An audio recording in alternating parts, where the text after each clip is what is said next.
No politic here. Why you no love Israel?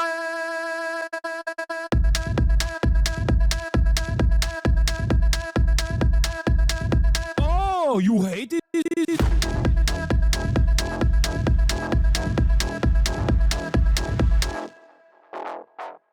I'm Israel high. I'm Israel high. I'm Israel high. I'm Israel high. I'm Israel high. I'm Israel high. I'm Israel high. I'm Israel high.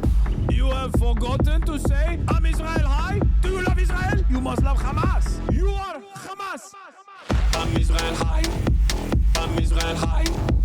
I'm Israel high. I'm Israel high. I'm Israel high. I'm Israel high. I'm Israel high. I'm Israel high. Oh, Israel not number one for you. Oh, anti-Semitism. Israel, small nation. Israel, tiny nation surrounded by scary Muslims. Ah, you are anti-Semitism. You are Hamas. You are Hamas. No politics here. Say Israel number one. Tweet Israel number one. No politics here. No politics here. No politics here. No politics here. No politics here. No politics here. No politics here. No politics here. Say you condemn Hamas. Say I'm Israel high. Say you condemn October 7th. You are Hamas. No politics here. No politics here. No politics here. No politics here. No politics here. No politics here. No politics here. No politics here. What's going on, everybody? I hope everyone's having a fantastic evening, afternoon, pre-noon, no matter where you are in the world. I'm Hasan Piker, and this is the HasanAbi broadcast coming to you live from sunny California, Los Angeles, folks. We're live and alive, and I hope all the boys, girls, and MBs are having a fantastic one because today's a beautiful day. Today's a wonderful day. Today is Tuesday. It's Newsday Tuesday, lads. That's right. It's Newsday Tuesday, and I hope everyone's having a fantastic one. What a hatfish. Don't even come at me like that. Don't even come at me like that with some bullshit. Hatfish my ass. Yeah, right off the fucking jump. 21 month subscriber trying to come at me. Trying to come at me with some nonsense. Anyway, this is it. It's the first day. It's 70 degrees and sunny here in California. It's very cold everywhere else, but it's the first. It's official. The first year of Donald Trump's second term is over today. It feels like it's been a lifetime since January 20th, 2024, or 2025, sorry, but we're here. You're hiding a head surgery scar because they put a new chip in your brain, dude. Yeah, that's right. That's right. That's true. They did. They certainly did. Internet.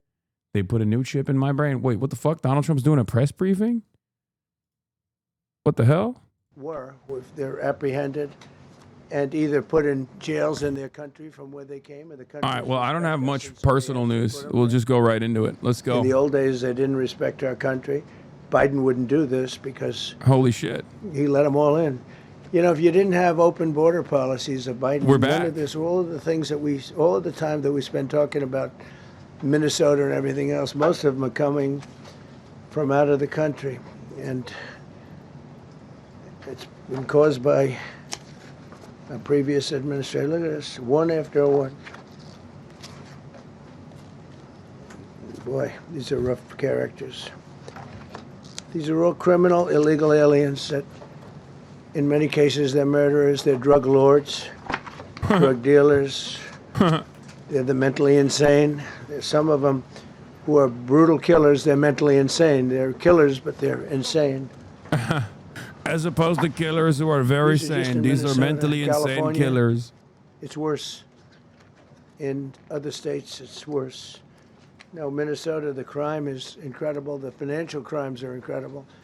And the problem is because of the agitators and insurrectionists, whatever you want, troublemakers, but they're paid agitators and insurrectionists. Nobody talks about the fact that $19 billion at a minimum is missing in Minnesota, given to a large degree by Somalians. They've taken it. Somalians. Yeah, the bad kind of crime. And they don't do which it. is the There's a Somalian lot type of very crime. low All the IQ people that he they don't pardoned do it. today, that's the Other good people kind of work it crime, out, because those were white and they criminals get 'em and money, also criminals and they who go are out and directly buy connected to Trump. Mercedes-Benzes, and they come. See, the Somalians, yeah, they pick these select examples up from jail, not from ICE raids. I know, of course, because ICE does not do apprehensions of like rapist pedophiles. That's local law enforcement, okay? And then those guys go to jail. And then Trump, in an effort to make it seem like every single undocumented immigrant is like a criminal or whatever, will go pick them up from jail and then turn around and say, see, ICE is picking up rapists. You know, ICE is picking up rapists. It's like, no, dude, cops are picking up rapists off the streets, whether undocumented or documented, and then putting them in jail. And then you're going to the jails to do propaganda. And as far as like statistics goes, the amount of violent crime or any kind of crime that undocumented migrants are committing is marginal. Like it is statistically irrelevant in comparison to, you know, American citizens, American born crime. If ICE was actually picking up rapists, they'd be picking you up, Mr. President. They'd be picking your homies up.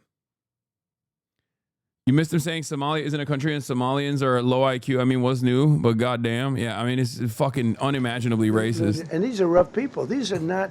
This was all Do we have allowed a blast into our off me in country chat or through no? open borders. These dumbest policies. You know, men and women's sports is dumb, but to me, having an open border for the world to come in, drug dealers and prisoners. Venezuela, as an example, opened their prisons into the United States. That's why. One of the reasons I felt so strongly against Venezuela. Now, I'm loving Venezuela. They've been working with us so well. It's been so nice.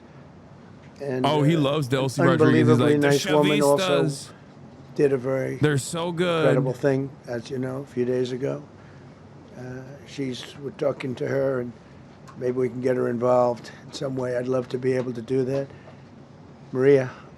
Maybe we can do that, but we're dealing with the people and the president and all of the people in Venezuela, and we've been doing great. The oil companies are getting ready to make massive investments there. They have more oil than even Saudi Arabia.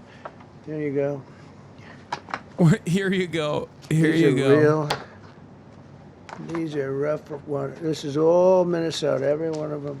This is one state. You guys understand that, like, And there are millions of people living in Minnesota, right? Like, I hope we understand what's going on here. There are millions of people in Minnesota, and what Donald Trump is doing here is literally picking up people who have committed prior offenses, ranging from like DUIs to rapes and you know, drug trafficking and stuff like that, exclusively on the basis of their immigration status, and making it seem as though he's the one who apprehended these guys. Okay. He did not.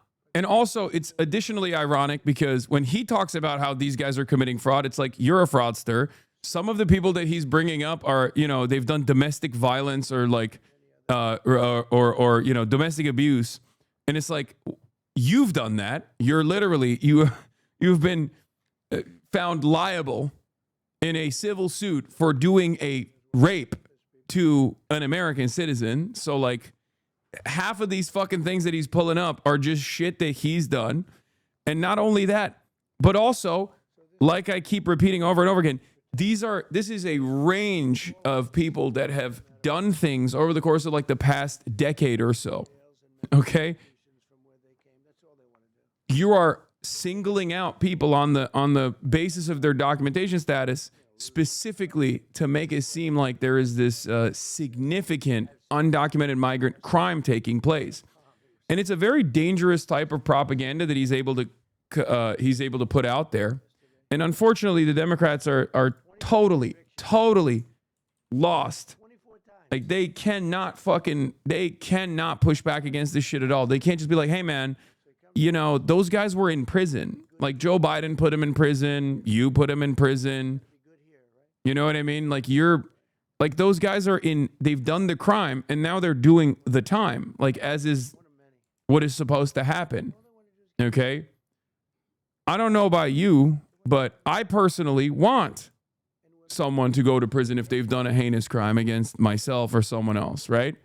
Like, I want them to go to prison. I don't want them to potentially be free in another country. Like, I want them to go to jail, okay?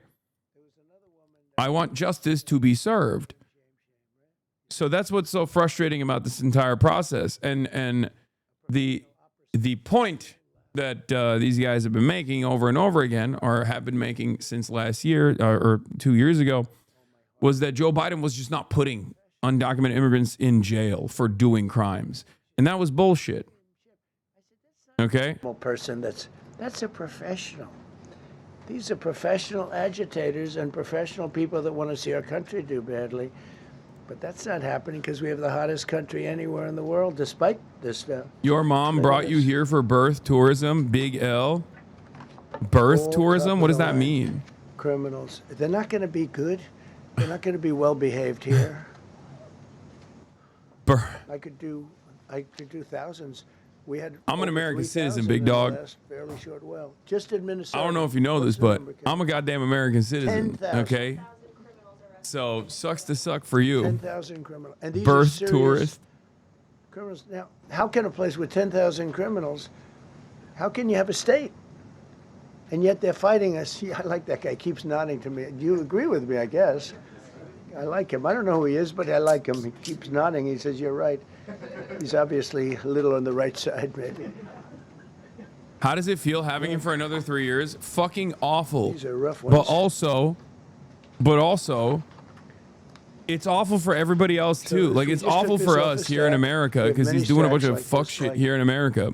But he's also doing a bunch of fuck shit around the globe. So it just sucks all around, you know? Relations with Hezbollah, that's nice. Why do we allow them in our country? This is insane.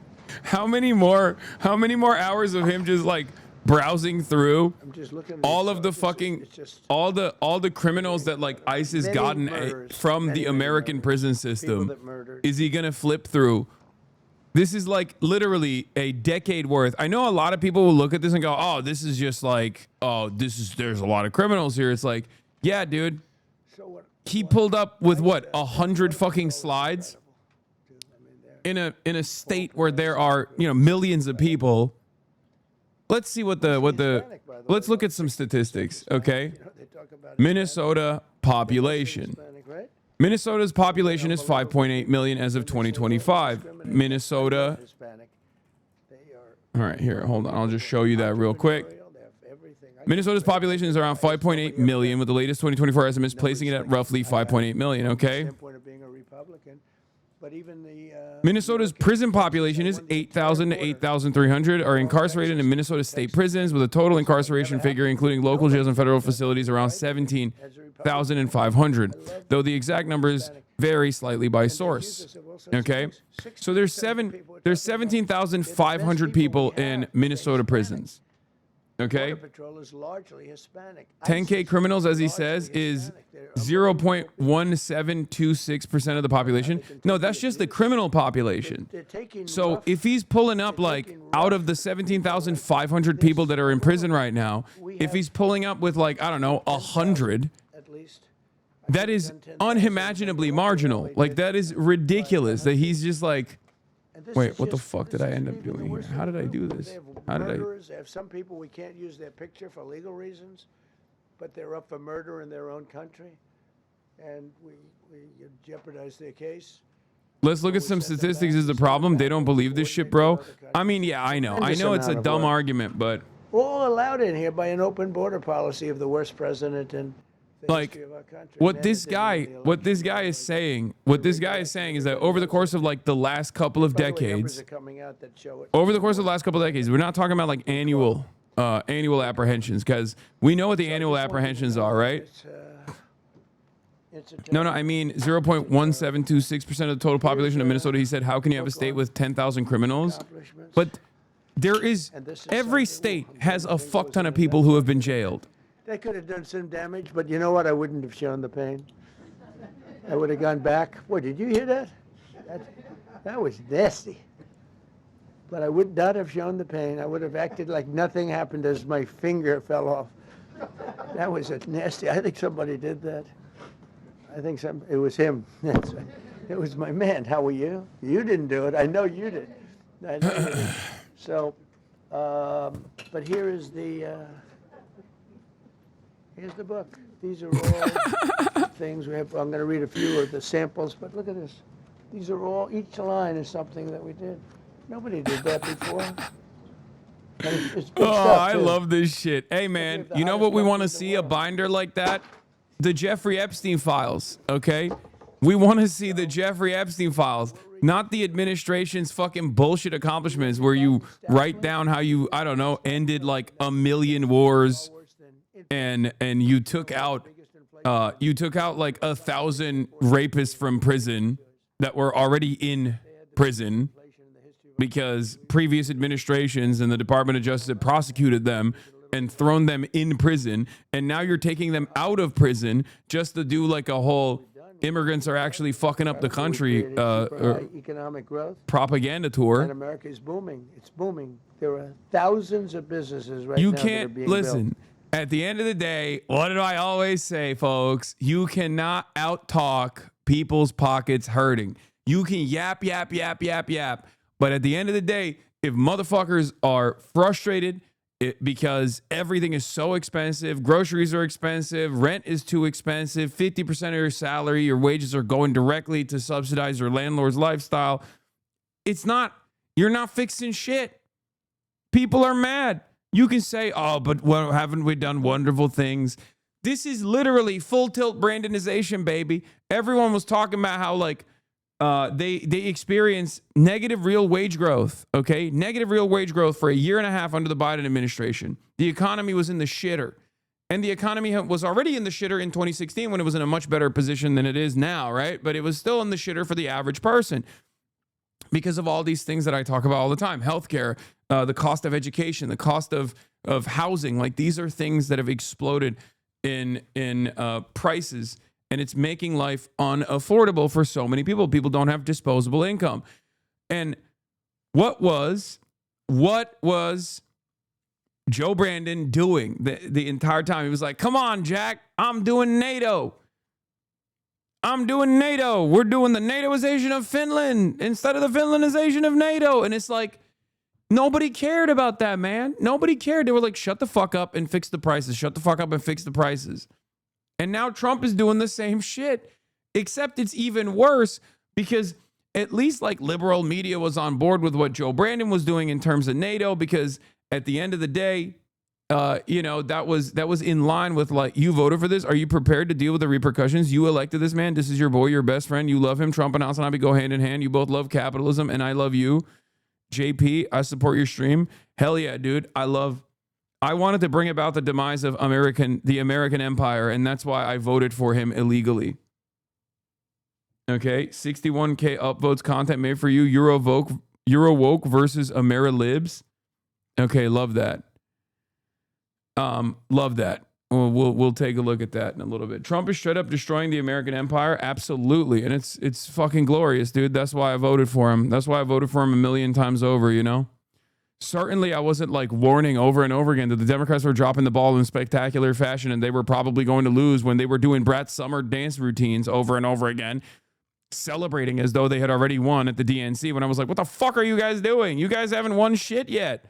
Do you not understand what kind of aggressive posturing Donald Trump is engaging in right now, especially on the issue of immigration? He's going to fucking literally do concentration camps and none of you motherfuckers are taking this shit seriously. And it turns out he's doing all the things that I said he was going to do. Have you registered Kaya to vote? Kaya, unfortunately, is not a voter. I have registered her to vote, even though she's 3 years old or about to be 3 years old this year. She refuses to vote because she's a Maoist third worldist and believes that participating in bourgeois democracy is basically saying openly that you are an abject fascist no matter who you vote for. Kaya does not want social fascism.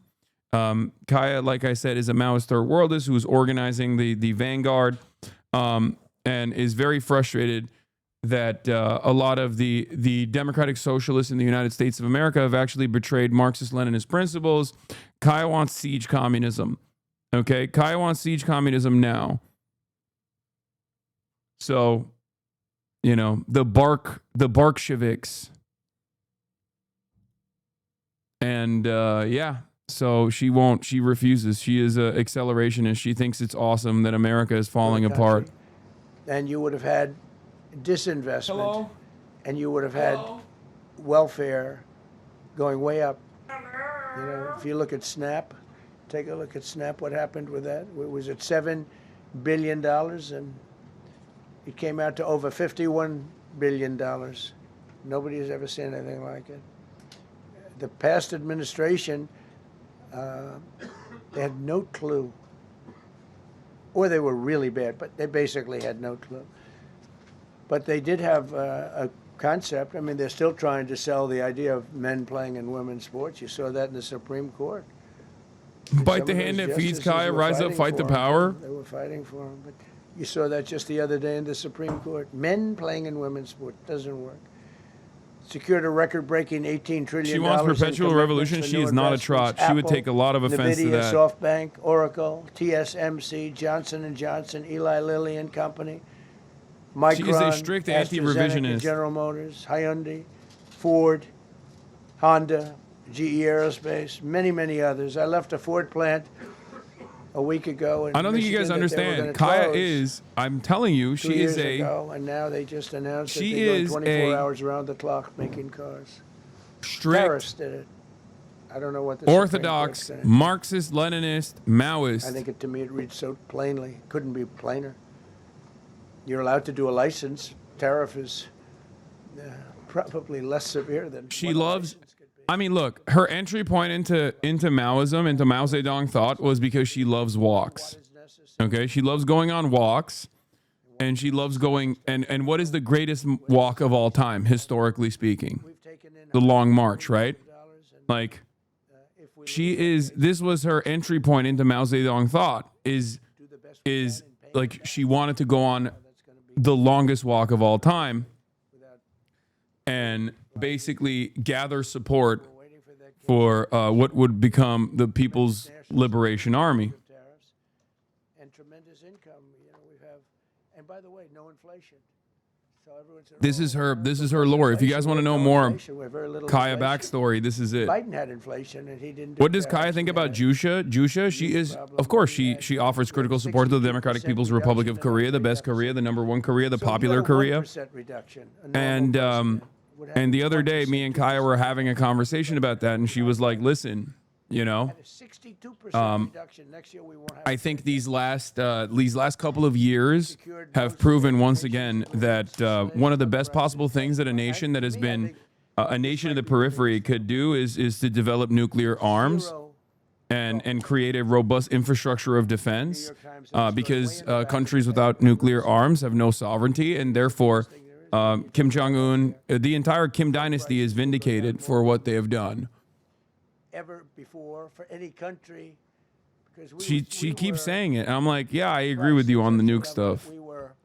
Is this how you have to do now political commentary in the U.S. to stay legally safe? Yeah, I'm not saying these are my opinions. I'm saying that these are Kaya's opinions. What are Kaya's thoughts on Sharia law? She loves it. She loves woke Sharia. For $10 would sell in New York for $130. It's 13 times. More than that even. We secured most favored nations agreements to slash drug prices by. So you stole your get nukes policy from Kaya? Yes, I did. Even 600%, including with Pfizer, AstraZeneca, Eli Lilly, Nova Nordisk, Gilead Sciences, EMD, Serenio, and many others.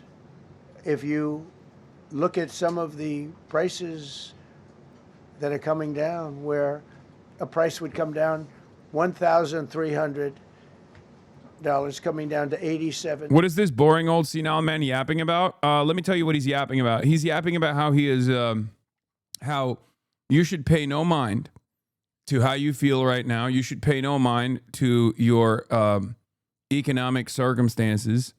And that as we are turning the page on the first year of Trump's second term, you should just listen to his words about how wonderful things are and how awesome Trump has been so far.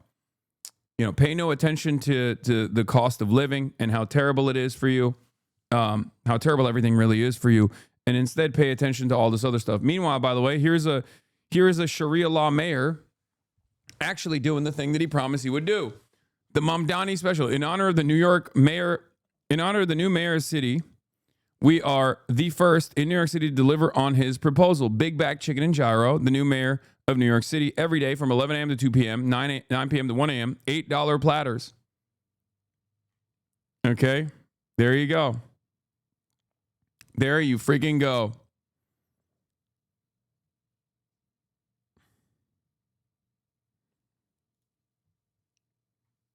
Promises made, promises kept. It's done properly. We have, again, more plants being built than at any time in the history of our country. Passed the largest spending cuts in American history, and that was true in my first. We had a tremendous first term also. We rebuilt our military. We had one of the best. We had the best economy in the history of our country, but we're blowing it away now. When this stuff starts opening up, you're not going to see anything like it probably ever again. We slashed the federal budget deficit by 27% in a single year. Think of that, 27. You could do it 2%, 1%, 0.5%, 27%. And that's with all of the things we have to do, all of the people we have to put on the payroll to get rid of people that are murderers.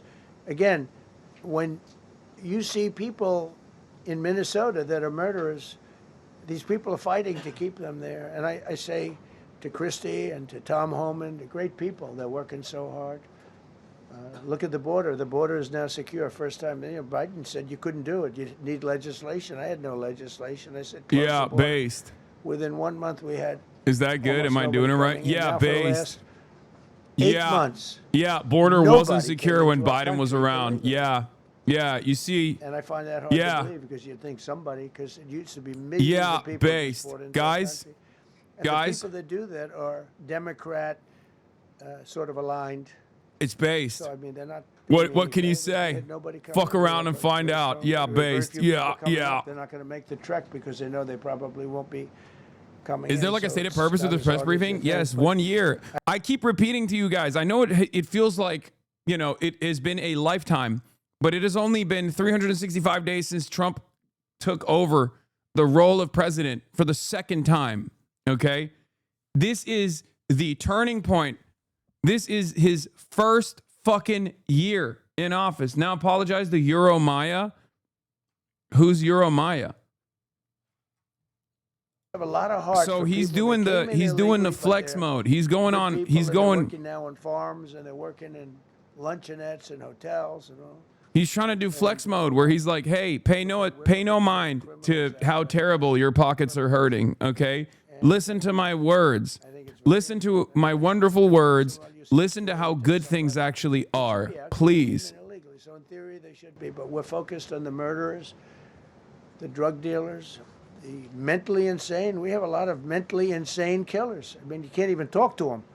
It'd be nice if you could have a little reason, but you can't even reason. These are seriously ill people. You have a couple of countries where they were loaded up. Their mental institutions and insane asylums were loaded to the gills. They couldn't get. They're empty now. But they're filling up because we're bringing them all back. We know where they came from. Yeah, and every country accepts them. Under Biden, they wouldn't say. They had so little respect that they'd bring them there, and they wouldn't take listen to Mark Carney's words at the World Economic Forum. I love that Canadians are doing the same thing that they did last time when Justin Trudeau was president, where they're straight up in 2016 when Donald Trump became president. Canadians were like, well, look at how wonderful our president is. Like, look at how wonderful our leadership it is. They're actually liberal. They're actually smart. They're actually intelligent. And once again, doing the same damn thing, okay? Prime Minister, sorry. For every one new regulation. Everybody calm down, okay? I'm in America mode. You need to start realizing that when I say president, I'm talking about President Trump, which will be your president as well, okay? This year I said you have to cut 10. No, but like Instead, this we is cut what happened last time, where they were like, "Look every how great he time is." Now, so I think far. Carney, Can't remain I like think that, I don't imagine. Mark I don't Carney think is can. doing a lot There's of so things much that I waste like of in terms of like regulation. sovereignty, in terms of leveraging his relationship with China, Regulations where they go like and California, Macron which is a seemingly is doing disaster that as state. well. It's very interesting that Donald Trump has been so unstable and so dangerous that he is unironically leaning, forcing even European countries to lean into China a little bit. So we shall see. We shall see.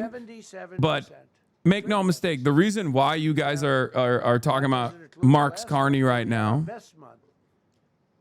is because he's smart. He's competent. That's it. And this man is objectively not very smart or competent. So you want to flex. You want to be like, look at our reasonable and sound leadership here. Okay.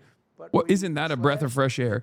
In French polls, 51% of the population believes the United States poses a military threat to France, not just Greenland, but the French territories as well. And among those under 35, the figure reaches 60%. It's about time. Oh, dude, Anglophobia, please, please. France is one of the most Anglophobic countries in the European continent. Please use this to your advantage. Oh my God, LFI victory, please. Please. I would love that. If Jean-Luc Mélenchon was able to, take advantage of the enmity that exists, oh, that would be so sick. That would be so fucking dope, dude. Oh my God. All I want for my friends all around the world is for them to have some dignity in their work, in their labor, a better living standards in general, moving in the direction of a better future. And the only pathway towards that is by, one, developing sovereignty for yourself, ridding yourself of the influence of global capital, and ridding yourself of the influence of America, which is the defender of global capital. Please, please wake up. This is great. If people actually wake up as a consequence of the instability that Donald Trump has created, as a consequence of the instability that Donald Trump represents, oh my God, the world could move in a better direction. I think. One can only dream. One can only dream. Open Presents with 100 gifted. Thank you, Open Presents. Millions of people off the federal payroll. I don't like doing that, but the good news, I don't feel badly because they're getting private sector jobs and they're getting sometimes twice as much money, 3 times as much money. They're getting Mark Carney is literally a pre-Stephen Harper conservative. Are these people hypnotized by basic competence? Yes, that's what I was trying to explain, is that they are hypnotized by basic competence. What the Democrats do all the time. I don't perceive Mark Carney as like, I don't perceive Mark Carney doing anything reliably in the direction of like moving Canada towards socialism, but I will still call balls and strikes, and I will still say that I think Mark Carney is definitely infinitely more competent than Justin Trudeau, number one, and his foreign policy has been interesting. His foreign policy attitude has been very interesting to watch from afar, and I will give praise to him where praise is worthy, okay? I think there are people out there who care about their countrymen. There are people out there who realize the danger that America represents. And I do feel like Mark Carney is not just like responding to the public pressure, but at the end of the day, he's still a fucking banker. Like, he is still going to be a firm and committed defender of international capital, global capital, right? Like, 1 out of 4 jobs added was a government job. I don't think you've spammed it enough. So 25%. Would you move to France if Mélenchon was their president? Well, considering that I said I would move to New York if Zoran won the mayor race, yes, I will move to France if Mélenchon was president. I would move to France. They just hire some more people. I do the opposite. I say get rid of everybody that's unnecessary, because that's the way you make America great again. When you have, all these jobs where people are Carney's WF speech that's getting quotas sounded a lot like third worldism, but for the first world. Yes, because it's true. Because America has moved in the direction of treating its European and Western allies in the imperial core as though they are developing nation states. And obviously, if you come from any sort of like Marxist tradition, you understand that Marshall Plan and onward, the United States of America has historically also dominated Western Europe and our, and the countries that you would consider to be in the imperial core. They have rid them of their sovereignty. We have rid them of their sovereignty, right? We've done that already, but we did that with niceties. We did that with carrots rather than sticks, or, a little bit of sticks every now and then, but mostly carrots. Okay. But the reality of the matter is now we're moving different. We're openly saying like, nah, just sticks, no more carrots. I'm taking it. Fuck you gonna do about it? We're the United States of America, And what a lot of people still fail to comprehend is that this entire design, this global design, because I know a lot of people can only look at this from like the interests of national sovereignty, right? But what you fail to consider is there is a reason why the people that are in power in your countries, if you're tuning in from Europe, the reason why people in power from your countries are, you don't even know what Carney has said. No, I'm going to listen to it. But there's a reason why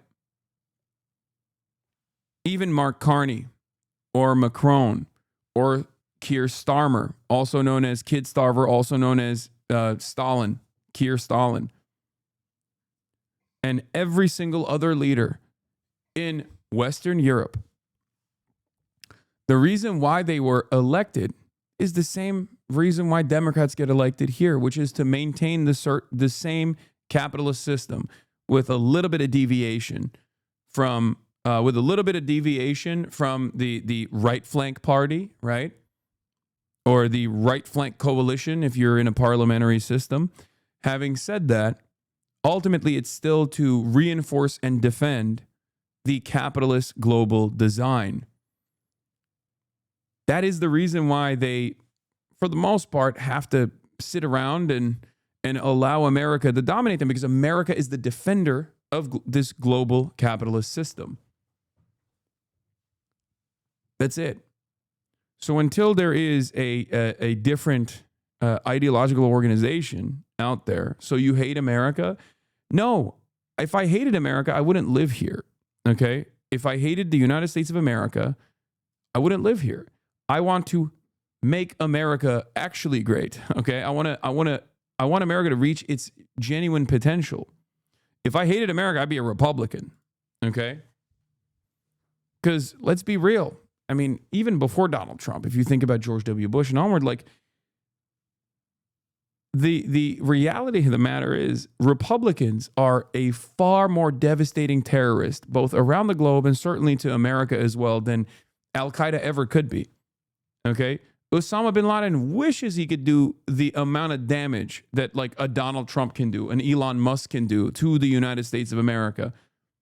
Numbers on the board. Osama bin Laden killed 3,000 American citizens on 9/11. Okay. I can't even comprehend what the casualty numbers will look like when we figure out the totality of death that has been caused by sanctions around the globe, or all of the people that die as a consequence of not being able to receive health care, because health care has to remain private, which, by the way, Democrats play a role in this as well. It's the same consensus that I was talking about. Or the number of people that have died because we just unceremoniously pulled out of, U.S. aid funding, right? All around the world, like little children that were relying on American aid, and the farmers that were getting fucking subsidies as a consequence of U.S. aid. I'm not even a U.S. aid fan, and I still recognize that number. Like, there is so much. I'm not closed-minded. Hasan is smart, which is why I'm here as an independent trying to get his perspective. Yeah, I do not hate America. I want America to actually be great. I don't want America to continue spiraling down this fascist path that it's on, as this American empire is slowly receding into this like weird place. Doing this work.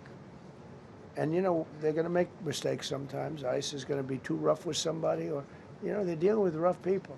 They're make Bin a Laden. Sometimes. Bin Laden should have actually moved to the United States of America, became a Republican, and then felt one horribly when office, I was and he would have told done that, more you know, damage overall to the United States of America.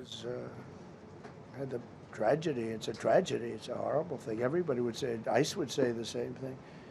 But when I learned her parents and her father in particular I hope he still is, but I don't know, was a tremendous Trump fan.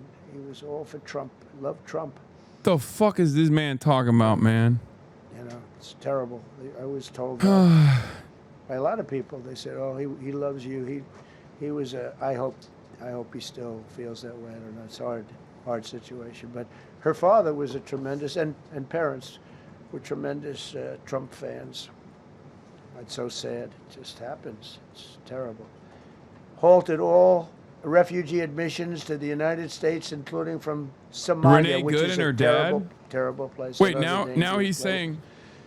And we also stopped. Wait, the now he's pirates, giving credit to because they Renee get the Good same because her treatment as the father drug is a Trump boats. fan? So in Somalia, the Somalians, you know what they're good at? That's about the only thing they're good at is they're good at pirating ships at sea, big ships. So you have a huge oil tanker with millions of gallons, millions of barrels of oil. And if it gets hit by a big weapon, the whole thing blows up. And they don't want to fight, because if they do, they're told by their insurance companies, do not hand over the ship. And they're not allowed to have any guns on the ship. They're literally, you have these massive ships being taken over by a Somalian small boat with a big weapon. Because What? if they hit the side of the ship can blow up. Bro hates Somalis, bro. Dude, where the fuck is this? Dude, Somali this, Somali that. Motherfucker, what is happening, bro? What is happening? Where did this come from? What is... insurance policy? Like, did they just dial in on Somalis because they realized, like, one, they're black, two, they're Muslim, three, Israel wants to do Somaliland so they can have a base across the water line from Yemen, you know? And all of it ties together, I guess, somehow. Like, what the fuck? Where did this, like, Somali derangement syndrome come from, bro? No, it's not Nick Shitley's influence. Nick Shitley happened to be the opportunist that was in the right place at the right time, so he got base boosted. Because Donald Trump was shitting on Somalis before Nick Shitley made that video. They don't have police. They don't have military. They don't have anything. They just have people running around killing each other and trying to pirate ships. But she'll come here. Comes, and then she wants to tell us how to run our country. The Constitution says that I am entitled to this. I can't stand her. Terminated all taxpayer-funded benefits for illegal aliens and kicked 275,000 illegals off of Social Security. They were illegally getting Social Security. 275,000 people. I'm telling you, it's Isn't not that that this crazy? is pleasurable. It's like, bro, you made that if I up. weren't Yeah, elected it is president, crazy. This country was going to be destroyed quickly, very quickly. I think within a year, if you had Kamala or a Joe type. I mean, Joe was a disaster, but if you had Kamala, he was the replacement. I was up by like 25 points on Joe, and they said, hey, let's get somebody else. This never happened. Well, I had so many firsts. You're leading somebody by a lot, and they say, oh, let's take him out, let's put somebody. That's like I said to Dana White the other night. I said, you know, Dana, it's like you have a fighter, two fighters, one guy is winning by a lot. And they say, oh, let's take this guy out, let's put a new fighter in the ring with him. That's what happened to me. I was doing great with Biden. The whole campaign was against Biden. All the money was spent against Biden, and all of a sudden I got Kamala. Everyone said, who the hell is she? But that didn't work out too well for them, but never happened before. We are about lots of firsts. Designated English as the official language of the United States of America. We did that very powerfully. And while we're at it, we also took the We did Gulf that of very Mexico, powerfully. And now it's the Yeah, bro. Gulf of How is this? America. How is this helping you pay rent? 92% Okay, can you pay rent with we designated English as the first language of America? Mexico has a small No. percentage, talks about 8%. We have 92%. And I said, why is it the Gulf of Mexico? It should be the Gulf of America. I was going to call it the Gulf of Trump, but I thought that I would be killed if I did that. I wanted to do it. I wanted to. My people worked so hard. Sir, I don't think it'll look too good. I'm telling you, it's a good thing. And it'll be hotter than ever, I said. No, but I decided not to do that. I'm joking, when I say that. I was not going to call it the Gulf of Trump. Because tomorrow it'll be, Trump wanted to call it the Gulf of Trump, but he was rebuffed by his people. My people don't rebuff me too much. The Gulf of Trump, that does have a good ring, though. Maybe we could do that. It's not too late. No, we have the Gulf of America now. It's great. Our country is proud for the attack on Venezuela, the attack on the Iran nuclear capability, wiped it out. I mean, first administration, Soleimani, the father of the roadside bomb, al-Baghdadi, the father of ISIS, who was rebuilding ISIS. We wiped them out. Done a great job. Signed an order that will end birthright citizenship for children of illegal migrants. That case is in court right now. That case was meant for the children of slaves. All you have to do is look at the years. Look at the years where the cases were filed and where the decisions were made. They were right at the end of the Civil War. They're trying to say that, and China's making a big business out of that. They come to the country, they have a child, the American citizen, they get all the benefits. It had nothing to do with that. That was for the children of slaves. And I hope the Supreme Court so rules.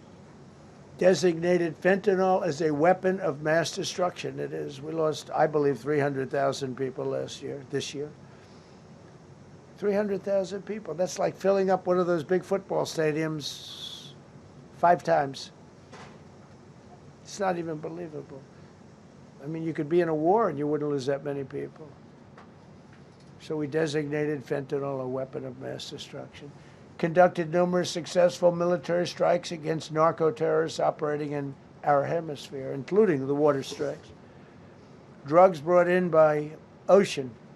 So I told you that we're down by, close to 100%.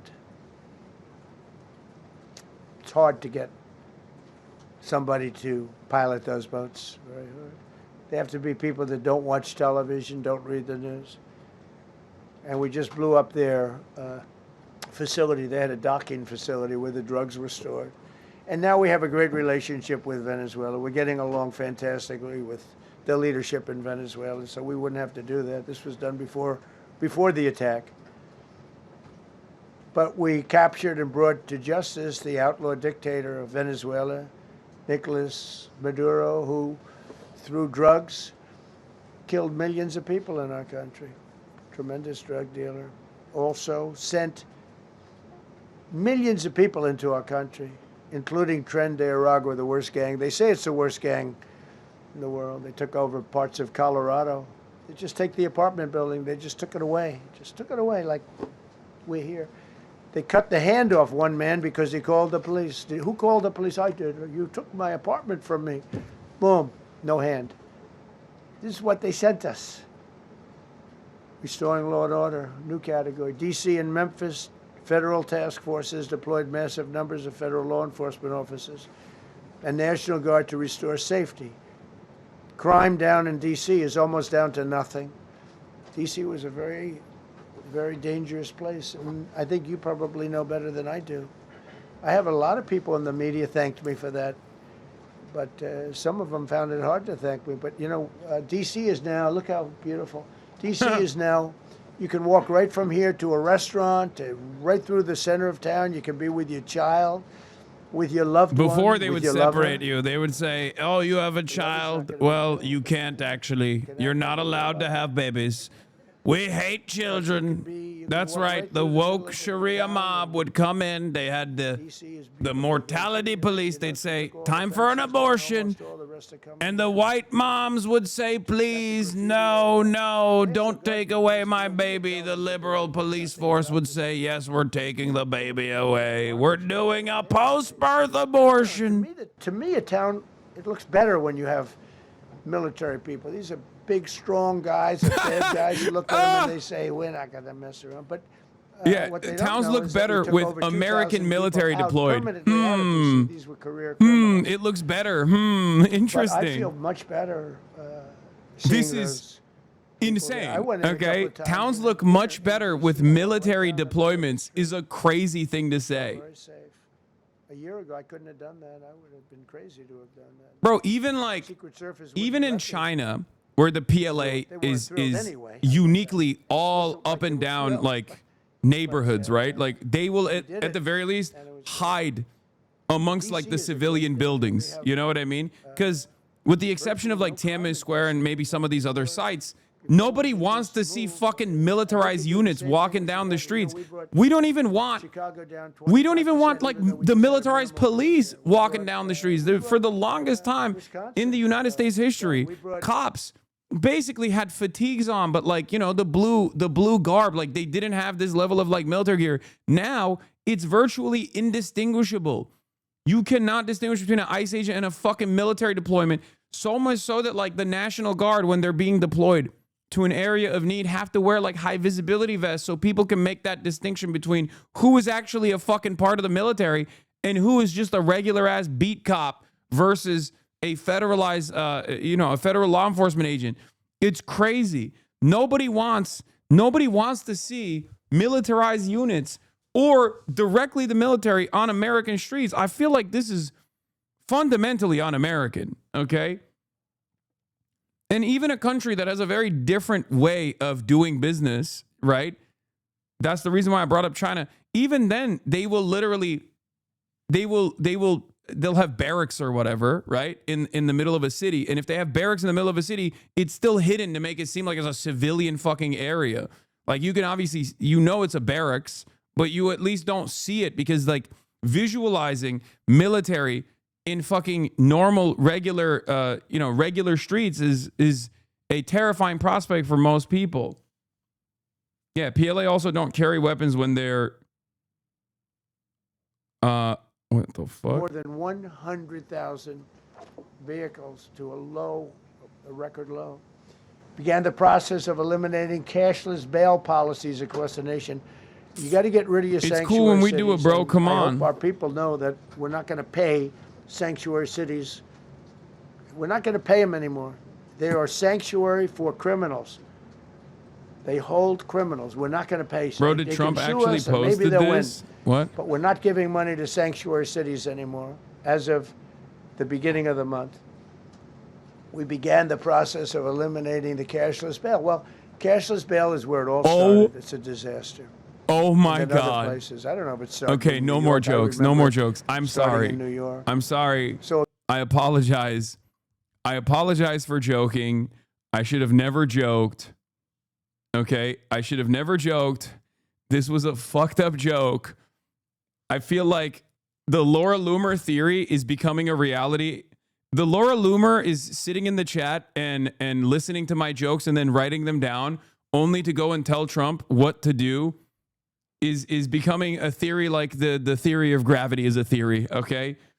Anytime I'm like, haha, what do you think is going to happen? Look, between Greenland and America, what is the country in between?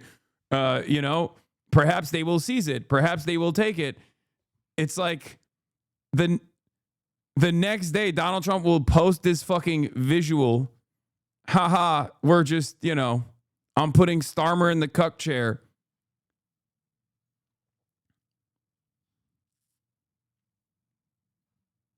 You've doomed us, Canadians, Hasan. What have you done? Brother, once again, critical support to Canada in its anti-imperialist, anti-colonialist action, okay? Critical support to Canada.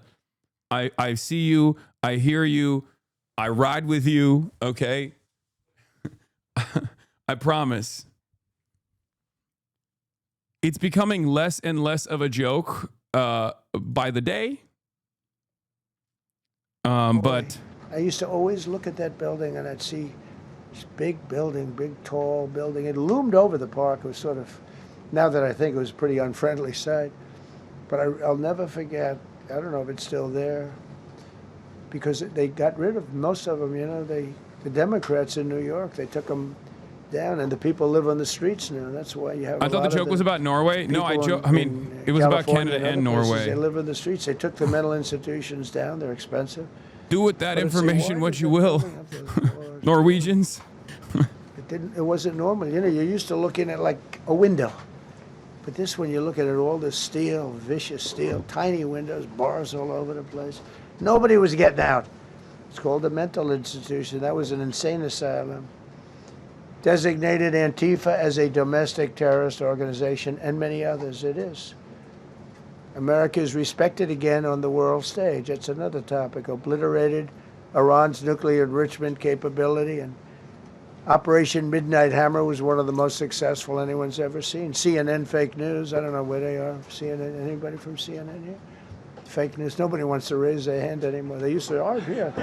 Now, if you're with CNN, you don't raise your hand. But they said, well, maybe it wasn't that successful, which I really was angry because these pilots took their life in their hands. 2 o'clock in the morning with no moon, dead dark, guns shooting at them. They went in with those beautiful B-2s, and every single bomb went down an air shaft and obliterated it. And CNN came out and said, well, maybe it wasn't, by a scam writer who wrote, you know, fake stories. He's been posting about Dominion voting machines again. Oh my God, what the fuck is wrong with him? That's a terrible thing. You know, the pilots came back and they said, we hit everything. They did a great job. Then on top of that, we launched from a submarine about 30 Tomahawks on top of everything else. The place was obliterated. CNN said, well, maybe it wasn't that bad. Turned out it was worse than it was. You know who could tell you that? The Iranians would tell you that. Because if they do anything, they're going to have to start a brand new place. But they did an amazing job. That was like what we did with Venezuela. I mean, nobody's ever seen a military operation like that. Ended 8 unendable wars in 10 months. These were unendable wars. Cambodia and Thailand fighting for years. Kosovo and Serbia. The Congo and Rwanda. Pakistan and India, they were really going at it. 8 planes shot down. They were going to go nuclear, in my opinion. The Prime Minister of Pakistan was here, and he said President Trump saved 10 million people and maybe much more than that. Oh my God, it's so fun. They're such dick suckers too. All of these other fucking nation state leaders are just like, Mr. President, you are the GOAT. You are the legend. You are killing it. Europeans were doing this too until recently. Like, remember that. The Euro chatters, your leadership was doing the same shit. Pyramids, but they put a dam up. You know who paid for the dam? I know, not Carney any longer. Dam, I know. I think, in the world. They put a dam up. I said, how did you let that happen? Why would we have done that? We financed it. This country would. I don't know. Maybe it was I ain't European. I am Balkan. But I don't think it was. I think it was a Democrat. So you're Ottoman. What a terrible thing. So Egypt basically is, you know, they don't have enough water in the Nile. And they use that for a lot of things, including entertainment and travel and tourism and everything. I mean, I don't know. They got a big dam. I got to work that one out now, too. Armenia and Azerbaijan, President Putin told me, I cannot believe you settled that war. I've been trying to settle that war for 10 years. Armenia and Azerbaijan. They were fighting it for many, many years. And I ended up getting the heads of both countries in my office. Beautiful Oval Office, much more beautiful now than it ever was. And one sat on one side, one sat on the other. He said, you know, I've been the head of Azerbaijan for 22 years, and for 22 years I've been killing his people. And the other gentleman, and both very good guys, said, I've been here for 7 years, and for 7 years I've been killing his people. And they started over there, and within an hour they were next to each other, and by the time we ended, they were hugging each other, and it's been a great peace, you know? Should have gotten the Nobel Prize for each war, but I don't say that. I saved millions and millions of people. And don't let anyone tell you that Norway doesn't control the shots, okay? It's in Norway. Norway controls the shots. They'll say, we have nothing to do with it. It's a joke. They've lost such prestige. That's why I have such respect for Maria doing what she did. She said, I don't deserve the Nobel Prize. He does. When she got it, they said, wow, that's amazing. I thought President Trump would get it. President Trump deserves it. He ended up 8 wars. How nice, right? It's a good woman. Got all 20 living hostages returned to their families, and the remains, they all came out. We got the 20 living hostages. We got the 28 hostages. They have 1 left that we think we know where it is. Amazing. Looked like we weren't going to get anywhere near that. Now they've gotten almost. And more importantly, we got many more, hundreds. We got them all. If we didn't do it, you wouldn't have had. Most of those people would have been dead. I don't know if that's covered properly, but you know, the 20 is great. They were the last ones. I always said the last 20 are going to be hard, but we got them. We got the last 20, and we got close to 28 of the bodies of the dead.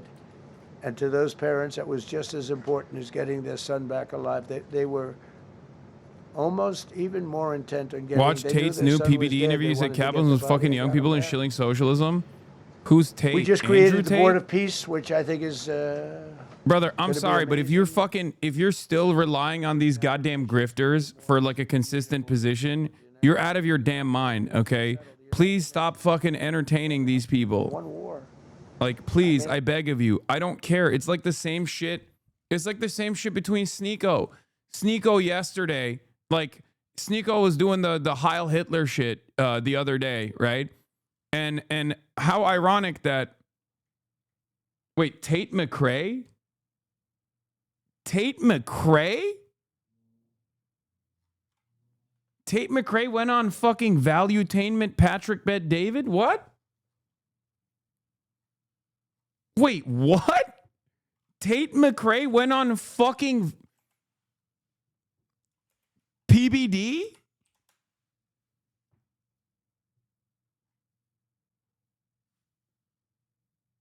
No, it was Andrew Tate. Andrew Tate, man. Y'all are such fucking dumbasses, dude. Okay, so I was... I'm over here furiously Googling Patrick Bet David Tate McRae, okay? Thinking that an interview was actually conducted. Tate McRae would be so strange. Dude, how are you not pissed that Patrick hasn't invited you? It's by design. He doesn't... There are guys on the right who are, for some weird reason, terrified of having a conversation with me because I think, like, they normally do... like peaceful interviews. They don't do like contentious interviews at all, unless it's like with Sam Cedar or whatever. And guys like that know that if I were to have a conversation with them, I'd be able to like reach their audience. So they're genuinely fucking terrified of having someone like myself on. Because like they have actually asked me, if you remember, like Patrick Bet David actually had asked me to be on, and then they reached back out and were like, sorry, we meant Hasan Minhaj.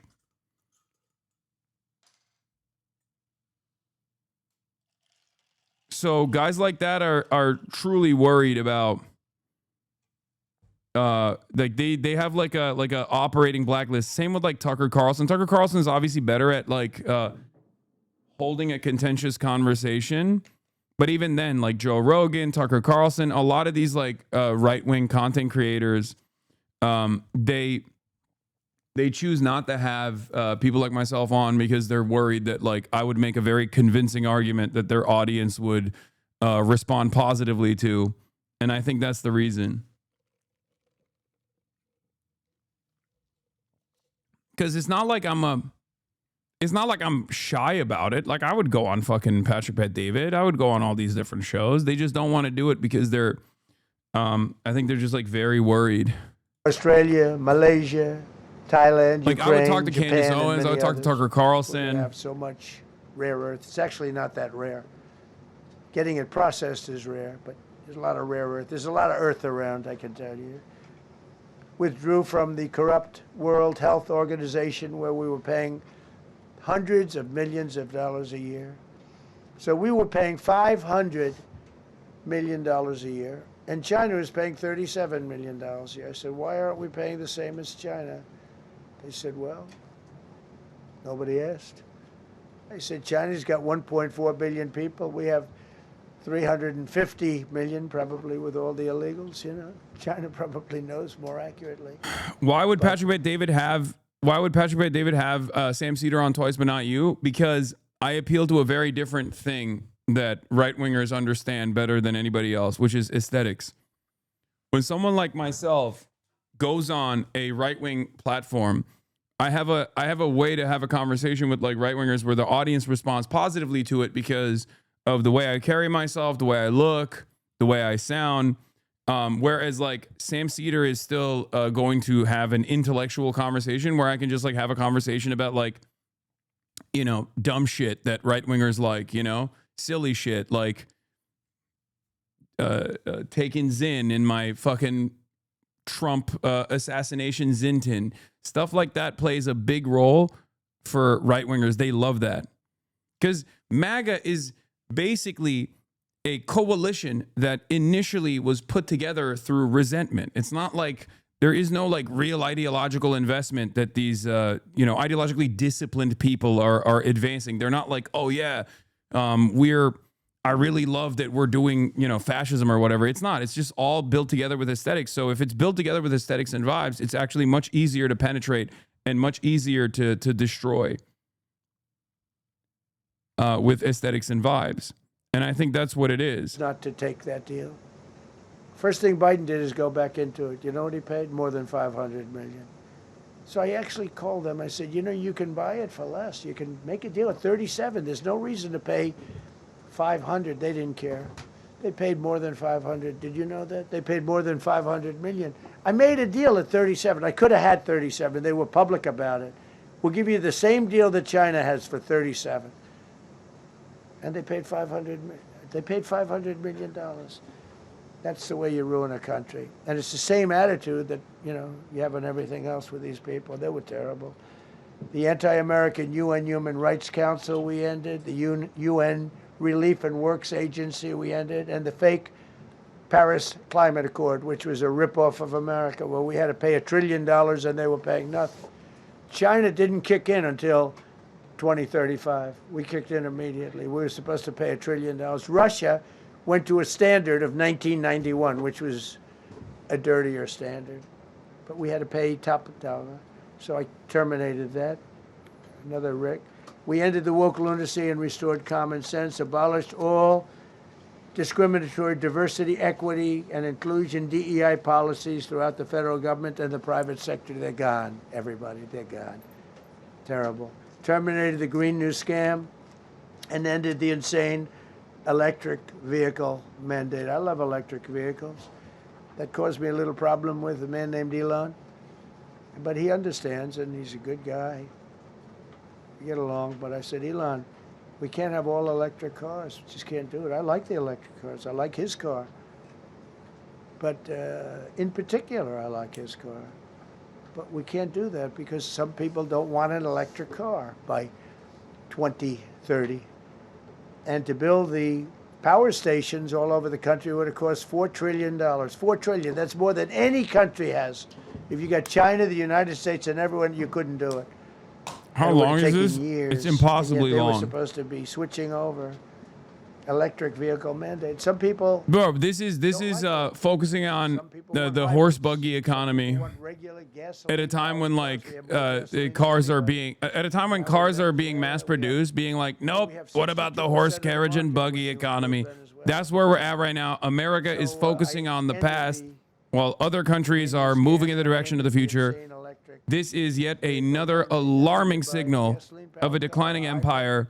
And as someone who has obviously studied this quite a bit, both in the Ottoman Empire and studied this in college as well, I am telling you right now, this is yet another major moment of alarm, moment of panic, that this is a telltale sign of declining empires. This is what we're doing. Which made you spend hundreds of thousands. I gotta pee. It made for hundreds of thousands of cars. The cost numbers were incredible that the consumer has to pay. Imposed 25% tariff on all foreign automobiles and 100% tariff on Chinese cars with don't come into the country because of tariffs. Only because of tariffs. We didn't have tariffs, you wouldn't have any car. We have now more car factories being built in the United States than ever before because of tariffs. If they take those tariffs away, China will eat our lunch. They'll take all of our car business. Now, there's another way of doing it, but it's more cumbersome, et cetera, et cetera. I don't want to scare you, but it's much more cumbersome, not as good for national security as this. We have a perfect system right now. We're making a fortune. We've never been stronger, and I hope the Supreme Court does the right thing for our country, because if they don't, it's such a problem. It's just so, it would be so sad. We're doing so well because of tariffs. And the people that are heading up the lawsuit, like there's a guy named Leonard Leo, who's bad guy, and people that are very China-oriented and foreign car-oriented and foreign business-oriented, but in particular China, they're suing to get rid of tariffs because they don't want tariffs, like Coke. Coke has businesses outside of the United States. If you have them outside, you don't want tariffs. But because of tariffs, they treat us well. Without tariffs, they would treat us very badly. As you saw for many years, they respect us more now than they ever have respected us, by a lot.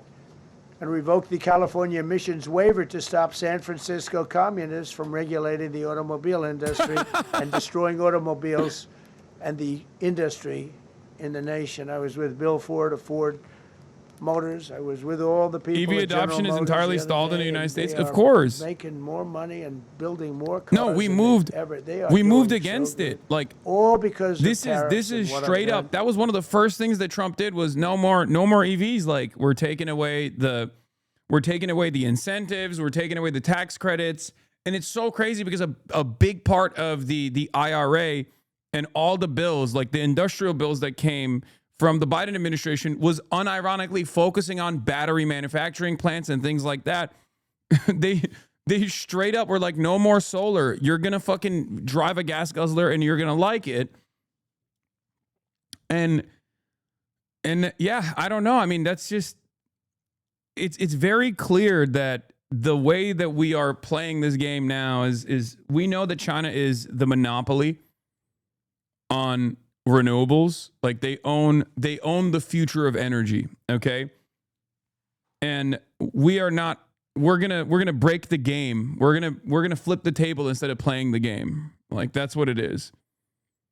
Canada's EV deal with China shows how U.S. belligerence is driving allies away. It's also stranding the once powerful U.S. auto industry, now doomed to make domestic gas guzzlers and exists as a footnote globally. I brought this up before when Donald Trump was doing these tariffs conversations, like during Liberation Day, if you recall, where I was like, dude, we are moving away from producing smaller vehicles that would potentially be good in, foreign markets, because we've decided we can just force them to purchase our giant cars that you need a commercial driver's license to drive in places, on the European continent, giant cars that won't fit in the narrow roads in European cities. It doesn't make any fucking sense. Yes, force. Yes, it's called forcing. When America is not making a competitive product and says, you are going to fix this trade deficit by force. When America says you have to fix this trade deficit and the only thing we're selling is chlorinated chicken and ginormous gas guzzlers that you need a commercial driver's license to drive in European cities that won't fit in fucking European cities, then yeah, what do you think? What can they purchase? They can either, we sell chlorinated chicken, we sell major gas guzzlers, like that are fucking tanks, and we sell guns. That's the only thing we manufacture. So if we are telling them fix the trade deficit by force, or else you get fucking tariffed, or else we just like do everything in our power to cripple your economy, what do you think that is? What do you think that is? That's precisely what it is. It's by force. We sell HGH beef too, exactly.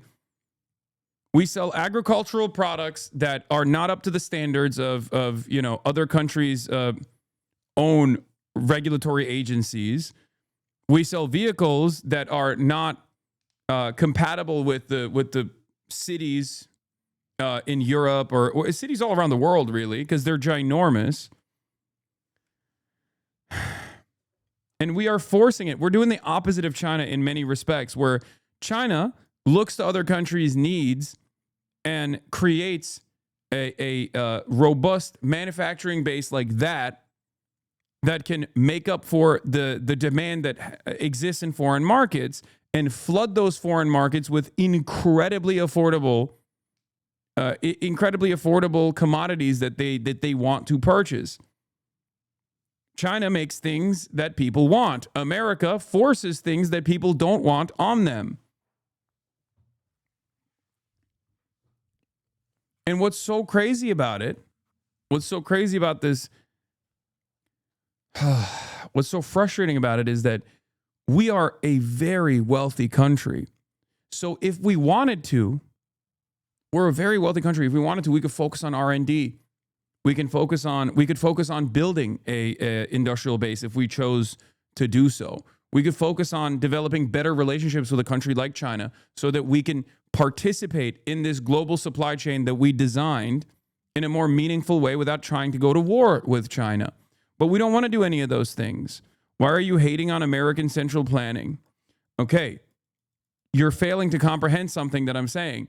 American central planning does not benefit the labor class. American central planning benefits the capital class. American central planning has always existed. American central planning is existed in this decentralized nature, this quote unquote decentralized nature. Ironically enough, it's not. Well, what the hell? Hello? Are you there? Can you guys see me? Can you hear me? Uh-oh. Hello, hello, hello? Was there a brief F or something? Okay, there was a mini F. All right.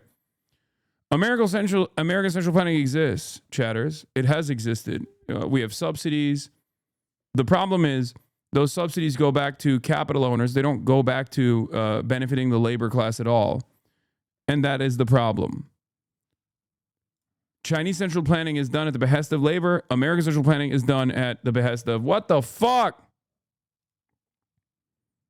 What is signed happening? Legislation to cut all taxpayer funding to woke and biased NPR and PBS, and they're sort of gone now, I guess. I heard they closed up. They were terrible. They were so unfair. They were so terrible.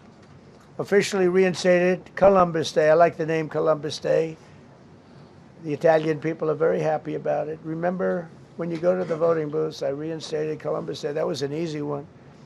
Christopher Columbus. Cut Social Security wait times by 50%, serve 65% more Social Security recipients by phone, and are on track to doubling the service and performance compared to the Biden administration. We're 2.5 to 3 times better and faster.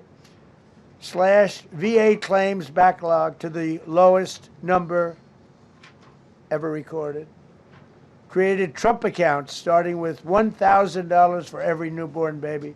This is something that's become so popular. And I give Mr. and Mrs. Michael Dell Computer, who put in $6.25 billion, started with nothing.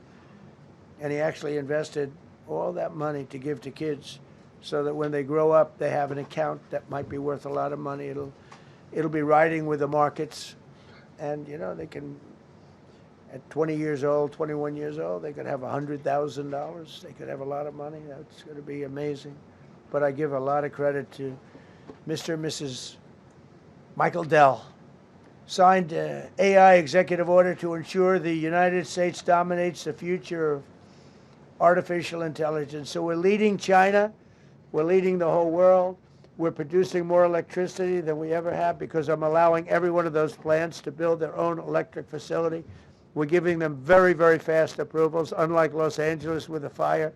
So the federal government, I want to give a lot of credit to Lee Zeldin. The hardest approval for the 20,000 houses or more that burned down in Los Angeles because they didn't have the water. They didn't allow the water to come down from the Pacific Northwest. They routed the water into the Pacific Ocean. So we had no water there. No, he had.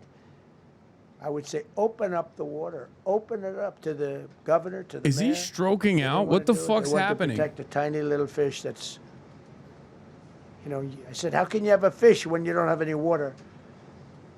It was just an excuse, I guess. But it's Yeah, we don't have enough amazing. electricity. We We don't have the appropriate grid for renewable energy. We don't have the grid for renewables. We don't have the grid for electric vehicles, but we have the fucking electrical grid for data centers, permit. so that we can do AI. We can do generative AI over and over again. Then you have the incompetent mayor of Los Fucking Angeles. awesome, He's dude. neutral, who decided to go to Africa. Meanwhile, your fucking electricity bill is literally subsidizing that shit. Right. Just remember that. I got right after the fire. I went there. She said, we're working on it Based. so that we can have everybody starting to build within 2 or 3 years. Remember that? I said, you mean 2 or 3 days? No, I mean 2 or 3 years. And the place went crazy. Well, they still haven't gotten their permits. But every federal permit, every single one has been given a year ago. And Lee Zeldin has done a great job. And he's done a great job in the approval of all these big plants and factories and all of the electricity that they're creating for themselves. I said to Zuckerberg, I said to all of them, I said to Jeff Bezos, I said to everybody. Mark Zuckerberg couldn't believe it. He said, where are we going to get all the electricity? Because you need double the electricity that the country currently makes just to fire up those big plants. I said, well, nobody can do that.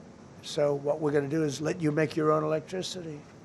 Nobody believed it. Fucking awesome, I said, dude. we're going to get you I love fast it permits, and we personally. get them within 2 weeks. I'm always And they saying come- more, please. More of that. That seems good. Plants you've ever seen.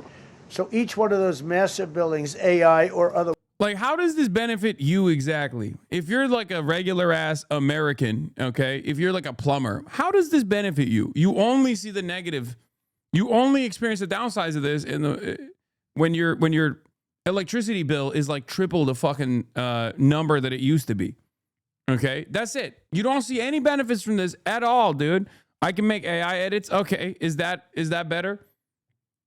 Cheaper electricity bill, but you don't get to make the ugliest fucking generative AI shit you've ever seen, versus triple the cost of your electricity bill, but then you get to make like an AI girlfriend. You get to jerk off to an AI girlfriend. I feel like that's not the cost benefit analysis here is just not making sense. That's just a small version. We took a country that was dead, and it's the hottest country in the world right now, and that's after 1 year. So let's go. That's a lot of people.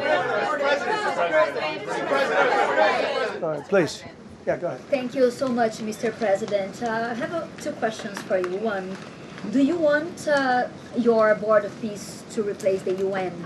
Well, it might. I mean, the UN just hasn't been very helpful. I'm a big fan of the UN potential, but it has never lived up to its potential. The UN should have settled every one of the wars that I settled. I never went to them. I never even thought to go to them. They should be able to settle those wars. They don't. I believe you got to let the UN. You guys want to continue hear something really because, funny, by the way, the potential about is- this like AI boom too? Who do you think is making the generators for all of these American data centers, by the way? We're making the RAM, and we're making the GPUs and stuff. So that's beneficial for NVIDIA and whatnot. But who do you think is making those fucking generators? Everyone in the chat knows already. Is China, baby. That's right. Is China. So the entire data center boon that you're experiencing in America is still tremendously beneficial for Chinese manufacturing. So even on that front, that's another fucking L that this dumbass is taking. We're doing numbers. You don't make that the RAM and nobody's ever GPU. thought I just mean like We're at the least richest we an ever were. American, It's because of an tariffs, American and the company is at some part of that productive process, and therefore can justify these, or not justify, but like therefore it's beneficial for their stock portfolio, for their stock evaluation in general. Like that's what I mean when I say like at least the fucking NVIDIA is putting numbers on the board, which then makes American investors feel like there's something to invest. There's still some growth, right? Tech is the one industry the U.S. still has advantage in, but like that's also going away. China is heavily investing in the field of tech. They're heavily investing in robotics, especially. So even that area is one where like America will get squeezed out. You know, immigration and energy. They got to stop with the windmills, and they got to go back. Like UK has an unbelievable asset called the North Sea. Norway uses it, makes a fortune. They have a better section of it, and they don't do it. They could straighten out their countries, and it would be good. But I get along. I'm very not well. sure what you mean by China's making them. It's mostly American companies involved. Told Norway's prime minister. Brother, the generators that are being utilized in the data centers are being made directly in China by Chinese manufacturers. What the fuck are you talking about? There's literally no other. Well, I lost a lot of respect for Norway. Okay, And sorry. I I believe, hear and this. I believe very strongly that Norway controls the Nobel Prize. But you have to understand, I settled 8 wars. I've had every one of those wars, every participant wrote, I didn't ask them to do it. They sent in strong they make recommendations for that. But I settled 8 wars. No president's probably ever settled 1 war. I don't know, think of it. I did 8. The reason I do it is because it's easy for me to do.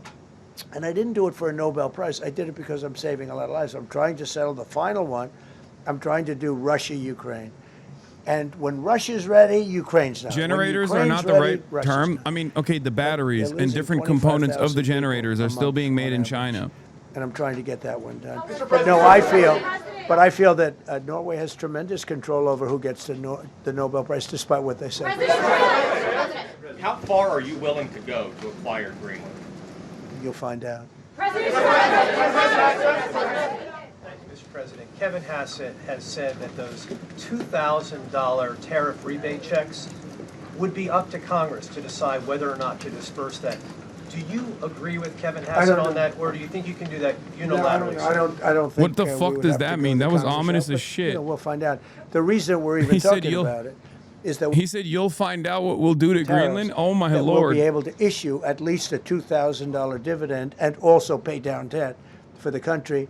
I'm but sorry, we you'll do a find out. What the $2,000 fuck does dividend that to the mean? people What the of our fuck does country, that a mean? You'll find limit out. of income limit where it made sense, but we will be able to make a very want off substantial this ride, dividend man. to This the is people of our fucking- country. This is I believe we can insane, do that dude. without Congress. Last night on Truth Social, you said that the British plan to hand the base of Diego Garcia over to Mauritius and then rent it back was an act of great stupidity. Previously, you've backed that deal. Is it now your position that the deal should not go ahead? I think that they, when they originally were going to do it, they were talking about doing some concept of ownership. But now they're looking to essentially just do a lease and sell it. And I'm against that. It's a reasonably nothing like Greenland, but it's a reasonably important area of the globe. Not to anywhere near Greenland, but I think they should keep it. I don't know why they're doing it. Do they need money? Mr. President, with your support to the Syrian government, most probably you avoided another civil war and a bloodshed in Syria, especially after the fall of the regime. I did a good job. And, the Syrian government, the last 2 weeks, had to use some force to implement its force on specific areas. And Well, with to keep the prisoners, the terrorist prisoners, which are some of the worst in the world, at bay. So they were able to keep that. He's working very hard. The president of Syria is working very, very hard. Strong guy, tough guy, pretty rough resume. But you're not going to put a choir boy in there and get the job done. I spoke with him yesterday because we were talking about the prisons and what was going on. We have some of the worst terrorists in the world in those prisons, and he's watching them. Syria, sir. Mr. Go ahead. President, Gavin Newsom is going to be at Davos if he's not already there. You're probably going to run into him. I presume that this is for him to raise his platform for 2028, but what do you anticipate his foreign policy platform is going to be? I don't know. I mean, I don't know that he's going to be the nominee. I know this. I had a very good relationship with Gavin Newsom when we were, in office together. I was president. He was the governor of California. We had he would talk about it often, and somewhere we just went astray. I just hate the way California is being run. we actually have people leaving. It's never happened before, but I hate the way it's being run. He and I had a very good relationship, really close to the word exceptional, but now we seem not to. Thank you, President Trump. President Trump, you spoke earlier. Mr. President, you've been hearing from allies. Thank you. No, above you. Thank you so much, President Trump. Kara Castanova from Lindell TV, and you spoke earlier about the 2020 election. Lindell TV! Now He said, that "Shut the fuck up. in U.S. custody, A real American heroic has any more journalist is information emerged that talking. you could share Michael with us Pillow. regarding Venezuelan election software and Venezuelan ties to tampering with the that's the 2020 election? question. And would you consider speaking to Maduro personally in prison in New York to get some answers on Venezuela's involvement with the 2020 election? I don't think I would be doing that. I think my This is the lawyers wealthiest would country on the planet. Yeah, they've learned some things. Please. What happens to the tariff threat to Greenland if the Supreme Court comes out and rules against you on the tariffs? And Well, I'll have to use something else. I mean, are you look, willing to use force? take a look at the word license. Take a look at other things. I mean, we have other alternatives. But what we're doing now is the best, the strongest, the fastest, the easiest, the least complicated. Sir, if you move ahead with the Greenland-related tariffs on Europe, you secured almost $1 trillion of commitments from them to invest in the United States. Does that go kaput out the window if that happens? I doubt it. Look, they need that agreement very badly with us. They really do. They fought very hard to get it. So I doubt that, but we'll see what happens. We have a lot of meetings scheduled on Greenland. I'm leaving tonight, as you know, for Davos. And we have a lot of meetings scheduled on Greenland. Ooh, I got And chills. I think things are going to work out pretty well, actually. And so I cannot believe that the Venezuela QAnon thing is still going on with the Dominion voting machines. It's literally something that was. Macron? It's No, I something wouldn't that do caused awards in a court of law. Okay, like Dominion successfully sued Fox News and numerous other outlets for pursuing this idiotic defamatory statement over and over again, and they won. They won billions. It's fucking crazy. He's not going to be there very much longer, as you know. And I think, I have meetings with the people that are directly involved, not some of the people you're talking about. Thank you so much. Thank you so much, Mr. President. Happy I've New Year. never seen this room like this. Is this a celebration of the first year? Yes. Have you ever seen it? I've never seen this many.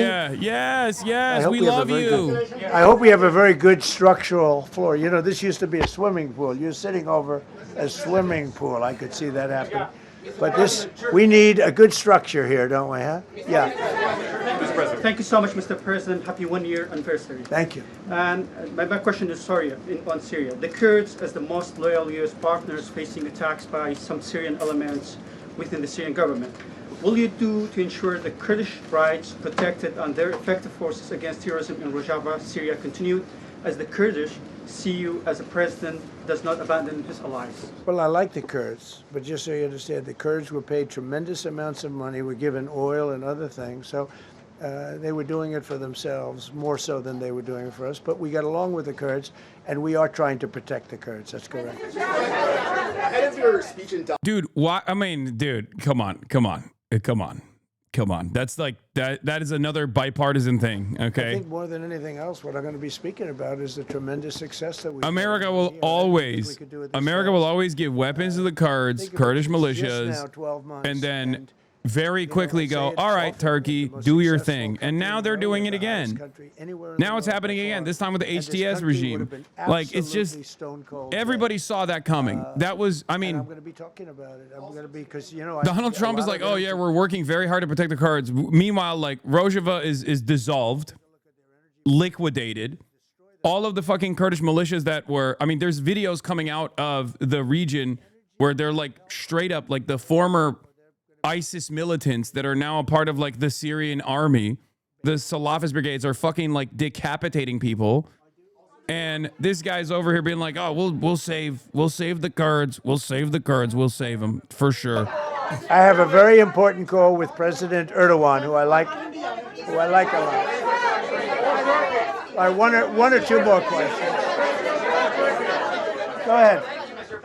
Thank you, Mr. President. Wow, Israel allied SDF is dissolved. What a shame. Yeah, you're right, dude. For the record, Make no mistake. I am aware of the allegiances that Kurds design for themselves in the region, America, and sometimes even Israel. But if you think that the current Syrian government is like anti-Israel, you're fucking delusional. Same mistake as him. Look, I inherited a terrible, it's a great question because we inherited a terrible, terrible mess between the border, between all the problems. The whole country was falling apart. And in 12 months, less than 12 months, in 12 months, we have the strongest border we've ever had. We have prices that are much, much lower than they were for the last. We inherited very high prices. We inherited, remember this, inflation was at a historic high. We had never had inflation like that. They say 48 years, but whether it's 48 years or ever, we had the highest inflation, in my opinion, that we've ever had. Prices, because of that, were very high. I inherited, we brought down eggs immediately. Remember the first news conference, they were screaming at me about eggs. I was in the position for 2 days, and we brought eggs down to lower than what they were before. And by the way, they continue that way. We brought the prices down from when I came into office and from what Biden had, way down. We're going to bring them down further. But the job we did is a miracle. One of the reasons I'm doing this today is to explain. We inherited a mess, and we've made it a beautiful, beautiful picture. Think of gasoline at $1.99 in many states. $1.99 a gallon. It was $4.50, $5, in some cases $6 or $7. We're at $1.99. And energy is so big that with energy, everything else comes down. But the prices are coming way down, and we're going to bring them down further. Totally. But we started up here with these guys. We inherited a country that was broken. We inherited a country, and I have a very warm spot. We've done very well with Venezuela. And by the way, that even in itself is going to help us bring down the oil prices. The Venezuelan oil, we've taken 50 million gallons of oil. We've taken 50 million barrels of oil out of Venezuela in the first 4 days. We've got millions of barrels of oil left. We're selling it on the open market. We're bringing down oil prices incredibly. And when they come down, and they've already come down, again, $1.99 a gallon. Are there serious journalists in there? I feel like there's not. They're not asking. Yeah, guess what, dude?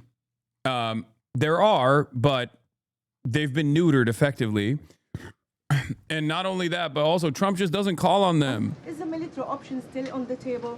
And brother, Trump just told one of these journalists to shut the fuck up because he wanted the Mike Lindell lady with the fingerless gloves to talk, okay? What do you think is happening in that room? Where are you from? I'm Palestinian American. So with Iran, they were going to hang 837 people. And I let them be known that, and we let them know that if that happens, that will be a very bad day for them. And they decided not to do it. They didn't hang the people. I can't tell you what's going to happen in the future, but supposedly they've taken that off the table. But they were going to, last week, they were going to hang on Thursday or Wednesday. They were going to hang, I think, 837 people. And they didn't hang anybody. So we're just going to have to see what happens with Iran. Is the military option off the table?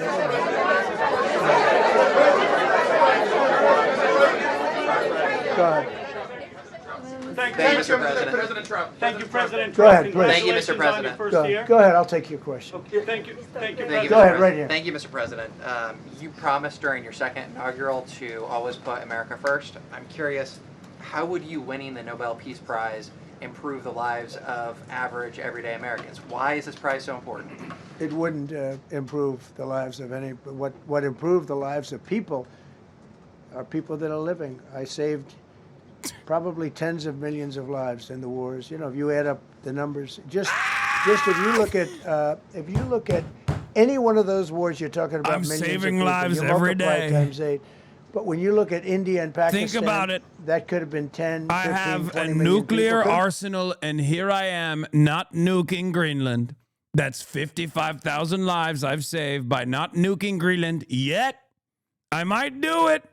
I might do it, but I haven't done it yet. And therefore, all 55,000 Greenlanders are being saved. I'm the peace president. Americans wrong to still feel high prices, and how much longer does the White House hope that they? So I think a lot of people are listening to the fake news a little bit. And I'm not blaming anybody. I think I blame ourselves. I think we've done a much better job than we're able to promote. We've hired Will Stansel, brilliant guy. He's come out with a new statement. It's called Vibe Session. He calls it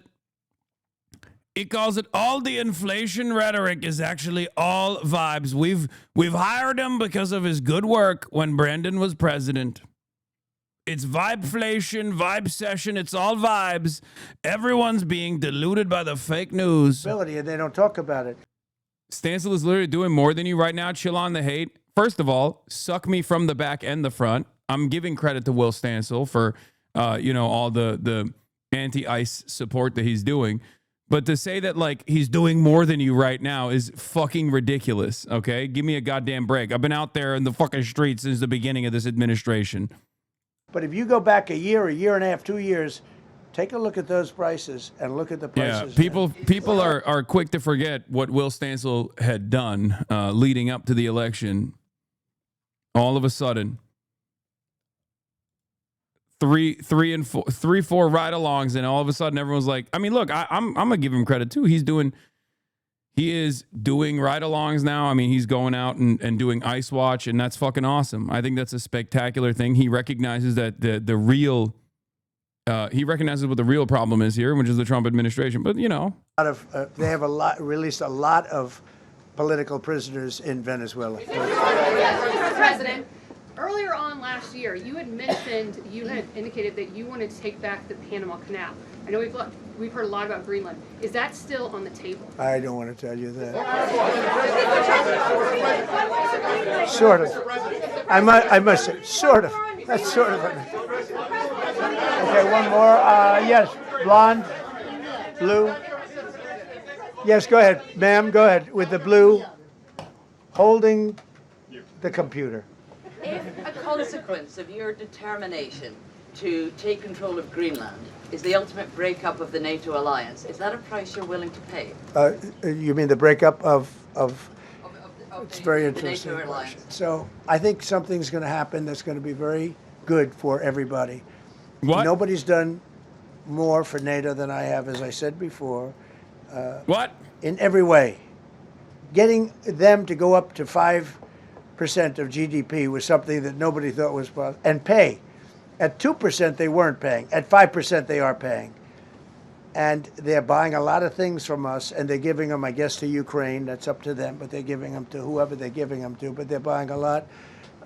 I think that we will work something out where NATO is going to be very happy and where we're going to be very happy.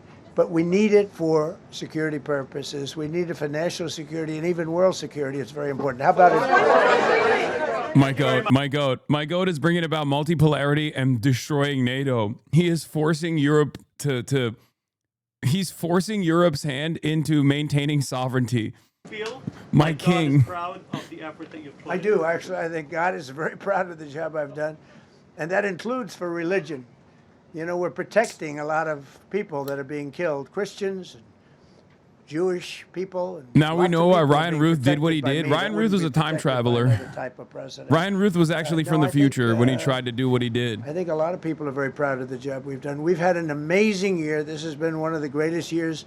Even some people that wouldn't necessarily love me instinctively, they're saying this was an incredible year. We've had an incredible year economically.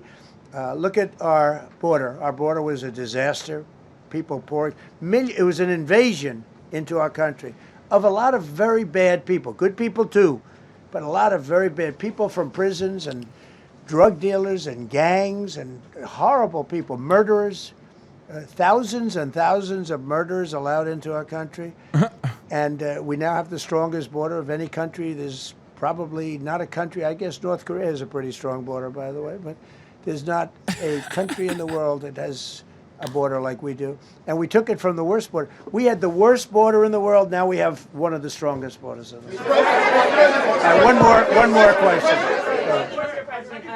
You said you're confident something's going to get worked out in Greenland, but Greenlanders have made it clear they don't want to be part of the U.S. Well, What gives the U.S. the right to take away that self-determination? When I speak to them, I'm sure they'll be thrilled. Oh, totally. Dude, yeah, he's going to convince them.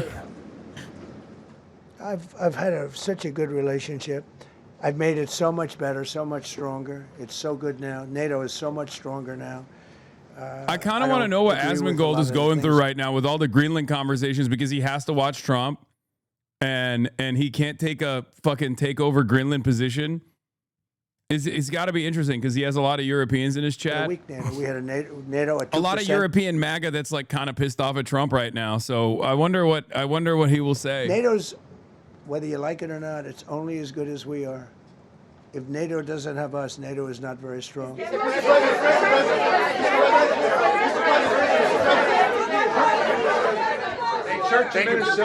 no, behind you, please. Thank you, President Trump. Yes, go ahead. Greatly appreciate it, sir. We heard a long list of accomplishments from the last year. Could you cherry pick the top 3? And then looking forward, what are your 3 most important priorities in 2026? So I think the building of a really powerful military has been a great achievement, and that would include the Venezuela thing. That would include the attack on Iran and the wiping out of the nuclear threat. I think that's been really amazing what we've done militarily. I think what we've done in business has been incredible. Incredible journalism, $18 trillion coming in. Plants are being built all over the thousands. Journalism of like you've never seen before. 18 trillion is a record. No country has ever come anywhere even close to that. I think that's a record. And I think that most favored nations for drugs is something that nobody thought they'd be able to get. Tariffs helped me there because the nations would have never gone along with it if I wasn't able to say, if you don't go along with it, we're going to put a 10 or 15 or 20% tariff on your nation. And they went along. And our drug prices are going to come down at numbers never even seen before, never even thought possible before. So those would be 3 things. Thank you.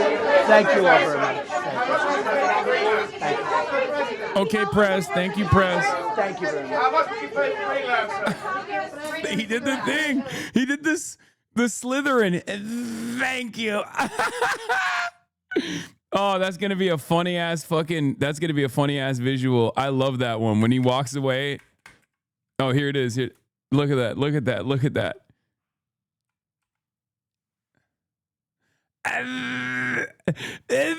Thank you. Demon. Demonic. The reptilian hiss. Oh, Jesus Christ. Oh, it's fucking awesome. Okay. That was awful, but it's something we haven't seen in a while. Donald Trump going out and talking to the press directly. There you go, Hogwatch. European roaches in the comments aren't saying base Trump anymore. Trump just uploaded this to his Truth Social. 2 AI-generated pictures remapping Greenland and Canada. This is Asmongold's subreddit. Okay? For those of you who are just tuning in, you might not know this, but Asmongold is the #1 MAGA dick writer on this platform. And as the #1 MAGA dick writer, he has to dick write everything that Donald Trump says and does. But unfortunately, Asmongold has a problem. And the problem is he is audience captured. He is tremendously audience captured. And his audience happens to be majority European MAGA supporters. But for the first time since Trump became president, the majority European MAGA dick riders are very frustrated. They're very frustrated with what the Trump administration is doing, especially as it pertains to denying sovereignty to the European continent. What the fuck is happening, man? My goddamn internet keeps going in and out today. Okay? Yeah, mini F, micro F, but it's fine. We're still here. It's still going on. But as I was saying, now he's got two competing issues here. One, he has to eat Trump's dick. 2, he has to eat his audience's dick. And because his audience is primarily European Trump supporters, he's in this, he has to play this delicate tightrope for the first time ever, where he can't just like talk about how awesome it is that Trump is taking over Greenland. They all loved it when Trump did this to Venezuela, but they all hate it when Trump is doing this to a European ally, right? Forget war. It's Tuesday, and this afternoon, I have my third meeting this week with EU blue chip companies, specifically to look at their current exposure to U.S. tech services like Azure and AWS, to discuss how they can plan to move from these services to non-U.S. based solutions, not discounting a move from cloud back onto on-premise solutions. This would be billions of dollars annually removed from U.S. companies if just those three. What the fuck, man? What is happening with the goddamn internet? Are we still here? Can you guys still see me? Am I still fucking... am I still effing? Okay, you can still see me. All right, good. Cloud back on-prem is becoming more and more a common conversation. You're not alone. Godspeed, man. We're also moving from U.S. cloud to alternatives. For the love of God, sovereign cloud solutions from Google, Microsoft, or Amazon are a scam. Don't even suggest that. Why is he so R-worded? For real. He keeps shooting himself on the foot with the stupid shit he says and does. He could have the whole world sucking up to him, yet he chooses to act like a spastic. I am starting to root for an impeachment. He's becoming unbearable and keeps damaging the anti-woke culture. He keeps damaging the anti-woke culture like the anti-woke culture is a real thing. Okay? He's a megalomaniac, Neba baby, and wants a new state added to the union named after himself, Trumpanada. Now, it's interesting because like his community is supposed to be super fucking pro-Trump, and all of a sudden now they're no longer super pro-Trump because for the first time ever, they're experiencing what Trump does when he wants something. Okay? The whole Greenland situation is insanely stupid, and while he may have done some good things, this will end up ruining all international relationships, and he will not get Greenland one way or another. You don't simply take over another country in this day and age, except you do if you're the United States of America. What you mean is you don't get to do that to Europe. Not realizing that this has already been done to Europe. Europe is vassalized already. This is just basically casting away all of the smoke and mirrors that make it seem as though Europe has not been firmly vassalized. Okay? Please don't say that spaz word is basically the R word, but as British slang. Okay, I didn't know that. I thought that was like a medical term or something. But in any case, my apologies. Okay. So Asman thinks so. It's easy. Just do it. It would be easy, but just because we can doesn't mean we should. We couldn't even kick the Taliban out of Afghanistan. They're fighting us with flip-flops. It would be a shit show. It really wouldn't be easy. Promise to end the war and get a Nobel Prize, bomb Iran, kidnap Maduro, threatening to conquer Canada and Greenland. Why is he like this? Never let him know your next move. No American here. I don't understand why a man of his age engage on such aggressive behavior. Would he live to see the consequences of conquering so many land? He's mad for not getting the Nobel Prize. He saw Obama get one and murder tons of people. He's just probably trying to do that. Again, for these guys, the only reason why they like Trump is because Trump represents anti-woke culture. These guys have no understanding of politics. They have no understanding of policy. They have no global design. They have no vision for a better future. They're just responding in the most reactionary ways possible to what they perceive as woke culture because Television Man and right-wing forces have told them, woke culture is here. They're making everything homified, and we are going to make everything less gay. Okay? So they are leaning into Trump.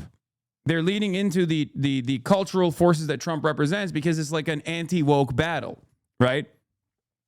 They can't even comprehend that this extends to, being pro-Israel as well. Weirdly enough, that's something that, maybe some of them don't even recognize, where like Trump is hyper woke when it comes to claiming things are anti-Semitic and then punishing people, right? Mahmoud Khalil was a great example of this. But I guess in that situation, the higher priority is still with like maintaining Islamophobia as an anti-woke narrative. And that's why they don't consider like Trump's fake anti-Semitism enforcement as another instance of every, we're anti-woke except for when it comes to things that we claim are anti-Semitic. As a European, I was never 100% anti-Trump. Yes, unlike many, as I've always tried to view the problematics through the eyes of an American, as Asman makes this possible. Also, looking at what the Democrats are doing in the U.S., it was no surprise Trump and Republicans won the elections. But every time Trump does something, which I can say, okay, he's got a point in this, or might have a point in this, or even a few things I can agree with him, he always does stupid shit like this. Right now, when it comes to Greenland, he behaves like a child. I didn't get the Nobel Peace Prize. How dare you? You didn't give me the prize. So now I'm interested Now I am not interested in peace anymore. While I don't really believe, or at least now, he would actually try to commit a military action. Or if he did, I hope others who have a say in this would not let him do it and refuse and impeach or whatever. Even threatening like this is insane. I like Trump. Why is Trump doing this? You are treating us like we are brown. We are not brown. Why are you treating us like we are brown, Mr. President? We love you. Ich liebe dich. Ich möchte Trump. Why are you doing this? Yeah. Get control of Minnesota first. How about that? This is embarrassing the US globally. Big talks of taking over other countries. That he doesn't even control all states of the United States. Way to make sure Europe and China strengthen their bond. Yeah. As a European, I was a big Trump fan. I still think he does a lot of great things, but the foreign policy sucks. America feels bipolar and unreliable now. He's picking fights with the allies and uses tariffs as a way to punish or bully. This is the guy who rolls out the red carpets for Putin's, yeah, and treats his allies as vassals he can freely humiliate. I feel like he's setting an example for other nations that international law doesn't matter. And larger countries can invade or bully the smaller countries as long as it is in the nation's best interest. Ja, based, sehr gut, ja. Your president is not well. Do something about it. Everyone was in such an uproar at the Democrats allowing Biden to be unfit for so long. Yet here we are. You can cut the hypocrisy with a knife. For people who are just now figuring out that this is what Trump has been doing, because you were deluded into thinking that he is like representative of an anti-woke culture, what you also need to move beyond is this fucking dynamic in your mind that there is like such a thing as woke culture and it was like being mass enforced upon you by, you know, liberal powers or whatever, and recognize that this has always been the global design. This is the global capitalist design. You do not benefit from it. And as a matter of fact, they delude you into thinking that you're actually winning something when Donald Trump wins the election over the Democrats or some shit like that because he's anti-woke. Meanwhile, all he is doing is reinforcing American hegemony. But when you think American hegemony is good, what you fail to consider is that American hegemony just means capitalist hegemony. You think capitalism is good. You think global capitalism is a good thing. It's not. That is the real reason why you have a crippled social safety net. Not because you have a bunch of refugees in your country now and it's ruining the country and it's ruining the culture or anything like that. The reason why you're frustrated is because of austerity.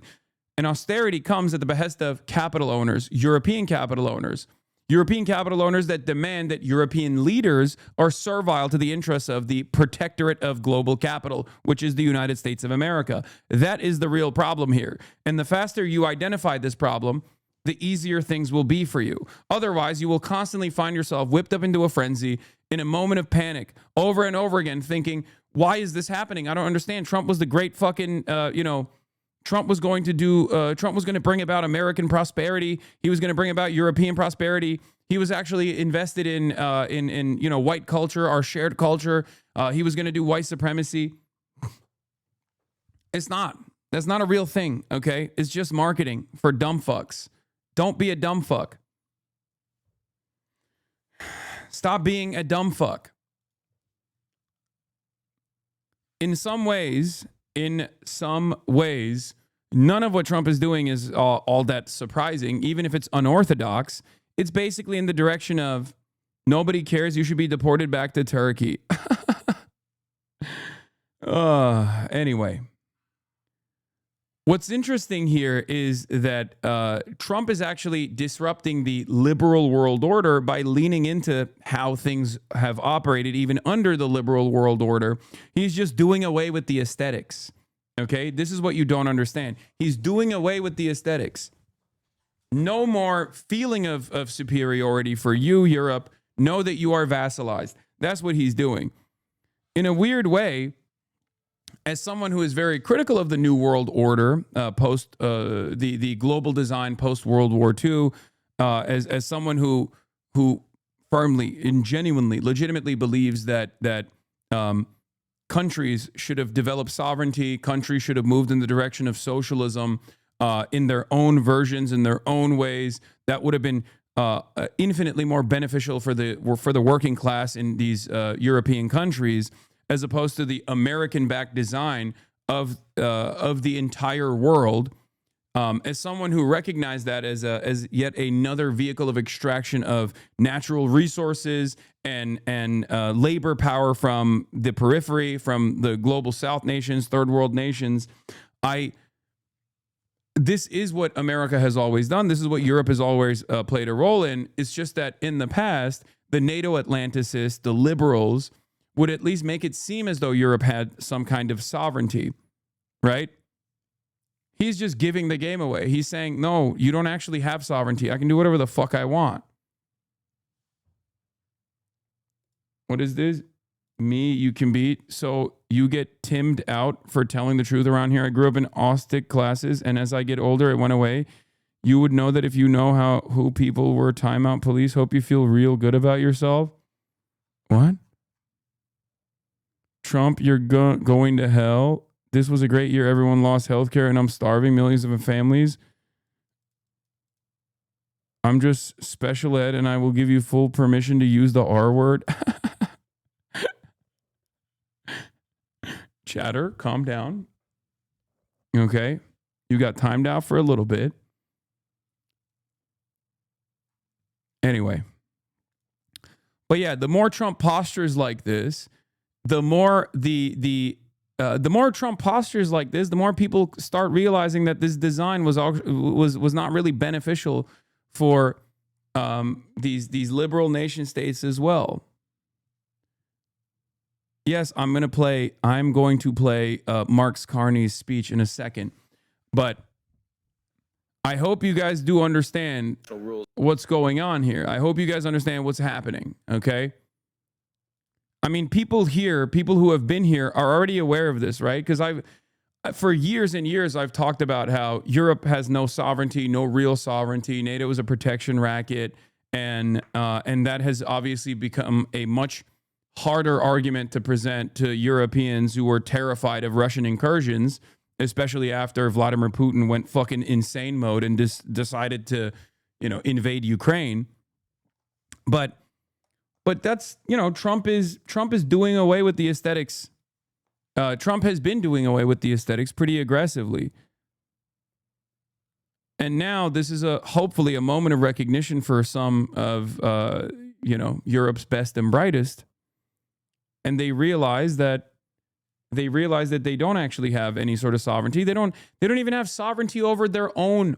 They don't even have sovereignty over their own politics. Like, if you're living in Europe and you're like, hey, I don't want healthcare to go away, what the fuck is going on? Why is it that year over year it becomes harder and harder? The wait times get longer. I don't have access to medicine or access to healthcare with the same in the same ways. My public transit is worse overall.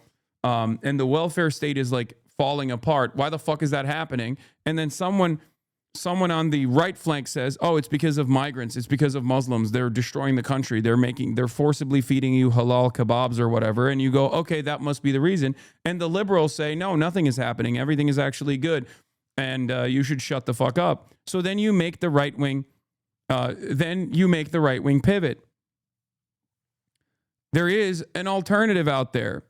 One that is unfortunately not often represented. Have you always critiqued the Eurocucks, or is this a recent analysis? No, I've been saying this for years. European liberals have been coming into my chat to crack jokes and say socialism is a real evil. You're wrong. You don't understand. We have social democracy here, and I keep telling them you have austerity. Those the social democratic safety nets that you actually enjoy are going away. And they're going away for the same exact reasons that they never really fully existed here in the United States of America, or were crippled here in the United States of America, and certainly in Canada as well. And that is at the behest of capital. When austerity measures kick in and the government-funded programs are crippled, and your living standard goes down as a consequence of that, because previously you were leaning into those things without even recognizing that that's just a function of the government. And you develop anxiety, you develop anger over this sort of thing. You become more malleable and more easy to influence against, like, enemies that are coming in, these barbarians or whatever. Not realizing that the reason for that austerity is so that private enterprise can come in and fill the gaps that were created by the austerity to begin with. That's how it's worked. That's how it has always worked. First, you starve these programs. Then people go, why the fuck am I paying taxes anyway? These programs are dog shit. And then private enterprise comes in, lobbies the government, says, hey, guess what? We can fix it. And in the interim, that privatization might actually lead to better quality healthcare in the short term. But slowly but surely, as they take over the entirety of this sector that was previously controlled by the government, they actually give you lower quality of care overall and slower quality of care overall, but they're also making money off of it. Now you have to literally pay higher prices to a private business rather than the prices that you were paying with your taxes. It's a less efficient system. It's a worse system overall. And this is precisely what's been happening all around Europe. It's been happening in America. That's why I always used to tell European liberals, like, you don't understand. If you don't move in the left, if you don't move fast in the leftward direction, if you don't organize against what's coming, this austerity and the anger that it causes is going to make people even more reactionary. And then fascists are going to come and fascists are going to take over European countries. In some ways, in Western liberal capitalist countries, the same forces of capital are doing the exact same kind of the exact same measures. And yes, I will listen to the full Marx Carney speech, please. Oh my God.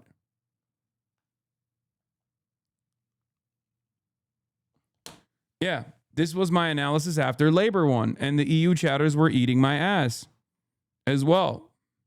They were like, you're wrong. You're wrong. Labor is actually going to save the British government. There were plenty of fucking UK chatters and European liberals that were saying, like, see, we're different. We're different than America. Labor won. It's going to be different. And I was like, no, this is what happens when, a shitty Democrat wins and doesn't actually do anything to fix any of these fucking problems. How long is this speech? That every day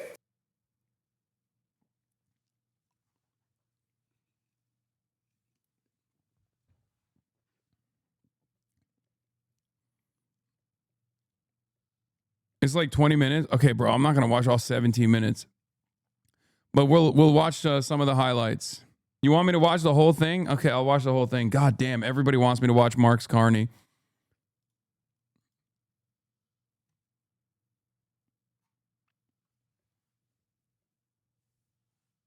There's French you can skip. Hasan, you are correct. However, don't generalize all of us from the EU. We don't like what's happening and haven't been since 2016 and even before the Bush administration. We're not stupid. Don't give any thought or pause to those stupid, loud minorities. Call them dumb. Call it a day. We love you. No, exactly. No, I don't, for the record. I get it. I understand it. I understand where, the European left is coming from. Trust me. I have a lot of sympathy for people who are who see right from wrong, who recognize exactly what's going on, who want to make change, who want to organize in the direction of socialism. Okay. Here, we'll watch the 8-minute version. Apparently, he says the liberal New World Order was based around a lie in this, and that's why people really like it. it seems that every day we're reminded that we live in an era of great power rivalry, that the rules-based order is fading, that the strong can do what they can and the weak must suffer what they must. And this aphorism of Thucydides is presented as inevitable, as the natural logic of international relations reasserting itself. And faced with this logic, there is a strong tendency for countries to go along to get along, to accommodate, to avoid trouble, to hope that compliance will buy safety. Well, it won't. So what are our options? In 1978, the Czech dissident Václav Havel, later president, wrote an essay called The Power of the Powerless. And he's not appeasing. He's not. I actually like what Mark Carney has been doing, even though I'm, skeptical. Let's just say I'm Carney curious, okay? Or maybe Carney agnostic. Because there are some things that he has done, especially since Donald Trump is deliberately posturing as though he's going to annex Canada. He recognizes the dangers that that presents and was, this is a major ally to the United States of America, openly choosing to leverage a better relationship with China in an effort to maintain sovereignty. So I think that's good. I think that's a good thing. I think that's a smart thing to do. It's what I've been saying European leaders should be doing. And in it, he asked a simple question. I've been saying that he should be. What Mark Carney did this past week is what I've been saying European leaders should be doing since Liberation Day. Okay? And what have European leaders done since then? What have they done? They talked about the real threat being China and Russia. The real threat is China. The real threat is China. The real threat is China. America, please, we are your dog. America, please, we will capitulate. And what did that do? What did that do to Trump? Did that stop Trump from saying he's going to fucking take Greenland? No. Did that stop Trump from implementing tariffs? No. You have to push back on bullies. It's that simple. And this entire right-wing franchise, this entire global fascist movement is a bunch of fucking stupid bullies. The time for maintaining some sort of like liberalism is done. Liberalism is failing. Liberalism is falling apart. If you still believe that there is going to be some kind of like reasonable centrism we can get back to, you're wrong. You're fucking delusional. Okay? Wake up. It's over. You have two options, socialism or barbarism. And right now, barbarism is winning. And a lot of these guys who are liberals themselves, who are in charge of these fucking countries, are trying to still maintain the dignity as America is basically saying, no, you don't understand. There is no dignity for you here. Internationalism or like the liberal New World Order is done. It's over. Okay, it's over. It's now going to be my way or the highway. It already was, but now you can't even actually go home and make it seem like you have some semblance of sovereignty. How did the communist system sustain itself? And his answer began with the greengrocer. Every morning, this shopkeeper places a sign in his window, "Workers of the world unite." He doesn't believe it. No one does. But he places the sign anyway to avoid trouble, to signal compliance, to get along. And because every shopkeeper on every street does the same, the system persists. Not through violence alone, but through the participation of ordinary people in rituals they privately know to be false. Havel called this living within a lie. The system's power comes not from its truth, but from everyone's willingness to perform as if it were true. And its fragility comes from the same source. When even one person stops performing, when the greengrocer removes his sign, the illusion begins to crack. Friends, it is time for companies and countries to take their signs down. For decades,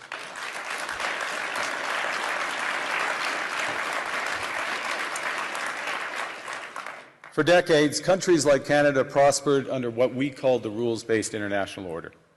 We joined its institutions, we praised its principles, we benefited from its predictability. And because of that, we could pursue values-based foreign policies under its protection.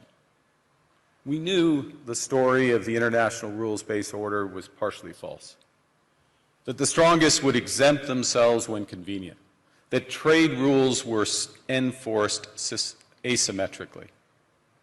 And we knew that international law applied with varying rigor depending on the identity of the accused or the victim. This fiction was useful. And American hegemony in particular helped provide public goods, open sea lanes, a stable financial system, collective security, and support for frameworks for resolving disputes. So we placed the sign in the window. We participated in the rituals. And we largely avoided calling out the gaps between rhetoric and reality. This bargain no longer works. Let me be direct. We are in the midst of a rupture, not a transition. Over the past 2 decades, a series of crises in finance, health, energy, and geopolitics have laid bare the risks of extreme global integration. But more recently, great powers have begun using economic integration as weapons. Tariffs as leverage, financial infrastructure as coercion, supply chains. By the way, when he says great powers, he just means America.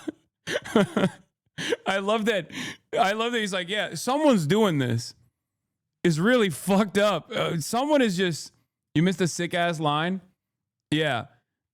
He's talking about neoliberalism. Depending on the identity of the accused or the victim. This fiction was useful. And American hegemony in particular helped provide public goods, open sea lanes, a stable financial system, collective security, and support for frameworks for resolving disputes. So we placed the sign in the window. We participated in the rituals. And we largely avoided calling out the gaps between rhetoric and reality. This bargain no longer works. Let me be direct. We are in the midst of a rupture, not a transition. Over the past 2 decades, a series of crises in finance, health, energy, and geopolitics have laid bare the risks of extreme global integration. But more recently, great powers have begun using economic integration as weapons. Tariffs as leverage, financial infrastructure as coercion, supply chains as vulnerabilities to be exploited. It is an undeniable fact that the world was much better when the Soviet Union was still around. I mean, dude, I said that where everyone yelled at me. I said that in an interview that I was doing at the Zoran election victory party, where like, you don't have to agree with the USSR. You don't have to think about all of the, you don't have to think about the excesses in terms of their own self-governance. But objectively speaking, when there was an alternative vision out there, especially one that did not shy away from pushing back against America during the Cold War, okay, a lot of other countries in the middle, even if they were in the imperial core, were able to keep their gains, keep their benefits. And in the absence of that counter mechanism, in the absence of that counterweight, it is not an accident that we have seen the great explosion of neoliberalism in every Western liberal capitalist country. When capital owners no longer feared the threat of an alternative, the threat of a good example, they did away with all of the safeguards, all of the regulations, first in the United States of America and then elsewhere. All over Europe, you started seeing the same corrosive influence of capital make its way through a period of neoliberalization, the destruction of social safety nets, the destruction of what remains of the regulatory body. Okay? Holy fuck, disgusting tankies. Brother, you are fantasizing about a world that does not exist when you fucking complain about this, okay? I need you to understand. Not for people behind the wall. Oh my God.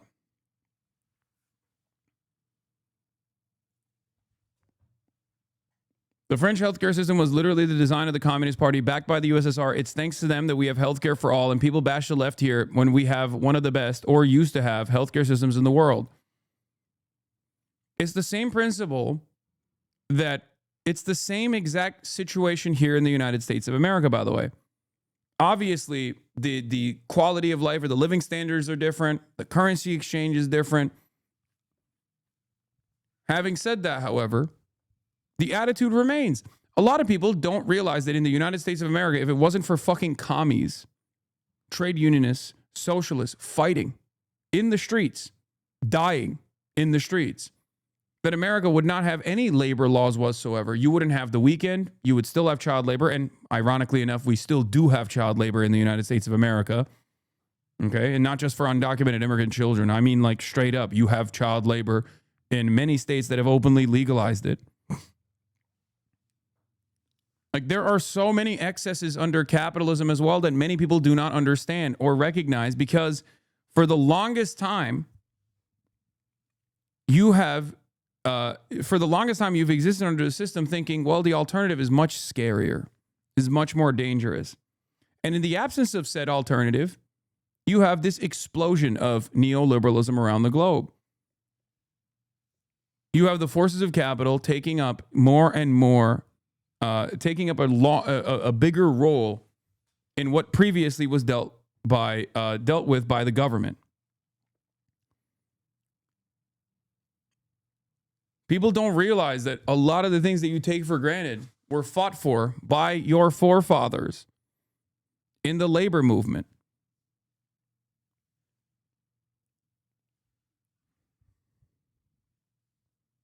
All the hate sub clip Andes are here. I mean, great. It's fine.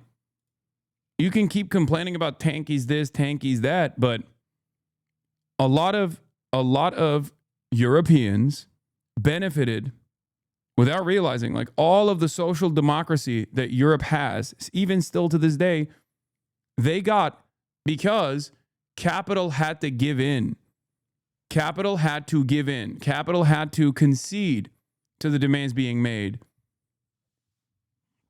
And those demands were made because there was an alternative vision.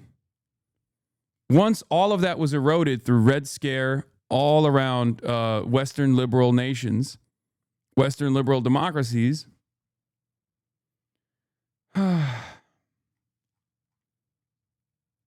you have no competition. You have no ideological competition and full-blown pure capitalism.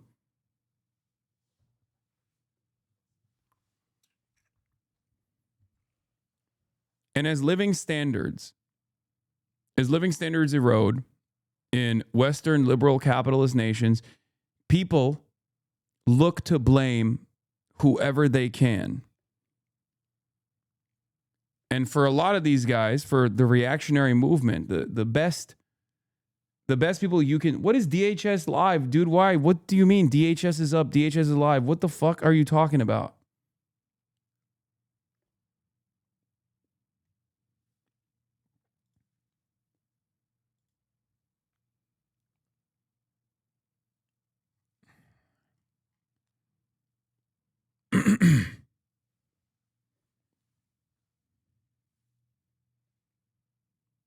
I like how he's making an analogy about the mean communist government forcing business to comply while Canada is negotiating with China while the U.S. is an extremely capitalistic country that's forcing these nations to comply. Exactly.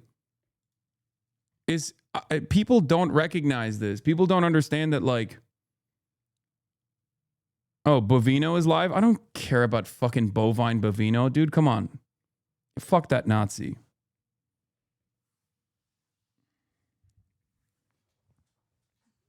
I know what the DHS stands for. Anyway.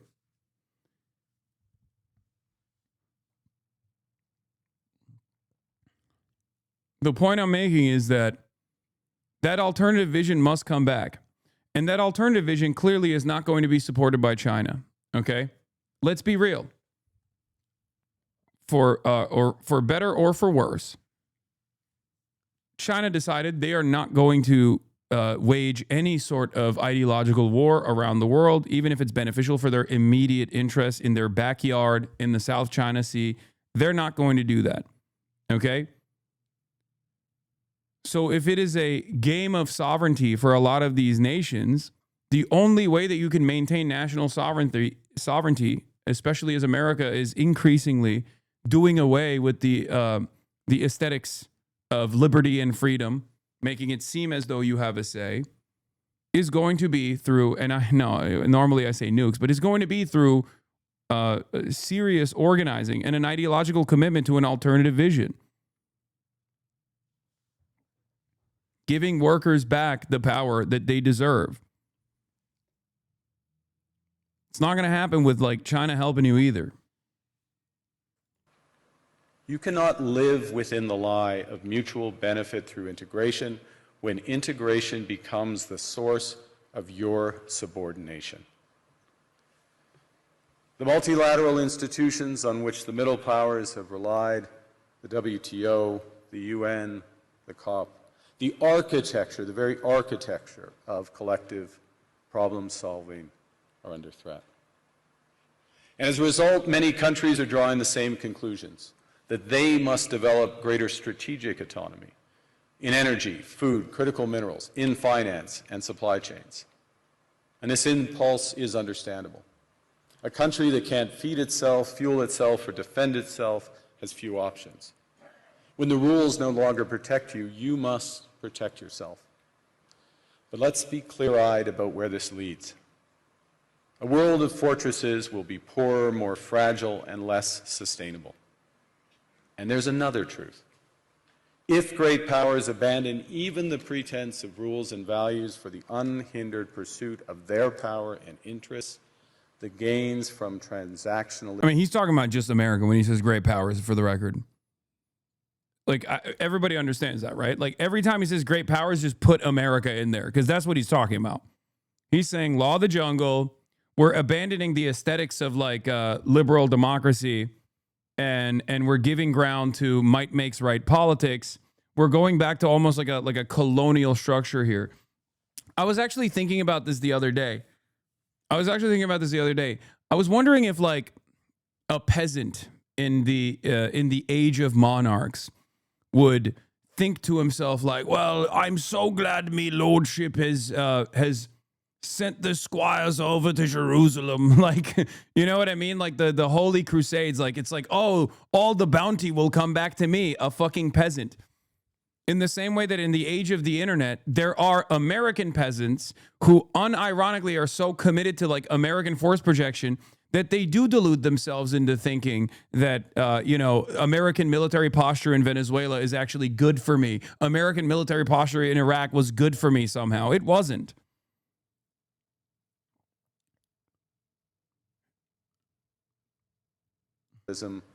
Will become harder to replicate. Hegemons cannot continually monetize their relationships. Allies will diversify to hedge against uncertainty. Yeah. My lordship is based. My lordship is based. Men who would have been feudal peasants trembling outside their hut as prima noctis is carried out inside for most of human history really want you to know that might makes right and there is no rule-based international order.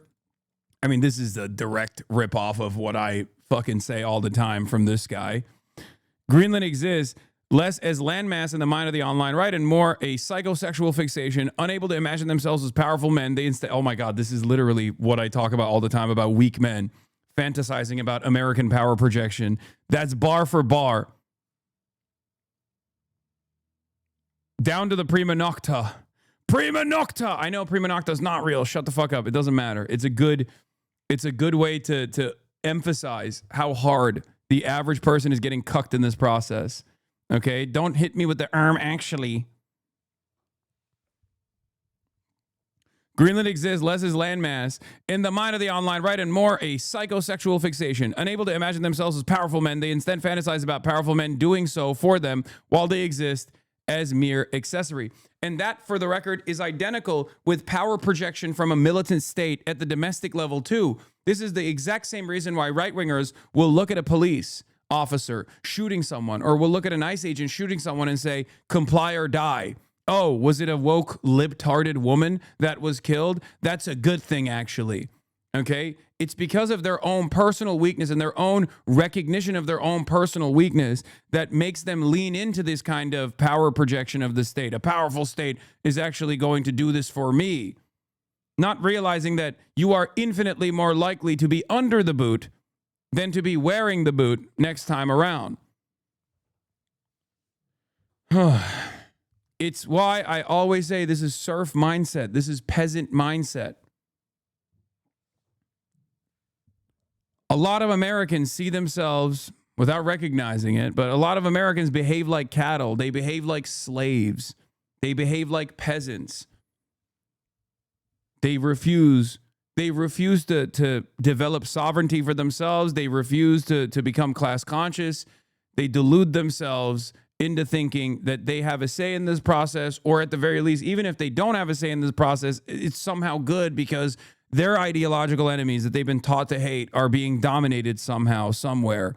Whether that be the Ansar Allah movement all the way out in Yemen, where we wasted billions of dollars bombing the poorest country on the fucking planet to try to get them to submit, to try to get them to refuse to maintain a blockade on their own coastlines as long as Israel continued its genocide, or even at the domestic level, when an ICE agent goes and shoots a 37-year-old mother, they think to themselves, well, the state is powerful and it's my guy doing it. It's my people holding the fucking gun, so I must defend it.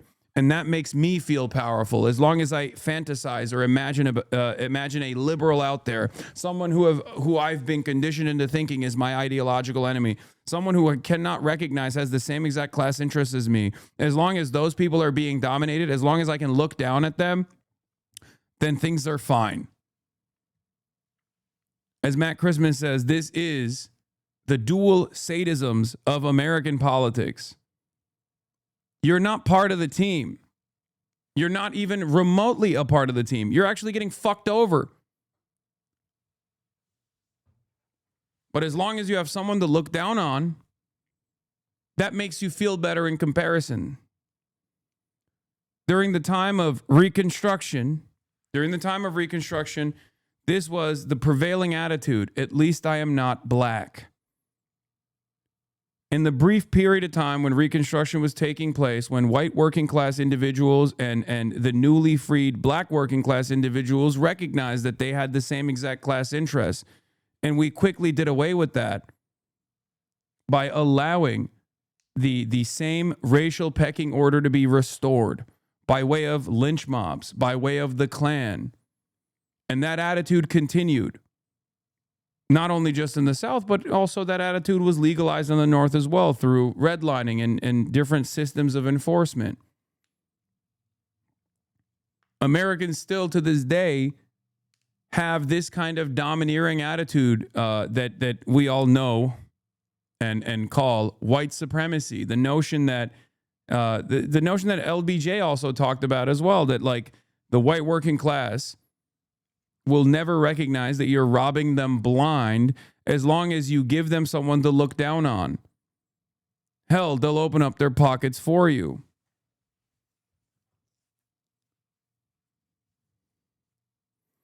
So you're saying normal Americans don't benefit from imperialism? Yes, the only benefit that normal Americans get, the labor aristocracy concept is not incorrect, okay?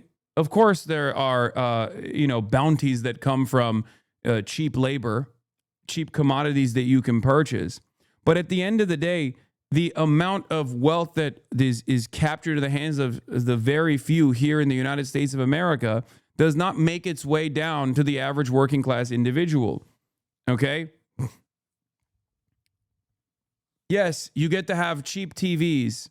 You get to have an iPhone, right? You get to have an iPhone. And that's extracted through an hyper exploitative structure where the rare earth minerals that are extracted for said iPhone is done by, child slave labor, okay, in countries that have previously been destroyed by colonial violence and kept down as a part of the global South so that we could continue extracting their natural resources at a price point that is favorable to us, okay?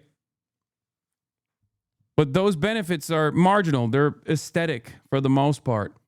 We live in the wealthiest country on the planet, and there's almost 1 million people that sleep outside every single fucking night, dude. That is insane. That is insane.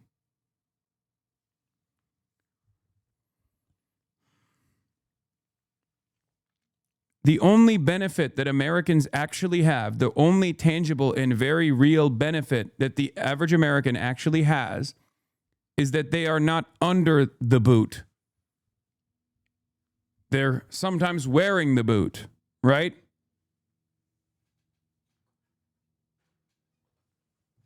They do not get their share of the imperial super profits. An increasingly smaller amount, an increasingly smaller number of people actually receive all of that bounty. Americans don't receive it. They get treats, but that's it.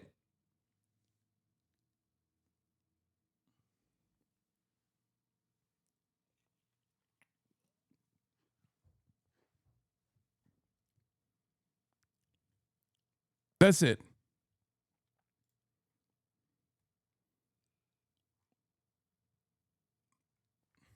You get mass processed, cheap luxury commodities that would be considered impossible to acquire, half a century ago. Okay. And you get it readily available, delivered to your doorstep at a moment's notice. And that makes you think, oh, we have prosperity. The inverse of this, labor aristocracy argument that's very frustrating to me, at least, especially when I'm trying to explain to American hogs that they're getting fucked over in this process, is that a lot of orthodox Marxists unironically make the argument that what Trump is doing is good. Okay? Like, what's the purpose here? By saying this is an L take, what do you want the labor aristocracy to recognize? That they are a part of a class that is truly benefiting from American empire? Is that what you want them to recognize? Do you want them to lean further in the direction of Trump's dominance? Are you fucking stupid? Like, I get posturing as a Marxist, Leninist, Maoist, third worldist makes you feel good. Like you are morally consistent here, okay? But you're not a fucking Maoist. You're not a part of the Maoist brigades in the Philippines. You know, you're not living in the fucking forest, okay? Trying to fight against the Philippines government, okay?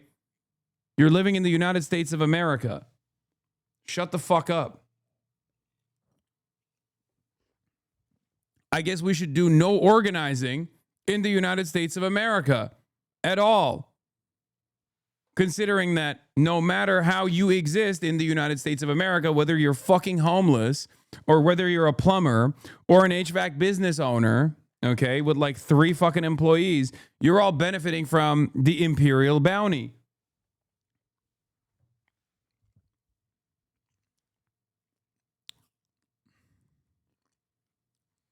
I don't know what happened there. Maybe a little baby F. They'll buy insurance, increase options, in order to rebuild sovereignty. Sovereignty that was once grounded in rules, but will increasingly be anchored in the ability to withstand pressure. This room knows this is classic risk management. Risk management comes at a price. But that cost of strategic autonomy, of sovereignty, can also be shared. Collective investments in resilience are cheaper. What the fuck is happening, man? Than everyone building their own fortresses. Shared standards reduce fragmentations. Complementarities are positive sum. And the question for middle powers like Canada is not whether to adapt to the new reality. We must. The question is whether we adapt by simply building higher walls or whether we can do something more ambitious.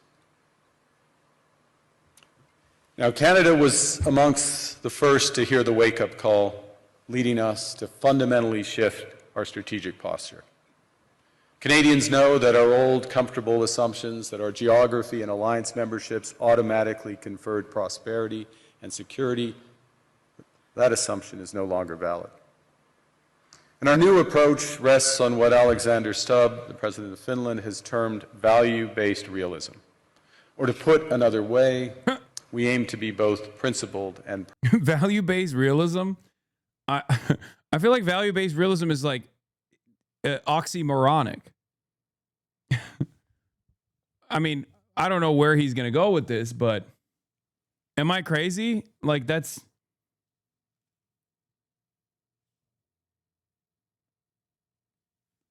You know? Pragmatic. Principled and... What you commitment to fundamental values, sovereignty, territorial integrity, the prohibition of the use of force except when consistent with the UN Charter, and respect for human rights. And pragmatic in recognizing that progress is often incremental, that interests diverge, that not every partner will share all of our values. So we're engaging broadly, strategically, with open eyes. We actively take on the world as it is, not wait around for a world we wish to be. We are calibrating our relationships so their depth reflects our values. And we're prioritizing broad engagement to maximize our influence. Given the fluidity of the world at the moment, the risks that this poses, and the stakes for what comes next. And we are no longer just relying on the strength of our values, but also the value of our strength. We are building that strength at home. It's the Finlandization of Canada, baby. Yeah, I mean, I guess. I mean, yeah, it is definitely really interesting to consider that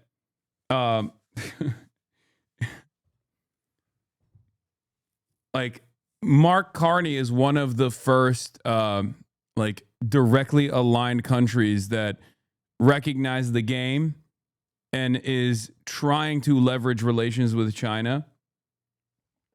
That's number one. But number two, the juxtaposition of how Mark Carney speaks about the destruction of the liberal New World Order in the hands of Donald Trump versus what Donald Trump says is so crazy. And I understand why people look to that and go, yep, that's where we're at. This is obviously Mark Carney looks like a brilliant orator in comparison to Donald Trump because he is. He is a much more intelligent person. He just ripped off Yan Shui Tong's, a Chinese international relations scholar, theory of moral realism, check logs. We're going to comment about Marxist-Leninism and MLMs. I get what you're saying, but do you see how it kind of seems like you're saying Marxist organizing in the U.S. is stupid and you're stupid if you want to do that, or even if you make the argument that it would be positive, you know? Wait, what? Are you no, I'm saying that to people who bring up labor aristocracy. I'm saying that that's a dumb point to bring up. I'm saying this. I'm saying if you are constantly chirping about the labor aristocracy and the imperial super profits that get distributed to the labor force, you are basically saying you're rendering all working class organizing in the United States or in the imperial core to be useless. I'm not doing that.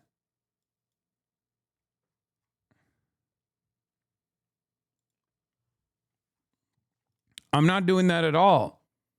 I'm actually trying to wake people up by taking advantage of this vulgar and uniquely honest, abrasive state of affairs that has destroyed the liberal international order that was always beneficial for the imperial core, and leaning into people's interest in maintaining sovereignty to explain to them that this is the capitalist design, and that's the reason why European leadership has consistently played ball with Trump, no matter how belligerent he has gotten, because they are also servants of capital.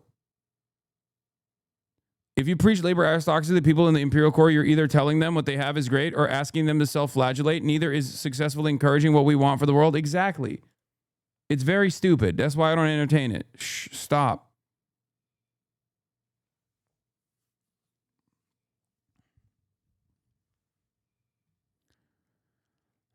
We are totally aligned on bombing brown people. Let's just keep doing that. Yeah, so this was basically a very funny takeaway. But Trump leaked text messages that came from Emmanuel Macron, okay? The prince. From President Macron to President Trump, my friend, we are totally in line on Syria. We can do great things on Iran. I do not understand what you are doing on the Greenland. Let us try to build the great things. I can set up a G7 meeting after Davos on Paris on Thursday afternoon. I can invite the Ukrainians, the Danish, the Syrians, and the Russians and the Margians. Let us have the dinner together in Paris together on Thursday before you go back to the US. Love, Emmanuel. Oui, oui. In any case, Donald Trump leaks that fucking text message. And the takeaway there is, yeah, we're totally aligned on bombing brown people. Let's just keep doing that. Like, the fuck are you doing? You're fucking up the bag. Jason Hickel continues. In all seriousness, this is quite a revealing conversation from the perspective of the world systems theory. Macron is appealing to Trump by saying, hey, we are both part of the imperial core. Let's focus on our shared objective of subordinating the periphery. What he fails to understand or just doesn't want to acknowledge is that there is a hierarchy within the imperial core itself. The U.S. is the main imperial power and seeks to shape the rest of the core, including Western Europe, in its own interests.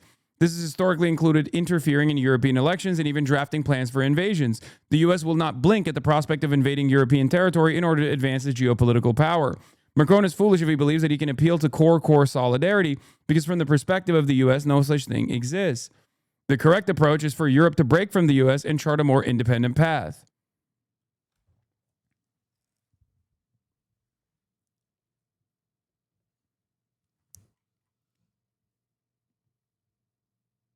Here is another leaked text message from Mark Rutte, who once famously called Trump daddy in a private text message. Okay.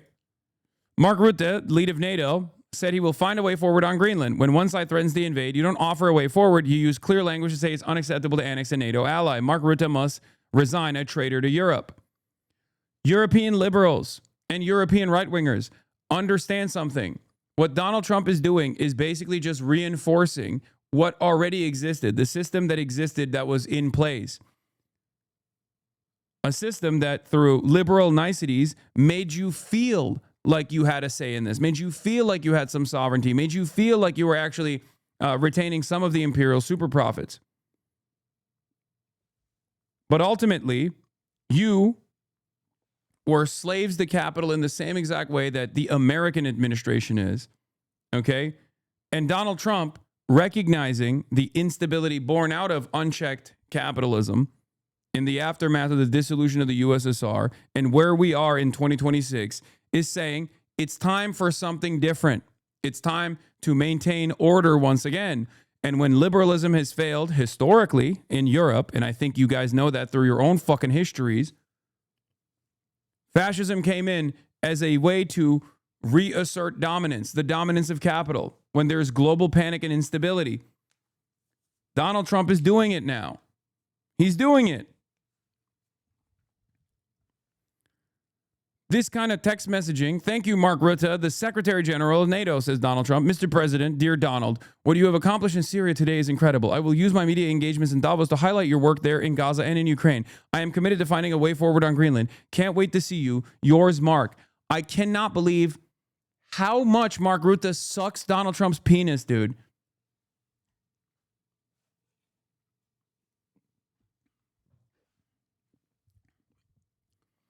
I think it's going to take time.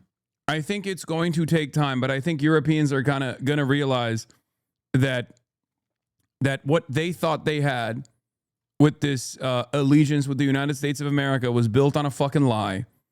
And some people will harden their position on American dominance. All of the right-wing nationalists, all of the fascists, the international consortium of fascists will heavily lean into the United States of America, in my opinion. They will heavily lean into American dominance. They'll say they'll harden their positions, and they'll try to make an argument about how it's actually much better because otherwise you'll have scary Chinese control over our country, and we can't have that.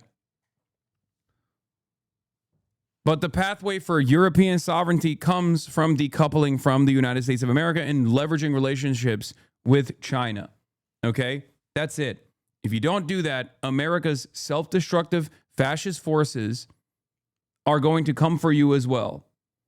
And their allies in your country will destroy you so that America can easily control it, so that America can easily control your lives and easily control your country.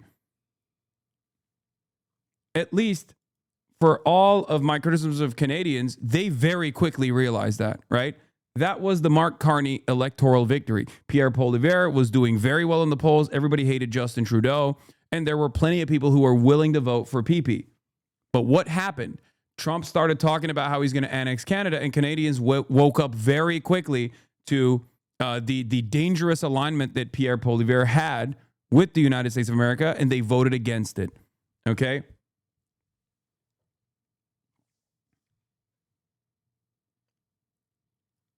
And there are still Canadians in your ranks, if you are Canadian, there are still Canadians in your ranks that have this same design, that want American intervention, that want American annexation.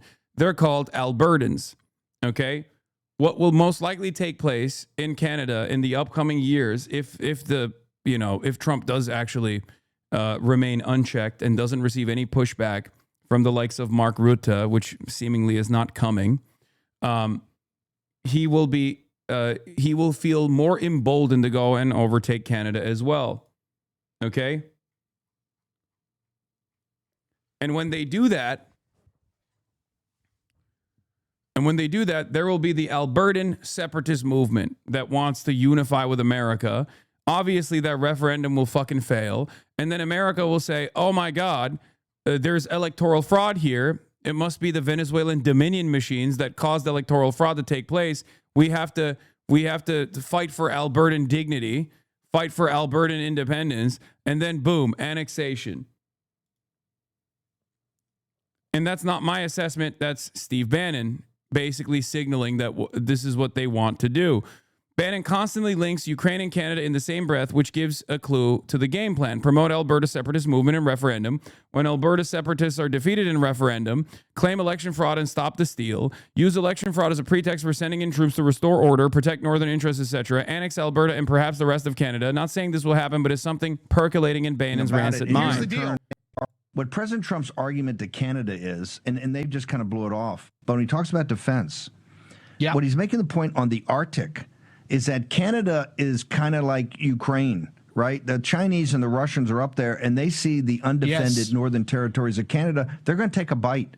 The Canadians got to understand something. They're going to in your territory, and they're going to dare you to do anything about it, and you're going to turn to Big Brother. Go ahead. We're getting Alberta is the linchpin. So when Trump says Canada's going to be the 51st state, he's speaking, he's vamping, he's having a little fun. But what he's really saying, because I know a lot of the guys in charge of the Albertan separatist movement or their prosperity movement, Alberta, they've already met twice now with the State Department. The Albertans are ready to vote in the next 6 months. They're getting out of the Canadian Union. They're going to become an independent state, independent country. We're going to recognize them, and that's going to put them on the pathway to becoming the 51st state. And here's why that's important. Alberta has a bevy of untapped rare earth minerals. They have the world's largest geothermal energy sources. They have some of the world's largest natural gas and oil deposits. So when Trump says Canada is becoming the 51st state, he's really talking about Alberta, and that's important because that's a gateway to the Arctic. Greenland is another gateway to the Arctic. So when we talk about hemispheric defense, we're not just talking about Latin America. We're talking about the polar regions too, Steve, and how they all link together. Canadians that literally ate the fucking bait and ate the propaganda hook, line, and sinker for the grand design of Taiwanese independence are going to learn very quickly about how America can treat them like China just as easily. If implemented, this is the same strategy that the Western forces have applied around the globe over and over again to all of our foreign adversaries. Okay?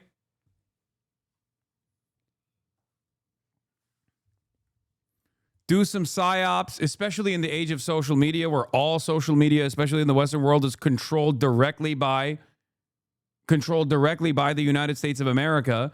Do some psyops, boost in the algorithm how wonderful it will be to get Alberta to be independent.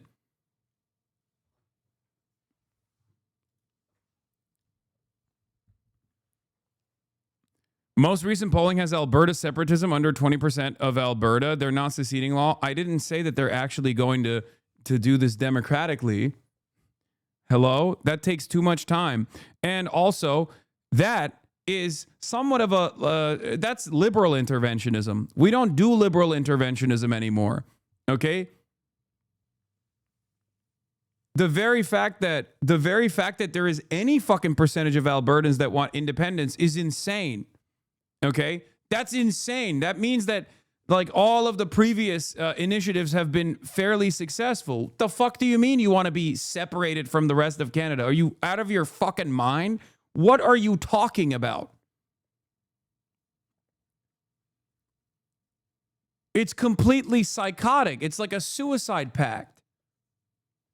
You're just basically holding a fucking gun to your mouth and going, I want to pull the trigger, eh? The fuck?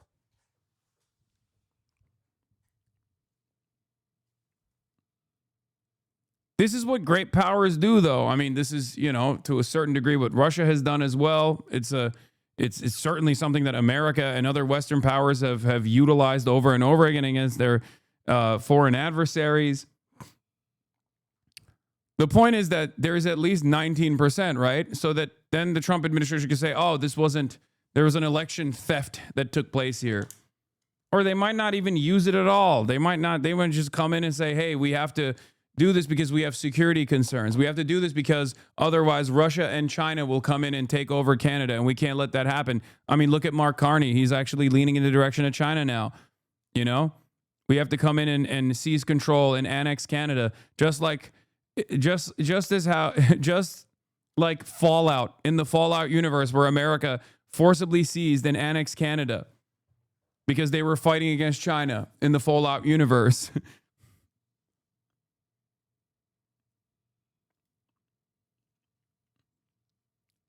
Canada's developing plans to wage a guerrilla war against the U.S. invasion, in case you are wondering how things are going. Military planners are modeling a U.S. invasion from the south, expecting American forces to overcome Canada's strategic positions on land and at sea within a week and possibly as quickly as 2 days.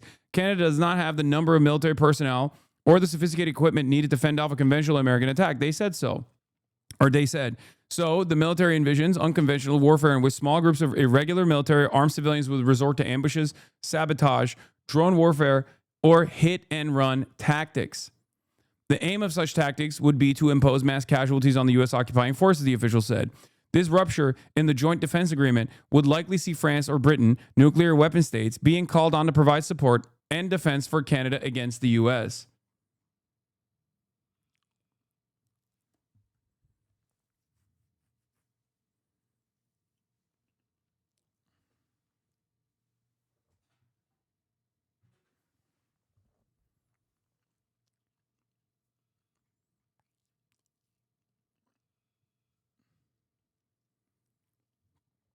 Just normal and good. Just normal and good things. And just normal and good things to look forward to, guys. I mean, it's fucking insane. But how can you look at what the DPRK has done as anything but a resounding success? Like, how can you look at the situation that's in front of us right now and think, you know, it's really fucked up that they developed nukes over there? Yeah, America ain't doing this shit to North Korea.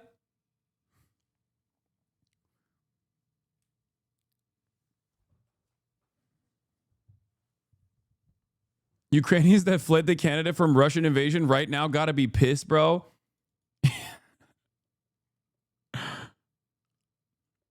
Please stop joking. It will come true. Please stop. I don't want a burger. I want to be syrup. Please, I beg. No, you will be burger and you will like it.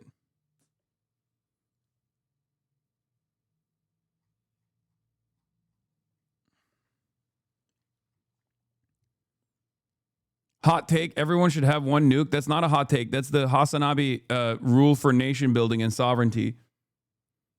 The U.S. Army fighting against hordes of Canadian liberals while the scheming, quizzling Tories hide in the shadows. Oh, that's the other side, by the way. We looked at this yesterday. This is why I was saying, like, my current working theory on this is that if you are right-wing in any country, you actually don't care about national sovereignty at all. Okay? What you claim is patriotic, is like anti-woke or whatever. All these like reactionary attitudes is just about letting America come and fuck you in the ass, okay? Right-wingers in every country right now, and the further right they go, the worse this gets, want America to come and fuck them. Okay? Like, I can't believe it. I cannot believe it. When push comes to shove, when a real question is presented about a preferred response to U.S. invasion, the only party that is, by plurality, in support of rolling over and showing their bellies are the fucking conservatives. And the more progressive you are, the more left you are, the more likely you are to fight for national sovereignty. Liberals at 73% and NDP at 78%. I thought these were the woke they-thems, the septum-piercing wearers, the blue-haired social justice warriors. What the fuck happened? It turns out the more right-wing you are, the more conservative you are, the more invested you are in American dominance. That's it. The more right-wing you are, the more you want to lick the boot. You only respond to power. You only respond to who the most powerful force is. It's crazy. We're seeing this, and I've been saying this for years and years about right-wing defense of police brutality.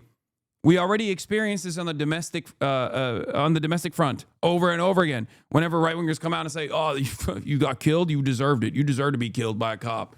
You have to always comply. Comply or die. Comply or die." But it blows my fucking mind. It blows my mind that you got people that claim to be the real patriots here that have more of an investment in fighting their own fucking neighbors than fighting Americans that would potentially invade their country. It blows my mind. This headline: I'd take Trump, warts and all, over our complete and utter lawyer of a PM. Maybe the US buying Britain isn't such a crazy idea. Another thing that I was joking about that is... Does anyone want to have a go at explaining what that means? If you're unfortunate enough to have written tons of columns, many of them, of course, from America, about why he's so wonderful and why you love him and why he's so great and why you don't care about the self-confessed sex offending or the lying about elections or the launching of violent insurrections or the pardoning of convicted drug traffickers while you're arresting or kidnapping another one, about the grabbing of women by the genitals, about the abuse of disabled journalists and the abuse of genuine military heroes, Gold Star families. If you've convinced you don't care yourself, you don't care. He's my guy. I love him. My scarf is tight. Then what are you left with now? Don't support your own prime minister. Don't support your own government. Don't support your own country. Support the foreign leader with the CV I've just described to you, with an absolutely obvious disdain for morality. Don't support your own leader. Support the foreign leader who wishes you harm.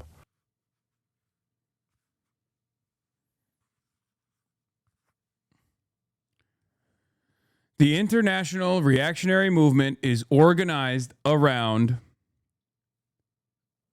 demanding American domination over not only the global South, but also their own sovereign states.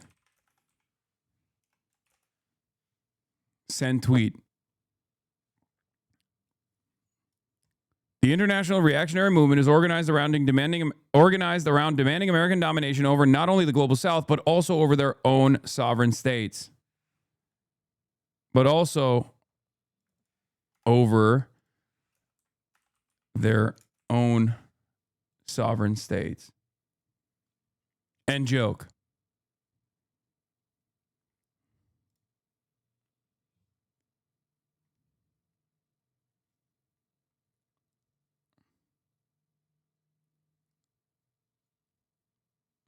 Welcome back, Charlie Kirk. What is this? We're very happy to share some exciting news. Our family is growing. Usher! Usher's pregnant? Usher's pregante? This is literally a broken clock. This guy's a fucking idiot. I hate this guy. He's the worst. He's the epitome of libtard, huge Starmer fanboy. This is literally a broken clock being right twice. I mean, I don't care if they're like... What you're failing to comprehend is if Starmer rolls over as he has done so,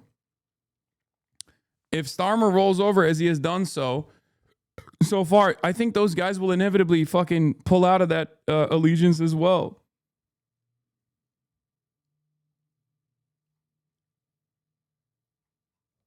Usher is pregante. We are very happy to share some exciting news. Our family's growing. You know what this is, right? This is a classic. The relationship is in tatters. Another baby will fix it. This is famously what couples do when they're on the verge of divorce. Okay? Straight up. How could JD cheat on Erica Kirk like this? It's really fucked up, by the way. I, for one, am devastated.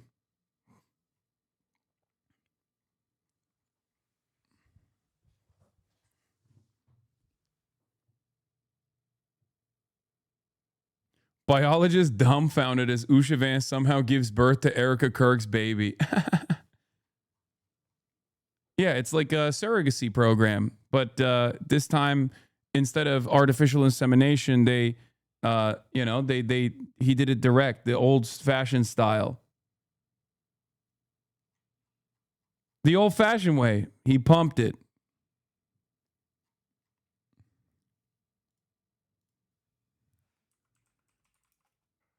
Classic failing marriage move. Hoping that another baby will fix what's broken. Maybe Usher cheated on him with Stephen Miller. They're all swinging probably. No.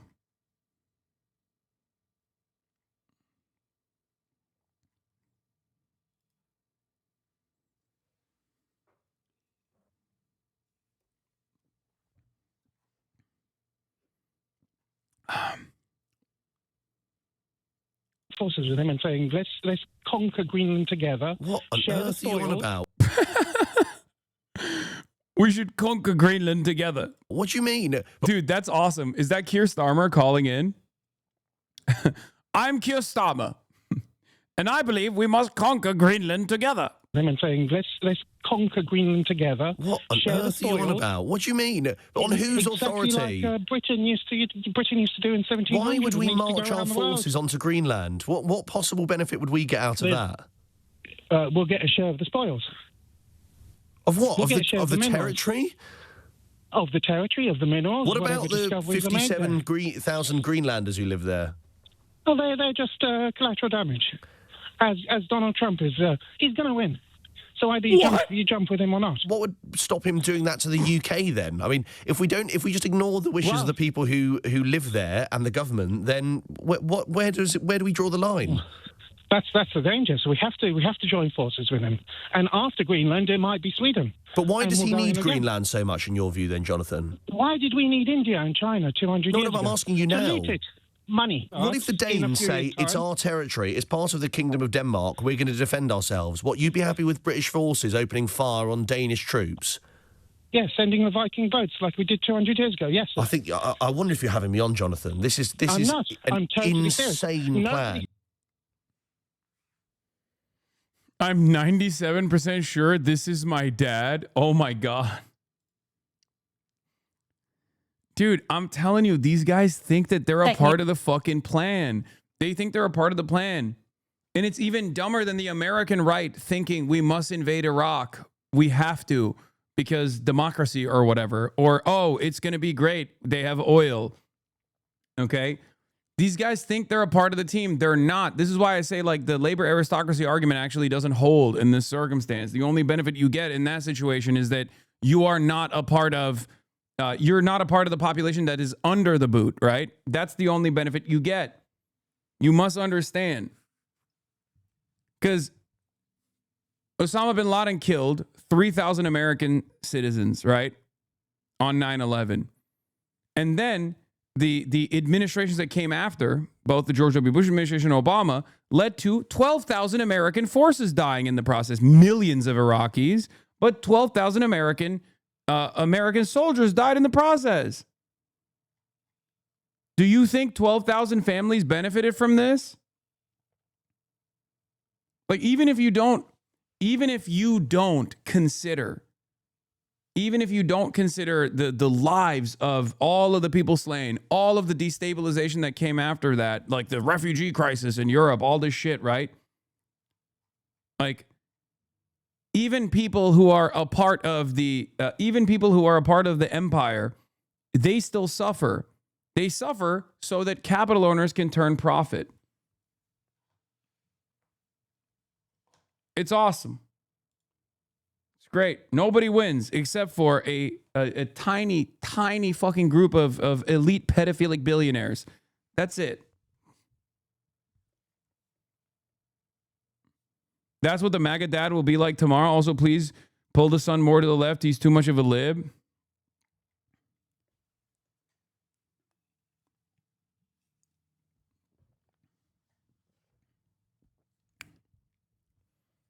Important. Finally, some good news. A cow demonstrates a tool used for the first time in an experimental setting. Wait, what the fuck?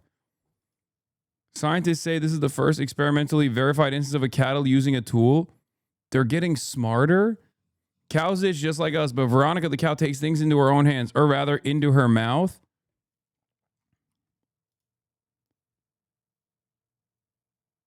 She's tickling her butthole. What the hell? Are they evolving? What the fuck's going on?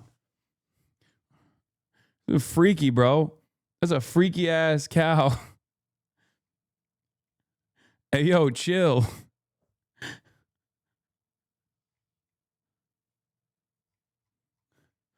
Freaky ass cow, dude. Anyway, Europeans are only panicking over Trump's assault on the so-called rule-based order now that they find themselves on the short end of the stick for the first time. Welcome to the world you helped build. To Davos. President Macron is speaking. Yeah, as a Turk, okay, in parentheses, pejorative, I welcome Europe recognizing that they are just like Turkey in this process. Nation states that feel as though they have a say in the process and maybe have had incremental gains as a part of like being in the imperial core. Turkey was never directly in the imperial core, but was a willing participant, right? NATO forces and all this stuff. And the benefit that you get is, at least for the longest time, you didn't get like dominated as hard as like Iraq did, right? But now the tables are turning. You ain't Israel, little bro. That's it. The only country that is a part of the imperial core that gets to do whatever the fuck it wants is Israel, okay? You're not Israel, France. You're not Israel, Denmark. You're Denmark. And you got land that we kind of want right now. It's looking good. It's looking appetizing, okay? Perhaps you should have not had Greenland, you know, if you didn't want us to come and take it by force. What was Greenland wearing? Rapist president. He doesn't understand no means no. Stop generalizing the European people into what our leaders think. For fuck's sake, guys, all you Americans are literally Trump. No, dude, that's not what I'm saying at all. I'm speaking to I'm speaking to the European leadership when I say this. Okay? Please understand. Because these guys have benefited from the system. These guys have benefited from the system because they serve the same exact masters, global capital. That's it. Taking you across to Davos. President Macron is speaking. You may be wondering about the aviators. He's apparently had eye surgery, which is why he's wearing glasses. More than 60 wars. What more can I say when I'm literally demanding that European leadership get their act in order and fight back against my country? Like, what do you think I'm saying? When I say Canadians, rise up in arms, okay, and fight back against my fucking country, I think you should be able to understand that I'm talking, I'm separating the population from its elected representatives, and I'm separating the population from being willing participants in American dominance, okay? And when I shit on Europeans that demand further vassalization, I'm talking about right-wing Europeans. I'm talking about right-wingers. In 2024, an absolute record, even if I understood a few of them were fixed. And conflict has become normalized, hybrid, expanding into new domains, space, digital, information, cyber, trade, and so on. It's as well a shift towards a world without rules. You need to get on the level of the Iranian and Venezuelan dissidents and start demanding they bomb America. I mean, I don't think it's going to get there, and I hope it doesn't get there, okay? Yeah, I'm going to be like, China, please, bomb Los Angeles now, please. Please, our people yearn for freedom. Our people yearn for democracy. Please bomb us. Where international law is trampled underfoot, and where the only law that seems to matter is that of the strongest, and imperial ambitions are resurfacing. Obviously, the Russian war of aggression against Ukraine, which will enter into its 4th year next month, and conflicts continue in the Middle East and across Africa. This is as well a shift towards a world without effective collective governance, and where multilateralism is weakened by powers that obstruct it or turn away from it, and rules are undermined.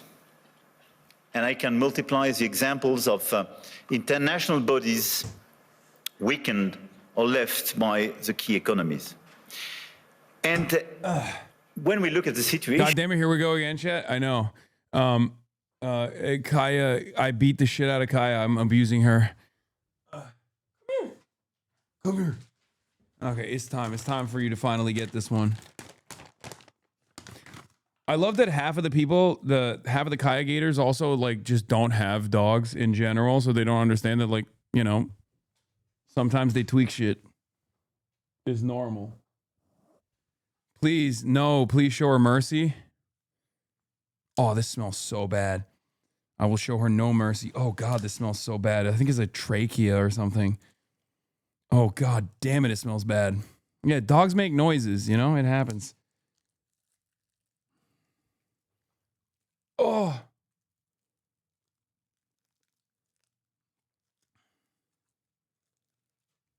Oh my God.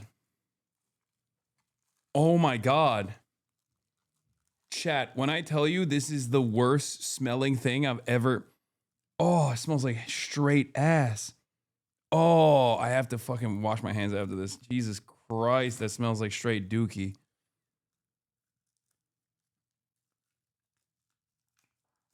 Oh.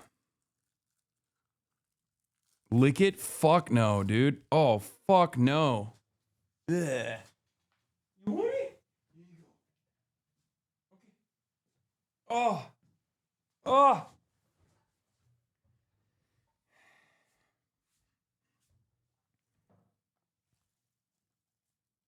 Wait, you don't want it? The fuck? Why are you looking at me?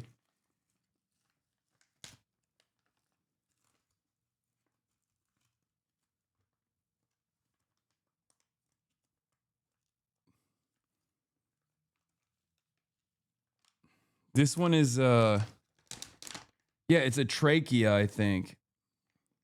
There was a round gullet, a flat gullet, a braided gullet, and a trachea. And I think this one is the trachea.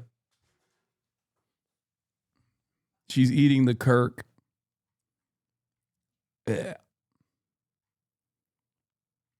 She wants you to try it? No, I'm good.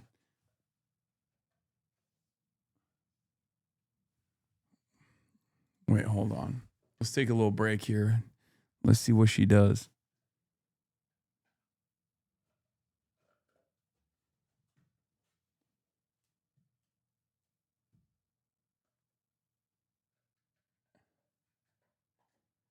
Uh-huh. She established good positioning. Very nice. Okay. Getting into it.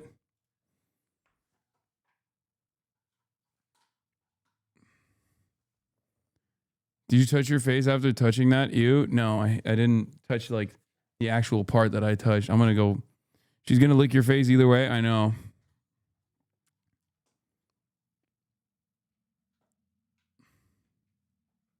Good form. Very good. Oh, she's already cracking into it. God damn. I don't know if you guys can hear it or not.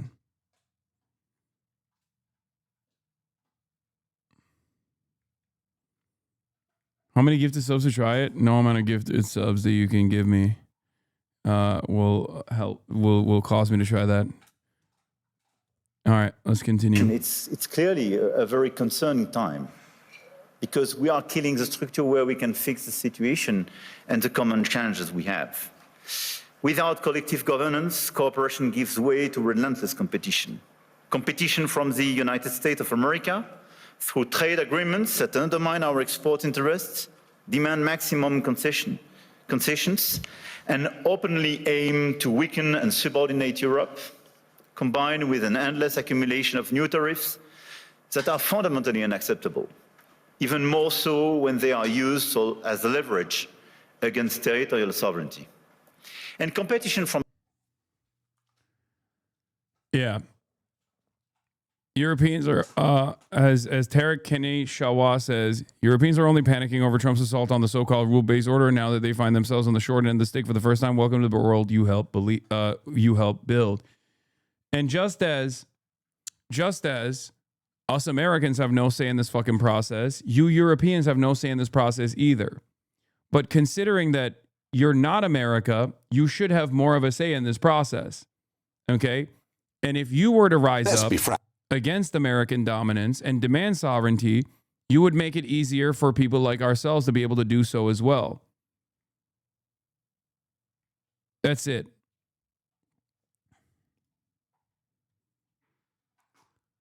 Nigel Farage and Mike Johnson. Friends can disagree in private, and that's fine. That's part of life, part of politics. But to have the U.S. president threatening tariffs unless we agree that he can take over Greenland by some means without it seeming to even get the consent of the people of Greenland, I mean, that's a very hostile act. Frank.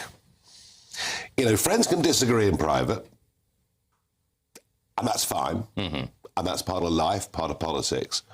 But to have a U.S. president threatening tariffs unless we agree that he can take over Greenland by some means, without it seems even getting the consent of the people of Greenland.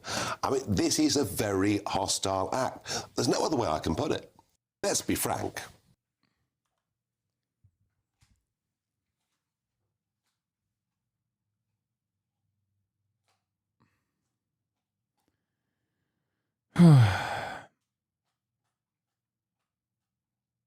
Farage campaigned for Trump 3 times, by the way. No, I know. Hopefully, people will be reminded of this reality over and over again, and there will be a similar, like, Pierre Poilievre style situation in Europe as well. But it's not enough simply to lean into liberalism once again, because liberalism is done. Liberalism is over. If Europe tries to maintain its sovereignty through liberalism, it will fail. Okay, you need to go further. You need to go beyond. Same with the United States of America. Liberalism has no answer for this because this is a more honest and more vulgar version of what the liberal international order looked like anyway. But now so many red lines are being crossed that you have the choice between your self-respect. Being a happy vassal is one thing, being a miserable slave is something else. If you back down now, you're going to lose your dignity. And that's probably the most precious thing you can have in a democracy. It's your... Did you cover the Carney clip already? Yes. Yes, I did. To be clear, this bargain no longer works is because it's targeting them. They had no problem with false international order that targeted and subjugated brown people. Yes, this is true. This is very strong rhetoric inside the frame it exists in. Yes. Exactly. Make no mistake. All of this shit that's going on, all these guys that are like fucking complaining endlessly about this stuff are complaining because U.S. hegemony is now threatening their aesthetic sovereignty. They didn't really have full-blown sovereignty anyway, or at the very least, they were allowed to have like regulatory agencies or have some kind of like command over how, they want to exist. America let them have social safety nets. America let Europe have social safety nets. America let Europe have its own regulatory agencies so that you can have like, cleaner food, and socialized medicine and the like. But now that America, by way of tariffs, is also taking that away and saying, no, you can't have any sort of fucking, no, you need to take our chlorinated chicken. That's it. Like, you need to take our chlorinated chicken. You need to take our massive behemoth vehicles, and you need to act as though you like it. All of that patina is gone. It don't shine no more. Now you're beginning to smell the dog shit and see the dog shit that it was. That always was this, global, international, liberal order. A lot of people dismiss independence and sovereignty as an emotional luxury, something you get stubborn about for pride's sake, only to discover that giving up control over your fate means you don't control your fate. Okay, but Europe have not been sovereign in this formulation for 80 years. Would you really argue it was a bad deal for them before Trump? Well, that's kind of the point. You don't get to control whether the deal is good for you or not. Exactly. The only thing Trump is doing away with is the aesthetics. That's precisely the reason why it's been really funny watching all these European leaders talk for the last couple of weeks, or the last week or so, saying like, you can just build as many bases as you want in Greenland, Mr. President. What are you talking about? You can do whatever you want. You can do whatever you want. Why are you saying my way or the highway? We're giving you Greenland. You already have Greenland. You have our life. You have military bases all around this continent. Like, what the fuck are you talking about? And Trump says, nope, my way or the highway. I'm going to take it by force. Same thing goes for Canada. The aesthetics are going away. The liberalism is going away. Trump is saying, no, we're doing away with liberalism. It's done. It's my way or the highway. You are vassals. You need to act like it. You need to know that you're vassals. That's it.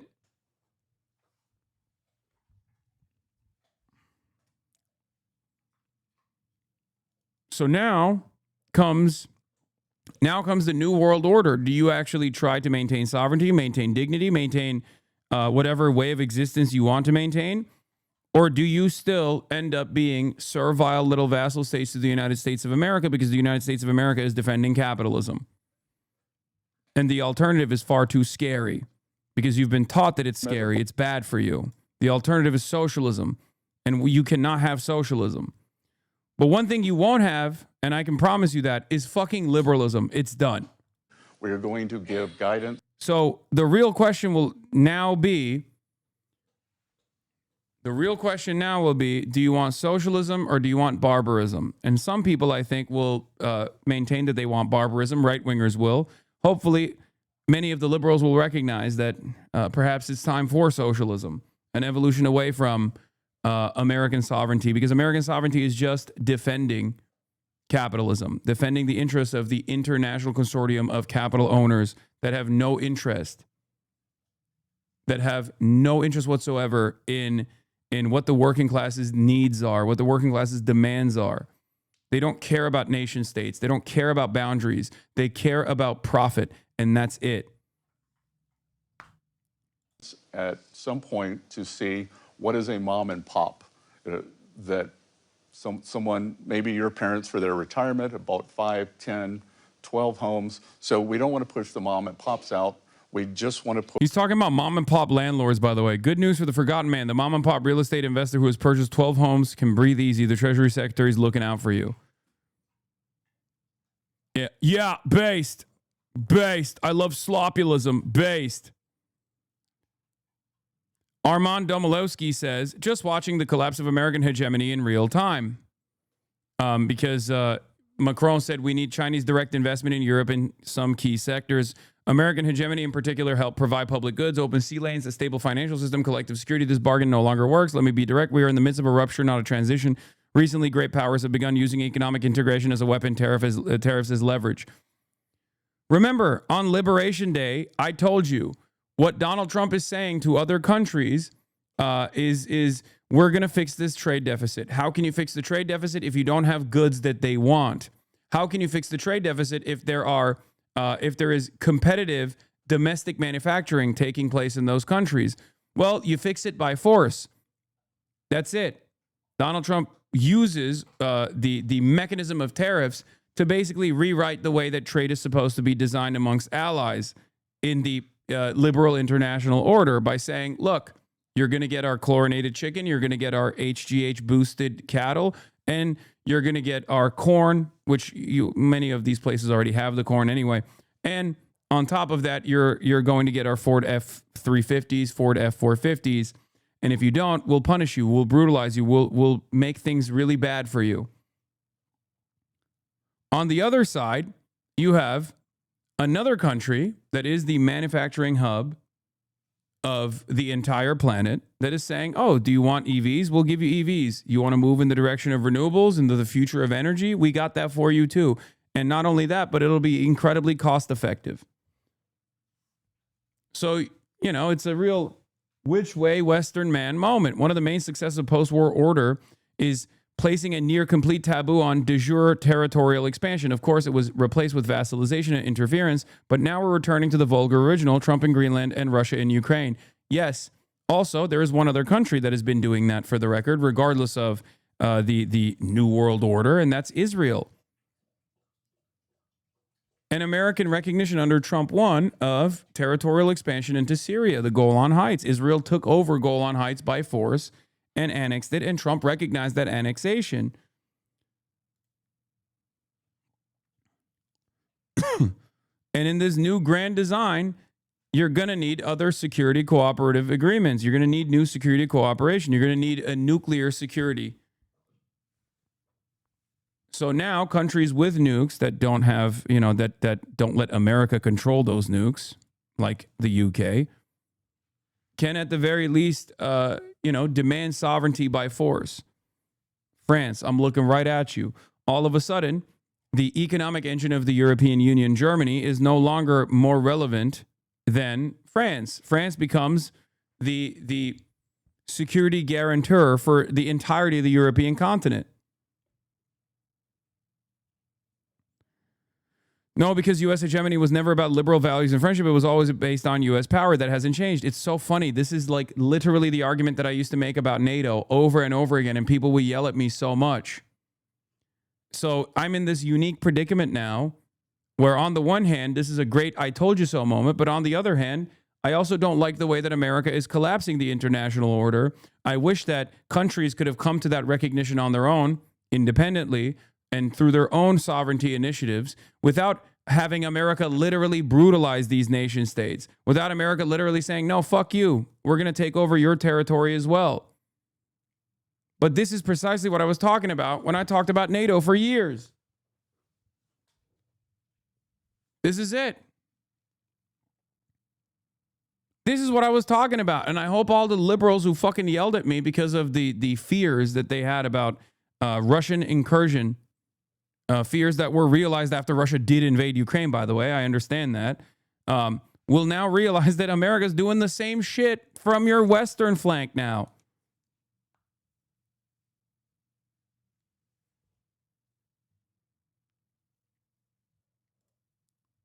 So you have two options. Either you recognize American dominance and you say the alternative is much scarier, communism, Chinese communism, very, very scary. Or what you think Russia is doing, even though it's not fucking socialist or communist, right? And you're just, you're getting fucked on both ends. Or you fight back against it. That's it.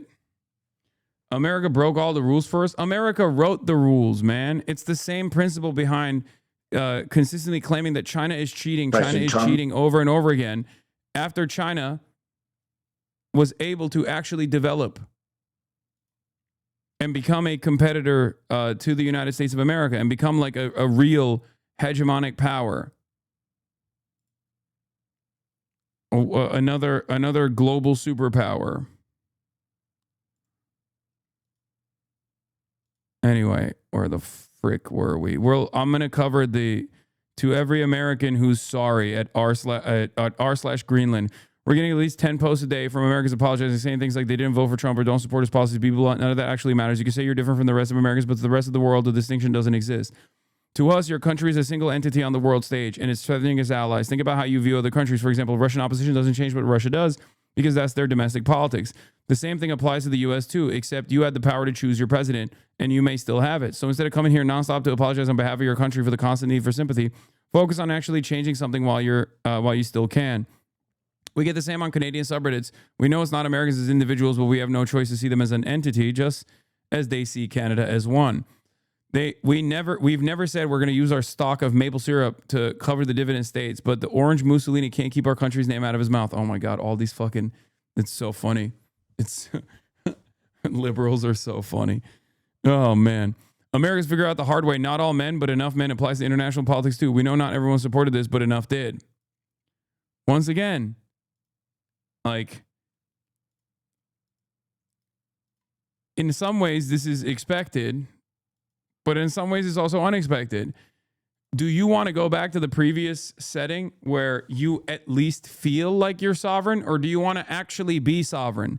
That's the question I have for people. And some might literally say, no, we want to go back to the old way where we had the feeling of sovereignty, even if we didn't actually have sovereignty. You know? Liberalism is that. From this day on, liberalism presents going back to the old method where you don't have sovereignty, but at least like Trump is building, military bases in Greenland, whether you want it or not. But at least he's not directly taking the land, right? He's not taking an ownership stake over the land.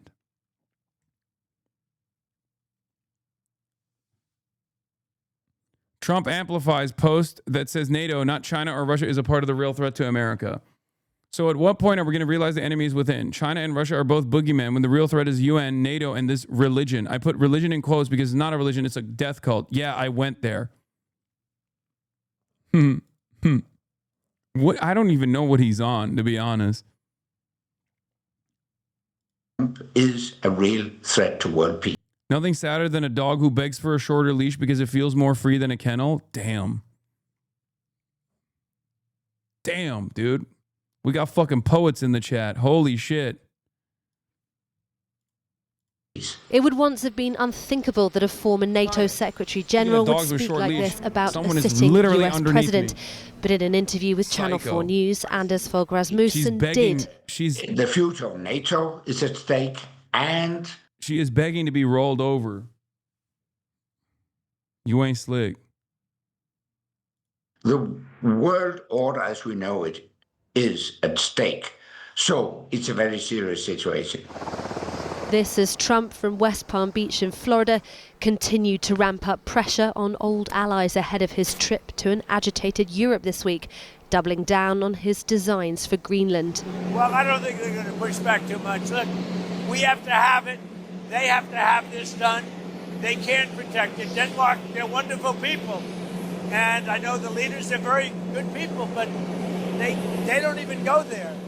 And, because the boat went there 500 years ago and then left, that doesn't give you title to property. Just in case European leaders and NATO didn't get the message, he followed his words up with an image of himself planting a flag on the semi-autonomous Danish territory next to a sign saying US territory Est 2026. He also revealed private messages, giving his followers a glimpse of attempts to sway him. I'm committed to finding a way forward on Greenland, said NATO Secretary General Mark Rutte. Can't wait to see you.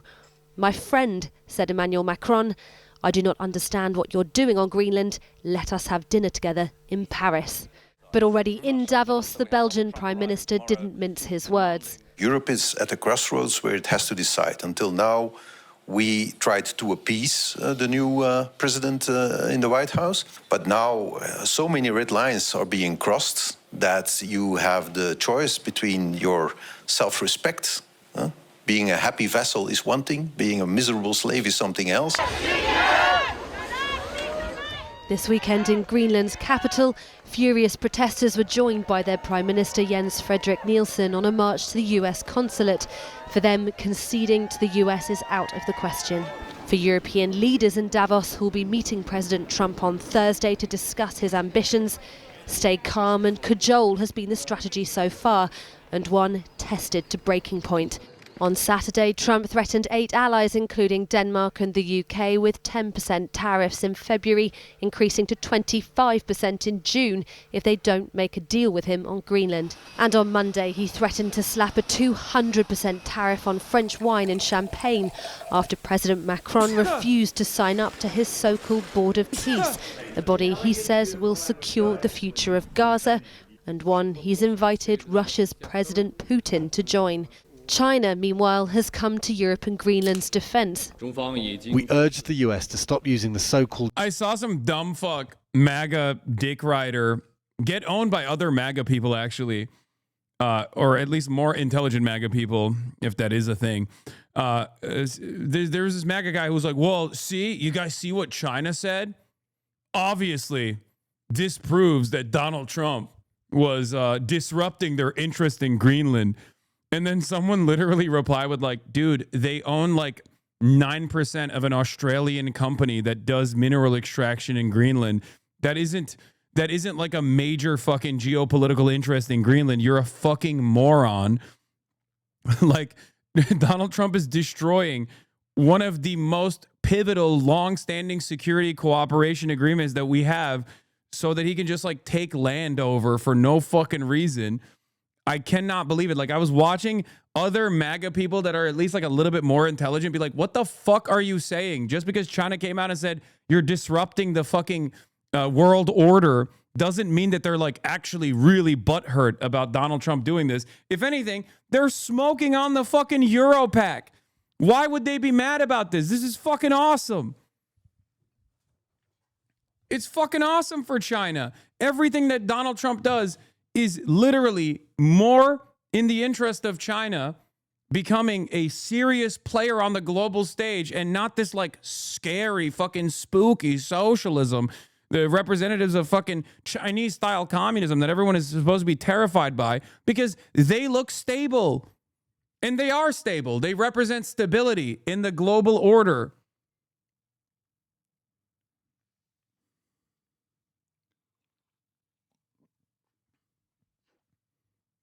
Sigh, my parents left the wrong country. Oh, no. You can be an ABC in China, chatter. At least you can still be ABC in China. Some of us whites cannot even be Chinese. At least you're ABC and not ABT, American-born Turk. ABC means American-born Chinese.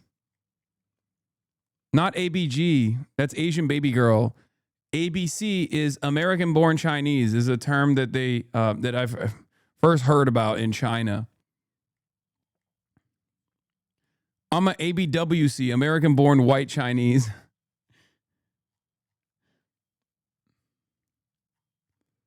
China threat as a pretext for itself to seek selfish gains. Never before has a NATO member threatened its own allies in this way. ABC, the American-born confused Daisy.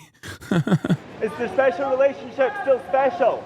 Very special, yes. Trump ally Mike Johnson visited number 10 this... Cuck. I mean, two cucks, really. Just cuck on cuck action. Morning before becoming the first ever sitting US House Speaker to address the UK Houses of Parliament.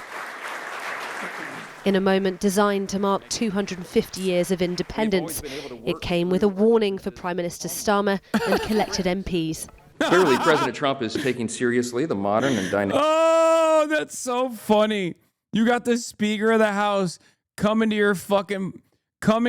to your government and telling you, we fucked you guys up 250 years ago. We got independence, and now you're our bitches, dude. Oh, my God. Oh, my God. Keir Starmer is such a perfect vizier for American vassalization, okay? He is the perfect person to put in charge of a vassal state. Just a dog, okay? Just a fucking shameless worm, a dog who just sits there and his primary purpose is to fucking eat America's dick. Yep, there it is. I love this photo. One of my favorite fucking photos of all time that perfectly demonstrates the relationship between America and the UK.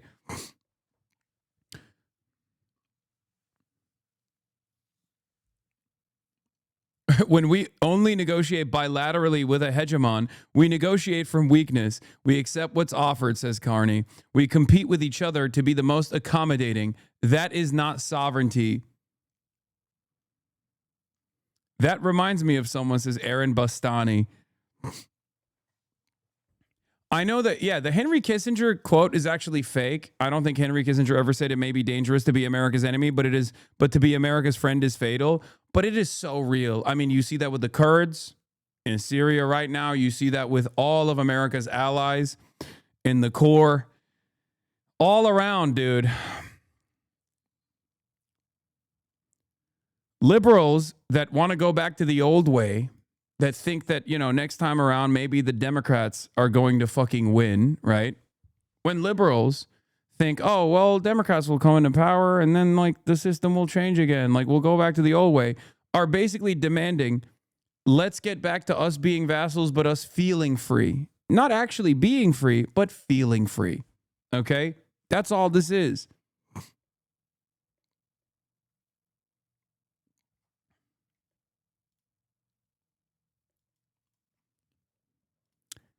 Anyway,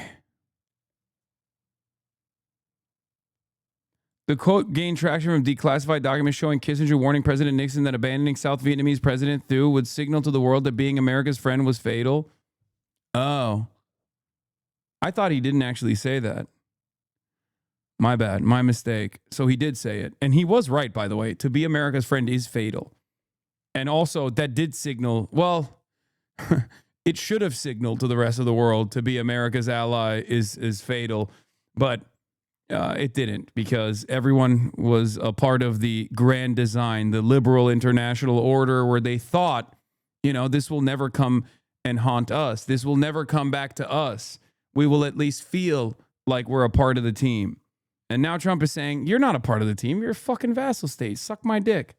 Dynamic threats that China and Russia pose to our global security, especially in focus the last few days as it relates to the Arctic. And while we can have thoughtful debate among our friends about how best to counter these threats, we all certainly agree they must be countered. We ignore these threats at our peril. His emphasis on joint endeavours and the special relationship skipped over another angry missive from Trump, with Starmer in the crosshairs over a deal giving Mauritius sovereignty over the Chagos Islands, one that would still allow the... I swear to God, every country just wants to be Israel, or at least thought that they were Israel, and they're not Israel, okay? Every vassal thinks that they had a system that was mutually beneficial. They thought they were Israel, You're not fucking Israel, dude. You were wrong. That's the only country that is not America that gets to behave like America. UK and the US to continue operating from a base there. If you're Israel, show me your Mossad and control over an oil-rich region, yeah. Or also an incredibly important trade route as well. Control over an incredibly important trade route, which is in striking distance of the country that controls it. Because that's going to come into play when fucking Egypt inevitably implodes. Because that's coming too. I saw, this is somewhat related, but I think Egypt's got maximum 2 to 3 years before it fucking completely collapses. Maybe I'm wrong, but it kind of feels like Egyptians have had enough. So much so that when IShowSpeed went to Egypt, Egyptians themselves were like, don't come to Egypt, bro. It's going to fuck you up. It's going to be the worst. It's going to be the worst experience of all time. We're fucking cooked.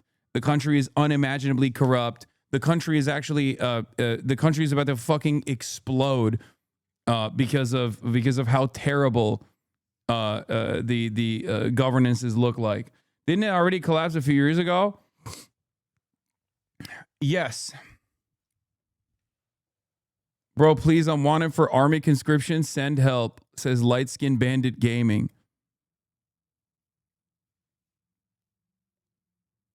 You made a prediction, bro. Egypt will now survive for 1,000 years. Hopefully, inshallah. I don't know what it will look like, but I think that's part of the reason why America is hardening Israel to the best of its ability. Because if Egypt collapses or if Jordan collapses, because there's a lot of instability in both of these places, okay, then you need Israel to come in and restore order in the fascist way. Because you can't have a dangerous potential sovereign Egyptian state. That's the reason for why Israel is such a key ally in the region, or at least one of the reasons.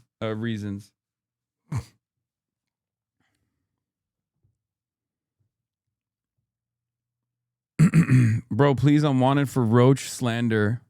Send help.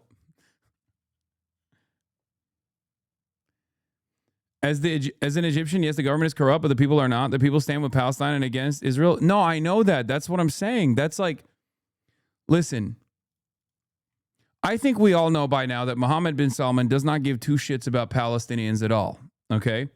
And the only reason why he takes the posture he takes against Israel is because the Saudis, the people, actually care about Palestine, okay? And the same goes for Egypt as well. The Egyptian population literally overtook multiple police precincts a couple of months ago when the Egyptian government was like refusing to let people go in through the Rafah crossing when there was like a period of a brief fake ceasefire. I know that. That's why I'm saying Egypt is going to fucking collapse. The government is incredibly corrupt, but also on top of that, the people are very frustrated with the way that the government is operating, especially as it pertains to Israel and the Palestinians. Palestine, American Jordanian dual citizen here, to say that the monarchy has been holding on by a thread for the last 3 years and the only way they're maintaining the regime is because of extensive surveillance and suppression of the Palestinian Jordanian population. Yeah.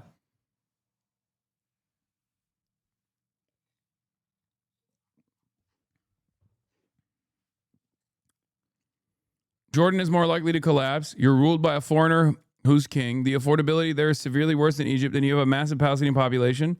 I think both of those countries are slated for an inevitable collapse. And what comes next, I do not know.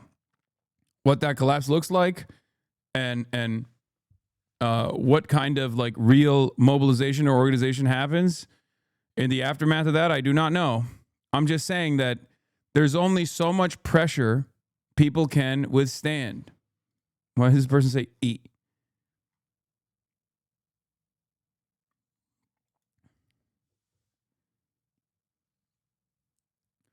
One factor to remember is the last revolution only happened because the Egyptian military stepped in. This time the president is in full control of the military and filled the ranks with his people.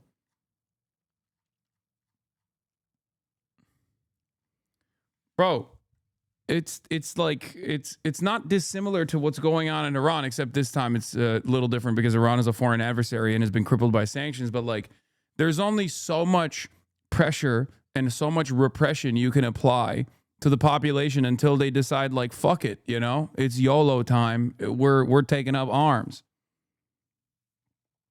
Like, yes, Mossad involvement and American weapons or Israeli weapons were used or Turkish weapons were used in the uprisings that took place in Iran, certainly.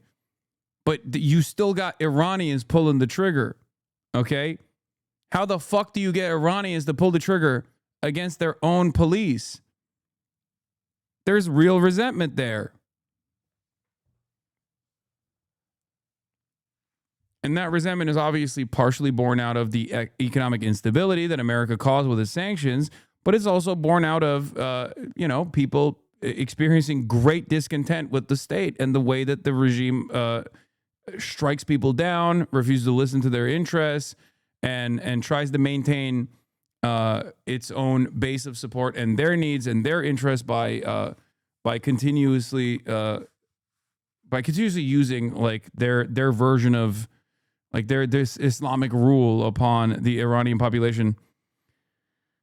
But eventually, that with the economic collapse, you are going to chip away at your own base of support as well, just like what happened when the bazaar owners, like the little market owners and the little shop owners, were the starting point for this round of struggle. But Trump, despite his Secretary of State Marco Rubio describing it as a monumental achievement last year. The death toll in Iran is in the thousands admitted by the government, by the way. Remind some members of your audience who were yelling all CIA. I mean, I didn't do that. No matter how much my fucking naysayers try to turn the situation in Iran into another fucking petty disagreement or something. You know, there is CIA and Mossad intervention and involvement, but that doesn't mean that there isn't like very real anger and resentment. Remember, it's not like those were, even if you have, you know, Israeli weapons or Turkish weapons or American weapons being shipped into the country, it was Iranians that were pulling the fucking trigger. Yes, the numbers are not in like the 20K in the way that people are presenting it. But that doesn't matter because 2,000, 4,000, like those are insane numbers, especially over such a short period of time.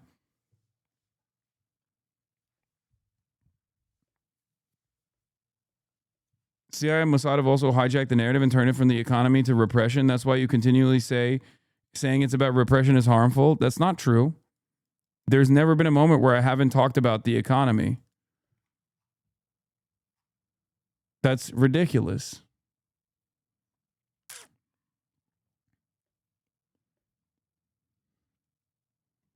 Egyptian parking ticket police also corrupted. Couple cigarellos will do it. The fuck? Has posted that it was an act of great stupidity, and another, he said, in a very long line of national security reasons why Greenland has to be acquired. It's a blow for the Prime Minister and his carefully choreographed and until now war. As far as having Iranians pull the trigger, don't color revolutions have locals doing the actions? On this topic, I'm an idiot. Yes. Yes. It is. Of course. It always is. Yes. The level of foreign intervention and even color revolutions cannot actually lead to success if there isn't already existing discontent that has not been acknowledged, discontent that has been quietly or forcefully suppressed over and over again by a militant state. That's the point that I'm making. If you don't actually lean into the desires of your base or the desires of your population, then yeah, you're gonna have these troubles, and they're gonna grow. The more people you kill, the more family members join the fight and demand vengeance. You can't just like arrest an increasingly larger number of dissidents. Okay, it's just not. There's not. One must ask the question why the Iranian Revolution took place to begin with, because that's what they did. And sure, the base of support that the Shah had was, still much smaller than the base of support that the Ayatollah has. But eventually, something's gonna give.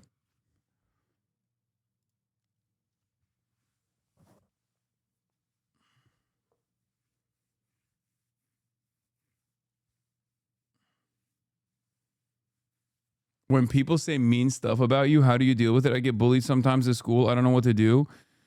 First of all, that made me very sad to hear, and I'm sorry that that's happening to you. But one thing you always have to remember is that people that do that to you, people that bully you, are actually doing it because they're fucking sad. Okay? It's always because they have something horrible going on in their own lives. And they have to take it out on someone like yourself, okay, to make themselves feel powerful. It's because they're weak. It's because they're cowardly. It's because they refuse to address whatever issue is going on in their lives. And that's the reason why they turn it on people like yourself, or even on the internet, people like myself as well. Now, obviously, it's a little bit different for, in my situation. It's a little bit different in my situation because,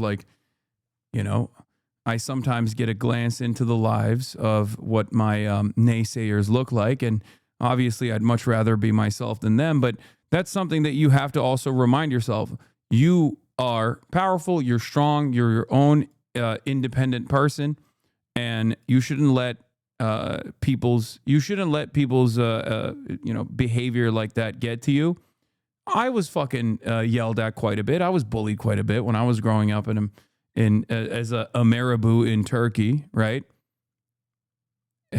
And I spent most of my days drawing, keeping to myself. I had, some close friends, of course, but ultimately, look where I'm at now. Yup, drawing own porn. Okay, everyone needs to fucking calm down, all right? The things I tell you, you shouldn't be throwing back at my face like this.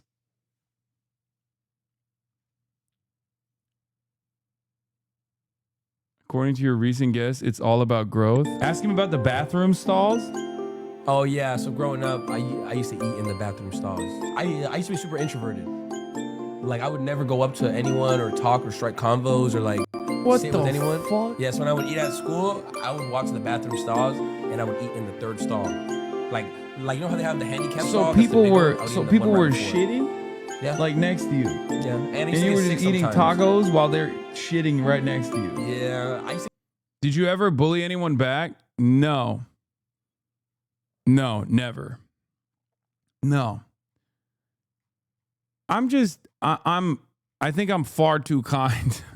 Like I never ever did that shit. Like I wasn't even like a bully to the bullies, I think I do that now. A lot more. I do that now because I have the power to do that now, and I do that for others who are getting bullied, But no, back then I didn't do that at all. I just focused on myself, focused on self-improvement, and the results speak for itself, I guess. I get sick every now and then, but it's because it was just hard for me to like talk to people. But, bro, that is so sad. Yeah. That's one of the saddest things anyone's ever revealed to me. You volunteer this information to people? Yeah, but it was character development. Like, you know what I'm saying? Like, looking back, I was like... You were eating dookie air. I wasn't eating dookie air, bro. Yeah, bro. Ask him about the bathroom stalls. Was the library not an option? No way. That was the next best choice. Was going outside not an option? Information only Batman could get out of me when my head under his tire. Yeah, he folded under zero pressure. Bro folded under zero pressure for no reason. I was in your class. You bullied me. Okay, chatter. Thanks for the advice. You are my top 3 favorite streamer.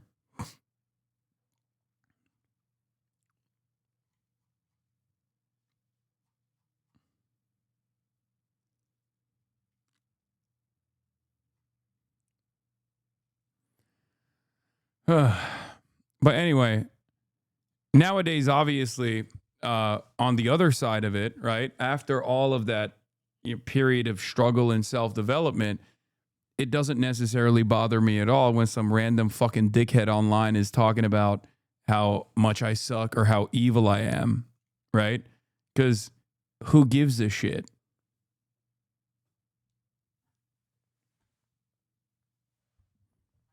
Like, I have a pretty sweet life, No, it's not that I'm desensitized. It's just that, I have a pretty awesome life. Let's be real. He'd be number 1 if he gained more. True. And the people that are doing that are objectively having a tough go at it. Like, even, did you answer Chad's question? I did. Even, dude, even someone like Asmongold, like, you think he's having a great time? I don't think so. He could engage in self-improvement. He could be a happier person. He could clean his house. He could go to the gym, go outside, develop relationships with real human beings every now and then. And he would probably be a much happier person overall. But he doesn't do that. And he lives in miserable conditions. You did get him to clean his room? I mean, sure, okay.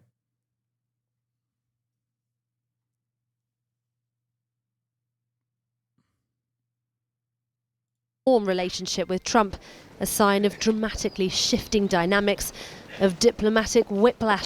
Seems like you really revel in calling people cucks, bald, short, etc., etc. Maybe you fell off. Yes.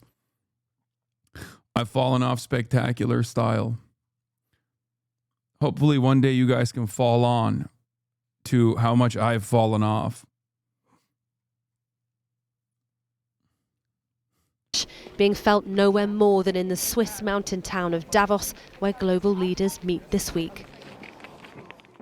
Joining me now from the World Economic Forum in Davos is the former Secretary General of NATO, Anders Fogh Rasmussen, former Prime Minister of Denmark. Mr. Fogh Rasmussen, Emmanuel Macron, the President of France, says he doesn't understand what Donald Trump is doing with Greenland. Do you? Can you enlighten him and us?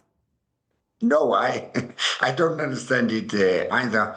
And the serious thing is that the future of NATO is at stake, and the world order as we know it is at stake. So it's a very serious situation. Perilous indeed. Yes, it is.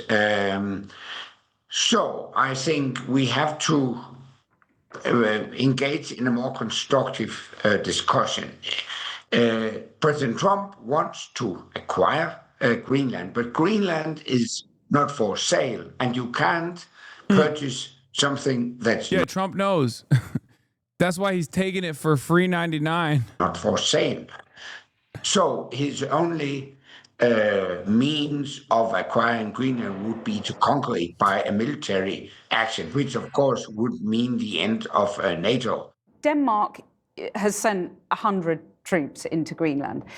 Doesn't it need to be much more forceful? You know, it's the only language that Donald Trump understands, the language of power. Doesn't a far larger contingent now need to go into Greenland? Time has come to stand up against Trump. I would appreciate a stronger presence of NATO troops in Greenland, and I think the European Union should respond determinedly if Trump carries out the special tariffs. Your successor as NATO Secretary General, Mark Rutte, sent the most sycophantic, I guess, message to Donald Trump, praising his accomplishments in Syria, in Gaza, in Ukraine. Is that the wrong approach? Is that diplomacy 101, or is it sycophancy? Well, as I said, so far I think it has served us well. But I think enough is enough. He is threatening the current world order that has served us for so well for so many decades. And that's why I think time has come to stand up against him. The only thing Trump respects is force, strength, and unity. And that's exactly what Europe should show now. Is NATO dead? Because Trump has threatened a NATO ally.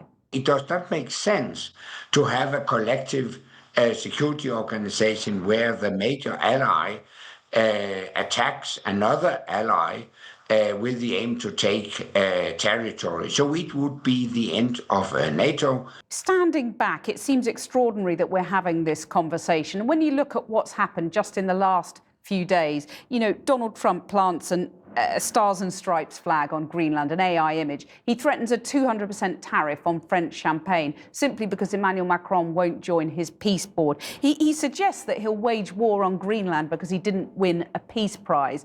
Do you agree with the Conservative peer Dan Hannan, who said today he has plainly now lost his mind? Actually, the fact is Trump uses the same kind of language as autocrats in Moscow and Beijing. Putin and Xi Jinping use exactly the same language, and they applaud this. Dude, you got to uncuck your mind, brother. Brody, uncuck your fucking mind. Dude, what can China do for these these Euroid dipshits to turn around and be like, you know what? Actually, we were fucking wrong. We were wrong all along. Like, America will be like, we're taking over Greenland and maybe Norway's next. And these guys would be like, well, what if the Chinese were to do such a thing? Think how terrifying that would be. It's crazy. It's crazy. Bro says, stop arming Russia. They're not talking about that, though. They're talking about how China's doing the same posture, okay? America is doing Russia directly, okay? Remember, there's no like, oh, China's giving fucking China's trade maxing with Russia as it's like fucking destroying Ukraine. Okay, sure. America is directly doing Russia shit on the western flank. What the fuck do you mean? Like how? How do you still go, but China, in a situation where America's like, fuck NATO, suck my dick. Actually, you're going to keep the NATO situation going, and I'm going to take fucking Greenland by force. And they're like, no, you don't understand, Mr. President. You can actually put the base on there. And he's like, no, I don't just want the fucking base. I want like the land. I want the land. You're going to give it to me. You're going to give me the fucking land. And these guys are like, whoa, what about the Chinese? What are they doing? Did they take Greenland? It's called racism. Welcome to Europe. I know, but like, racism works at the domestic level when you're like, these goddamn immigrants are coming in and taking advantage of our social safety net, so we should just like kill ourselves. We should kill our social safety nets altogether. That's how it works in America. That's how white supremacy works. But at a certain point, like, adults in the fucking room are supposed to be like, okay, I think out of the two major powers on the planet, like, one represents stability, even though they don't look like us. And I'm a little fearful. They say they're communists. And the other one is literally invading us. Yeah, I would assume at a certain point you have to go, yeah, I kind of don't want the guy invading me. I will go with the other guy who is not invading me.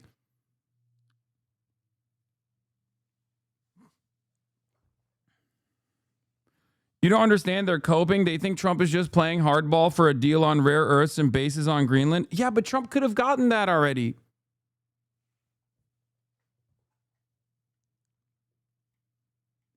People will be like, oh, yeah, well, what about the Chinese? They might take Taiwan. It's like, bro, America already has multiple Taiwans that they've taken over. Actually, it's not even fucking Taiwan.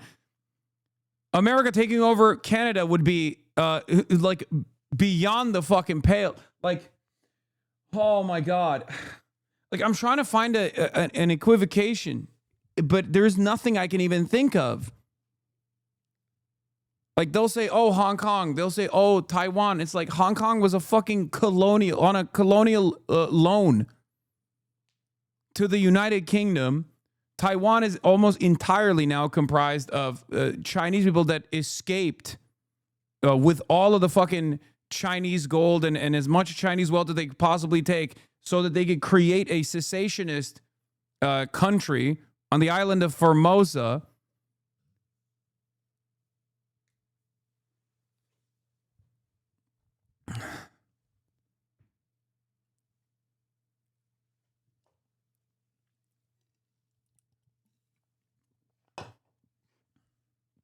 Yeah, America is pulling a...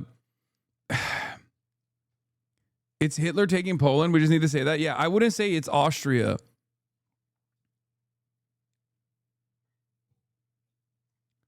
I can't even say, like... I don't even think it's like...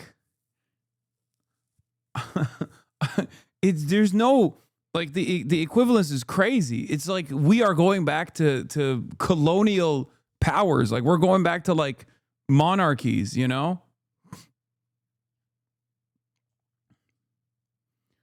Why didn't they invade that shit immediately? Wait, you mean with China and Taiwan? Because the Korea War happened. That's why.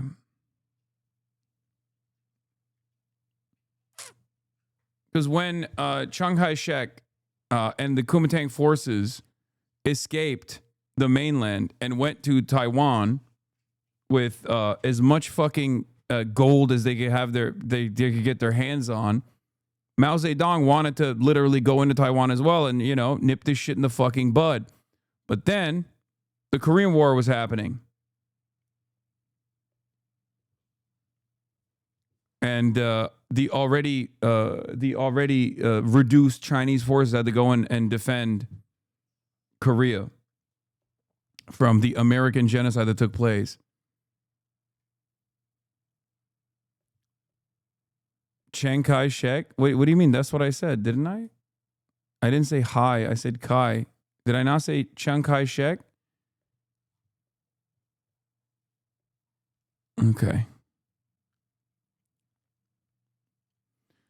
The accent you do is racist. What, the European one? Your fake accent is racist. Okay, calm down. Split across the Atlantic. They will be the winners if they see the transatlantic community erode. So it doesn't make sense. Has he taken leave of his senses? I don't know, but my observation is there is no strategy behind President Trump's behavior. I wonder why you're reluctant to answer that question, because you've said, you know, it's time for flattery is over. So speak plainly. Do you think the people who say he's gone mad are right? Yeah, but well, I think it is senseless the way he's behaving. You described Donald Trump as behaving like an autocrat, like Putin, for example. And of course, he's invited Putin to his peace board. He's invited also autocrats from Belarus and Kazakhstan. Is he, Donald Trump, the biggest threat now to world peace? Yes, indeed. Wow. Wow. Okay. Overnight, President Trump agreeing to meet face-to-face with NATO allies this week as European leaders race to rein in his push for Greenland. The president, who heads to Switzerland later to... I just don't know how he's gonna... Like, I don't know if he truly wants Greenland in its entirety, or if it's like an autonomous zone or something. Maybe he can say he liberated Greenland and act as though he like gave Greenland independence and it becomes like an autonomous American zone or something. Like, I don't know. I don't know if he just like genuinely wants it. He says he genuinely wants it. I understand that, but it's just such a stupid fucking thing. Like, what I do feel like, however, is that if he actually does, you know, straight up forcibly take Greenland, like conquer Greenland, he will do it to Canada too.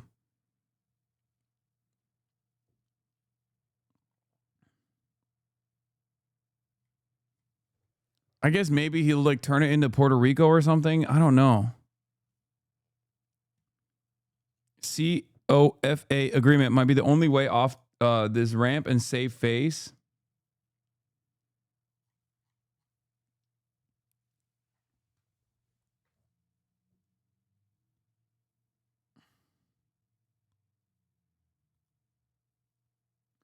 Russia took Ukraine. He wants to do it as well, like a power move to show and expand as well. No, I don't think it's like that. There's a giant conspiracy with ice caps melting. China and Russia will be able to trade through the north. I mean, it's not a giant conspiracy. That's literally what is going on. Yes. An opening of a new trade route. I don't think that's a conspiracy theory at all. I think that is literally what is happening. And they want to have control over that.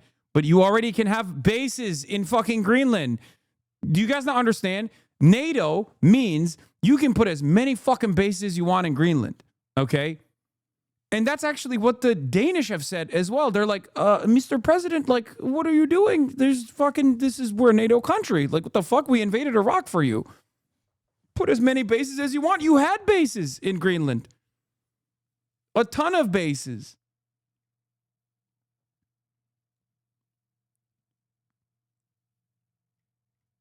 Today for the World Economic Forum in Davos, posting he has agreed to a meeting of the various parties. Writing, as I expressed to everyone very plainly, Greenland is imperative for national and world security. There can be no going back. On that, everyone agrees. But NATO leaders are racing to de-escalate. Trump has threatened 8 NATO countries with punishing tariffs after they sent forces to Greenland in a show of support. Trump now revealing private text messages he received from French President Emmanuel Macron, saying, "We are totally in line on Syria. We can do great things on Iran. I do not understand what you are doing on Greenland." A source close to the French president confirming the message is genuine. It comes as Trump attempts to downplay his own text messages to Norway's prime minister, insisting his Nobel Peace Prize snub isn't a factor in his push for Greenland. No, I don't care about the Nobel Prize. Over the weekend, Norway's prime minister texted... Okay, but you brought it up.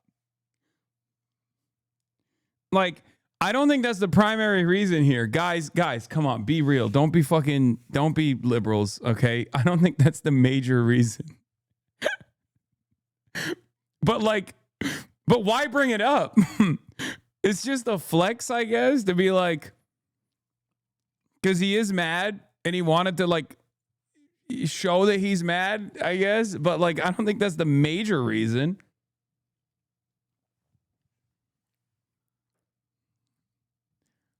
Although I will say, I don't see him invading FIFA. You know? So I guess there is evidence to suggest that if you do give him a prize, he won't invade you. You know? So I don't know. Trump asking to work things out over the phone, but Trump firing back. Dear Jonas, considering your country decided not to give me the Nobel Peace Prize for having stopped 8 wars plus, I no longer feel an obligation to think purely of peace, although it will always be productive. He's such a bitch. Like, this is such a bitch-made thing to do, especially as the American president. Like, oh, you did this. I don't even want peace anymore. Yeah. You don't give me a Nobel Peace Prize? Well, guess what? You gave it to Barack Obama, but you wouldn't give it to me. Yeah, have fun with that. He's a petulant child. Iran needs to give Trump a gold mine and a tower with the only casino in the whole of Iran, and it doesn't work that way. I wish it did, but it doesn't work that way because Israel will intervene. That's the one country that can't do that, actually. Every other country can win favor with the king as long as they play ball in the courts, you know? My lordship, we have given you a $400 million plane from the glorious nation of Qatar. And then Trump will be like, Qatar is so good. It's so nice to me. I love them. Al Jazeera, one of my favorite news stations. Very nice. Have you ever seen Doha? It's beautiful. But like, that's the one country that can't do that is Iran, I think. Unless they straight up were like, yeah, by the way, Qatar did that and still got bombed twice. Like, they did. They did do that, and then they got bombed. And one was Israel, and then the other was when Iran bombed Qatar as retaliation for Israel and America. So I guess you could say both times were because of Israel.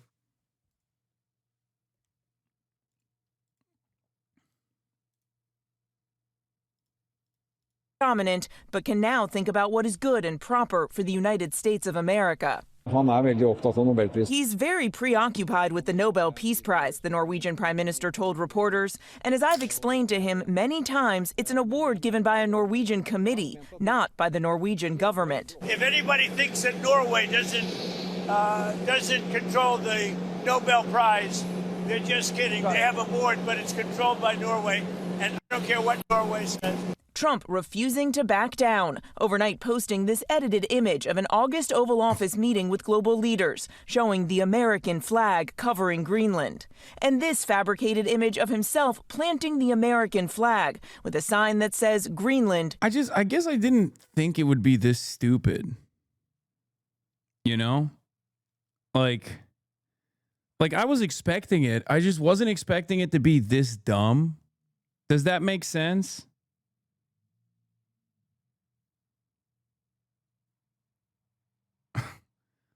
Like, it's definitely dumber than I envisioned it to be. Like, I joked about how stupid it will look, but I didn't think that it would be this much.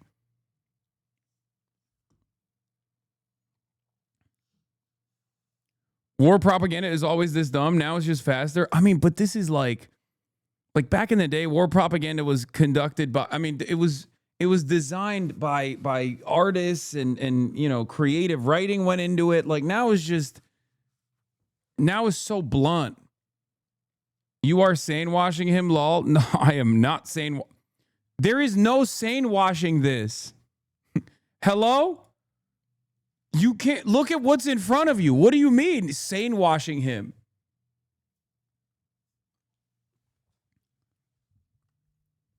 Yeah, I guess R.I.P. Scott Adams. Scott Adams is dead, and so is right-wing propaganda. Are we sure it's an AI image? U.S. territory.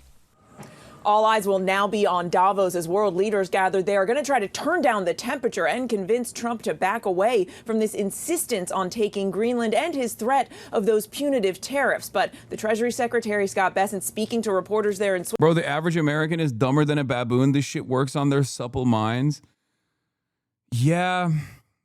I think Americans have basically knotted themselves up into this like dumbass pretzel trying to fucking lean into like what their immediate resentment is. I saw a report outside of I think it was the Broadview ICE facility. People were talking about, reporters were talking about how like a big chunk of the ICE agents are like black and brown. One very interesting aspect of like what Trump is doing with ICE is that there are a lot of black and brown ICE agents, right? And it's really interesting to see like Americans, even like white supremacist Americans or Americans that have like all of this, unrealized, unchecked white supremacist attitudes, watch black and brown ICE agents brutalize like white suburban moms and shit and not even feel some type of way. And then a reporter was talking about how they were outside of the Broadview ICE facility. And one of the black ICE agents was saying like, well, y'all weren't protesting when there were black people being trapped in here. And it's like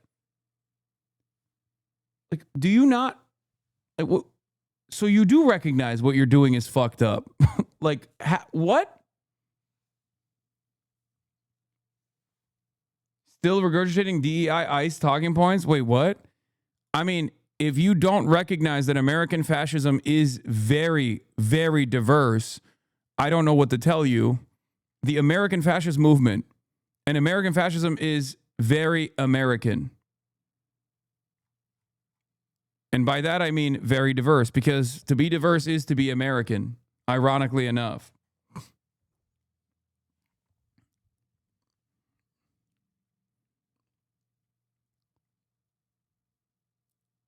Bro, there was a Somali ICE agent in Murderapolis, okay? Like, what are we doing? Like, there are ICE agents that are like of Somali American descent, Somali American background. That's it.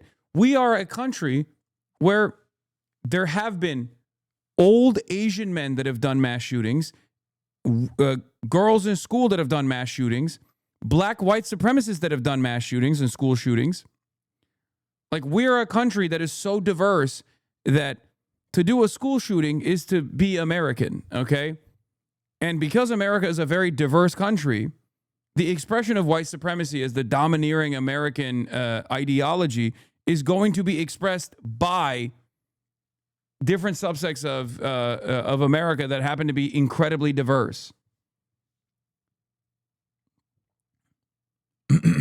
Yeah, this is the Somali ICE agent getting yelled at.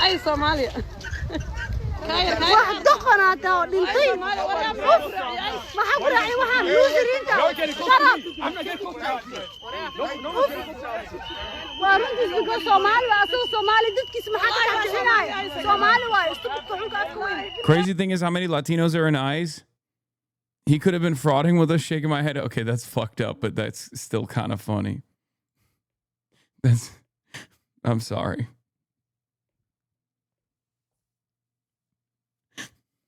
It was a moment of weakness. That's. Could have worked for it.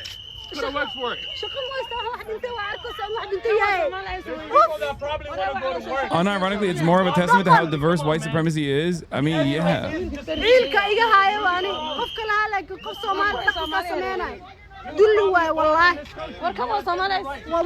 They cooking his ass in Somali.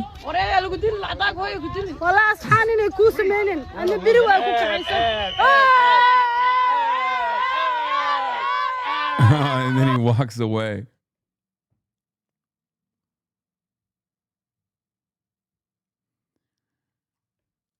it's just like, it's crazy, man. It's crazy. It's crazy. It's crazy. Okay. It's never been like this. I mean, sure, there's always been like, there's always been capos or race traders, things like that. You know what I mean? Like, there's always been people that have, like, not race trader, that's a white supremacist terminology, but you see what I'm saying. Like, people that have been a part of the out group that will then go and dominate their own people, dominate their own ethnic minority group, things like that. Compradors, right? I was thinking more so of clash trader, which is a much more common thing that happens, right? But this is, pick me, sellouts, all this stuff. But it is common, but it's never been this. I guess what I'm trying to say is it's never been like the majority, right? Or close to the majority. Because if you look at the numbers, first of all, Customs and Border Patrol, the majority are Hispanic, right? Like, for every like one Jewish collaborator with the Nazi, you had 99%, white Aryan Nazis or people who believed that they were a part of it. For every group of Slavs that align with the Nazis, like the ones in Ukraine, there was 100-fold in the army and the forces of the USSR that were working to liberate the concentration camps. So like the way that the percentages have shifted so much that like you have a majority of like black and brown people working in dominating black and brown people is crazy. These goddamn Hispanials taking ICE jobs from the good whites who deserve them. When is someone going to say something about these Latinos taking our ICE jobs? I want to do white supremacist racism, but them goddamn Latinos, they work extra hard. They work much harder than me. I hate it. That's right.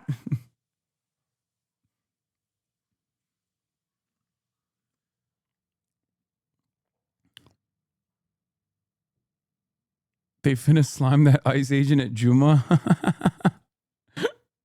He is not making it to Juma, okay? Let's be real.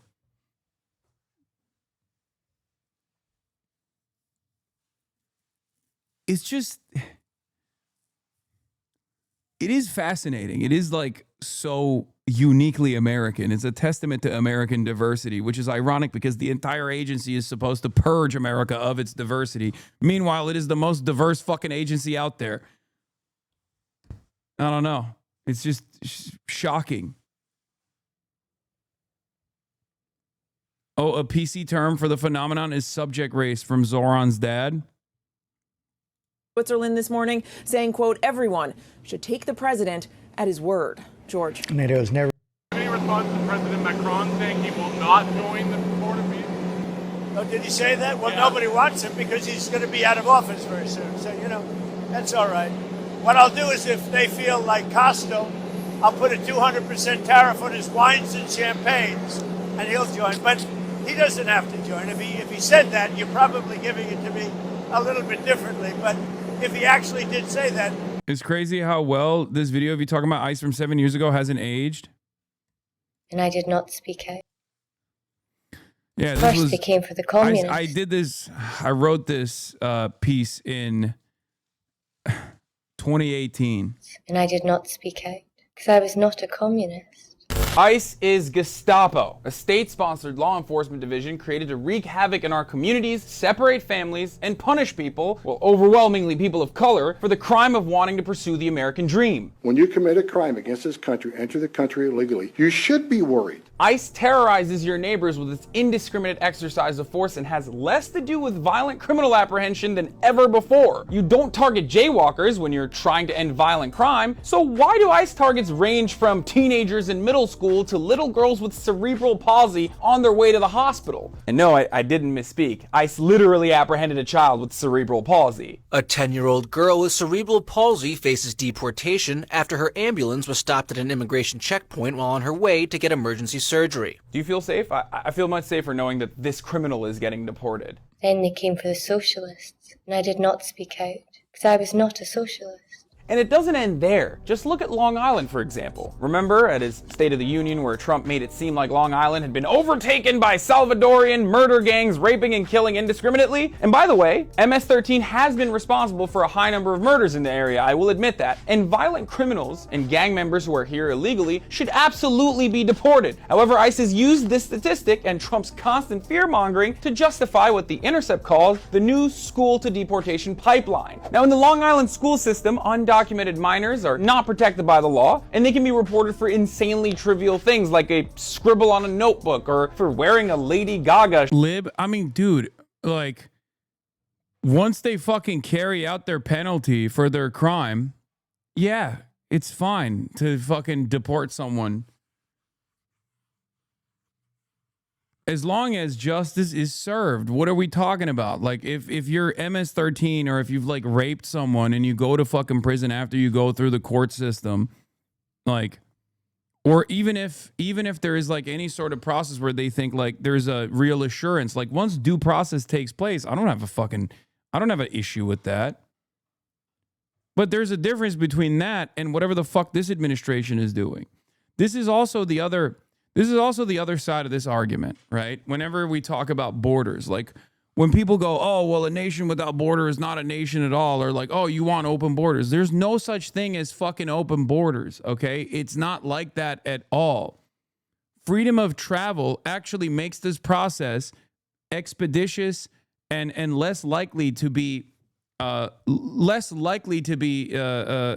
any way, shape, or form controlled by, the black market. Like, I want people that want to come into the United States of America to be able to come into the United States of America with proper background checks and no silly fucking restrictions. Oh my God, I'm effing again. That's awesome. I don't know what the fuck's going on with my internet today. Oh my Lord, the internet today is so cooked. What the fuck?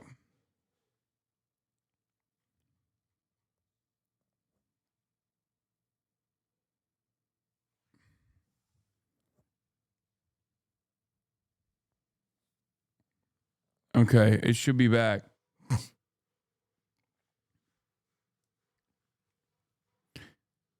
Okay. You suck, Hasan, your future girl says. Tier 1, previously subscribed. Your future girl. You suck, Hasan. You're not my future girl. Anyway.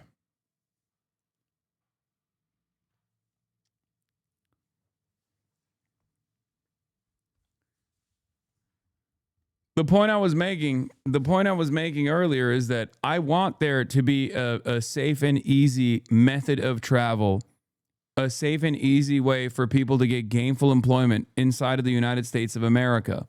Okay? That is the appropriate measure to take here. I want the people that are here that don't have American citizenship, that have been here for years on end working for pennies on the dollar, to get the proper documentation. I understand immigration for what it actually is. It's paperwork. It's a paperwork crime. Okay? And I think the penalty for a paperwork crime should match the actual severity of the crime itself, the harm. And there is no harm for people that come here to seek out a better life, to get gainful employment. It's fucking ridiculous. It makes no sense. t-shirt, which no one should be punished for. Lady Gaga's great. And if you're not documented yet, even if you're waiting on your green card to arrive, you basically have no rights. Then they came for the trade unionists, and I did not speak out, because I was not a trade unionist.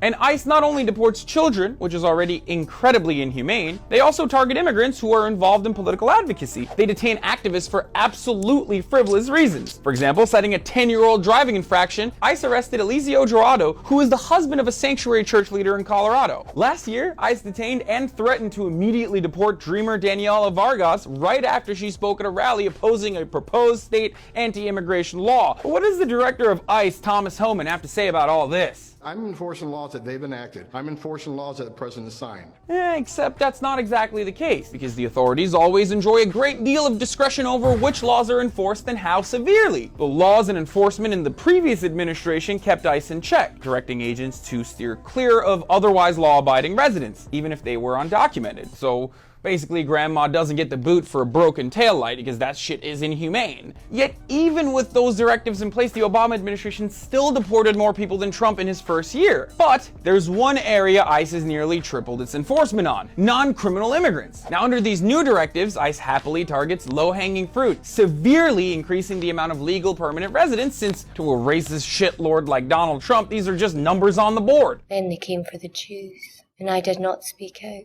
because I was not a Jew. It doesn't matter if you're a law-abiding legal permanent resident. Even if you're here legally and ICE doesn't like your tone, or if you have a tiny smudge on your record, they will target you for deportation. It doesn't matter if you were brought here at the age of 1 and 29 years later your 5-year-old son is battling leukemia. ICE will first tell you you're not a priority when you submit an application for sanctuary, then they'll detain you years later. No one is safe. Community leaders and business owners of immigrant backgrounds are subjected to intense scrutiny and get detained. Even doctors aren't safe. A doctor has been arrested, detained by ICE after living in the U.S. for nearly 40 years. This guy escaped Poland at the age of 5 and was a legal permanent resident for 40 years. He was nabbed for 2 crimes committed in '92 when he stole property worth under $100, and then he broke property over $100, and the offenses were later expunged from his record anyway. But that didn't stop ICE from deporting him. Then they came for me, and there was no one left to speak out for me. Now, I know I'll be criticized up and down for this comparison I've made linking ICE to Gestapo, but it's one that you have to understand. Yes, ICE isn't rounding up immigrants to gas them to death, but that's not how the Gestapo started off either. We live in a time when ICE is actively trying to become a U.S. intelligence agency to get warrantless surveillance powers. History is riddled with examples of horrific, inhumane abuses perpetrated under the veil of following and enforcing the rule of law. Don't forget that Gestapo was also enforcing the laws of their land at that time. Laws of the land change with time and progress, and it's up to us to stand for that change we want to see. It's probably why Holocaust expert Robert Gallatley described the Gestapo as a reactive organization which was constructed within German society and whose functioning was structurally dependent on the continuing cooperation of German citizens. So if Americans want to stop our very own modern-day incarnation of the Gestapo, it's up to us to speak up. It's up to us to speak out and resist. I'm Hasan. The Piker Broadcasting Service is sponsored by you, the viewers, for you, the viewers. The only trusted name in news, the Piker Broadcasting Service. If you want to know tomorrow's news today, is what I should have said in 2018 when I was covering it at the time. And I never stopped covering it. I kept covering it over and over again. Please go back to writing your shit, dog. Because whatever we got now is cooked. Wait, what? I think it's fine. I think I'm doing a fine job now. Open Presents, thank you for the 100 gifted subs. Yeah, this shit was back in 2018, chat.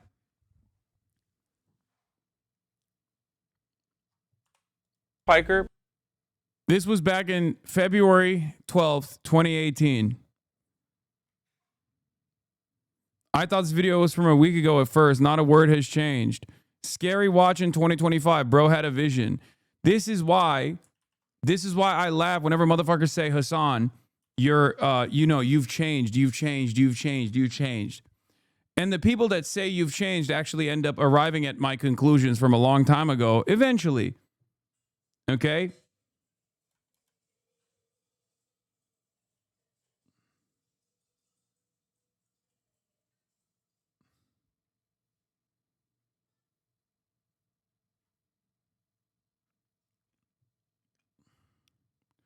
Buddy, tomorrow's news today is great. 2026 news in 2018 is wild. Yeah. Piker Broadcasting Service. If you want to know tomorrow's news today. You didn't change, you got popular. Take me back to the 500 viewer streams. Why the fuck?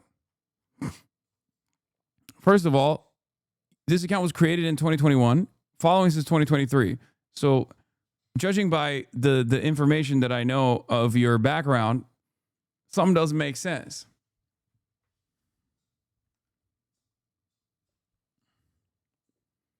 You've changed a little.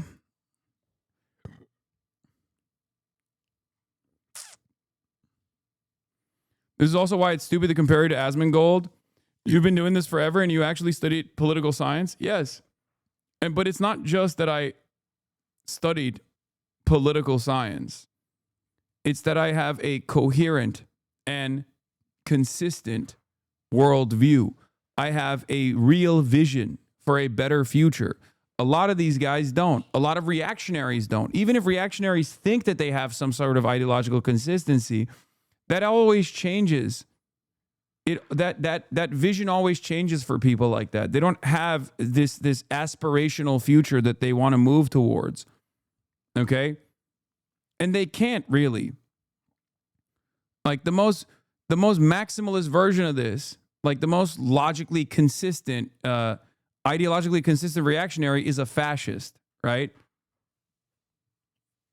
Like an actual die-in-the-wool, straightforward, neo-Nazi fascist. Like that is, and even then you got Nick Fuentes, who is the representative of this kind of thing, and even he doesn't really have firm commitments to anything that he has claimed to be in support of. Hutch is a perfect example. His worldview changes along with whatever the Dem Party chooses. Exactly. You have liberals who do this kind of thing as well, and you certainly have Republicans who do this kind of thing as well. Especially Republicans, they do it way more frequently than liberals do. Openly admitted, Yeah, I mean, this is the comparison. That's why I always laugh when dumb fuck right wingers or even like dumb fuck centrists will be like, Hasan and Asmongold are two sides of the same coin. Meanwhile, this is Asmongold's worldview. You openly admitted you never do research or read articles outside of Twitter. How can you shamelessly tell others to read more? I don't need to understand whatever article you want me to read. All I need to understand is human psychology and incentives. And incentives and human psychology are the deciding factors of how people will behave. I don't need to read your little special book or your Wikipedia article or anything else besides that. Yeah, your viewers could turn on a stream from 2020 and get essentially the same exact coverage. You might be the most consistent commentator online. And the real reason why I'm probably one of the most consistent commentators online is because, unfortunately, the problems haven't changed. As a matter of fact, they've only gotten worse. So anytime I say, like, this is going to get worse, and then you watch it fucking 8 years later, you're like, oh my God, how did you nail it? All of the things that you said were going to happen are happening now, including, like in that previous video where I was talking about how ICE has grand aspirations to become a surveillance agency or play a more formative role in the surveillance apparatus of the government. That's here. That's here now, where they're using Stingray and Israeli technology to mass surveil the population. They got fucking Palantir. This is pre-AI. So the tech tools were not even available at the time, but they were still trying to do it.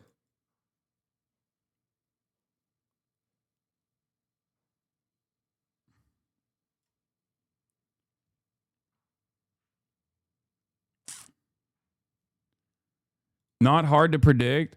I know. I don't think this is like, listen, first of all, it's fine. Being a socialist in 1999 feels a lot more vindicating in 2026. They're unprincipled. I was calling what neocons were doing in early fascists. They said I was overreacting, but now look at us. Not hard to predict. I know, chatter. That's my point. My point is that I don't have like a special gift of foresight. I'm just applying what I have seen take place in the past to my predictions on what might come next. Okay?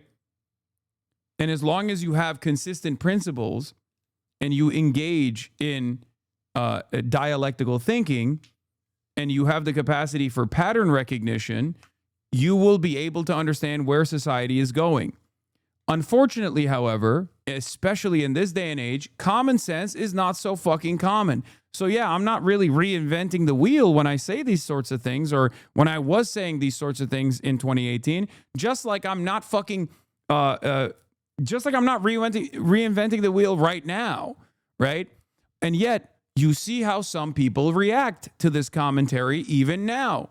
So many people who reflexively go, "Fuck you! You're fucking bad! You're stupid! You're a commie! You hate America!" You think they didn't say that back then? Of course they did. They were saying the exact same shit. Maybe a much smaller group of people were saying that because I wasn't as popular as I am now. But that's it. Probably your biggest L is that you, like most, assumed America is the exception and won't fall apart and reform will come. No, that's not true.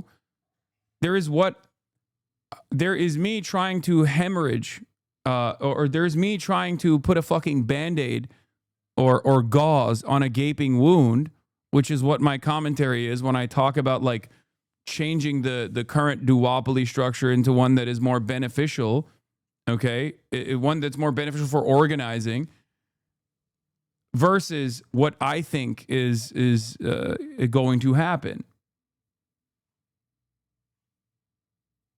Your commentary isn't even remotely radical to others who consistently call out justice. Yes, but the only difference there is that I think I have been able to get this commentary in front of many more eyeballs than ever before, partially due to the internet. That's it. I'm not a unique person at all. However, you see how this works. You see how when a popular figure, a popular commentator on the internet is met with like so much fucking enmity, so much hatred for maintaining a consistent position, constantly with people surrounding him. Constantly there are people all around me that just say, "You're wrong. I don't want to hear it. I want to shoot the messenger instead." And I'm going to look for reasons as to why I shouldn't listen to you. I'm not going to take your message. I'm not going to learn what you are saying. I'm not going to be charitable to what you have to say. I am going to simply go, there must be a good reason for why I shouldn't listen to this person. And I will go to anyone that will tell me that this guy ain't shit. People basically fucking hit themselves with a fucking blunt object over and over again by watching slop tubers who tell them to whisper sweet nothings in their ear about how, yeah, no, this guy ain't shit. He's fucking stupid, dog. I don't have any qualifications to say this, but I can repeat the Reddit, the Redditors that have figured out a way to disparage this person. Just don't listen to him at all. He's rich. He's a rich socialist. Don't listen to him. He's hypocritical. He's fucking bad. He's a bad guy. He's a bad guy. He's an evil guy. He's an evil guy over and over again. And if there's a steady cycle of, if there is a steady flow of slop that keeps flowing, you never actually have to go to the other side and encounter what I have to say sincerely or with any sort of charitability whatsoever, especially because the industry that I'm in is dominated by self-interested, narcissistic multimillionaires who will take their own personal resentments and personal anger out on others who have, at any given point, called them out for something, even if they've done it in a gentle manner. I happen to be contrary to what the people in my chat tell me all the time, where I'm not being ruthless enough to my fucking ideological enemies or whatever. I actually try to do that in the best way possible, in the gentlest way possible. And yet, any kind of pushback is met with so much anger, so much resentment, so much enmity.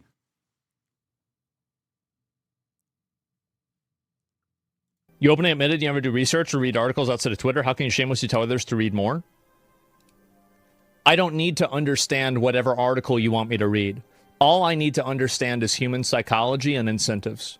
And incentives and human psychology are the deciding factors of how people will behave. I don't need to read your little special book or your Wikipedia article or anything else besides that. None of that stuff matters. What matters fundamentally is how do people act, how do people think, and how do people respond to incentives. So fucking stupid. First of all, this is just a defense of anti-intellectualism. Okay? This is anti-intellectualism masquerading as like some sort of some sort of like understanding of humanity, like, oh, this is my philosophical approach. It's like, no, it's not. You need to do both. Okay. Understanding incentives and understanding humans is essential to doing analysis, but without any sort of factually accurate reporting, your analysis is always going to fall short. Of course, when you're on the right, you don't have to care about any of those things. And you can say, my feelings are what matter. My ignorance actually is more important than your knowledge. My feelings are more important than your facts. Okay? And you can, as long as you have a big enough platform, as long as you have a lot of other people backing you because you're, again, whispering sweet nothings into their ear about how this administration is actually awesome, okay? Then as long as the administration has some kind of base of support, either internationally, in the case of Asmongold, by a lot of right-wing Europeans, even though that's going to fall apart soon too, or you know, your neo-Nazi Nick Fuentes or Tucker Carlson or whatever the fuck, then you don't have to do the reading. You don't have to do it at all. You can just like repeat the same shit that you see on Twitter.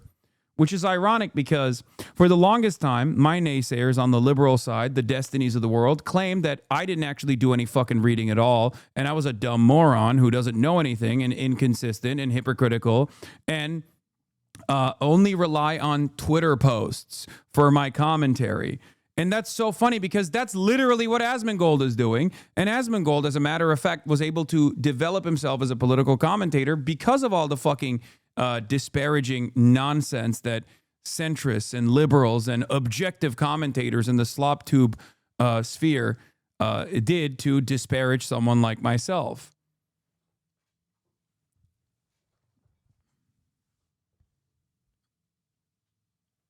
What is this? Wait, what? 40K viewers and no comments almost? Viewbot or motherfucker? Did you think that because I paused the comments on the side of the screen that there are no comments happening in the chat? Yeah. For the longest time, my ops who presented themselves as like objective people, you know, like liberal centrists, and they tried to attack me as like a dangerous, scary person, constantly demanding, why aren't there others who are, you know, fighting back against Hasan and against the madness that he represents, all this like crazy wokeness, or you know, all this craziness that he represents with like socialism. It'll never happen. It's a dream. It's a scary one too. And there you have it. You built up someone. You built up an alternative. Now you hate it. Okay? Now you fucking hate it. And it's ironic because every single thing that they said about me falsely, even though I might not be the greatest orator, or have the same level of confidence that comes from Dunning-Kruger, the stupidity that a lot of these people maintain, that gives them this like ridiculous confidence in behaving as though they're totally right when they're wrong, okay? Even though I might not have those things, I am very knowledgeable. I am very well read. This is something that I did study. This is something that I've been doing for many, many years. And also on top of that, I'm very consistent, right? That's why you can go back to videos from 2018 and see the exact same things that I was saying back then as I am now. Unfortunately, because things have not changed. And as a matter of fact, they've only gotten worse.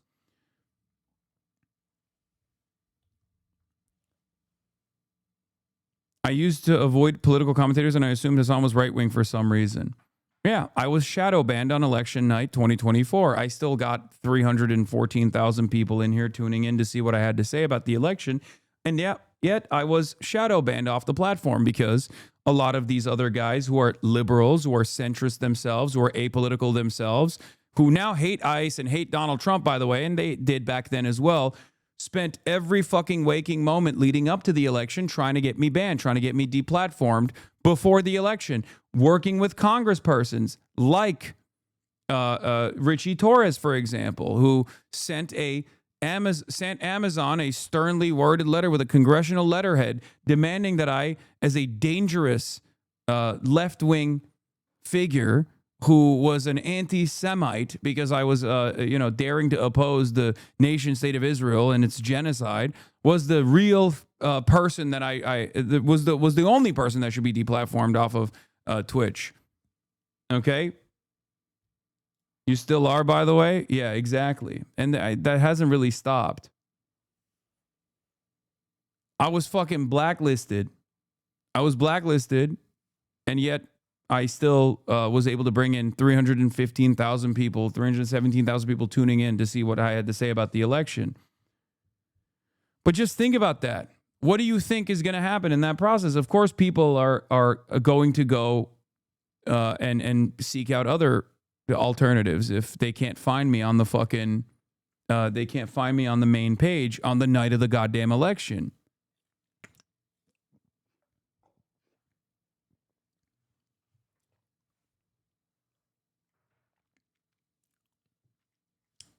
Thank you. Closed presents with 100 gifted subs and open presents with 100 gifted subs. God damn. If you can understand that, then nothing else matters. It's pretty simple.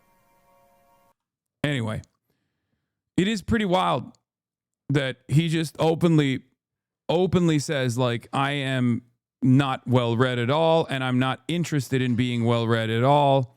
It's just common sense. Like, he's giving the game away. But unfortunately, for right-wingers, this is just how it works. Here's a journalist, Stephen Azark, saying, about a month or so back, I asked Asmongold fans to meet me in the real world to talk, but none of them took me up on the offer. Instead, I got hundreds of replies and messages saying I didn't understand him, how I should just watch his streams and not just the clips. So I did, and learned that Zach doesn't care. He will put on a video he doesn't understand the full context of and ran about it with extreme right-wing bias. It's vitriol for 6 hours straight, a handpicked selection of clips designed to invoke anger without critical thinking. I genuinely believe that there are people here for his gaming takes, and I'm so worried that they are getting radicalized by Twitch's most powerful and least researched streamer.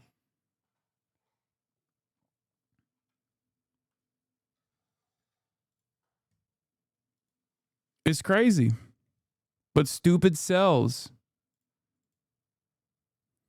And it's not just that he's like foolishly spewing toxic bile.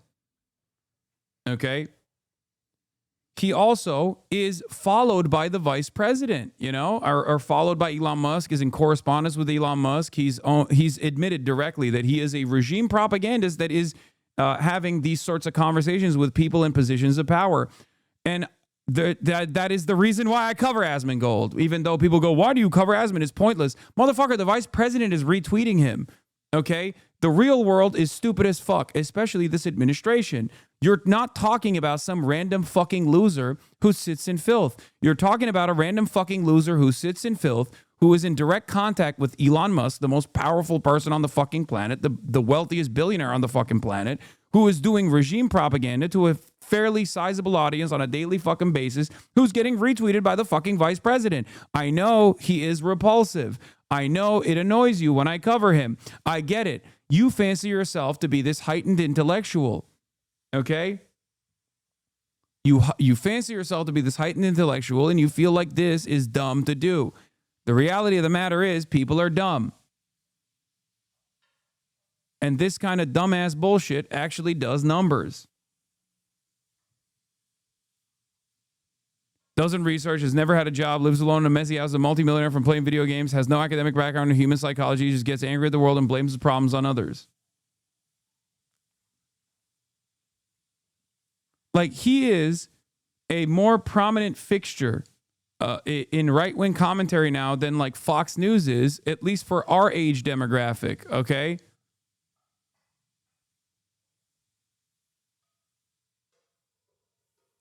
That's it. Do you support abolishing ICE? Independent voters, 48% say yes, 36% say no.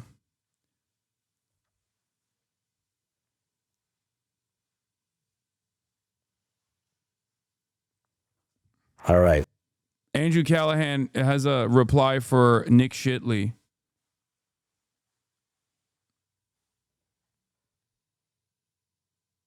Asman literally said Jews have bad things to say about Jesus, and this chat is accused of anti-Semitism.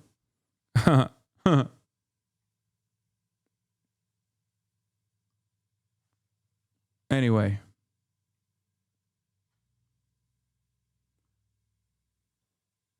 The guy opens someone's chat who disagree with him, trying to dismantle to prove his narrative. Of course, the whole debate is controlled by him because he's the streamer and he can redirect any conversation out of context. He's pretending to be unbiased, but in reality, he's super right-wing supporter and probably a sellout. He apologized last year, and I'm sure he has to apologize sometime in the future again. He already has. He already did it with the fucking Greenland invasion thing. Initially, with the Greenland invasion, he was in support of it because it's based and it's MAGA. But his European right-winger audience got really mad at him, and they were like, "You're treating us like we're brown people. How dare you fucking justify this?" And he had to literally say, "I'm sorry for saying it. I realized Denmark actually played a very important role in American imperialism around the world." So Macron begs for Beijing's help. China is welcome, but what we need is more Chinese foreign direct investment in Europe in some key sectors to contribute to our growth, to transfer some technologies, and not just to export towards Europe some devices or products which sometimes don't have the same standards or are much more subsidized as the one being produced in Europe.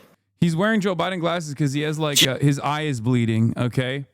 Anyway, China's vice premier tells Davos world cannot revert to the law of the jungle. A select few countries should not have privileges based on self-interest, and the world cannot revert to the law of the jungle, where the strong prey on the weak. All countries have the right to protect their legitimate interests. Haley Feng, Chinese vice premier, also says, we should firmly support free trade. Support free trade and jointly promote a universally beneficial and inclusive economic globalization. Economic globalization, driven by international specialization, collaboration, complementary strengths, and the pursuit of win-win, is a prevailing trend of history. It has benefited many countries, including China, and enabled them to achieve fast development. On the contrary, tariffs... They fucking love trade maxing, dude. They will die if they don't trade max, okay? They love trade maxing so hard. They're like, please, let us trade more, please.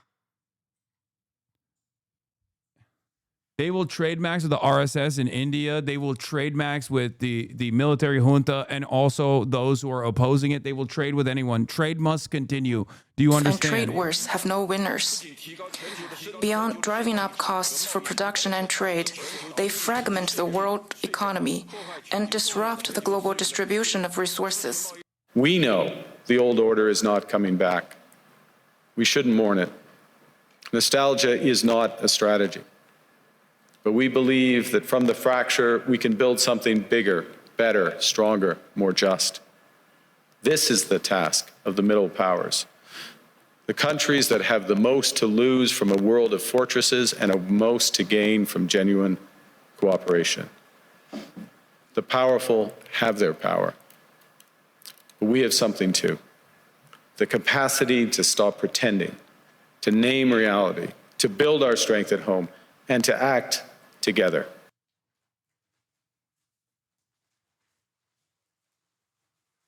Governor Newsom, do you have a message for Europeans who are concerned about the messages from the White House around Greenland this week? Yeah, it's time to buck up. It's time to get serious and stop being complicit. It's time to stand tall and firm, have a backbone. I've seen this in the United States. This is our liberal, okay? Which way Western man? If this man wins, or if this man runs and wins in the primary, America is fucked, okay? It will revert back to the old system at a time when change is an absolute necessity. It will revert back to the old system. All the European fucking vassals will turn around and go, oh, thank God we avoided the worst possible outcome here. And then Tucker Carlson will bring about the Fourth Reich. We cannot let this happen. Yeah, I did talk about how Mark Carney said you and I were right about the rule-based order. He did. He fucking openly and readily admitted it. I still don't trust Carney that much, but I do think that he cares about Canada. And I do think that he cares about Canadian sovereignty at least, which is more than I can say about many of these other fucking European leaders like Keir Starmer. God, what a pathetic cuck he is. Holy shit.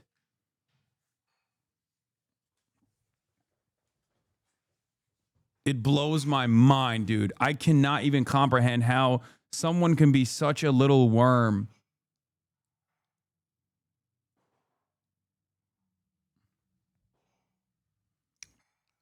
the supine Congress, playing both sides. You're doing it again, Kamala 2.0. You know what, dude? You fucking deserve it, okay? You deserve it. You'll get what you're deserving. Don't worry. It'll be completely and totally and utterly out of my fucking hands anyway. You're doing it again. There hasn't even been a primary. We might not even have elections. I can't say that, like, what you have fantasized about the ordained liberal leader is bad. Fucking 2 years out of an election cycle? How can you be so fucking cucked?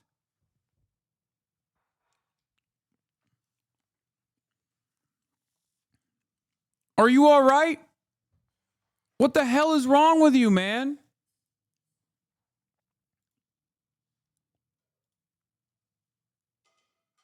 Chatter is campaigning to be sixth in line for the camps instead of third. I don't even understand. Liberals pre-blaming you for the 2028 laws is awesome. We didn't even know if there's going to be an election.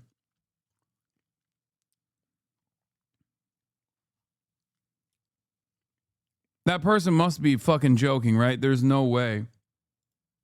I'm not a liberal. Cry on, though. Captain Socialism? Your name is Captain Socialism. And you just said, I'm criticizing Gavin Newsom ahead of time when there is no election, no primary. We don't even know if there's a guarantee of another election.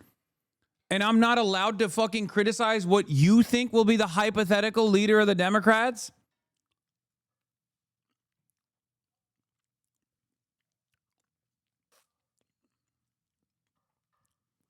Bro's doing lesser evil voting. Bro's doing lesser evil voting for a vote that hasn't taken place yet, with a candidate that hasn't even actually become a candidate yet. You are nothing. I'm going to be honest with you. You are literally dumber than the dumbest fucking right-wing hog.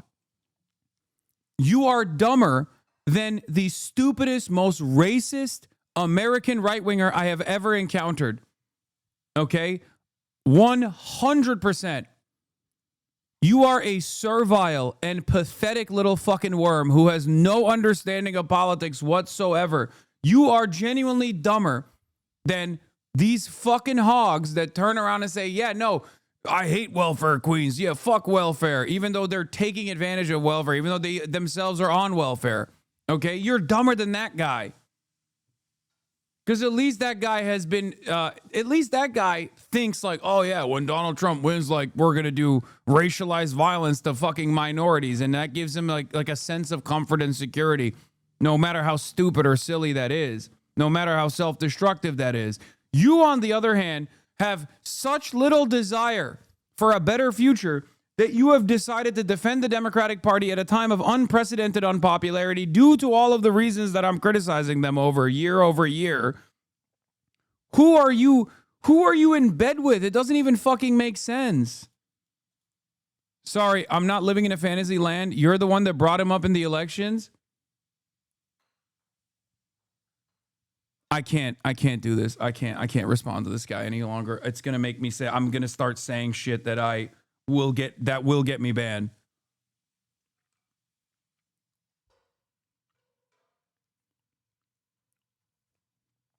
You know, you can't be a real person. You're a bot.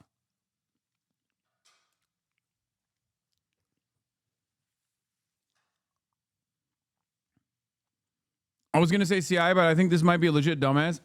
No primary has taken place yet. There's no presidential election yet. And this guy literally goes, in the hypothetical design, even then you're not allowed to criticize the hypothetical person that's running for office. You would be surprised to see how common this sentiment is. I don't think you realize it. No, I do realize it. And it's disgusting. It disgusts me. And I argue against it every fucking day of the goddamn week. And I hope that people actually recognize that that kind of sentiment is the reason why Democrats feel comfortable putting whoever the fuck they want in charge that will maintain the current order when Republicans are when Republicans are basically throwing the table.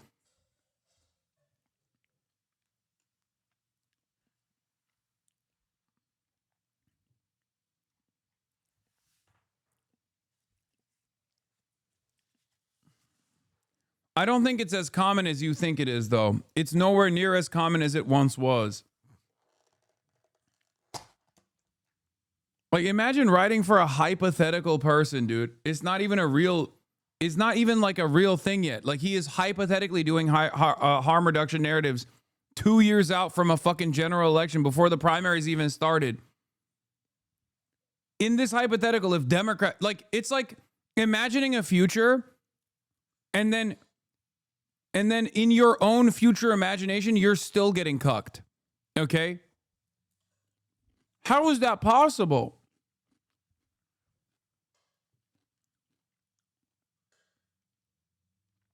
Mumdonist has to be, or they're in some liberal anti-Hasan community. What do you mean mumdonist? I'm a fucking mumdonist.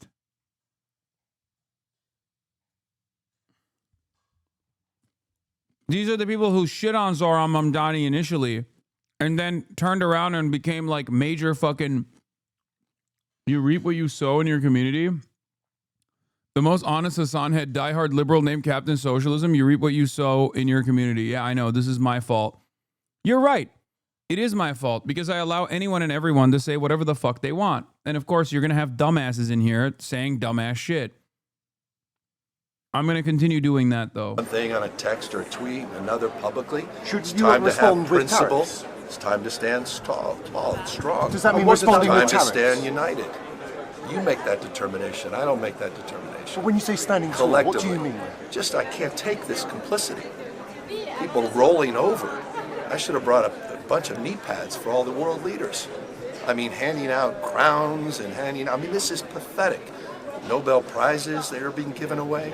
I mean, it's just pathetic. And I hope people understand how pathetic they look on the world stage. I mean, at least from an American perspective, it's embarrassing. So what should Europe be doing? You should decide, the Europeans should decide for themselves what to do. But one thing they can't do is what they've been doing. And they've been playing. This guy is playing folks for fools. And it's embarrassing. Europeans think this is diplomacy and this will ultimately this is work. diplomacy with Donald Trump? He's a T-Rex. You mate with him or he devours you. One or the other. And Europe's being people devoured? need to stand, but no, the Europeans could be if they continue down this path and process. They need to stand tall, stand firm, stand united. Look, you said this a year ago we should have been having this conversation, and they didn't. Okay, and now you're paying the price. I mean, he's right about everything he's saying here, to be fair.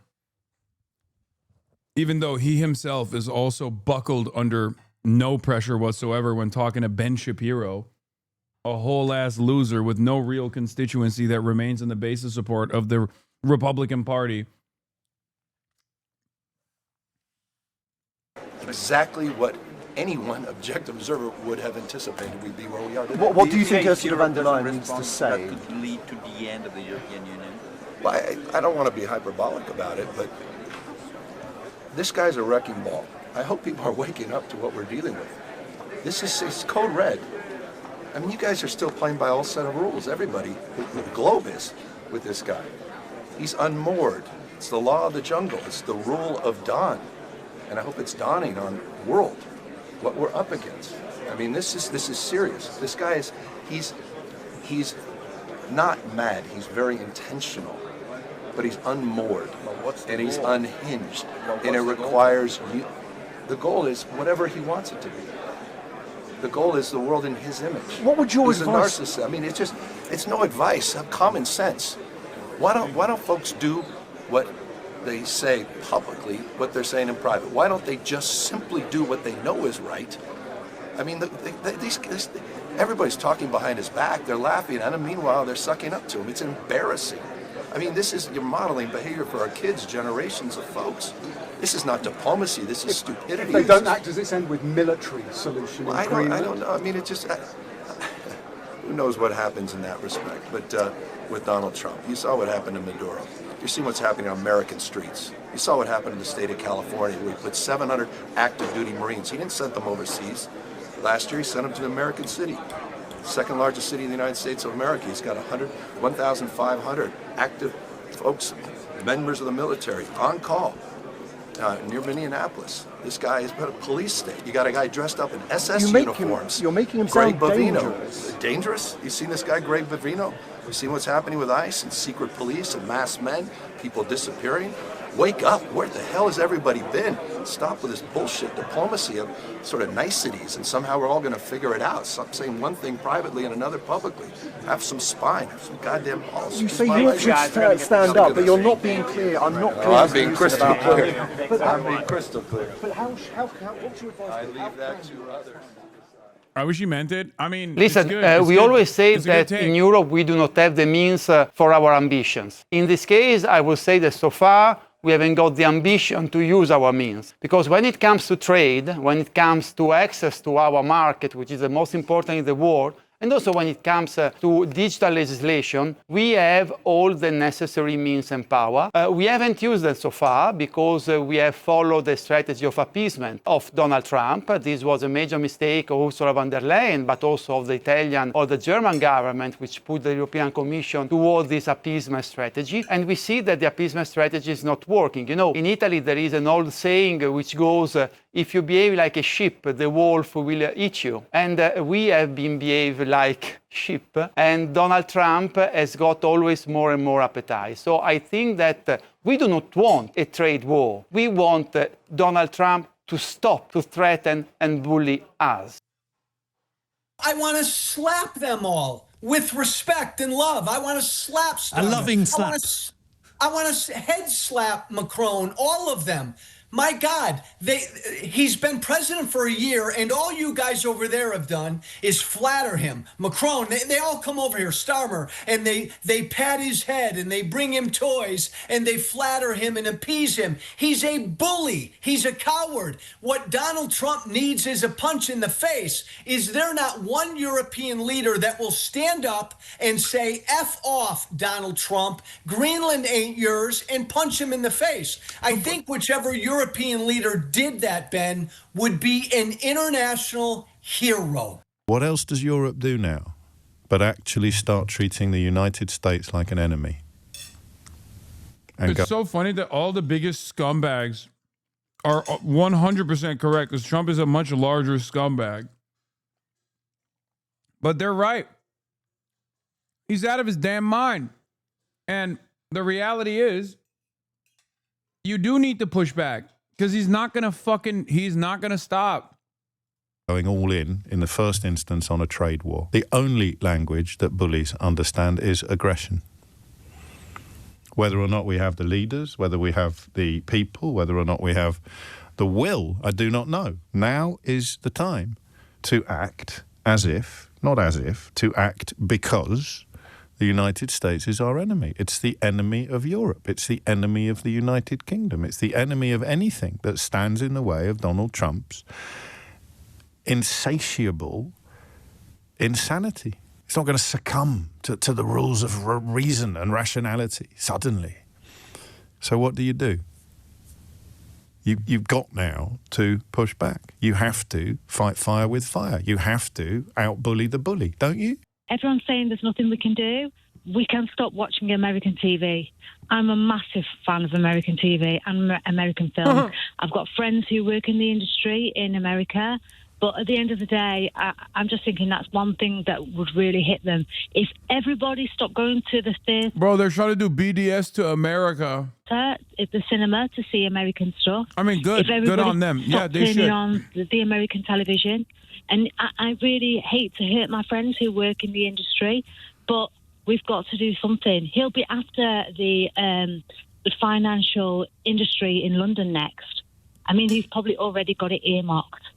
He's a lunatic. Trump is an idiot as running the village. He's the idiot and the world is a village. We've got to do something. I'm not going to buy a new phone. I really, really need a new phone. But I am not buying a phone from a well-known American company at the moment until this is sorted. Me and my husband's American. We were going to go to America this year. we're not going to America this year. You've got to make a stand, even as an individual. We've all... He's like, my husband's American. I'm divorcing him. I told him no more sex for you. No more shagging. Until you go and vote the right way.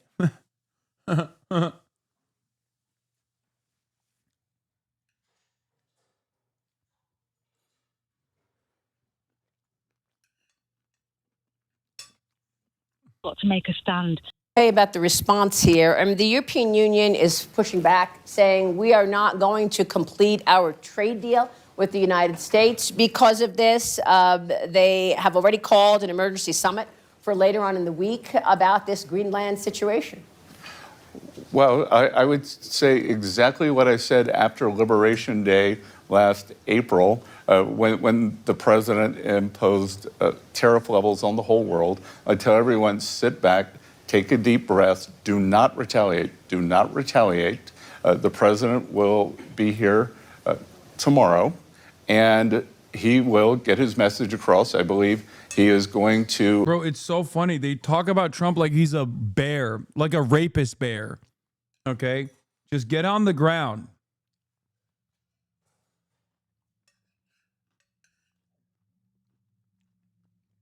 Get on the ground. Pedo bear is here. Do not look the bear in the eye.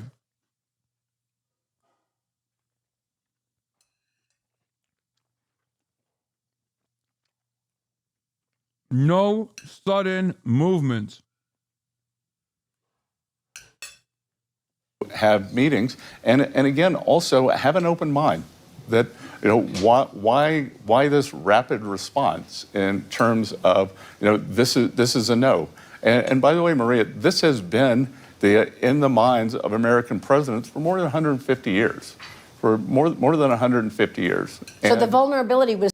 Close your eyes and think of a world without America in it. Bro, they literally are just...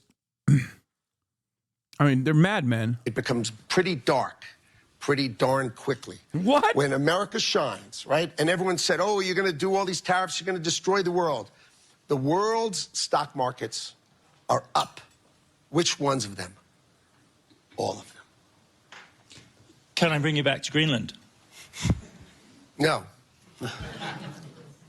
It's unnecessary. It's the Western Hemisphere is vital for the United States of America. Our national security people are on it, and they care about it, and I'm going to leave it to them to address with our allies, with our friends, and with everyone how they work it out. But the Western Hemisphere matters to the United States of America, and the United States of America, as I've just articulated, really, really matters to the world.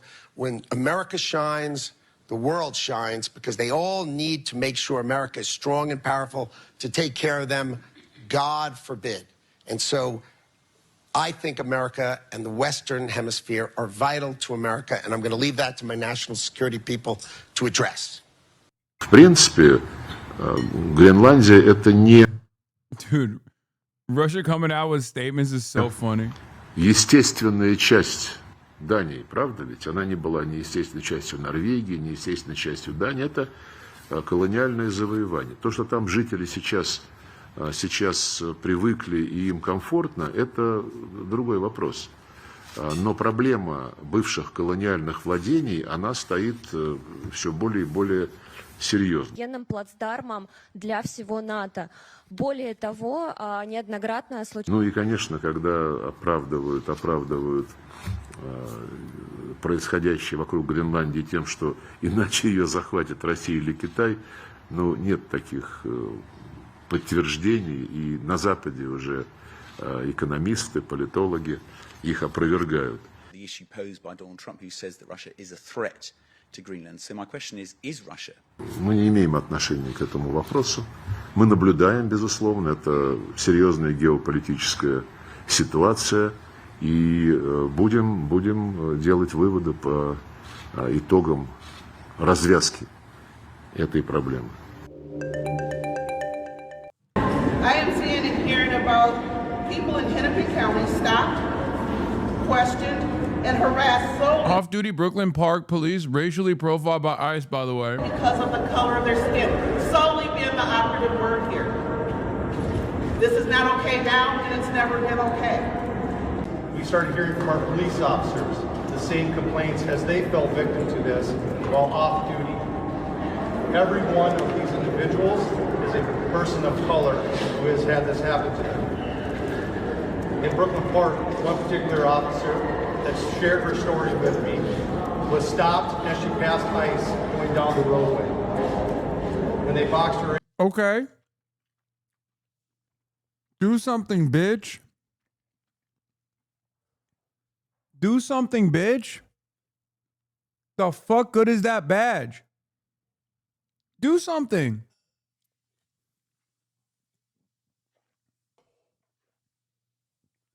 Dude, it's pig on pig violence. He's like, only I get to racially profile people. The fuck are you doing? And they demanded her paperwork, of which she's a U.S. citizen and clearly would not have any paperwork.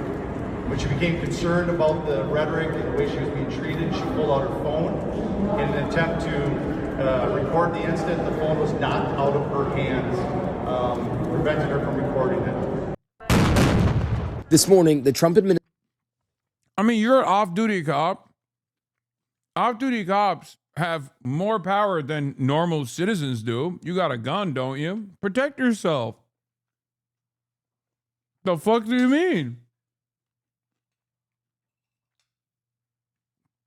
If you're in a self-defense style situation, defend yourself.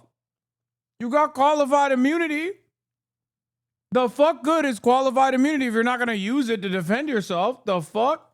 Administration is pushing back against... Like, we can't do that shit. We as regular citizens can't do that shit. You're a cop. You can. Court order limiting ICE interactions with protesters. The DOJ appealing a ruling which temporarily bans agents from using pepper spray as retaliation against lawful demonstrators who are exercising the First Amendment. This as tensions rise in Minneapolis, as anti-ICE protesters disrupted this Sunday's service, demonstrating against one of the pastors who is also the director of an ICE field office, though it's unclear if he was even there. Why are you not standing up with your ICE? You know it's all you can. The Justice Department is now investigating, as DHS says roughly 3,000 undocumented immigrants have been arrested during its crackdown in Minneapolis. Agents storming this home, the family of the man living there, says they terrorized his 5-year-old grandson and never asked for IDs before pulling him out in his underwear into the bitter cold, releasing him an hour later. For the people that are complaining about the protests that took place inside of a church, I welcome you to suck my entire dick. Okay? From the back, as God intended. And the reason for why I say this is because I'd much rather have people protesting a fucking pastor that happens to be, you know, an ICE field liaison officer or whatever inside of a church than have ICE storm churches and kidnap the people in the clergy. They have done that. That's, I think, infinitely worse. And it's so bad that it is totally fucking appropriate to protest against it and those who play a role in that.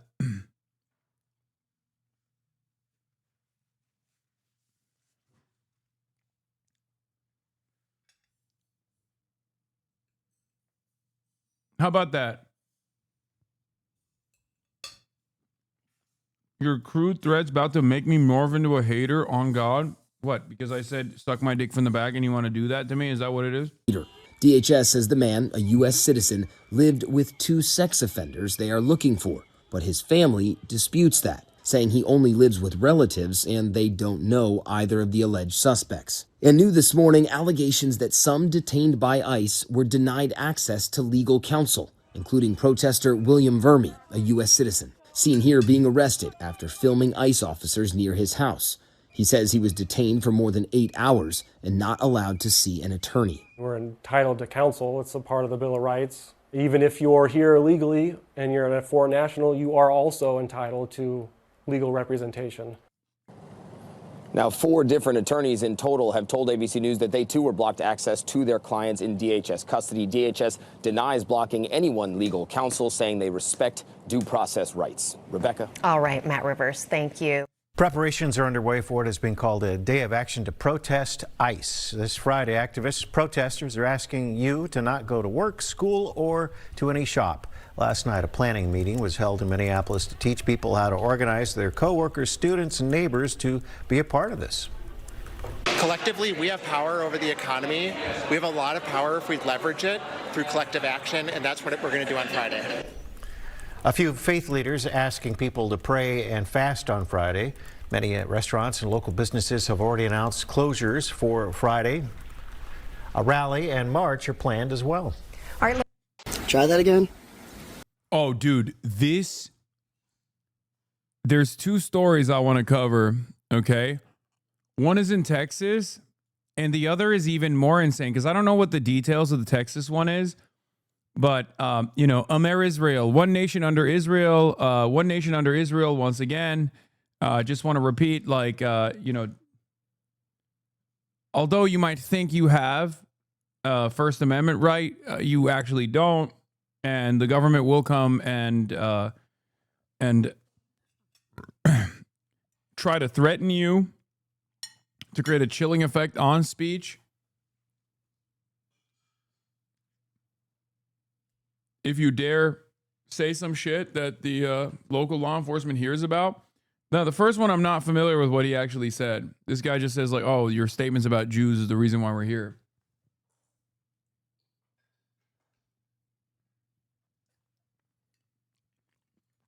We're here because of the comments you made online about the Jewish community. Are you so what? No, I'm saying, are you? I have a freedom of speech, dude. Yeah, no, we get that. We get that. We gotta make sure that you're not. Do you have a warrant? No, that's why we're here. Yeah, you see that sign? Yeah. So that says no soliciting. What you're doing is basically soliciting. You understand that, right? Yes, I have the Florida one right here. Shut the fuck up. I know. I'm gonna cover it. Yeah, it means you're not welcomed here. Okay. Bye. Okay. Stay off the lawn, please.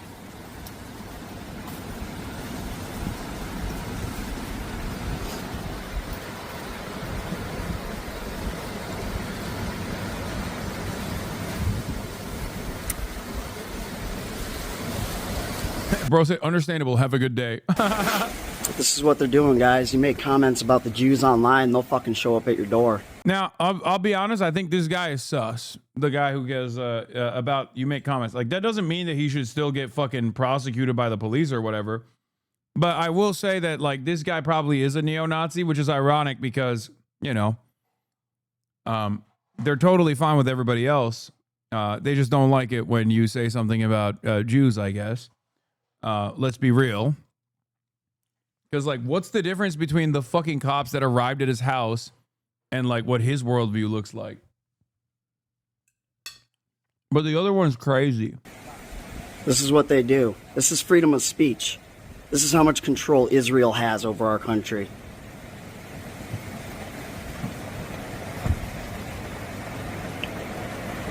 Look at this response.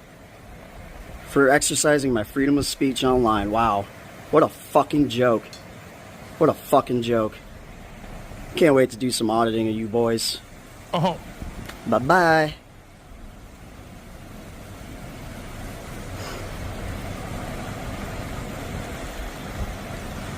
I need to know what this guy said. I mean, he's a First Amendment auditor. You can probably assume he didn't say nice shit. Not that it matters. You can't get fucking 3 cop cars? Really? Get the fuck out of here.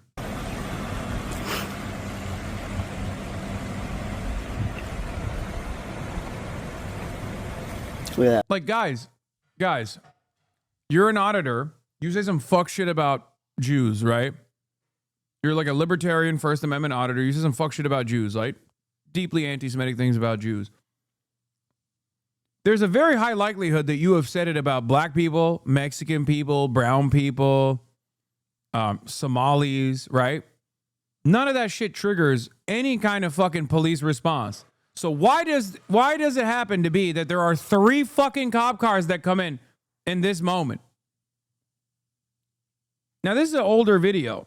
But it's just like, what are we doing here? This is what I'm talking about when I say like this inconsistency is absolutely mind-boggling for the average fucking American. Sign says no soliciting. What do they think they're fucking doing? They got no warrant. Sign that says no soliciting does not give you a right to my curtilage. Bye-bye.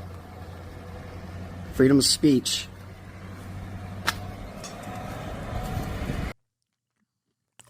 Anyway, this one doesn't matter, but this one is crazy.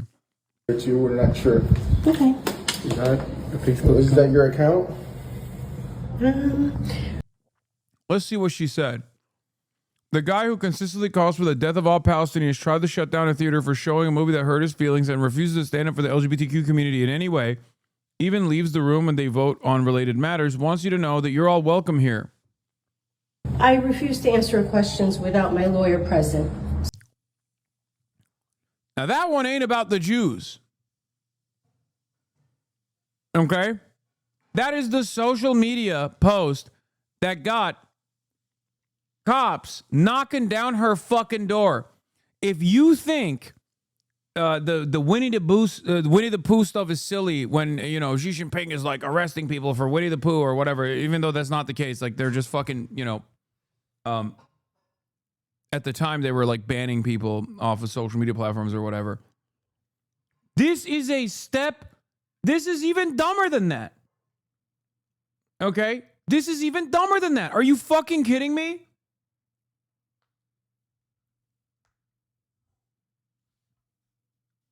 Like, this is worse than what we have fantasized China doing.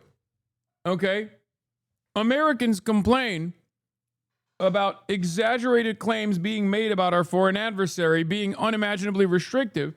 Meanwhile, we do even worse, more embarrassing shit for a foreign nation, by the way. Hold on, I'm going to keep playing the rest of the video. I just wanted to read it out. I don't know how to answer that question either well, way. like I said, you're not This going is to jail. freedom of speech. This is America, right? I'm a veteran. And I agree with you 100%. Okay. We're All right. just trying to see if it's you, because if we're not talking to the right person, we want to go see who the right person Okay, is. how can I help you? So pretty much it's just a statement that was made as far as, verbatim, it says the guy who consistently calls for the death of all Palestinians tried to shut down a theater for showing a movie that hurt his feelings and refuses to stand up for the LGBTQ community in any way. Even leaves the room when they vote and on related matters. Wants you to know that you're all welcome. Clown face, clown face, clown face. 3 days ago. So you don't know if it was you? I'm not going to answer whether that's me or not. Okay. The concerning part. What's the concerning part, man? And not concerning for the person who's posting it. What we're just trying to prevent is somebody else getting agitated or agreeing with the statement. We're not saying it's true or not. Understood. That guy who consistently calls for the death of all Palestinians, that can probably incite somebody to do something radical. That's all we're here to talk about. And we wanted to get your side. If it was you that posted that, I would think to. It's over. Okay, it's done. It's done. You can say, and I have for years and years, that Zog is anti-Semitic. It's a David Duke terminology. Zionist-occupied government. You shouldn't be saying it. It's fucked up. All day, every day. Anyone that sees that, anyone that watches this is going to be like, what the fuck are you talking about? It's not Zionist-occupied government. It's United States of Israel. What the fuck are you saying? Bro, you can say this about American politicians, about America, okay?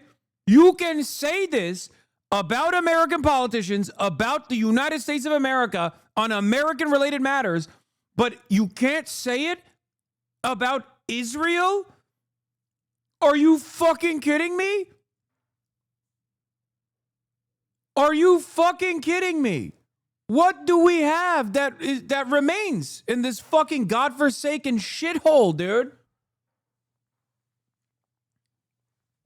Like, you're possibly inciting hatred or you're inciting violence against this person for what? Accurately reflecting on their fucking statements? How about you go take it up with that dipshit?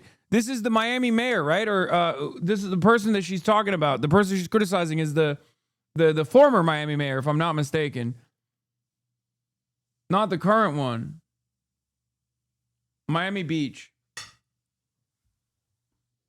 I'm not kidding when I say this, bro. You can say whatever the fuck you want about American politicians, about their point of view on America, but God forbid you say some shit about Israel. What the fuck is happening, dude? What the fuck do you mean? What the fuck do you mean? Unbelievable. Unfucking believable, dude. America has literally...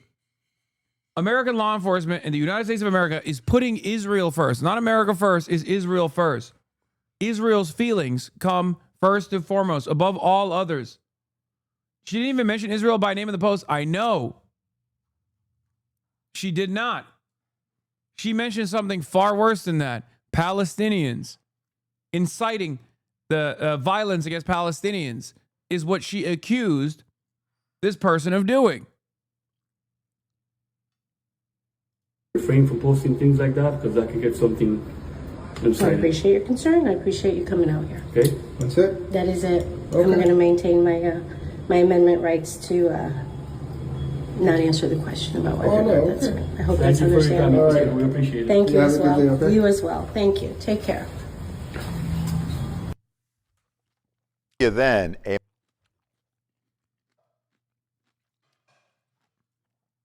Felix had a take on this. Where the fuck is it? Let me see if I can find it. I wish I could be free like the people who live in Florida. I wish I could have a medical idiot from Curitiba, Brazil, who has inexplicably been given power over me to come to my door and struggle through sentences at the behest of a foreign lobby. They're inventing a whole new set of rights down there. That's so crazy, dude. That is fucking crazy. I can't believe it. Unbelievable. Freedom of speech is not freedom to not criticize Israel. No, free. Yeah, y'all thought your speech was free. Y'all thought your speech was free. It turns out the only type of speech that is not allowed is not fucking slurs. Obviously, you can say that all day, every day, and you can even say that against Jews too. Just don't say it in the process of being anti-Israel. That's literally it. The only thing you can't fucking say in the United States of America is that Israel sucks. Israel is bad. Israel is fucking doing a genocide. And American politicians and so many people fucking dick ride Israel into oblivion. Just don't say that. As long as you're not anti-Israel, they'll let you get away with saying all the slurs. It's crazy. These people fucking care more about Israel's feelings than they do about anything else. Are you fucking joking? Moist Critical made a video on it. Of course he did, because it's over. It's done. It's done. Israel can suck my dick and balls. It's fuck Israel o'clock, okay? Everybody's saying it. Of course Moist is doing a video about it. Moist already came out and was like, Israel is fucking running its cock all through every orifice of this goddamn country. What the fuck is happening?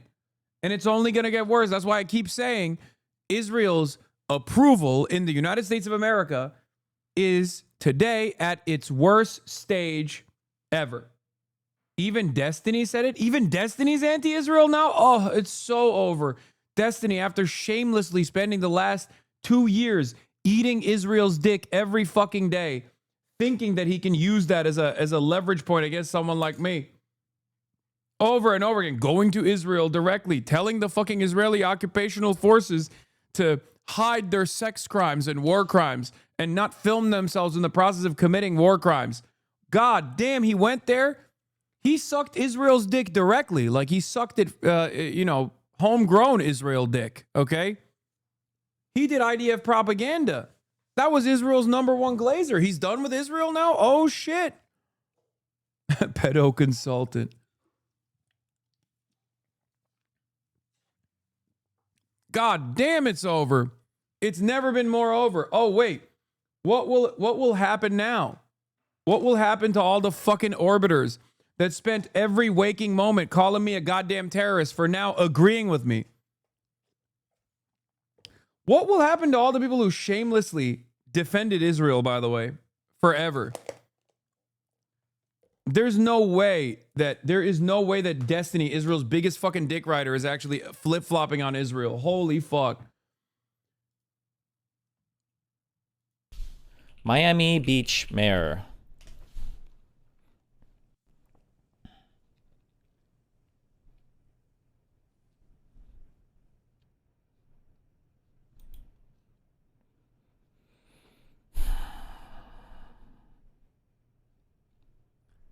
Five minutes of Hasan and no Wild Dan appearing. He's so insecure. Keck. Destiny people don't post videos from his stream because he restricts clips to subs only, and they delete clips if they trend. Why are they talking? What is this? Anti-Semitic? I hate Jews right now, so I don't give a fuck. I don't care. All right. Fuck them. Fuck Israel. Fuck the Middle East. Yeah, that's not. He's being fucking. He's being edgy. At least you've kept course while Sex Pestiny and Asmongold will flip flop. I know. Yeah, speaking of fucking Twitch siding with the Nazis, Average Harry got a 30-day ban because he watched a fucking clip of these dipshits. Okay, and apparently, when he was watching Andrew Tate, human trafficking, rapist, abuser, Nick Fuentes, racist, Nazi, Holocaust denying, anti-Semite should die. That's what he said. So Twitch hit him with a 30-day ban. Like, at least give him a fucking 1 day, man. What do you mean 30-day ban? Also, once again, Asmongold literally said Renee Good, Asmongold literally defended Renee Good's execution. Said, fuck around and find out. No ban whatsoever. How fucking ridiculous. How fucking ridiculous, dude.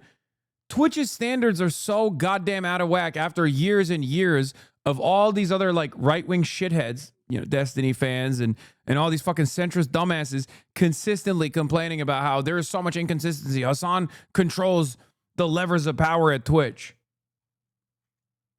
It's unimaginable. Yeah, this account I saw, look. So Asmongold could say Renee Good deserved to die and gets nothing, but another streamer says Nazi should die and gets a month ban, and someone who doesn't even stream gets a 24-hour ban for assaulting a streamer at your convention.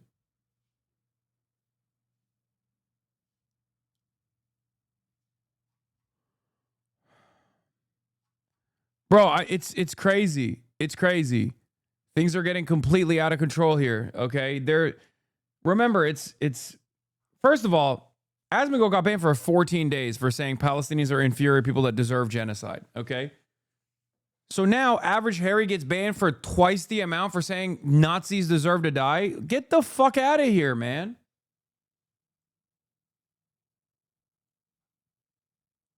What are we doing?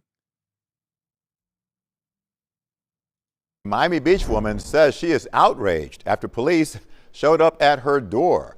They had questions for former political candidate Raquel Pacheco. Yeah, Asmongold didn't get banned for at all for saying Crazy Slick should die multiple times.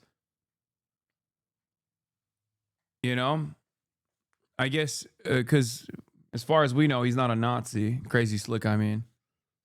Because you can't say that about Nazis, but you can say that about other people. Bro, I brought up a fucking inconsistency in the Republican Party, and I mean, I caught a ban before Asmongold did. Asmongold literally fucking urged people to do terror when he thought the Minneapolis Police Department was defending Somalis against harassment. He literally said, terrorize this community, terrorize the police officer, something along those lines. And he didn't catch a fucking ban. It's crazy. They were asking about a Facebook post that she made criticizing Miami Beach's mayor. CBS News Miami's Abby Dodge is your reporter in Miami Beach tonight. Abby, what was in this post that prompted officers to show up and knock on her door like that? Well, Raquel Pacheco wrote a critical comment about the mayor after he posted a photo saying that the city was welcoming to everyone. She didn't expect then. He also apparently incentivized something violent to be done to you and Mike from PA today because he misunderstood tweets from you guys. He recently called on his audience to kill people like you. Clip got mass downvoted, so it didn't go viral. Show me the clip. Send me the clip. Of course it doesn't go viral on fucking LSF because they mass downvote that shit. Give me the clip. Let me see what he said.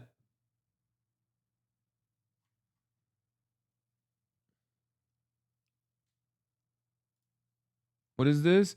Twitch streamer and leader of the Soy Right, Asmongold calls for violence against Hasan and Mike from PA due to misunderstanding a tweet. personal attacks, well, they will, again, these people will kill you if they can. They will kill you if they can. If Wait, what? He's really trying to be the next Charlie Kirk? Is what I said about Nick Fuentes. And Asmongold said he's trying to kill you? Wait, what? they are allowed to, that's what they will do. And that's the way that you should treat them too, by the way. You should treat these people like a mortal threat. Because if you have enough of them get together, they will consolidate power and they will use that power to destroy your life. They will. And that's why it's so important to make sure that you have no mercy when you're dealing with them. You should never feel sorry for them. You should never feel like, oh, well, this is too much. Oh, this isn't fair. Nothing is unfair. What the fuck? What? I can't say Nick Fuentes is dick riding the administration to become the next Charlie Kirk without motherfuckers saying I deserved the death penalty? What is happening? Because if you do anything that allows these people to even have a shred of power, they will take it and they will turn into the most tyrannical Nazi fascists that you can ever imagine. He mistook it as a death threat because he's a moron? They thought you meant be Charlie like that? No, motherfucker. It's a direct fucking criticism about what Charlie Kirk was doing when he talked a good deal about Jeffrey Epstein being a fucking horrible pedophile and maybe even potentially a Mossad agent, and then got a fucking boss call from the big dog, Donald Trump, and turned around and said, hey, you know what? We should just let it go. We should just not, we should not cover the Epstein stuff any longer. You forget Charlie was irrelevant? Yeah, and the reason why I was saying that is because here is Nicholas Fuentes basically saying the same shit. Talking about how Jeffrey Epstein is so cool.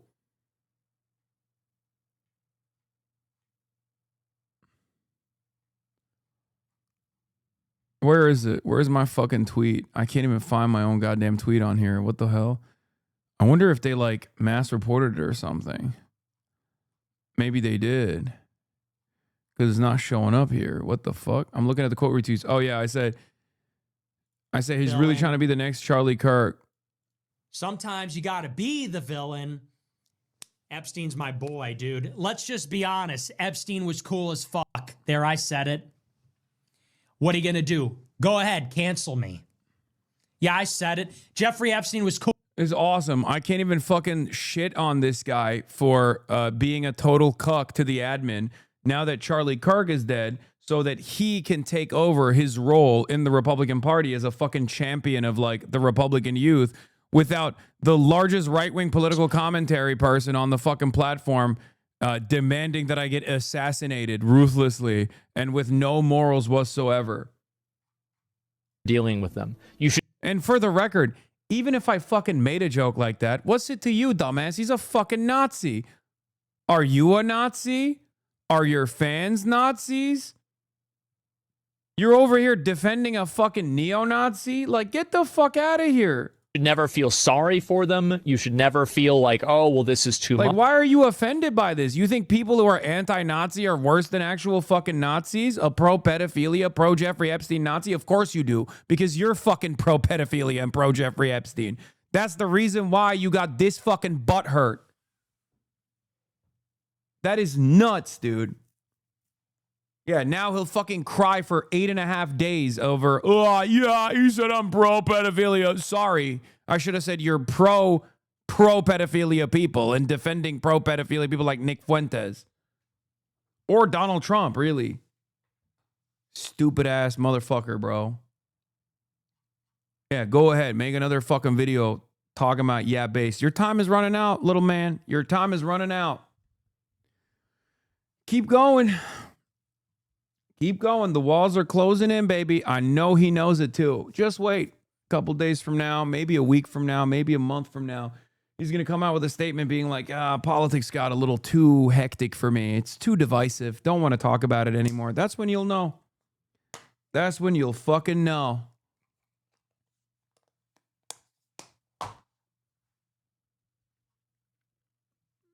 I'm sure he's already reduced the hour of political coverage, and I'm sure he's already reduced the hour of time he spends doing political commentary. and is like now doing like titties and video games and stuff because he can't really talk about Greenland too much. Yeah, he's gonna quit politics like he already dipped his toes in quitting, ain't got the heart nor the face for this. No, the reason why he's doing it, the reason why he's gonna eventually quit is not because like he's getting a lot of backlash. That's part of it for sure. But it's because of the numbers. Okay? He can't handle the peer pressure because he has no fucking real vision for a better future, or even a worse one, as a matter of fact. There is 0% chance that any journalist that actually interviews Asmongold is going to fucking get anything out of that conversation other than the fact that he's basically a little bit more competent, but identical to Nick Shirley in his worldview. Just as fucking stupid. And that's precisely the reason why he will avoid media interviews like the fucking plague, and he will avoid talking to anyone else about this kind of stuff. But eventually, this entire act is going to come to an end. As I've said over and over again, trust me, I've given you my predictions on what will happen next. Some of those things have happened already. I told you that Donald Trump was going to, his immigration policies, his immigration platform was going to be seen as unimaginably unpopular. And it took 1 year, but we're there already, okay? I told you that, a lot of the young voters that voted for Donald Trump were going to very quickly experience buyer's remorse. That's already happened. And Asmongold is going to inevitably quit this politics shit or greatly lower the number of hours he talks about politics. His fans did a fucking meetup to discuss how to derail you. Oh, that's funny.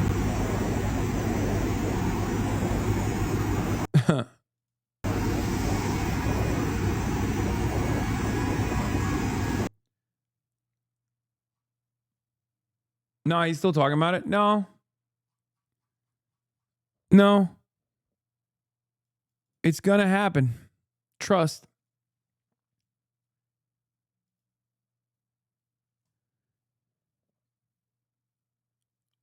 It's gonna happen. He doesn't like the fucking spotlight. Okay? He doesn't like the spotlight. He just wants to fucking keep growing in the way that he wants to keep growing with his own vision. He wants to keep growing without friction. Not realizing that you can't keep growing without other people finally paying attention to what you're doing. If you want to watch the latest Twitter drama topic, tune into the Asma stream. If you want to watch what really happens next, you watch Hasan. Yeah. Are his fans cooling the bots down? No. I think he'll continue botting. But I don't even know if he's botting any longer. I know he was definitely botting back in the day. Like, he was definitely botting. If you look at, like, there was a time when Twitch Tracker would actually look at your active user percentage. If you look at, like, January, if you look at January 20th, like, during the inauguration and stuff like that, his active usership base was like 30 to 40%. Mine has never gone down from like 79%, just so you understand.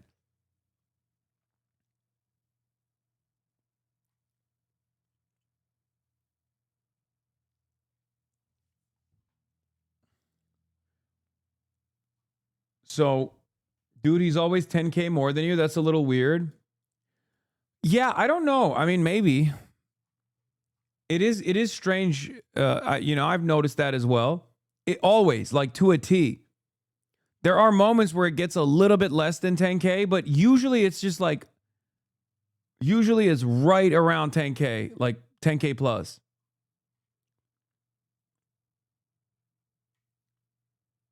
Always. I get 30K, he's got 40K. I get 20K, he's got 30K. Always. That's also because he's the landing page for Fuck Hasan sentiment. If you think that even on the internet that there is more Fuck Hasan sentiment than not, you're crazy. Someone must really like Asmongold's coverage to bottom 10K.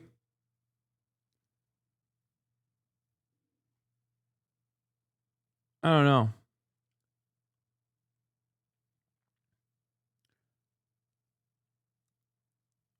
Sorry for the parasocialist moment, but you also sit at 39K viewers a lot recently. I wonder why.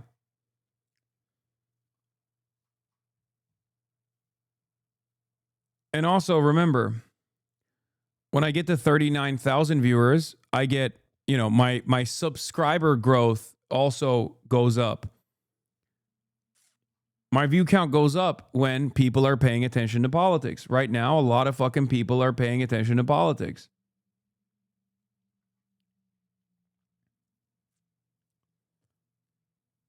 I'm sure he has a lot of people who are paying attention to politics that want to hear like the pro-Trump take as well. But like a couple of weeks ago, I had 45,000 subscribers. Right now, I'm sitting at 52,000 subscribers. Bots are cheap compared to politicians and think tanks, just saying. What is Asmund doing this if not for the money? For guys like Asmongold, it's because it's not just about money. It's about like it's about being recognized and being loved and having people dick ride you. It's more so like a game. These guys have more money. I mean, same with ACC. Like he has more money than God. He doesn't fucking care. But it's more so like a video game.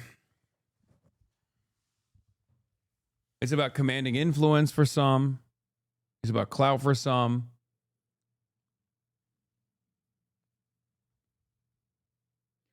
Asmund tells his chat not to sub to him. He doesn't want money. How? Yeah, he owns 5 businesses, brother. You know that, right? Like, he owns the fucking pre-built PC gaming thing. He's a co-founder of OTK, co-founder of fucking Mythic Talent Agency. He owns a fucking talent agency. The one that got busted for doing the possible scam thing that the Redditor, the LSF Reddit mod was called out for.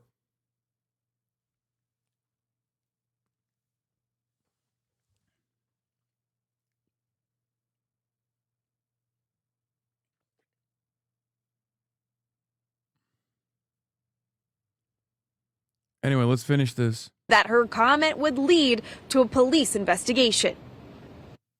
Am I being charged with the crime?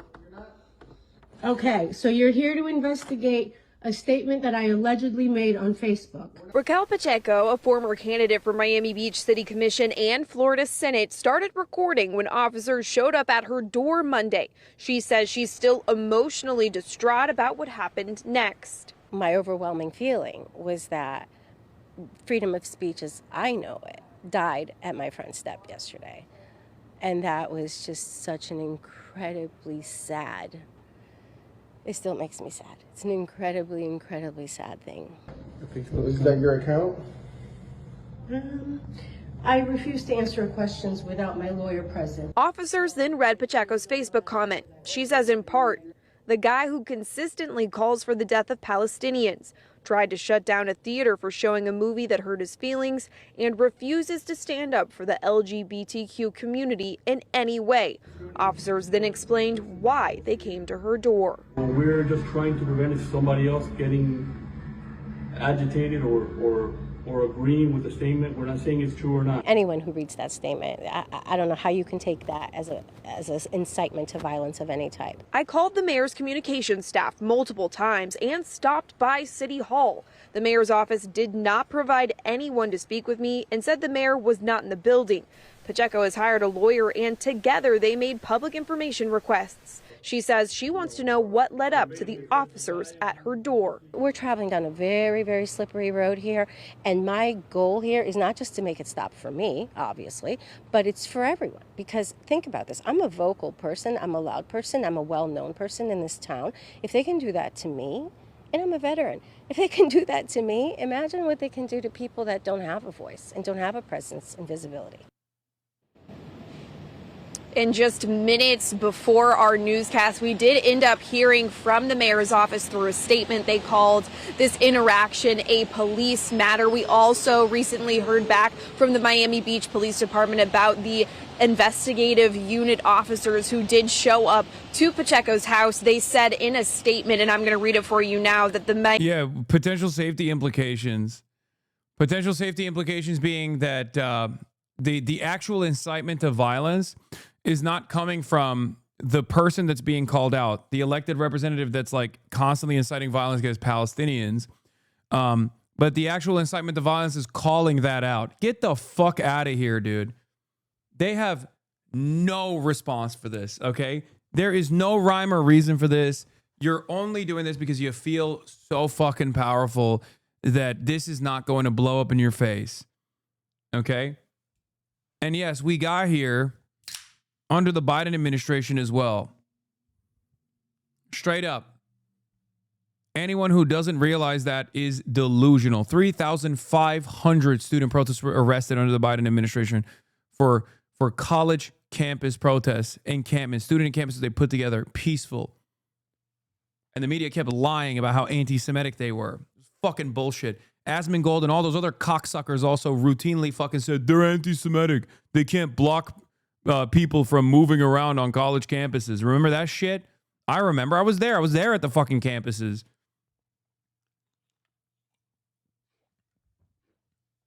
So fuck around and find out. Now he's trying to talk about. Now he's trying to act like he was there all along. Like, oh yeah, based, dude. Israel, yeah, Israel sucks. Yeah, based. Yeah. Meanwhile, the fucking pedophile protector president that he's dick eating every fucking goddamn night is Israel's number one most loyal servant. Okay, Donald Trump is Israel's number one servant. Oh, so fucking humiliating. This reminds me of the same exact principle that I was criticizing earlier, right-wingers who feel a sense of nationalism or patriotic fervor, who then substitute that patriotic fervor for letting America dominate them. You know, the Canadian conservatives, that plurality of Canadian conservatives that said, yeah, if America actually comes here and militarily overtakes Canada, we'll just roll over. We'll let them do it. We'll let them fuck us. That's how these guys are. All these fucking MAGA dick riders that say America first, America first. Meanwhile, Donald Trump is the most Israel first president. Donald Trump, for all of his faults, Barack Obama was infinitely more critical of the relationship with Israel than Donald Trump was. Okay? It's between him and Joe Biden. Like they're just fighting over one another to see who can suck Benjamin Netanyahu's dick harder. Miami Beach Police Department was made aware of a social post containing potentially inflammatory commentary referencing a Miami Beach elected official. In light of recent national concerns regarding anti-Semitism and out of an abundance of caution, the department assessed the post for any potential safety implications. They did say that detectives found no immediate threat. Live from Miami Beach, Abby Dodge, CBS News, Miami. Miami Beach nightclub under fire for an offensive video posted from its dance.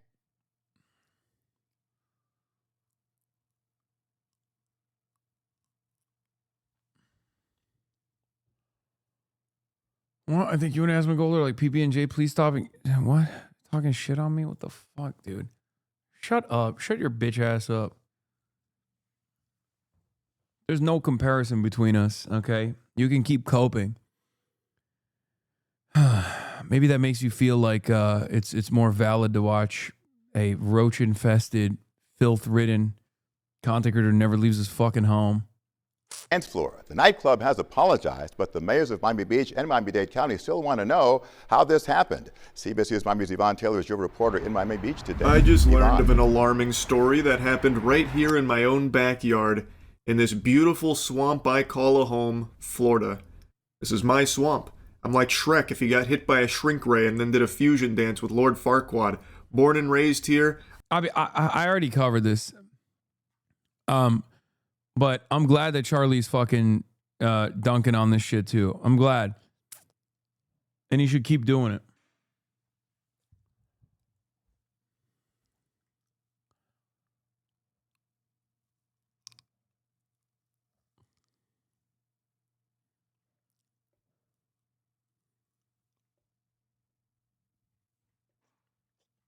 Anyway, you can ban me for saying this, but you're just mad Asman is and will always be a better content creator and streamer. Why would I ban you for that?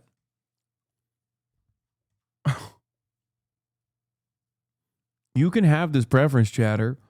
Everyone will make fun of you for it, but you can have that preference. But then again, it's unsurprising because you think it's like peak courage. You can ban me. Oh no, I got banned. Why doesn't Asman criticize Charlie? Because he knows where his bread is buttered. He's too much of a pussy to go after someone with a shared audience. Yeah, being wrong is not a bannable offense. I don't think you guys understand what constitutes a ban in here.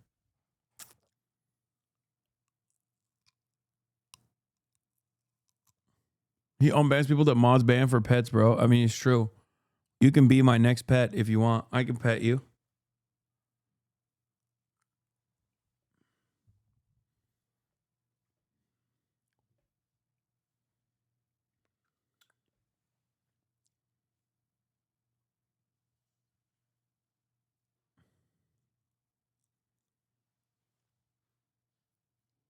Yeah. I think every Republican and every Asmongold fan, because they're all Republicans, should be consistently asked one question and one question only. Why do you still support the president protecting pedophiles? Do you like pedophilia? Are you a pedophile? Why do you support this current president who is straight up protecting pedophiles? That's it.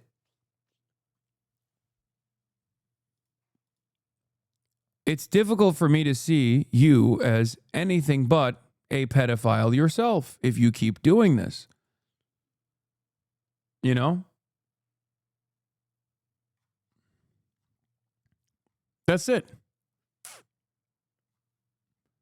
And it's like all of these like other podcasters and all these other people that played a role in Donald Trump getting elected have already pulled the ripcord. A lot can be answered by realizing the majority of Asmon's fans are children. If you think Asmongold's audience is not even older than mine, you are the most delusional person I've ever encountered. You think anyone under the age of 35 watches Asmongold? Are you out of your fucking mind? No, dude. No. Judging by the way they post online, you assume that they're like mentally stunted, but they're all fucking 40.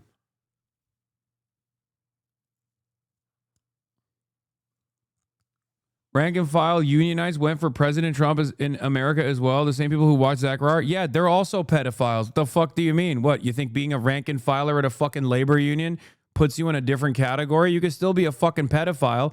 There are a shit ton of rank and filers in my chat right now. They'll tell you all about how fucking hog their coworkers are in the union.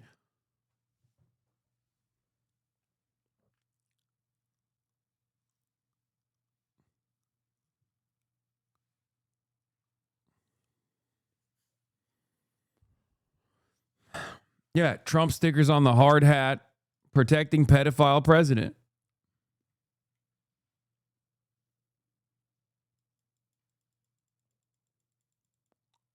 You earlier said Asmon watchers are in the youth watchers when talking about why Asmon has watched more than Fox, i.e. a younger audience.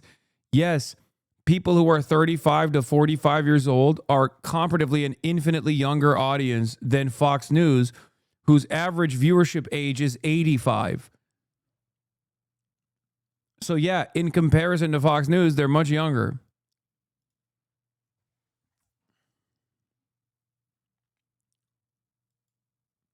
I'm literally IBEV Mike, IBEW is hog as fuck. Yep.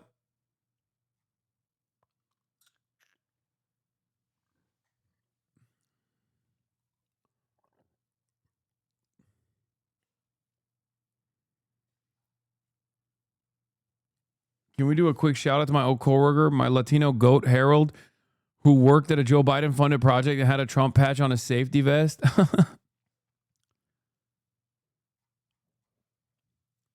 But yeah, just, remember, ask people that question over and over again. 1 month ago, the Jeffrey Epstein files were legally required to be released to the public in full. The Department of Justice failed to meet the deadline and continues to withhold over 2 million files. Ask the question why.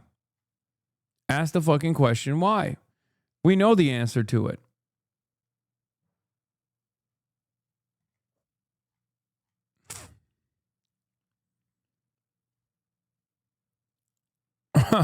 Say, go arrest the president, dumbass. 270,000 likes. Woke is back. 270,000 likes, dude.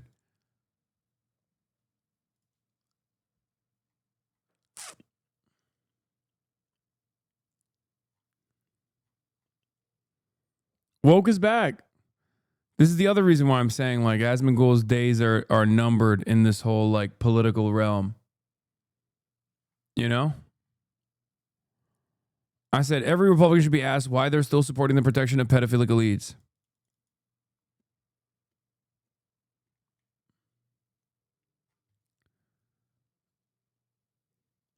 Julian Andreone says we'll be asking them when I get back up there this week.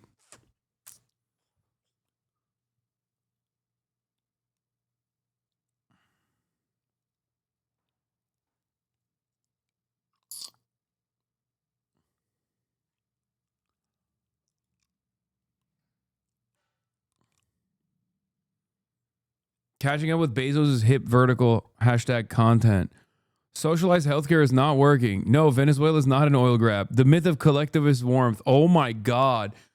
Oh my God, bro. Washington Post is basically Wall Street Journal. What the fuck? All of their opinion editorial has gone completely out of control. I didn't even paying attention to it. Remember when the new editor took over in February and promised that the Washington Post would not lecture you about ideology or demand you think in certain ways about policy, then proceed to do that nonstop for a year? Left out vertical videos of Brad Palumbo whining about California's 5% billionaire tax and unaccountably sweaty James Hohmann attacking Trump from the right over a 10% credit card rate cap.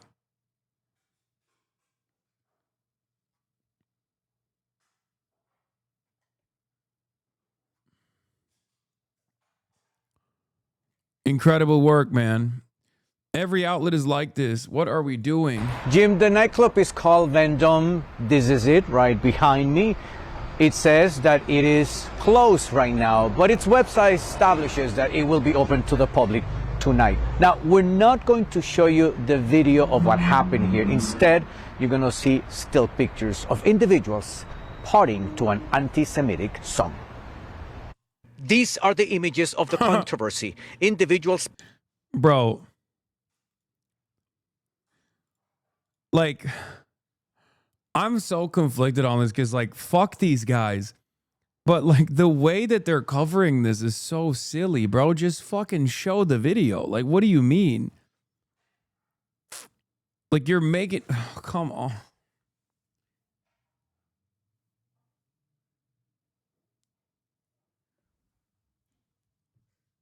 It's just like, if you're not going to show the song, then like, I don't know, show the video muted. Like, what are we doing?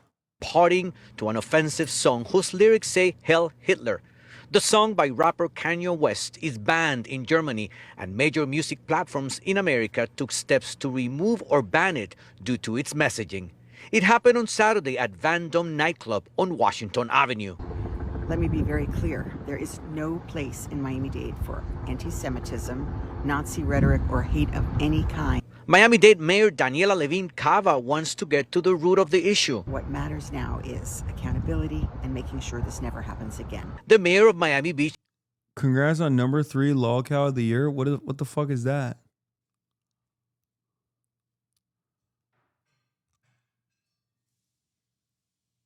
There's a lolcow. I got a bronze medal. I couldn't make it the top number 1. What do I win?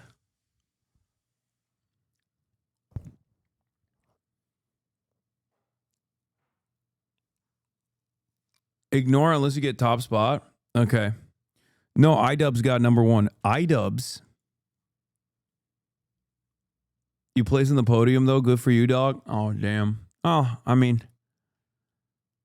third place is like first place in the last on the podium. You know what I mean? Account created in 2012. I can smell this guy through the screen. Yeah. It's on Kiwi Farms.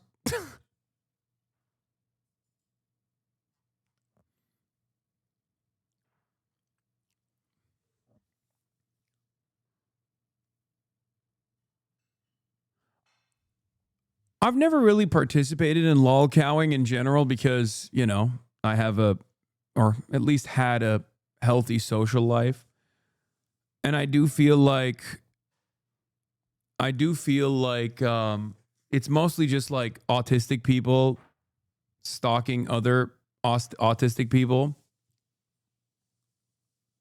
Why do you have Kiwi Farms banned, by the way? Why do you think? It's a fucking stalker website for autist Nazis. The fuck? I think you already know why it's fucking banned on here. But I will say, because you're scared of what? The most socially maladjusted person who will most likely kill themselves in like the next year or so? No, I'm not. Scared of what? A creature that can't even fucking have a conversation with an Uber delivery driver being called a lolcow? Look at me. Now walk out of your room, go to the bathroom, and look at the mirror. Okay? Maybe take me on your phone to the bathroom and just put it right there. Okay? Put the phone right there, me looking right at you, and then stare directly at your face in the mirror. If that won't snap you out of it, I don't think anything will.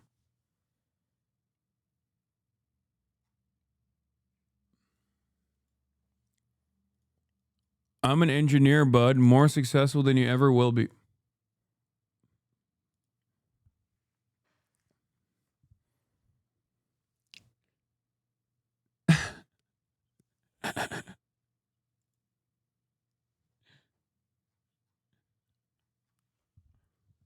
You're right, Chatter.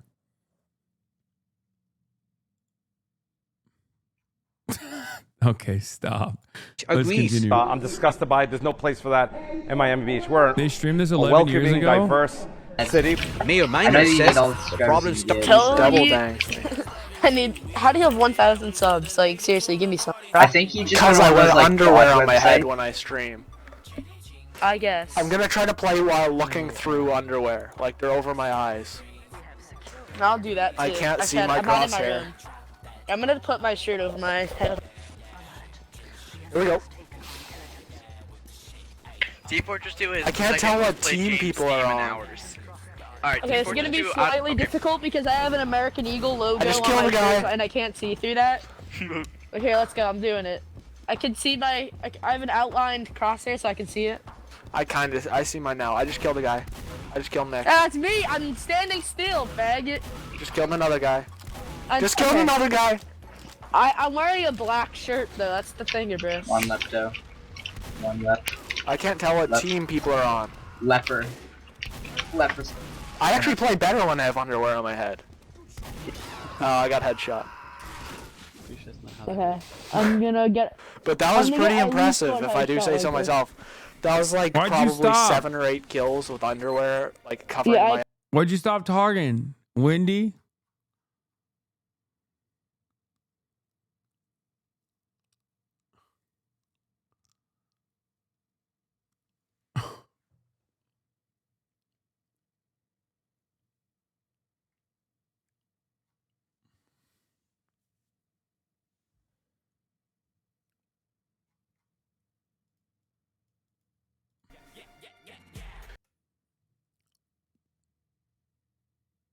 What happened?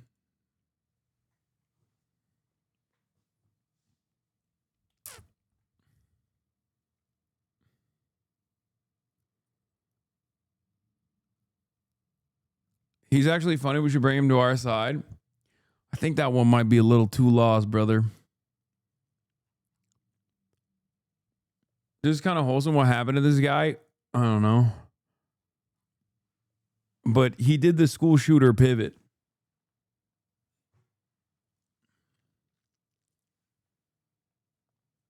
I think people should be more embarrassed to openly say that they're like, you know, following cyber stalking subreddits and shit like that. But what do I know?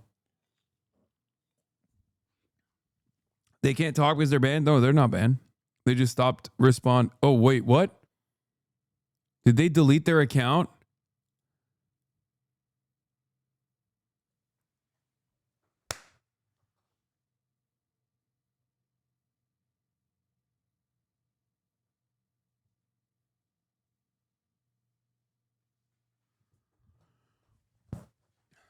Brother, you just came in talking about how scared I am about a fucking doxing and harassment subreddit.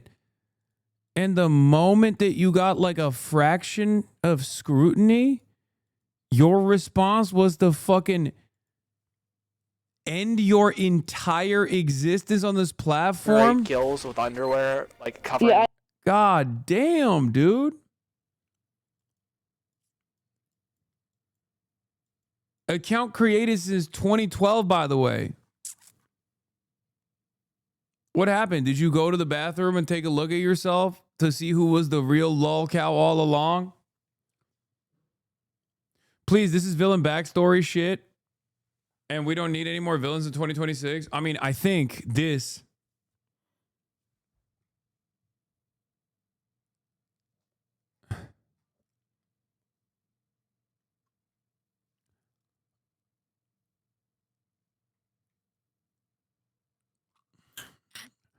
I don't think you understand. Yeah, how do you call someone a lolcow and then delete your account the first chance you get to talk to them? You're huffing the worst copium. Bro's been around for 12 fucking years. This clip is from 12 years ago. And he has cultivated a total of 129 followers in 12 years.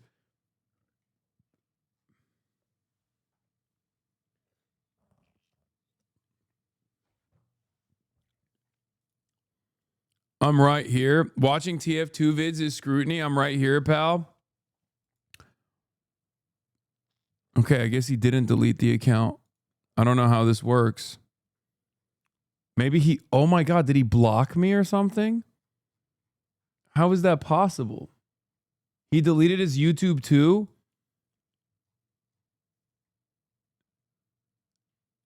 Nah, someone took the username?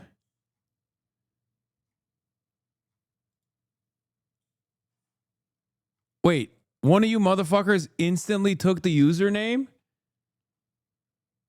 How is that even possible? There's no way. I'm right here.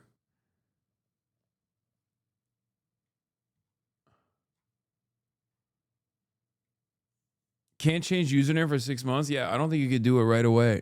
I think he just got scared and blocked me so I wouldn't look at his channel. Anyway. Buddy, I think you realize that you're a fucking loser, right? But I promise you, there's salvation for you yet. Check on incognito. Oh, true. You should probably stop going to those websites. Seriously, it's not good for you. It's not good for your mental health. No, it still says incognito. That channel has been closed by users, so I don't know what he did. I think he's like deactivating his account and then reactivating it or something over and over again.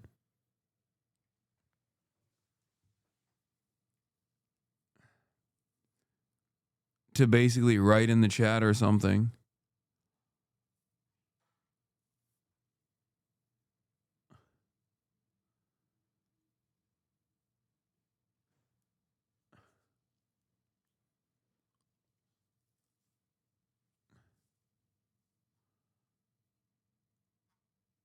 Anyway. You have no idea what you've done? You just made 1 million Wendy's? Yeah, it is pretty bitch made to call someone a lolcow and then immediately fold when you get like a little bit of scrutiny, when your face is out there for like a brief moment. He engineers departure from Twitch. Oh, man. Keep at it, buddy. You should get back to this. Bring some joy back into your life. You're going to make it. We are Wendy Kirk.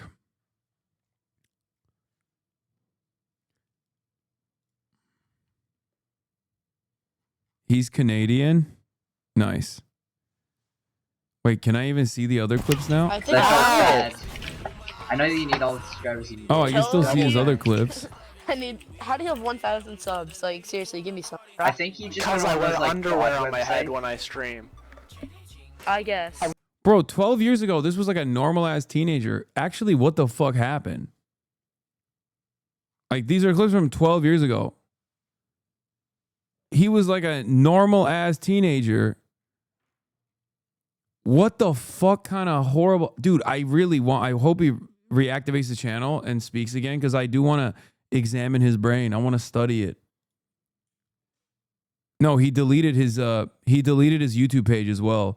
As soon as we looked into his account, he deleted his YouTube page. The fucking internet happened, dude. There are so many of these regular kids that get pipeline. Twitch tracker and search, when did he stream? Very recently? No, he streamed last live 4 years ago, it says.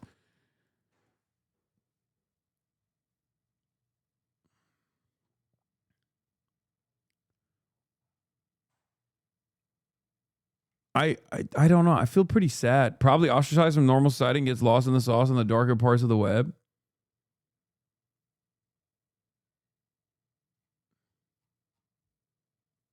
TF2 pipeline. Why do you dissect turds like you're going to find gold and not corn? Damn, that was poetic. That was poetic chatter. Why do I do it? Because I'm fascinated with the way that the human brain works. I'm fascinated with this shit. I spend a good deal of time on the internet. Just like Andrew does. Right? And what I'm fascinated by is like how slurs.tf tracks all the slurs he said in TF2 games, by the way. What the fuck? What I find fascinating about this is like how people go on their own journeys and how they just like go from being like Andrew here is a nice guy, right? Probably has big dreams. He wants to be like a TF2 streamer. He wants to be he wants to put on a performance. He's like putting a fucking boxer over his head while he's playing TF2. And then somewhere along the way, he just, I don't know, his dreams go unrealized. I can't believe that's a real slur ID website. What the fuck? What is this? 84 racial slurs, 15 instances of bigotry. Is that what that means? 4,000 messages? Bro is ranked at slurring on Team Fortress 2.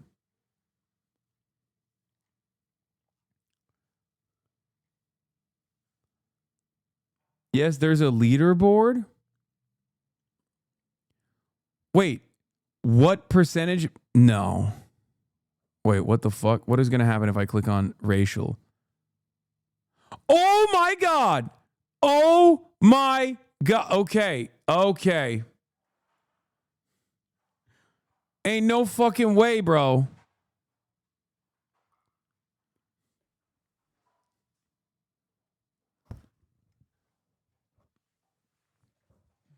Andrew, you've been a mean boy. Dropping the hard R like that. In 2015, last time he dropped the hard R was January 9th, 2015.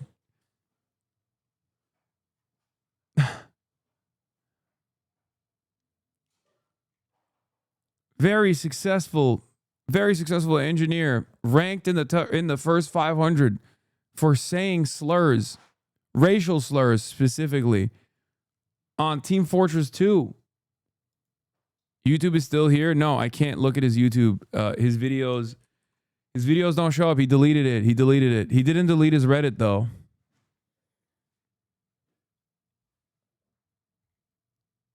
I guess he swapped out Team Fortress 2 for Fortnite at some point.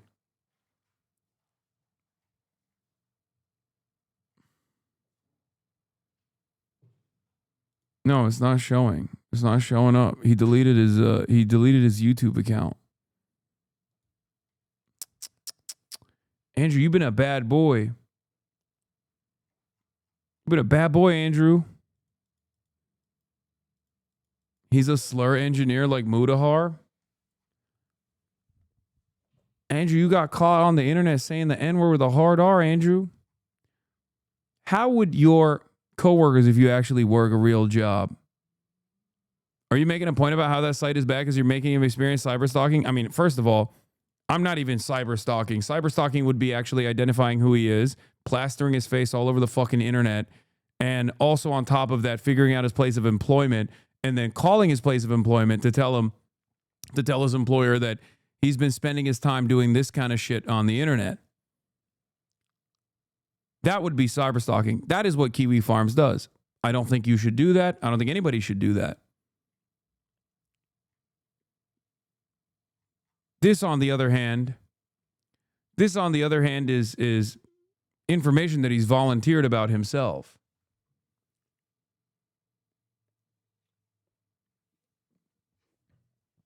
Bro, he has a child. I'm sure his place of employment wouldn't give a shit 10 years ago. Are you okay? He has a child? Okay, that makes it even crazier. Let's just click out of this. Oh, God.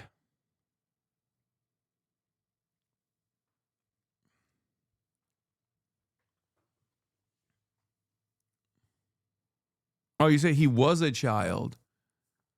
Oh. He was a child. My bad. I misread. Anyway.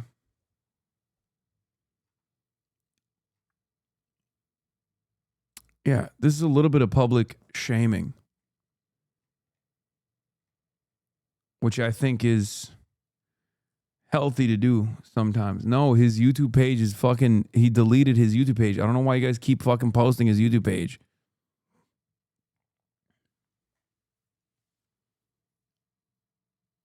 Yeah, he's actively on an anti-trans, neo-Nazi, cyber-stalking subreddit that has a leaderboard for how many trans people that they've driven to suicide. Okay? That's what Kiwi Farms is. That's the reason why it's a banned term in this chat. Because I often shelter you from the dark crevices of the internet.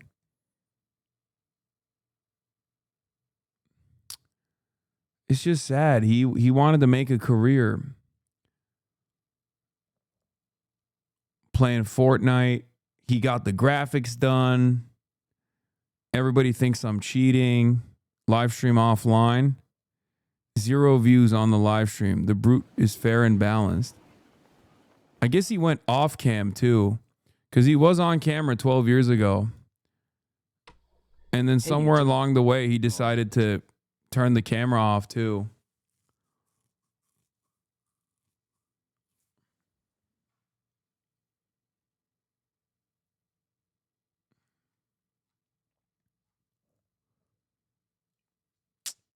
Sad state of affairs, my man.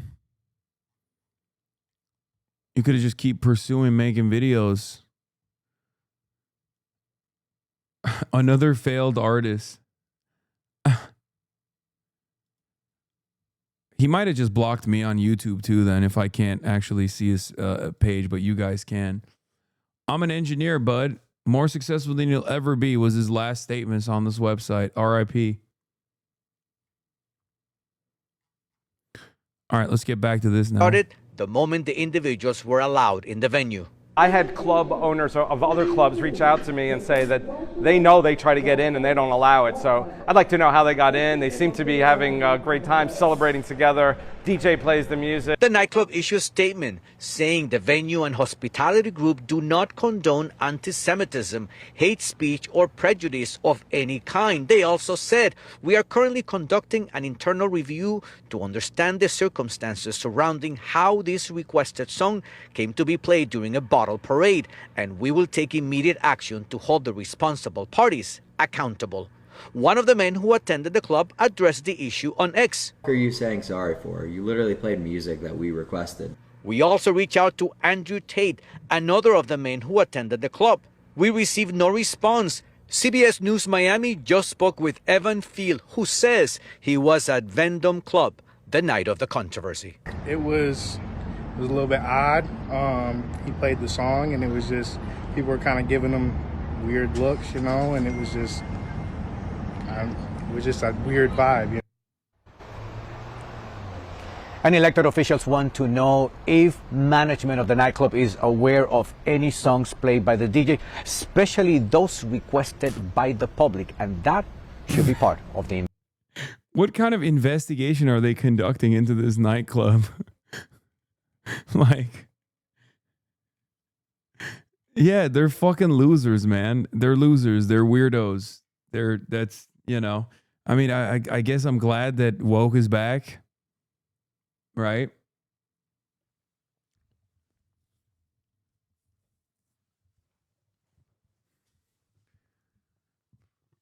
Check the next vid. Andrew Tate folded. Investigation. We are live. Andrew Tate responds after being dragged for Yay nightclub. Living in a world now where only shock value seems to get anybody's attention for any significant period of time because everyone's dopamine receptors are completely fried. So all of these young influencers. Oh my God, he's so washed, bro. Oh my God. A short clip of Andrew Tate 6 hours ago, only 1,200 views, is so fucking cooked. It's so fucking cooked. Back in the day, Andrew Tate, like an Andrew Tate interview, god damn, you would have gotten fucking tens of thousands. The top G stands for top goy. Yo, this account said, you're not even a real racist, bro. This is one of those like fucking neo-Nazi accounts that like now I think hates Nick Fuentes. Oh, that's awesome. Andrew Tate folds under zero pressure instantly. Embarrassing.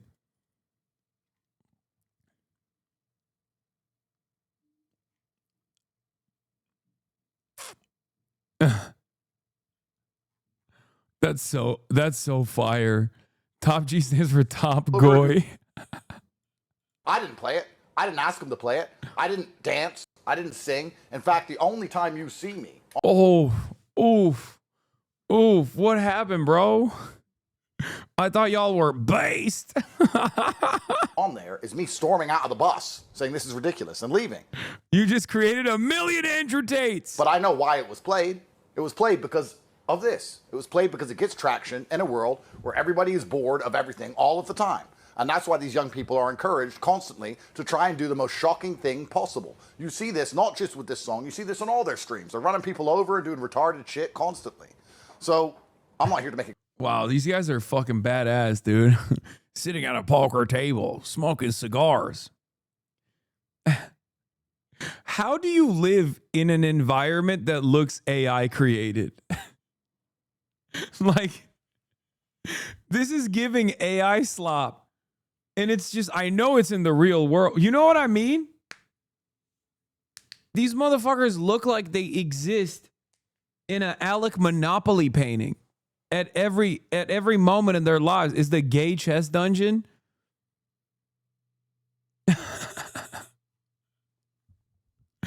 What the fuck, man? Myself. I'm not here to say it wasn't me. I'm not here to, blame someone else. But it is kind of ridiculous. It does feel a bit unfair that I'm standing in a nightclub. A song comes on that I did not request. A song comes on that I do. Dog, you're a 40-year-old who recently got his ass beat very publicly, going to a nightclub with a 19-year-old and playing Heil Hitler by Kanye West. Listen, I don't know what sequence of events that unfolded in your life that got you to this position that you're at now, but if I even got to the first stage of how you arrived here, I would have killed myself a long time ago. Okay?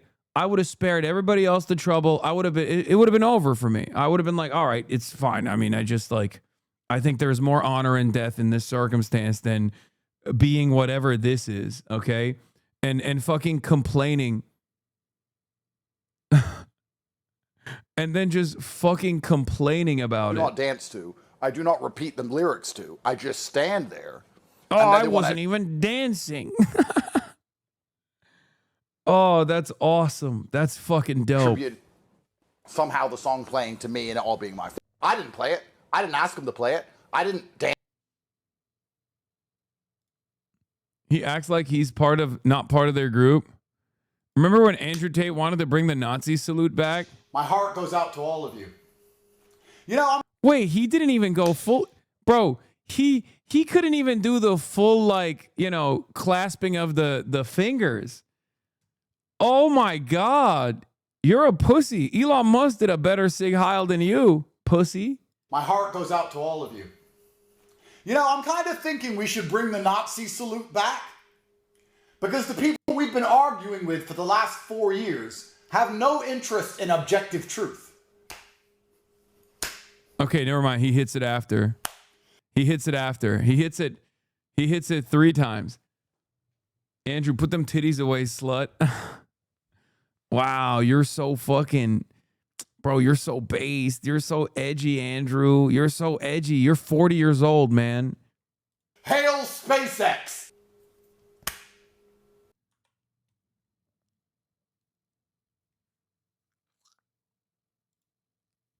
Tristan looks uncomfortable. Watch the video, Andrew, with you. Dude, that's so funny. Everyone is...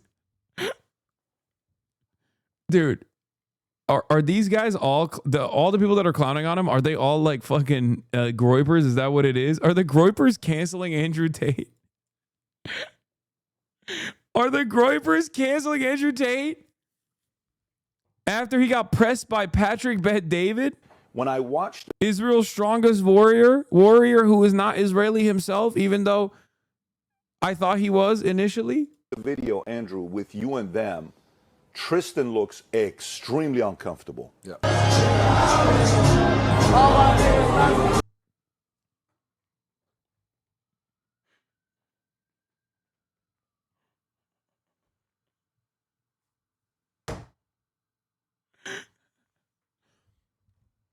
Patrick Bet David.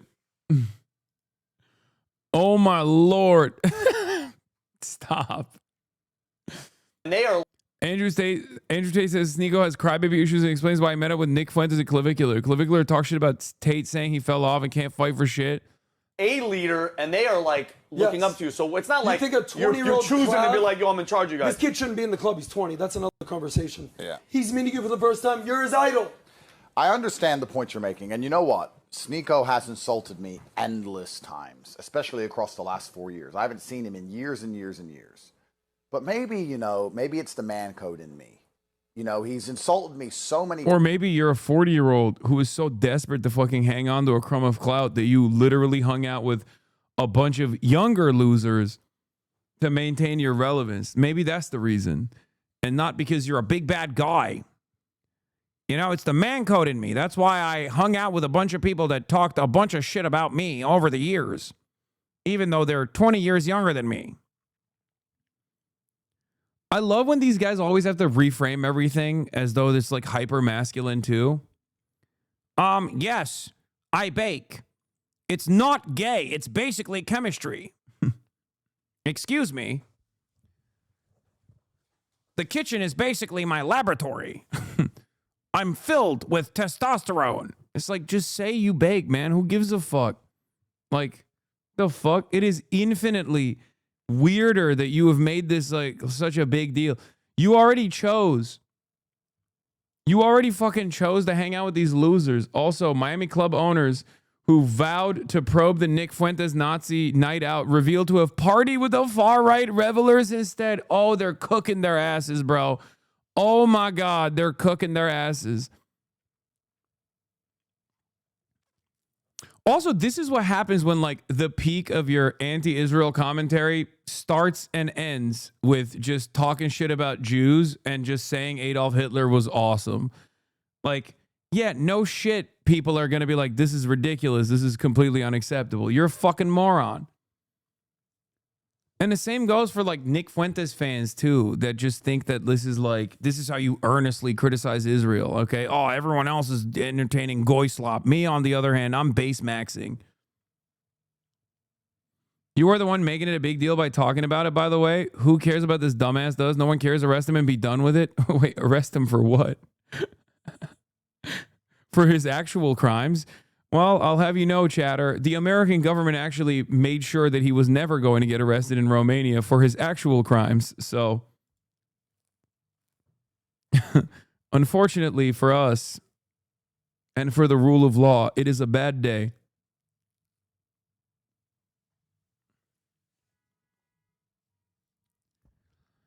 Yeah, Barron Trump freedom. Barron Trump did a school walkout to free Andrew Tate. Oh, that's awesome.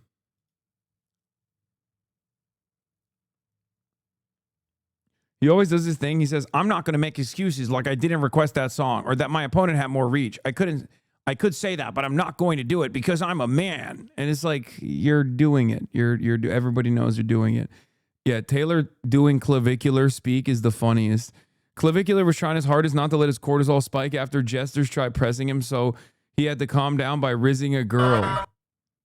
Except that's not even... I just realized that's just the title of the clavicular updates clip. You don't mean. You like the white version of Canelo Joseph. But this version with a Jack Doherty. Come on, y'all. Y'all get on, man. What the fuck is he talking about? Get on, man. What is Come on, yo. Yo, stop pressing my mans, dude. You like the white version of Canelo Joseph. He's too chalant. He's right there. Joe, he's going to shine his flashlight at you. Calm down. Shine the flashlight. Hey, brother, I'm gonna ask you a big favor. Get on. Please just go home. Nobody wants you here. Nobody wants You can't. They're too chalant, bro. Fuck these guys, bro. Bro really let his cortisol hit him like a truck. Yeah, I mean... We mug them. We mug all of them. We mug all of them. What is happening, bro? Yo, this country cannot. This country is over, okay? I'm sorry. America is fucking over. It's done. It's done. Throw it in the trash, dude. This is the next gen. This is what they're doing. Yo, is Mog World out there, big dog? You already know. We mog them. We mog all of them. Yo, they jesters, bro.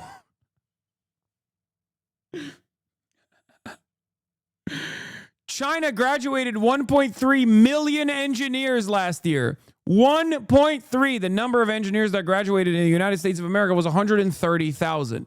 Okay? It's over. It's been over, and people don't understand how over it actually is. 1.3 million engineers graduated in China. 130,000 graduated in the United States of America. I'm willing to bet a big chunk of them were also Chinese engineers that were going to school in the United States of America. Okay? This is the Mog-off. It's so fucking funny. Oh, yeah, this is my favorite clip. Are you kidding me? Clavicular got mogged by another looks maxer and his cortisol levels went to the moon. Bro was rage baiting Clav until he completely crashed out.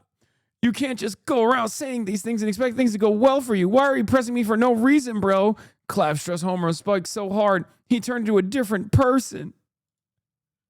Are you fucking retarded? The Den a couple weeks ago. The Den? Yeah. Motherfucker, I've never had a table in my life at the Den. Yeah, you have, bro. You're fucking there. Motherfucker, I've been at other people's tables. I've never had When a true Adam comes in and mogs my favorite mogger. a table in my It was life. your fucking friend's table, man. Listen to me. If you think I've ever... Shut the fuck up. Yeah, if you think He's the I've one who ever... pressed me. I didn't do shit. If you think I would ever... Why are they all wearing polo tees? Is that the new meta? Are all the moggers wearing polo tees? Is that the mog? Is that how you mog? Heated rivalry. Makes you mog harder. Ever do some shit like that? Dude, that is not a good... I'm not doing You shit, can't bro. walk around saying shit like that. Get it out of the way. Listen to me. You can't just go around saying things and expect things to go well for you. You know what I mean? Yeah. So I know you think we do live streaming, but I'm high as fuck. I don't give a shit. What are you high off, Coke? I'm high off fucking ketamine. So if you nice. think I give a...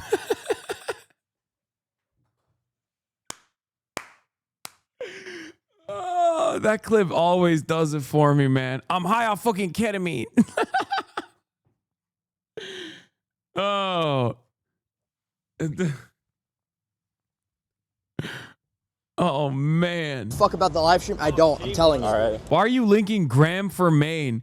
Does Graham Plattner have a statement about clavicular? Because if not, I don't want to hear it. Actually, what is Clavicular's opinion on Graham Plattner? Does he think Graham Plattner is base for having a Totenkopf tattoo on his chest? Or is he jester for deleting it? Is Graham Plattner mogging people? Is Graham Plattner mogging Pills Mafia? Janet Mills? These are the questions that I have on my mind. I need to obviously dumb down the rhetoric, and many of you have been saying like, hey, if you want to retain a younger audience and pill them on socialism, you just got to speak their language, and I'm doing it right now. Yeah, Graham Plattner is basically like a PSL 4. If we're being honest, he's like a low tier normie for the most part. But honestly, because politics is jester maxing, I would go so far as to say that most politicians in general never reach above a PSL 3. So he's actually above and beyond. He's a cut above. So of course my votes are going to go for Graham Plattner over Janet Mills, aka Pills Mafia. Hasan, I'm a Zoomer. I understand like only half of these words. What the fuck is jester maxing? I feel like this is not even Zoomers. This is Gen Alpha. Yeah. For the longest time, a lot of people were saying Zog, which is obviously anti-Semitic, Zionist occupied government, but actually it's Mog. It's Mogger occupied government now. Once we get a bunch of true atoms up in there, everything's going to be a lot better. There's going to be a halo effect. You actually don't even need to spend any money on Secret Service because obviously the halo effect stops people from wanting to assassinate you. It's a known fact. That's why Charlie Kirk was assassinated, because he was ugly. That is literally what he said, by the way.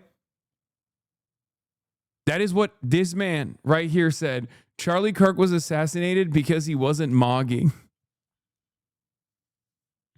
There's a video of it. It went viral. I watched it on the stream. So don't fucking go around making these accusations. You know what I mean? It's not a good idea. It's not a good fucking idea. All right, what are you doing, bro? Why are you pressing me for no reason, bro? I'm pressing you for making a retarded accusation. Are you fucking... That's why Fidel didn't get assassinated. People's halo, not vest. I know. Fidel Castro was a mogger. Another mogging angle. They're doing red Vienna green architecture on affordable apartments. We got clavicular. Okay, stop it. Stop it. Stop it with this shit. Okay, I don't want to see that right now. I'm talking about American century of humiliation. You don't have to show me Chinese century of prosperity.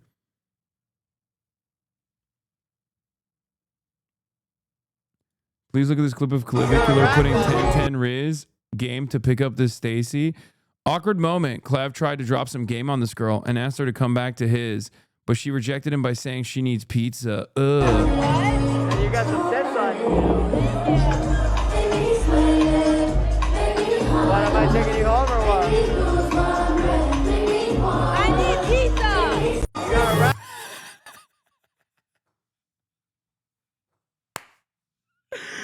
What the fuck? Bro,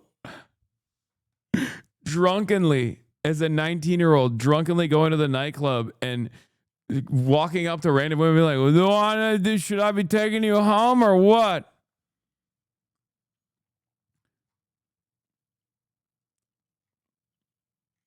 What's the word/phrase you say instead of the R word? Forgot what it was. Troglodyte. Trog for short.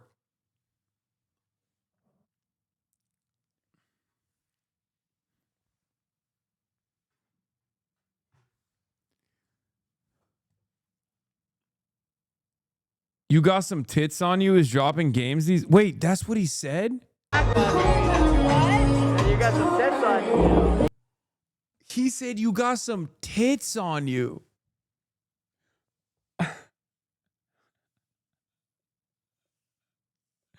Bold. Bold, brave.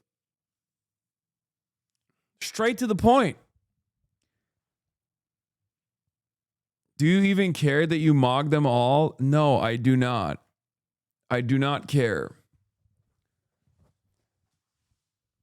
I can't believe it. That is unbelievable, dude. Oh my God. What the fuck? He's like a deeply unsocialized dog. Dude, someone like an older adult needs to, not Andrew Tate, needs to educate this person. Okay, he's still 19. He can still change. But he's not making it to his mid-20s if he keeps this shit up. God, COVID did a number on America's youth. I swear. Is this a normal thing people do now? I don't think so. You got some tits on you. Oh, Jesus Christ. Chad just don't want to waste time and money with the dating. Yeah, exactly. As in, he is never going on a date. What is this? You're giving me flashbacks to this clip? Chatters who keep saying Gorbachev is dead. Unless Gorbachev died from having a fucking insane erection after trying to fuck Addison Rae's mom, okay? I do not care about it at this moment. We will get to it later, okay? Did he die because he wanted to fuck Addison Rae's mom and then all of a sudden the boner killed him? No? Then I don't care! To a boxing match. And I kind of love how TikTok boxing matches have become the norm for two people to settle any sort of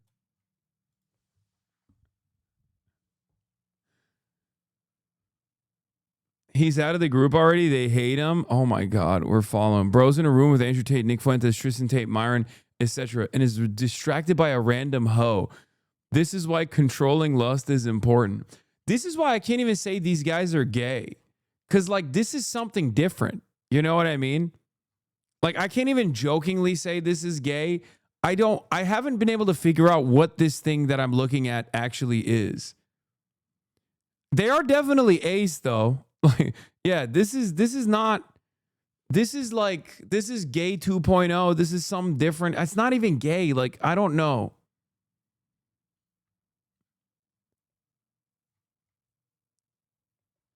Ranked misogyny.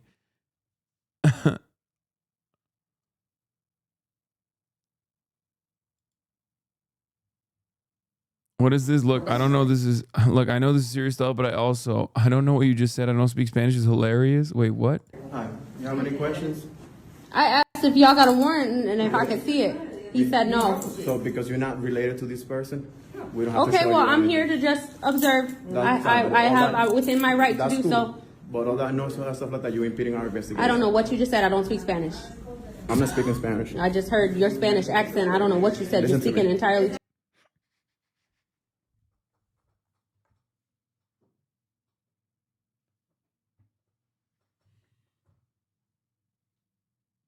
Not saying anything.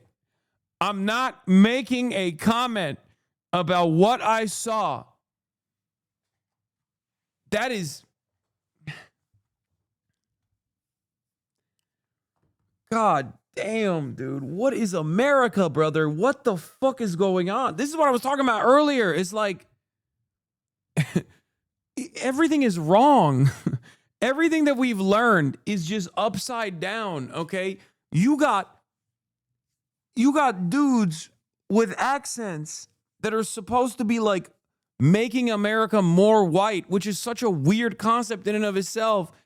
And they're like harassing and sometimes arresting like white people. Like, I don't even know, like, what is fucking happening? I don't understand. I can't make sense of it.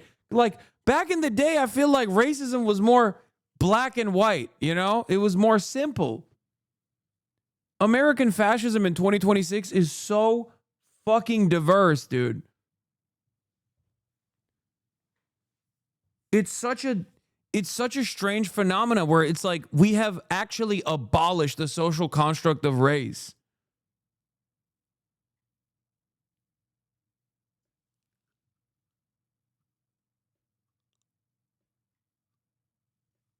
How is that possible?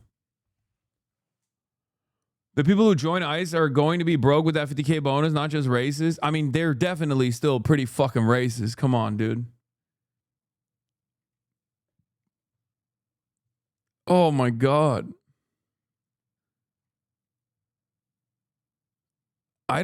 Is fascism woke? I mean, is fascism low-key is more woke than, I don't know, like a random fucking DSA meeting, actually, when you think about it.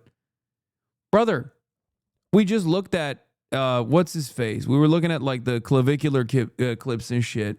And the entire incident started because of this like, nightclub outing where Andrew Tate decided to shit on everybody else that he was with, even though he's a fucking 40-year-old man who has destroyed his own career after having this moment in the spotlight.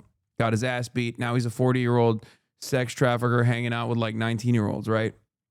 And should be embarrassed by that, but instead is just like throwing them under the bus somehow. But that entire fucking group is so goddamn diverse, okay? I said this in my podcast last month, but I do think Clavicular is ascendant because he's at the nexus of a lot of reactionary online trends. He's extremely young and has a very unstable life, though, and I could just as easily see an early tragic end to his story. Yeah, no, for sure. Mr. Beast predicts Looksmaxer Clavicular will become the next big streamer. All right, who do I think will be like the...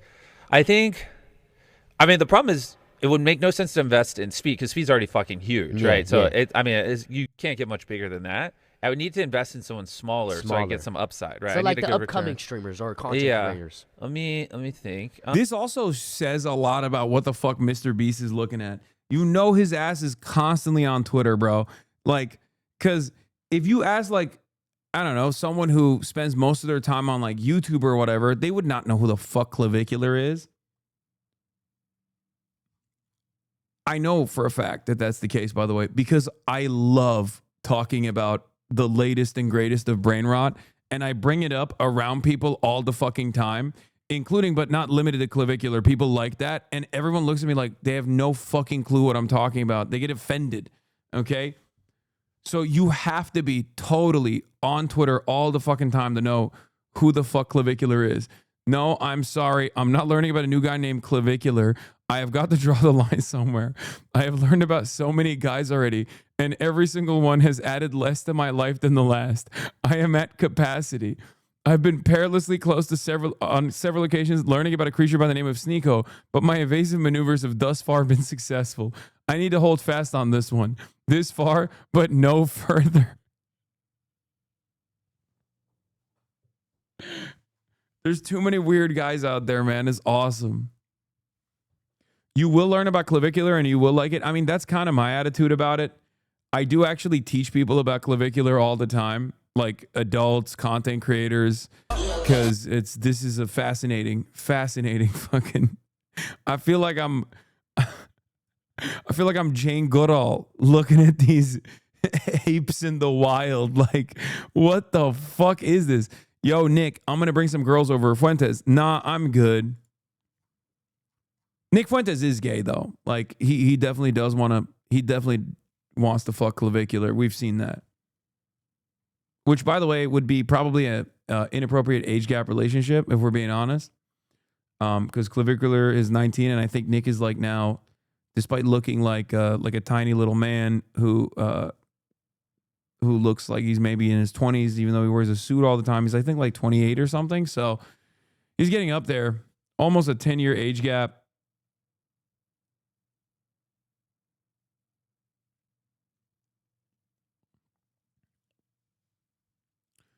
So yeah. What is this? Instant classic. Dua Lipa is Albanian. Beating her at drinking would be like beating a Mexican at boxing, out-tricking a Brazilian at soccer, or shooting at kids against an Israeli. Oh, I need some Dua Lipa's luck because what do you mean she split the G on her first try? First of all, it's not that difficult to split the G. What the fuck are these people talking about?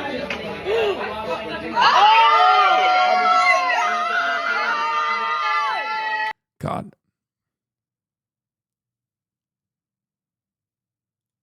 Yes, it is. Bitch, I split the G my first try too. Nobody's making videos about me. I tried so many times. Oh my God. Get her on the stream. Dua Lipa. I would love to get Dua Lipa on the stream. I mean, she's amazing. Really. She is perfect. You're just trying to tear down proud Albanians? Bitch, I'm a proud Albanian. What do you mean? Rah! Albania mentioned. The world is Albania. Are you fucking kidding me? Are you fucking kidding me, dude? Are you fucking... Don't make me do it again. Don't make me fucking do it again. We are all Albanians when dua is mentioned. Yes, I make a dua every day, okay? Every day I do the dua.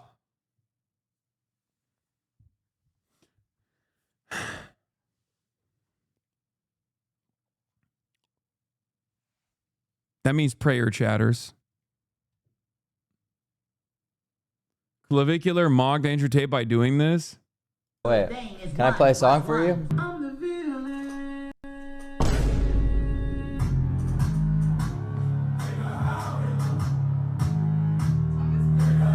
I mean, he's a child. At least, like, his excuse is that he's literally a child and kind of dumb, right?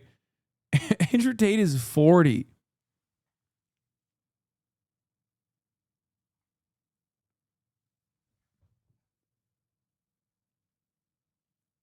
Between Albania and China, there are over 1.4 billion communists. Yeah, back in Enver Hoxha's day, but not anymore. Albanians are no longer communists. Brother, you can't be white, Chinese, Turkish, Albanian, and Mexican. Pick one. Yeah, I'm Chinese, bro. I already picked it. Which automatically makes me Albanian, just like Enver Hoxha once famously said. Between us and Albania and China, we are 1.4 billion communists in the world, you know? It's true. Bunker communism.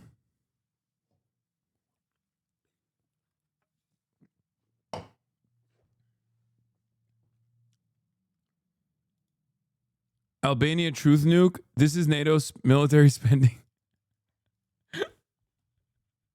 Albania and the USA make up 66.3%. Rah!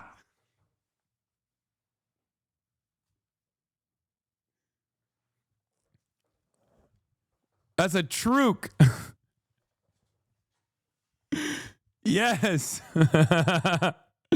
Oh, fuck. Being Chinese also automatically makes you Mexican. That's just factual. True.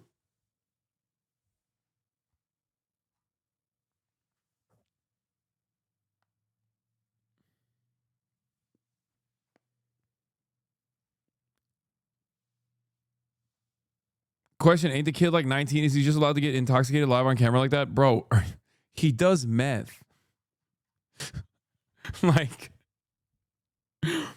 first of all, he's streaming on Kick.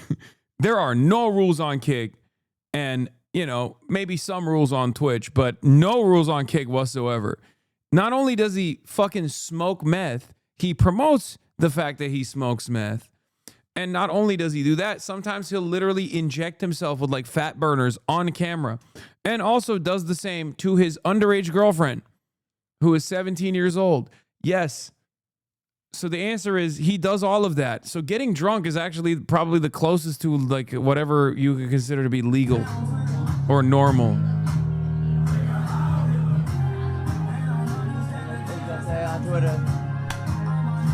Oh wait, can I play a song for you? I'm obsessed with this man. I hope he never stops posting. Stale response to Moise. What the fuck? Implies other mods do similar / worse. Wait, what?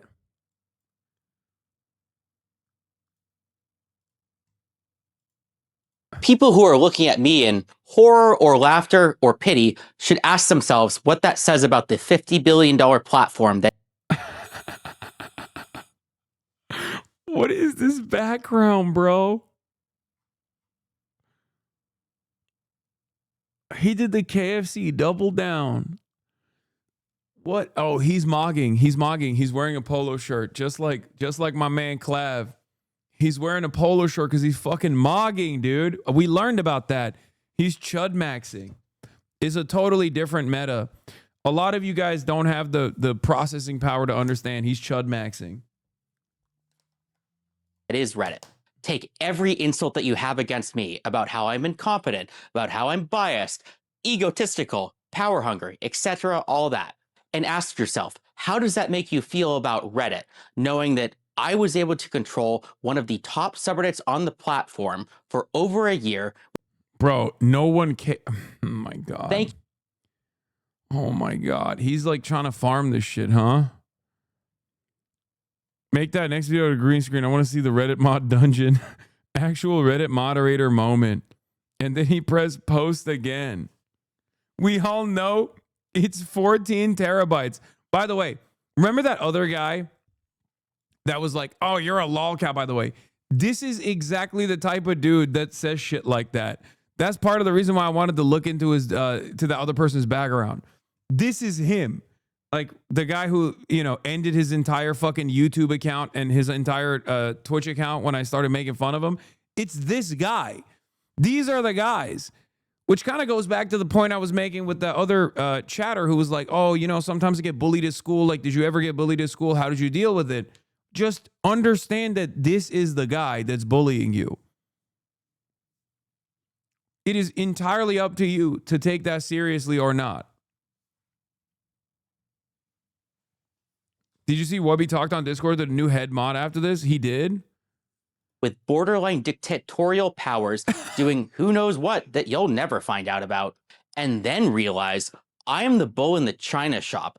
I'm telling you these things directly. Forget about me. Think about all the other subreddits that exist. Oh, he brought his YouTube account back. I'm really excited to show you guys the He brought it back. 1v1 map.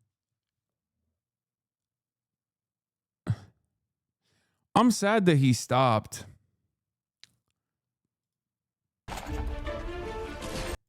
Everybody watch this video right now. Report everything.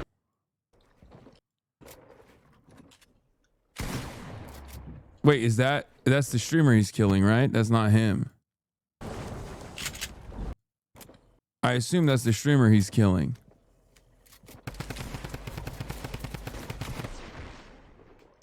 Yeah. The Reddit moderator.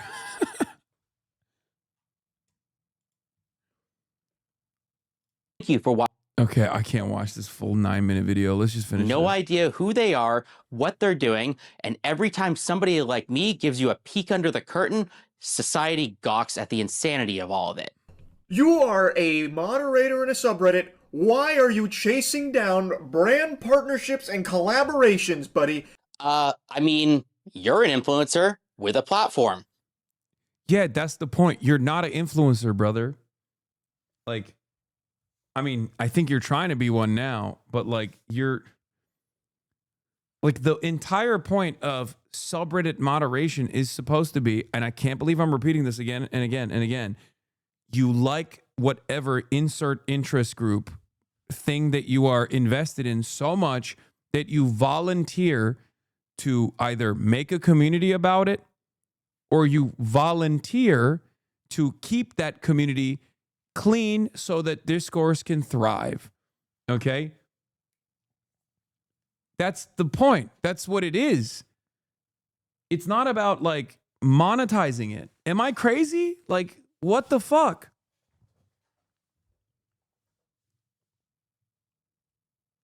The very fact that you were kicked off your pedestal by Reddit itself and instantly lost your moderation powers implies that, yeah, your position is supposed to be like a voluntary one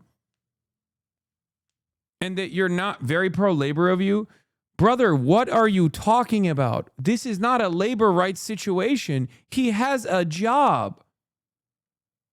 And I'm going to be honest with you. If he got fucking fired from his job for making this video, I probably would be understanding of that too. Okay? If I was a company and I had hired this man and he's now all over the fucking timeline, I'd be like, dude, you got to go. What the fuck? You are bringing bad vibes to the business place already. And now on top of that, like people are calling the company to be like, is the Reddit moderator there?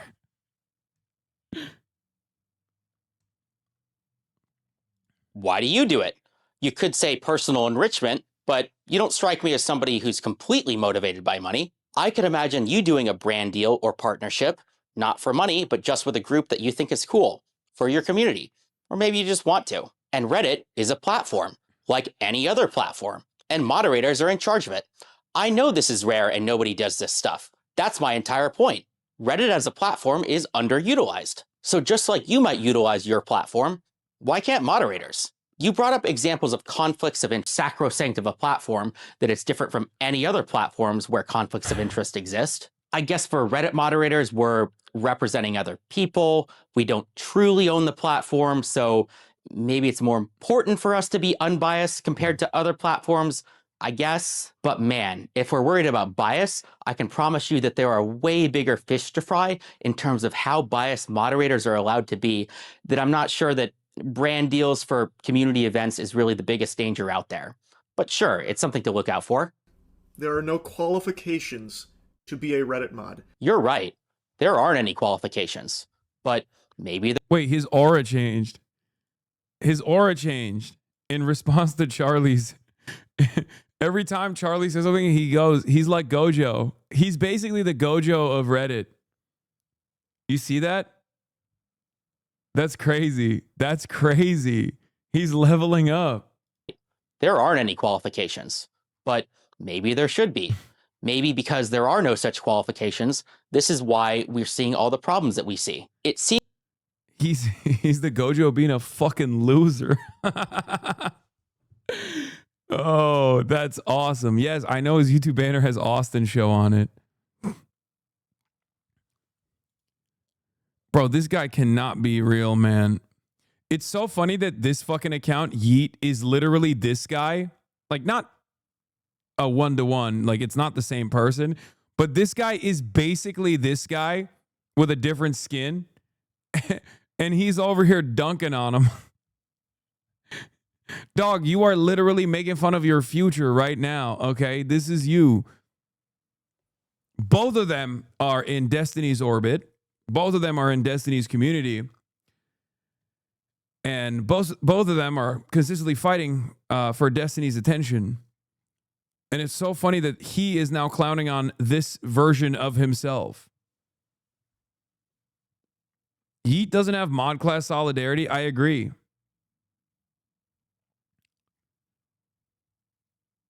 It's messed up.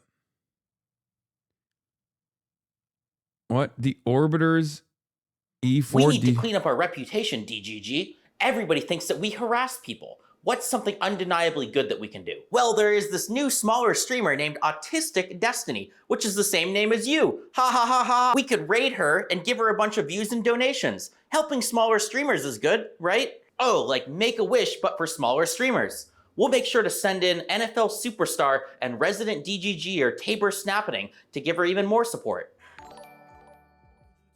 just got too much time. Tabor! Great job, DGG. Nobody could possibly be upset over this. Big streamer Destiny harasses and hate reads mentally ill and vulnerable smaller streamer. How could DGG do such a thing?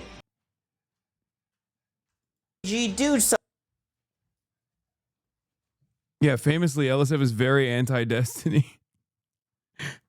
Brother, you are the moderator of live stream fails. I guess he wasn't at this point, right? Because if this is 2021, you look and talk exactly how I expected an Epstein superfan would. Please stop. This is taking years of your... This is taking years off my life. Okay, but it's giving me life. Why is this community like this, though? What do you think, man? Why? Your community reflects your interests, okay? If your entire fucking organizational output is about, like, harassing random people on the internet and lolcowing them, okay? Then, yeah, this is going to be the people that are in your community. These guys live on Reddit. Like, all of them. Reddit is their whole life.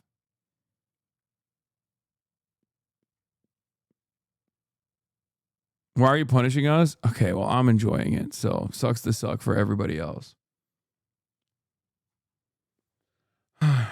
What the fuck is with his hair? I just can't, man. I don't know. To be honest, Reddit used to be Bernie Bro breeding ground until the post-2016 Clintonian lead campaign to drive a lot of the astroturfing accounts transform Reddit. Yeah, there was a lot of Bernie Bro shit on Reddit. That's when fucking Epstein was also a Bernie Bro. And then Reddit was no longer Bernie Bro Central, but it was like NATO Atlantis is Central. And then they became all NATO Atlantis themselves.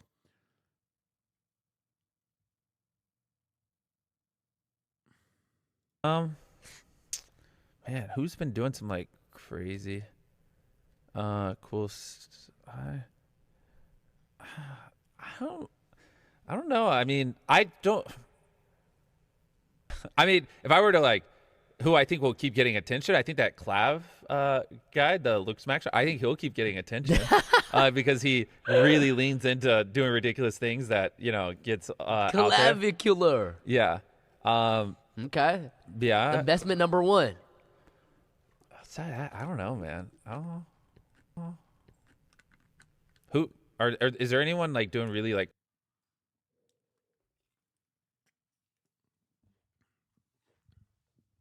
Clavicular, the new face of the American Youth Inspiration, uses meth daily for leanness. Claims anabolic steroids are safer than alcohol. Practices medicine without a license on a 16-year-old girlfriend. Promotes bone smashing. Hammering your own face to create hunter eye microfractures. Pushes limb lengthening surgery on teenagers to cause a lifelong pain to cope. Okay, but why are you posting like a sexy fucking mirror pic of him? Because he's mocking you right now. He's mocking all of us. Okay? I'm sorry. He just mocked. And now it feels like this is a step-by-step process into learning how to mog.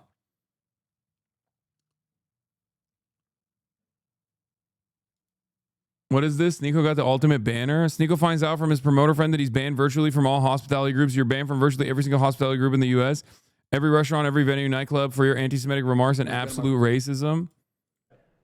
You know you're banned from everything now, right? You smoked yourself.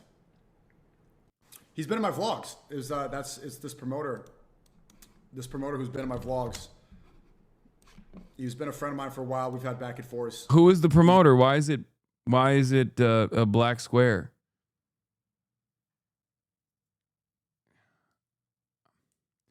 I think I have an idea. I think I know who it is.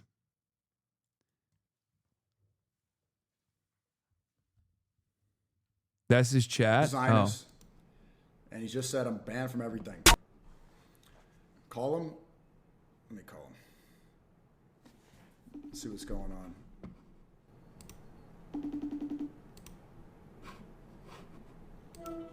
The racist. Hey, what's up? I'm streaming right now. I can see that. You watching? No, I'm not. Oh, what's going on? So I'm banned from everything? That's what I hear. From who? Who said that? You're banned from virtually. Oh, am I on stream? I don't want my face on stream. Oh, okay, yeah. Okay, it's not who I thought it was. I thought it was Tav. Yeah, just put your voice. You're virtually banned from every single hospitality group in the United States. Like what? Tau Group, Groot Hospitality, H-Root Group, virtually every restaurant. Damn, not H group. You're cooked. No, don't associate me with you. This is fake. I saw a post from what's the guy? What's the guy's name? There was a post. Was it David Grubman or something? I forget his name, but he's like a OG nightlife guy, and I think he literally did post about how he was going to work to get him banned off of all the nightclubs. Yeah, I think I did. This is 100% a staged outrage farming clip. To be honest, yeah, but there is one.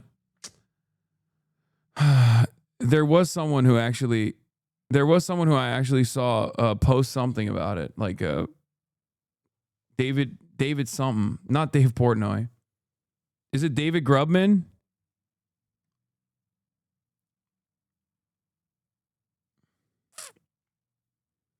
David Packman. David Grutman.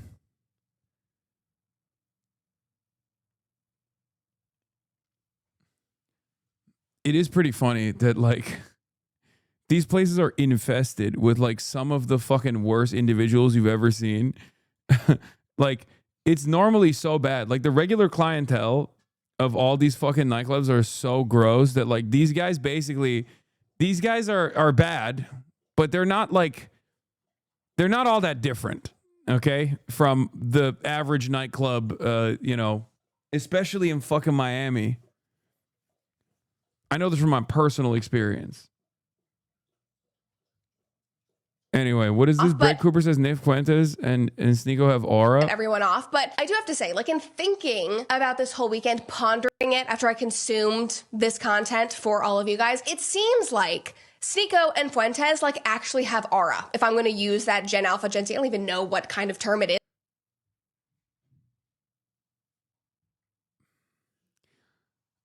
Oh my God, did they pay her? No, dude, it's clout. She thinks they have clout. That's it. That's it. That's why she said that, because she's chasing clout. She's probably falling off. I haven't heard of her in a long ass time. That's why most of these guys do everything because of that reason. The same with fucking slop tubers. Most of the commentary circuit literally only leans into like certain things about drama because they feel like it'll boost them in the fucking algorithm. Okay? Brett Cooper used to farm 1 million per video, okay? And now she's over here doing like 125,000 views. The Hotax OnlyFans models are crashing out.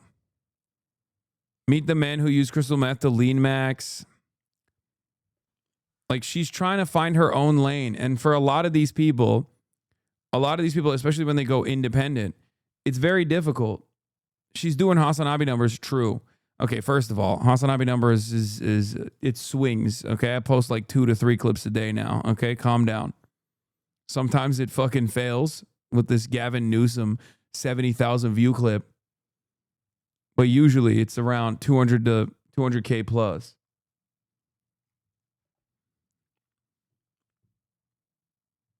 Yeah, I'm doing 2 to 3 clips a day now. Your titles suck. Take it up with my editors. But yeah, she was actually doing really well on her own when she first went solo dolo. Like, look at this. 11 months ago, 3.5 million views. The Brett Cooper Show, official trailer, 3 million views. Do we care about celebrities anymore? 11 months ago was when she was peaking, like around that time. Look, 1.3 million views. 1.3 million views, 1.3 million views, 1.2 million views. 8 months, 10 months, 9 months, 7 months. 2 months ago, she got one. She got a couple big ones 2 months ago. But then the rest are all from like 8 to 10 months ago.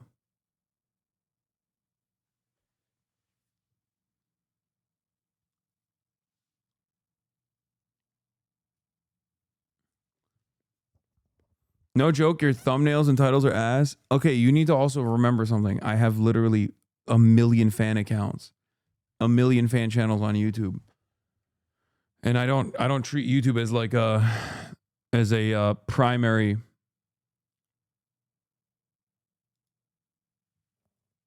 What is this? They wanted Clavicular's attention all night, and when they finally got it, he straight up violated them by calling them old. One day you wake up and discover there's a whole generation who've devoted their lives to studying videos of George Michael Bluth flirting with his cousin. Months ago, so How's it going? it's going really well. Yeah. How old are you, by the way? What's up? How old are you, by the way? 20.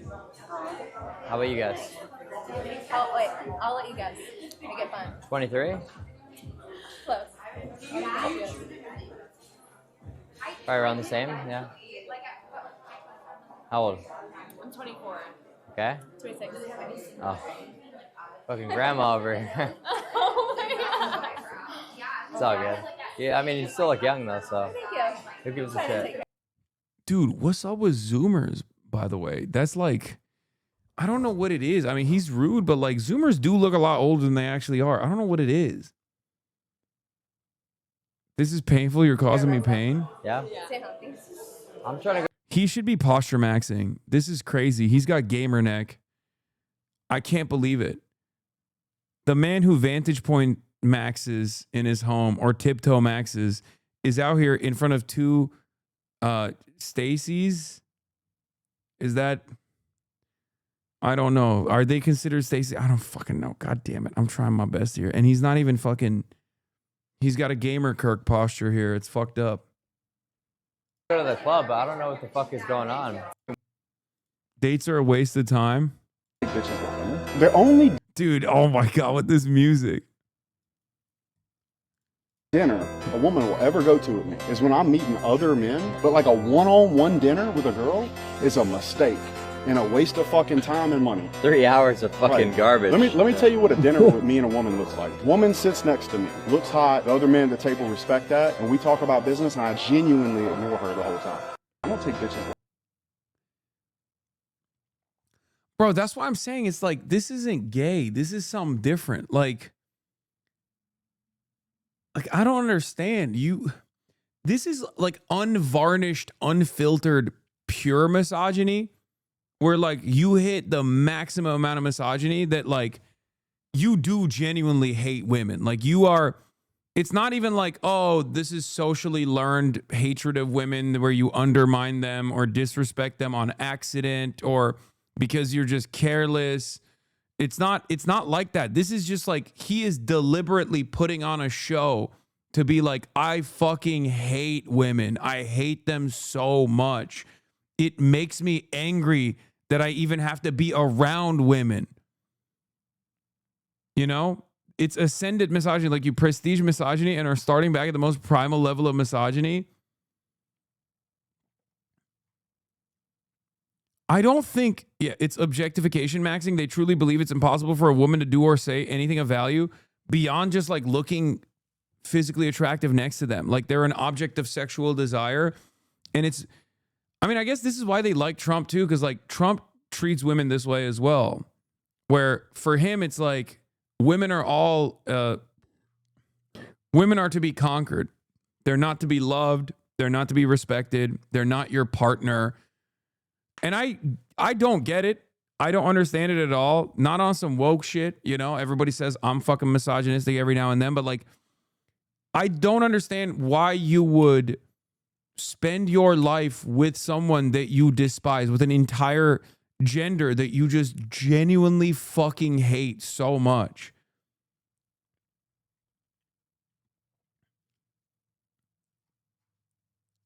I don't get it. That's why I'm confused when these like fucking podcast bros will like talk about getting a girlfriend. And it's like, you hate that shit. You don't want to be around a woman. You want to be around other guys. You want to do mog-offs.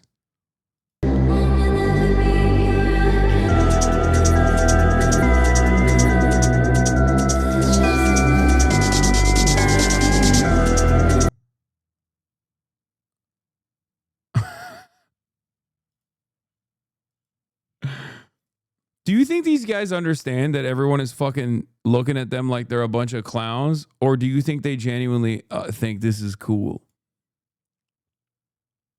I always say it's hilarious. The irony is in these dudes, they want the same women they claim are ruining the world.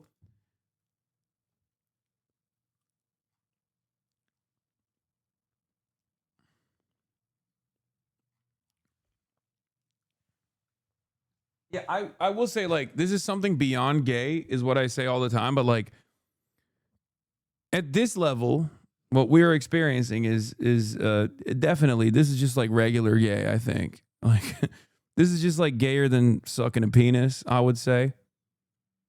Like, there's obviously a lot of sexual tension between the two, even though it's a, you know, inappropriate age gap relationship.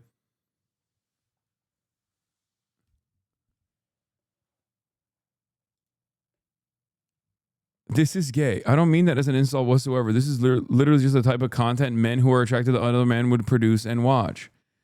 Yeah, I mean, this clip is gay for sure, but it's like, it's also not like regular gay. It's beyond. Like this is a gayer clip than if he was sucking his penis, I think. The other stuff, though, sometimes when you hear like shit like this, like when people say, oh, this is gay, it's like, no, this is something different. You know what I mean? It's gay pro max. This isn't gay. This is like unrestrained and performative women hatred, kind of. Like not even on some, like this is the type of shit. This is, here, I'll tell it to you like this, okay? If you showed this clip to your like misogynistic uncle or something, they would be like, what the fuck's wrong with these guys? You know what I mean? This is the difference between like permissible misogyny and just like something a step beyond. And especially when it comes to misogyny, there is a lot of permission for misogyny, right? There's a lot of permission for misogyny in modern society. This goes so far beyond that. It's the racism equivalent of just like saying the N-word with a hard R, or like calling a black person you know, like an animal that stereotypically was or historically was associated in an effort to disparage black people. You know what I mean? It's like when someone does that, most other racists will be like, ooh, that's a bridge too far. You know what I mean?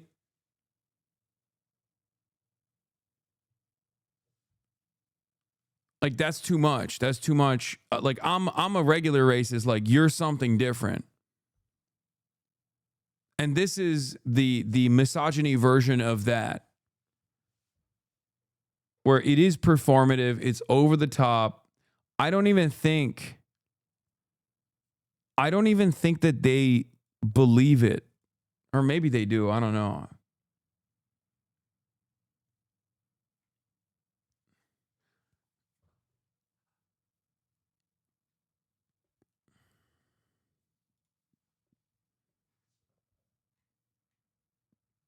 Oh my God. Awkward moment. Virgin Nick Fuentes asked if he wanted to party with the girls at Heil Hitler Night Out.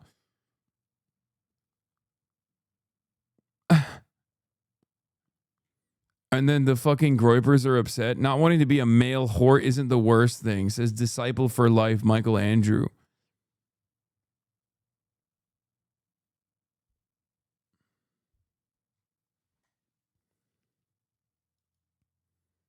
Clavicular had his little twink giggling at the club. No one has ever looked at me like this. Yeah, I mean, it's true.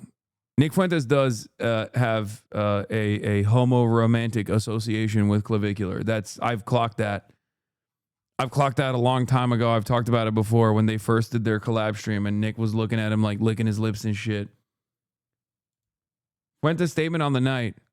Be me, dragged to the club for the first time with my friends. Stand there awkwardly drinking Red Bull. DJ plays my favorite song. This isn't so bad, JPEG. Start to crack a smile. Banned from Miami Beach. Disavowed by the mayor of the city on the local news. 3 employees get fired. Incident condemned by ADL. My face when.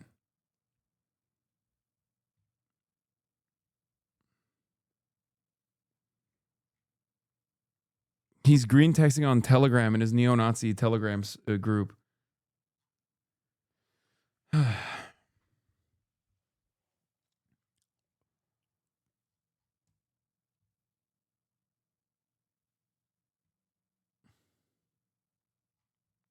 30, by the way. Yeah. Yeah. It's pretty fucking embarrassing.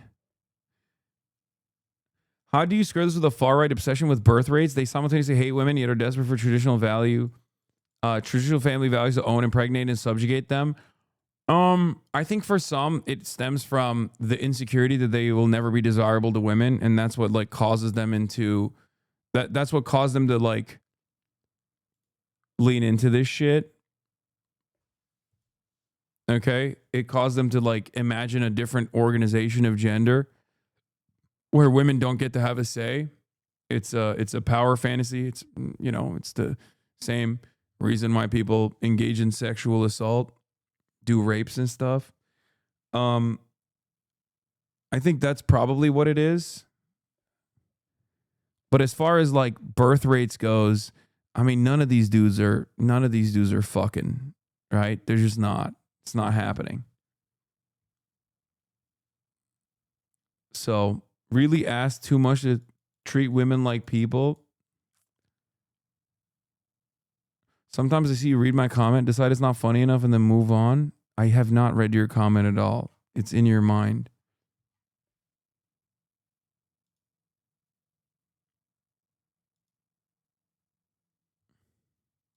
In the most technologically advanced nation in the world, we have come to embrace anti-science, which is really just another way of saying that we have embraced anti-intellectualism, which is really just another way of saying that people are proud of being stupid. And I blame social media for this, because I remember a time when stupid people used to keep to themselves and shut the up.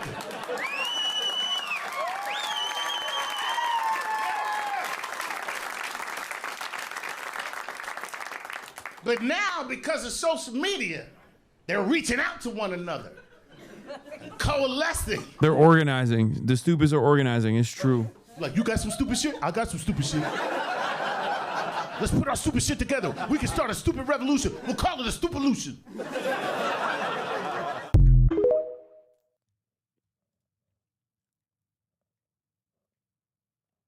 Andrew Tate playing Kanye's Heil Hitler song in his Bugatti is going viral amidst his new interview where his fans accuse him of backtracking. Nah, chat. Did Tate stand on all 10 or did he fold? Nah, chat. Did Tate stand on all 10 or did he fold? Sponsored by Steak. Gamble responsibly. Hashtag ad. Oh, I can't even watch this shit, man. Oh, God. It's so funny that fucking people are clowning on Andrew Tate for doing the Heil Hitler shit. All right, guys, we got...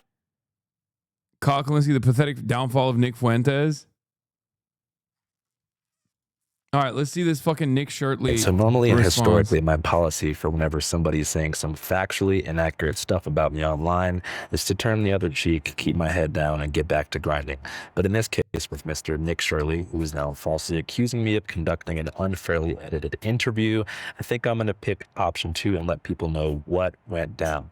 Journalistic integrity is something that I kind of take a little bit seriously, and I can see a future wherein access is limited to prominent people, especially conservatives, if I don't dispel this false narrative immediately in its entirety right the heck now. So to do this right, I'll have to show you a couple of things, including text messages between him and I, and actual footage of the working Premiere sequence that I used to edit the interview so you can see what was cut and why. So let's begin with an editing lesson. So when we're dealing with a long-form interview of somebody who talks very slowly and circles back to repetitive talking points, one of the first things that we do in post-production is cutting what's called dead air, which means long pauses between words or sentences, or fixable verbal stammers that slow down the conversation and risk boring the viewer. So in this raw interview with Nick, which had a total runtime of 2 hours and 2 minutes, we had to cut nearly half an hour of dead air to make it listenable. Many people like to choose their words carefully, so I get it, but there was a couple points in the interview that even in person we had to have Nick repeat himself because the crew felt that no amount of corrective editing would possibly be able to make him sound normal. It's been an interesting few days, past 72 hours. My video on the expose of the fraud in Minnesota is the most viewed video ever, longer than 10 minutes, other than Mr. Beast. Can you say the fraud in Minnesota again? Because you kind of stuttered. Yeah. Oh, wait, are there going to be cuts in this, or just going to be one take? Which will make it perfect. So if we ask for to say it again, it's just to make sure you say it perfectly. Oh, okay, yeah. So, so my video on the fraud in Minnesota is the most viewed video ever by a creator, longer than 10 minutes, expose style, than anybody other than the name of Mr. Beast. So bear with me here. I'm going to show you the raw footage, and we'll see how with the magic of editing, we were able to make Nick sound actually smarter and faster than he was in person. Check this out. How does that make you feel, like, gratification-wise as an independent journalist? Well, I think it's the first video you've seen in a long time where a journalist actually went and created a video that created a change instantaneously. For instance, you had the HHS, Health and Human Services. They froze all funding to childcare inside of Minnesota and then they're asking for businesses to prove that they are legit businesses before they give tax dollars to these businesses that are not really businesses. How does that make you feel, like, gratification-wise as an independent journalist? Well, I think it's the first video you've seen in a long time where a journalist actually went and created a video that created a change instantaneously. For instance, you had the Health and Human Services. They froze all funding to childcare inside of Minnesota, and then they're asking for businesses to prove that they are legit businesses before they give tax dollars to these businesses. Why did this fucking guy literally come out and say, "You slandered my good reputation"? Oh my Lord, dude. I mean, I assumed it was even dumber, but I didn't. God, he is so fucking stupid. It truly is ableist to offer him a platform where he will make a fool of himself. Like, I think it is unironically ableist to make fun of Nick Shirtley. So in that interview, we probably did that same thing as far as trimming dead air and splicing B-roll. No joke, probably 30 times, as you can see here on the timeline. And it was never to take him out of context, but to help him get his point across. We do this for every good faith interview or 5-cast we've conducted so far. From Hunter Biden, which had a raw runtime of 5 hours before being cut to 3:24, to Hunter Kozak, to Alex Jones, to Hamilton Morris, Janet DeSanti, to pretty much everybody we've ever talked to. Exactly. 100% not. Is that and there's this conflation that people have. I mean, I think they're opening up an investigation to cocaine that was found in a cubby outside the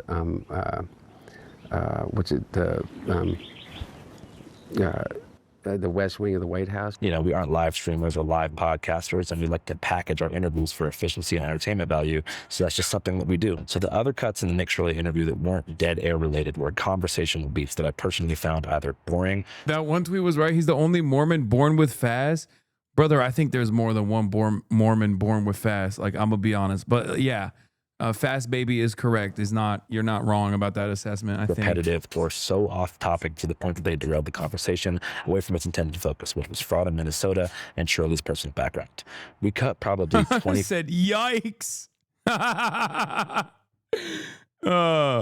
Fast fetal alcohol syndrome.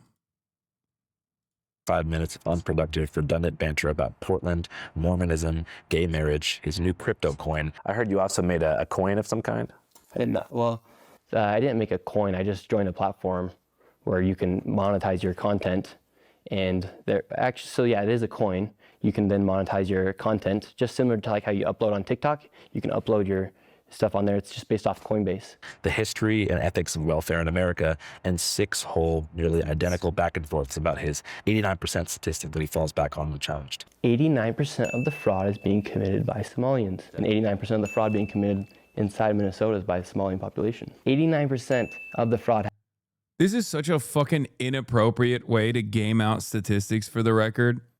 89% comes from a total fucking fabrication. One, it's one of the very few federal cases that the state of Minnesota has had, okay?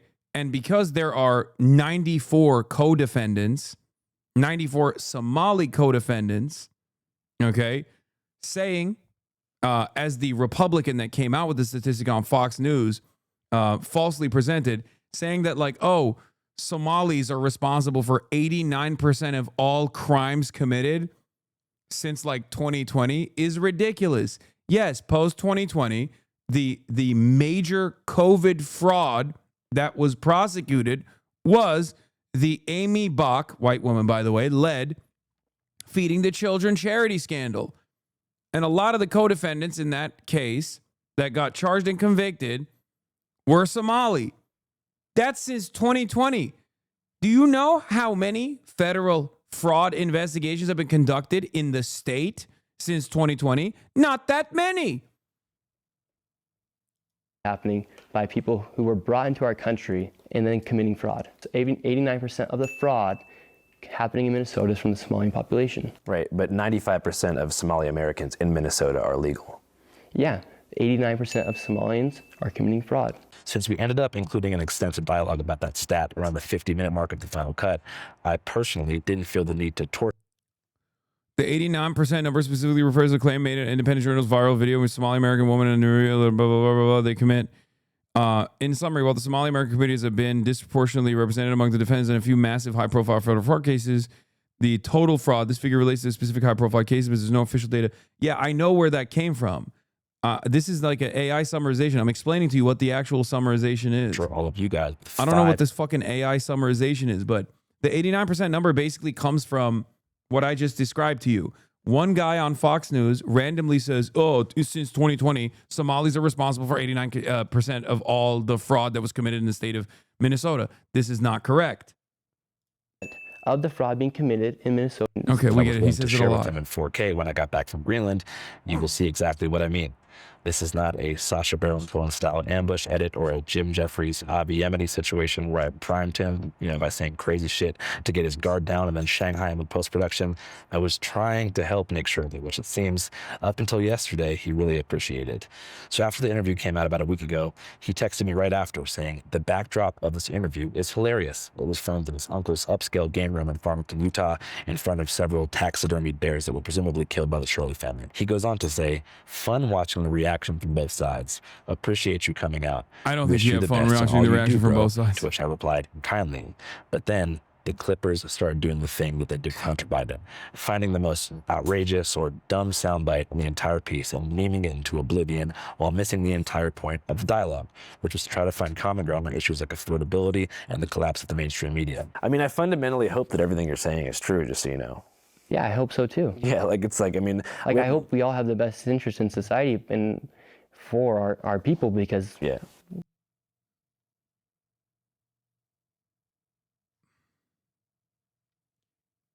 Andrew's too charitable, dude. Look. I think he revealed what his reason for making this video was in the beginning when he said, if people consider me to be a dangerous like left propagandist, then I'm not going to be able to get fucking sound bites off of people. Okay, that's the reason why he's doing this video. That's the reason why he's saying, "Oh God, the affordability I need to be charitable to everybody." Can't buy houses, and if we're talking about creating change, we need to let innovation prosper inside the United States. Yeah, and you're not seeing it. If he didn't operate like the way that he does currently, you wouldn't get the fucking sound bites that you're getting. It's not access journalism at all. You're wrong. It's not access journalism at all. We're not seeing innovation. In fact, we're seeing fraudsters take our money. If you guys saw, the clip that did the most rounds was when Nick tried and failed to pronounce the word benevolent. Who do you think are the 3 most benevolent billionaires? What do you mean by the word benevolent? Just well-intentioned, positive billionaires who you think are creating, you know, net positive societal progress. Trump? Our president? Because he never said it right and said benevolent twice, there was no way to cut the dead air or trim the stammer, so we left it in, and personally, I don't think it's that big of a deal to not know that word. I mean, he is wearing a hoodie that is making fun of immigrants for their spelling errors, but benevolent has more syllables than learning, so I get it. But the comments on this clip were brutal, like actually genuinely mean, and it couldn't have felt good from his perspective to read these things. We're talking tens of thousands of people. He doesn't know how to read, big dog. Don't worry. I don't think he's reading any of that. His mommy is probably sheltering him from all the negative commentary surrounding his video. So I don't think he saw any of that. And even if he did, I don't think he knows how to read. So he's going to be fine. Declaring this guy is retarded, which he's not. But there are some moments in the interview that even... Okay, maybe he's laying it on a little too thick here, okay? Even with dead air trimmed for speed, Nick does not give his best performance, particularly when blaming immigrants for rising rent prices. It's just simple supply and demand. If you have 20 million people who need to come and buy a house or rent an apartment, and you have other people who need it, you're going to raise the prices. Suggesting that Muslim Americans keep multiple wives in private while dismissing the association with his own religion, Mormonism, and polygamy as just a harmful stereotype. As far as the wives go, that's not a thing in Utah? It's not a thing in Utah. That's a negative stereotype? Negative stereotype. And also confronting me about staying silent on the death of Charlie Kirk, while admitting that he consciously chose to not watch the video that I made in the immediate aftermath of it. And so I thought that was kind of messed up of you to not publicly denounce what happened to Charlie Kirk. I did. And I didn't even watch the interview because I didn't want to watch that. Well, you should watch it. I don't want to. Well, you should watch the video. No!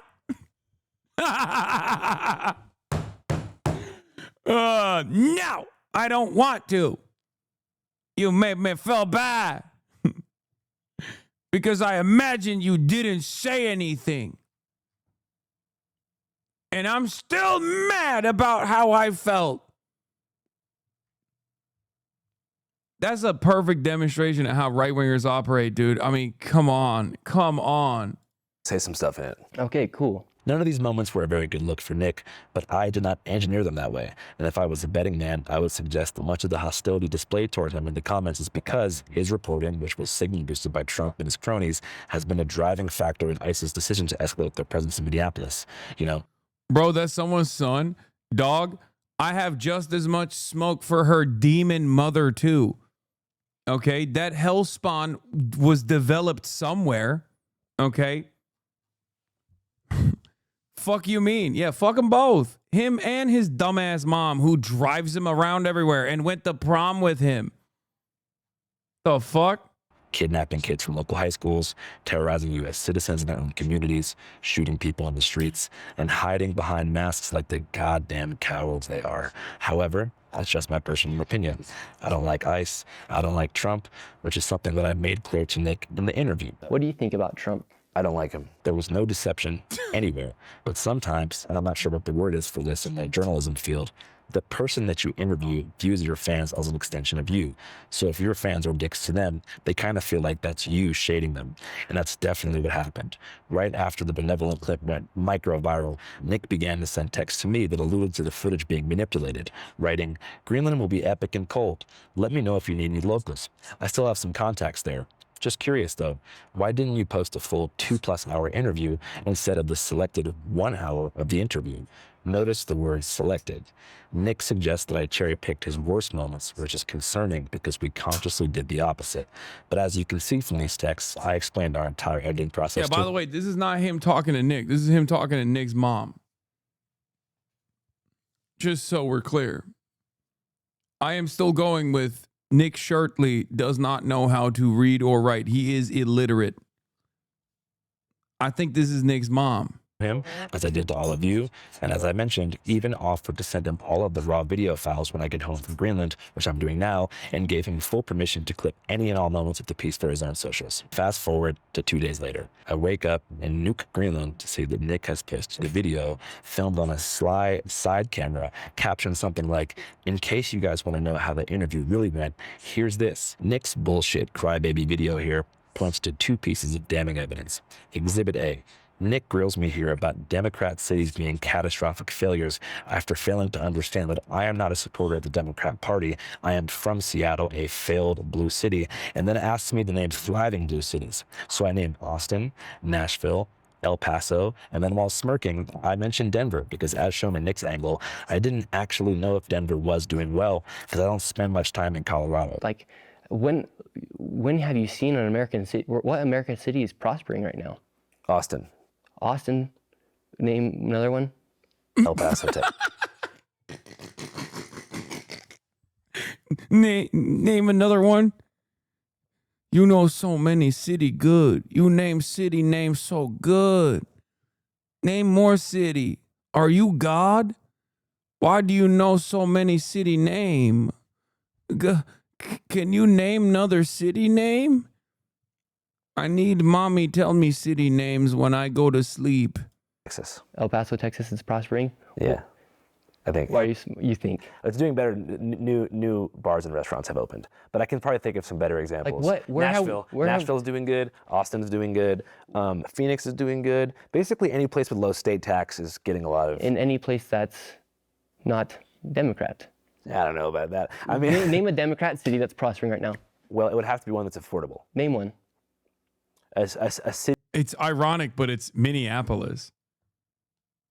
Like literally, Minneapolis is, before this last round of like federal punishments, is straight up one of the best cities in America, one of the most thriving cities in the United States of America. Isn't that fucking crazy?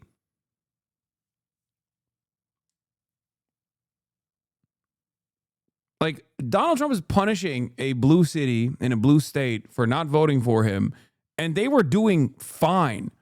They were doing great, as a matter of fact. They were doing much better than major blue metros that are not doing fine because of the fucking insane influence of the real estate lobby, making it impossible to live there. So much so that while we were talking about the mayoral race that was going on, shouts out to Omar Fateh, there were conversations in this chat between me and another chatter saying, well, affordability is not as big as a problem in Minneapolis because the Minneapolis has actually been pretty on the ball under the leadership of Jacob Fry, regardless of all the other problems, and they've built quite a bit. They've built quite a bit of housing and keeping prices relatively affordable in comparison to other major metropolitan areas. Inside of a blue state that is prospering. Denver. Why are you smirking? Because I don't know if it's prospering or not. Because it's not. See, you can't even answer the question, dude. I don't know. Why is he getting so mad? It's not prospering. Denver's not prospering either. But in post-production, I did some research and found out that my intuition was correct. Denver... Did you make that face because you think Seattle is not a failed blue city? Yes, I don't. I think people grossly over exaggerate how poorly blue cities are doing in this fucking country, especially when they're some of the best places to live, which is part of the fucking problem, ironically enough.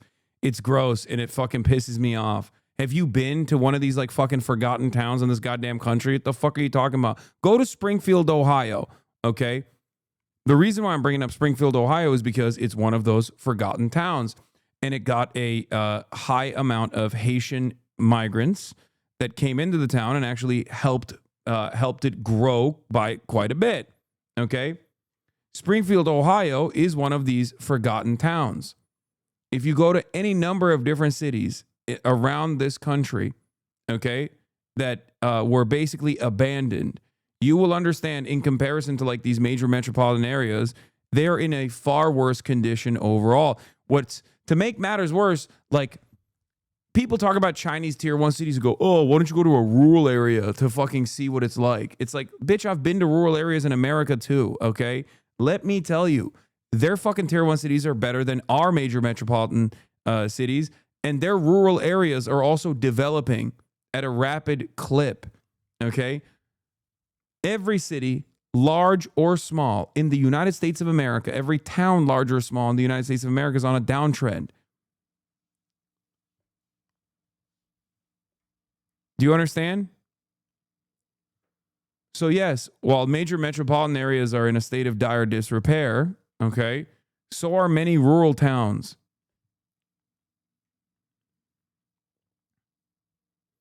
Also, what is that old saying? Yeah, thank God for Mississippi. Exactly. Is currently experiencing a decline in violence and property crime, a large influx in population, job growth in the aerospace, tech, and healthcare sectors, and a number of other great things. So I chose to trim a brief section after I mentioned Denver that indicates a bit of self-doubt, given that I ended up being correct. I also trimmed a soundbite where I said that many Democrat cities are run poorly because it was redundant. Name one. Name one. Philadelphia, Boston, New York City, Los Angeles. These are great cities to live in. What the fuck are you talking about? Minneapolis, as I already mentioned. Chicago. Chicago's fucking beautiful.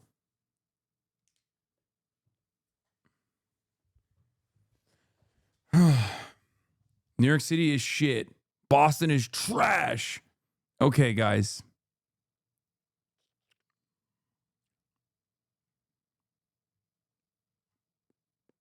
There's good and the bad. I was just in Detroit. Detroit is fucking awesome too. Like, the thing is, a lot of these places could be more livable, okay? They could be much nicer. They could be more livable. A lot of that stems from the corrosive influence of the real estate lobby, where they keep the inventory low so that the homeowners, which oftentimes comprise like 60% of the population and certainly are overrepresented in the voter eligible population, the ones that do actually go out and vote, homeowners, want all of their fucking net worth to be associated with their housing, because housing is no longer just shelter, but instead people's livelihood. They take mortgages out, or they used to, not anymore. Now the interest rates are crazy, but they used to take mortgages out, okay?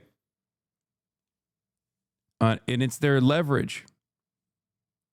For many of these people, they only know the price of housing going up. Their entire lives revolve around the price of housing going up.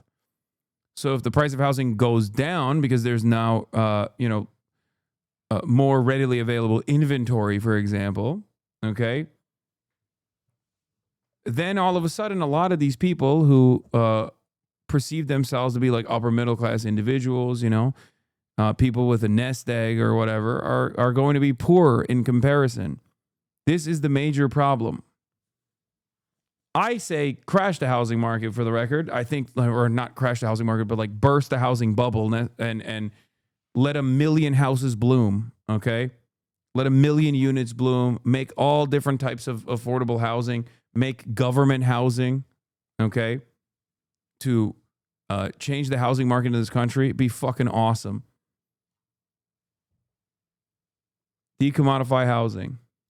After our conversation about Denver, I then launched into a tirade about how I am not a Democrat, don't believe in the capacity of the two-party system to enact meaningful change, believe that Gavin Newsom has misappropriated California's tax revenue through NGOs, reinforce my belief in voting on the local level, and then give Nick the benefit of the doubt and say that I hope he's right about Trump and the GOP's ability to mitigate the affordability crisis that's made many places like my hometown, Seattle, unlivable for those who grew up there. So I support.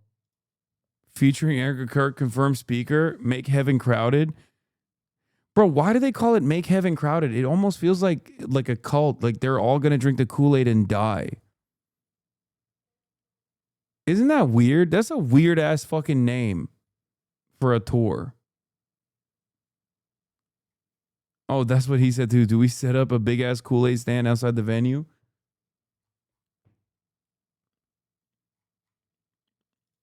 Voting on a local level for sure. I also suggest if you're watching this and you want to see videos that I've made about dysfunctional blue cities, watch San Francisco. Wait, did you just say,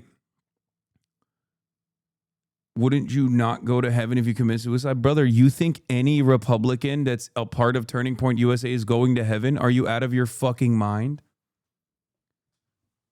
I don't think suicide is the least of their worries, okay? If heaven and hell is real, let me fucking tell you something. Ain't no Republican is going to heaven, okay? Are you kidding me? They're all going to fucking hell, big dog. Their entire political output is about harming others. Why the fuck do you think they're going to heaven anyway? They're going to hell. They're going to super hell. If heaven and hell are real, they're going to hell forever, permanently. Streets, Albuquerque streets, Las Vegas tunnels, and Philly streets. So the second clip that Nick posted really makes my blood boil because it is so disingenuous. As I mentioned 6 or 7 times in this interview, Nick references the stat that 89% of fraud in Minnesota is committed by Somalis. We aired the version where we asked him to show us the data on his phone, which he found using Google search results powered by ChatGPT. So in the video he posted, you can see me look in the camera after he shows it to me and saying something like, all right, damn, I guess he's right then. Let's put that on screen. Here, right here, the figure 89% does not represent the total percentage of all fraud in Minnesota. Instead, it refers to the percentage of individuals charged in connection with specific high-profile federal fraud cases.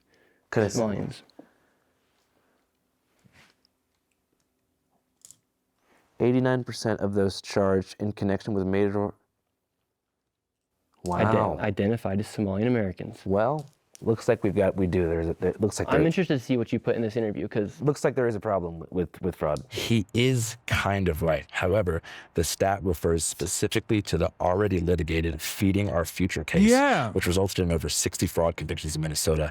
The ringleader of the nonprofit behind the scam, Amy Bach, is white, but it is true that 89% of convicted defendants in that case were Somali. And that's what makes me so pissed. And that's the only fucking federally, I think that's the only federal fraud case they've prosecuted in the fucking state of Minnesota. That's why this stat is fucking irrelevant. It's one singular case.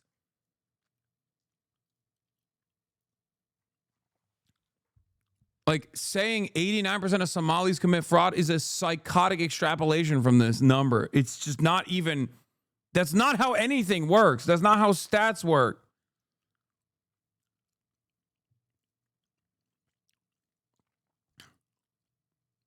It's like taking a snapshot of this of the attorney, the Southern District of New York court cases and saying like, Donald Trump is 100% of the fraud cases that were committed on that day, you know, or charged on that day. It's like, okay, sure. That's not how this works at all. Yeah, it's like saying 100% of the people who murdered OJ's wife were not convicted. Particular piece of evidence that Nick presents. The exact thing that he is showing me on his phone in the video is what I put. Like there are 20 cases or 20,000 cases. How many 89 is those? It's one. It's one. It's the only one. That's the only fucking major case that the federal government prosecuted. The Department of Justice prosecuted. on screen on the final cut. I did exactly what I said I would. He frames my decision to put that on screen as some kind of like liberal ball-busting fact check, but it's actually supplemental context for something he is literally fucking showing me, which is why it pisses me off. So that's all I have to say. I'm just in a phase in my life where I've been doing this for so long, and I care about this so much, so I don't want to play these kind of games. That's such a terrible way to twist statistics. I mean, this not even, you can't even consider that to be statistics at that point. This is New Age 1350 shit, the same misrepresenting a statistic for racist propaganda. Yes, Sean, you are right. However, it's even dumber because we have become dumber as a country.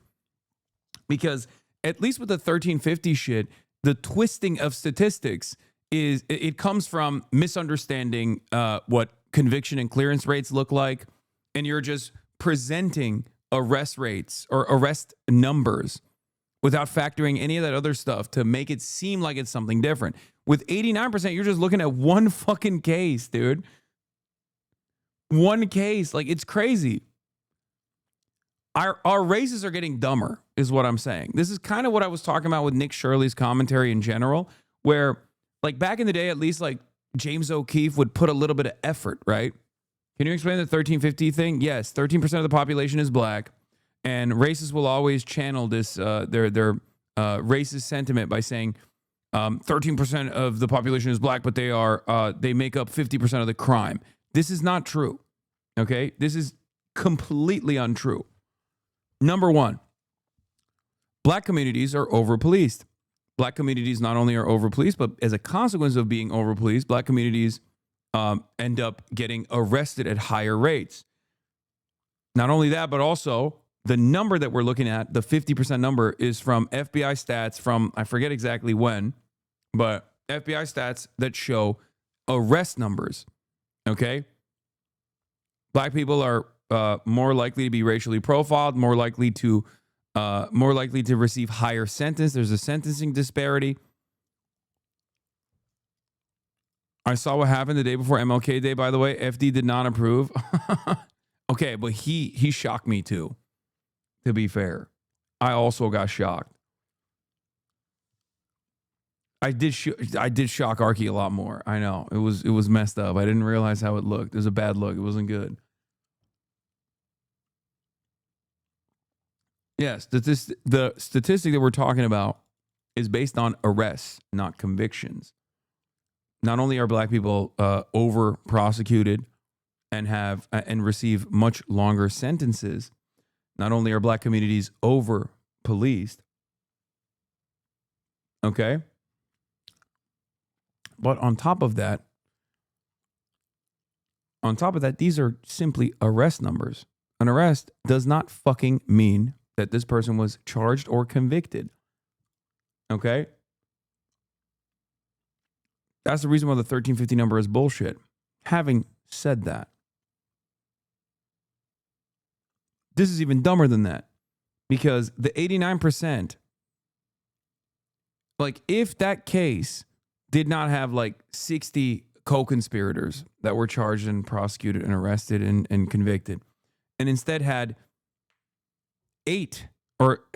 10 co-conspirators and 8 of them happen to be Somali, you could still say 80% of the people that were arrested and prosecuted were Somali.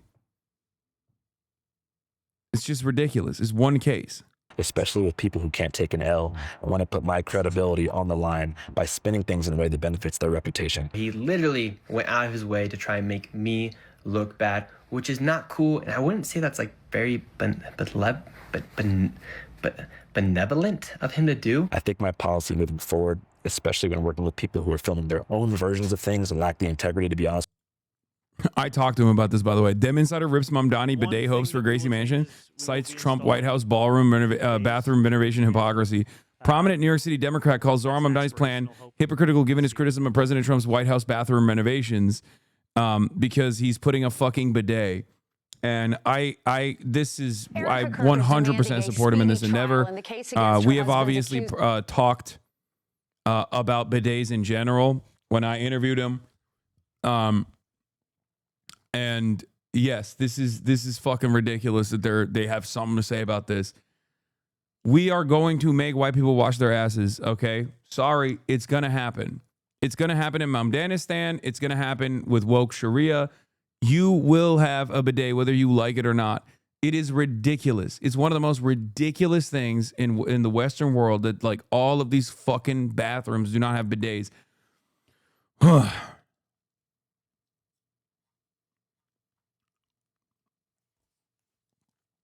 White people walk around with unwashed asses. It doesn't make any sense. It's so fucking weird, man. It's so goddamn weird. Yeah, it's also $30. Like you can literally get it for like $30 on Amazon.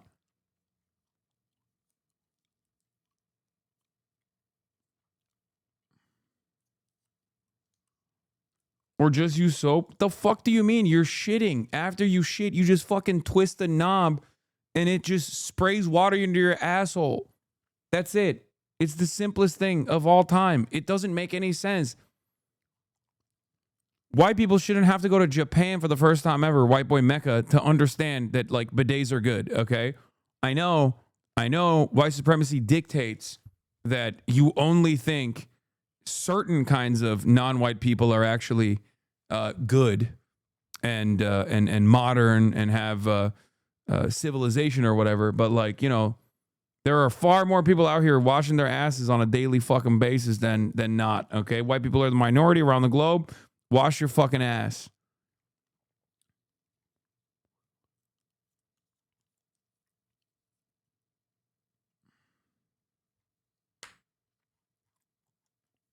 Is it effing?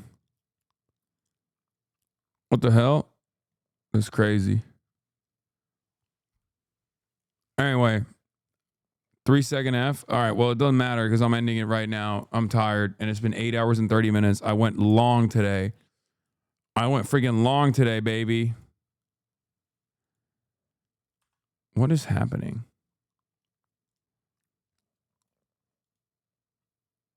I don't know why it's not. All right. Love you guys. The fuck? It's not loading. Okay. Tomorrow I'll be live with the podcast where we're gonna be talking to MAGA parents and stuff. Love you all, and I will see you tomorrow. Peace. Bye bye.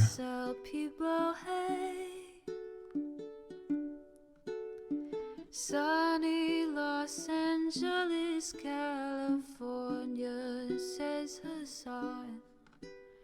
The starlock to the starlock to the topic just begun.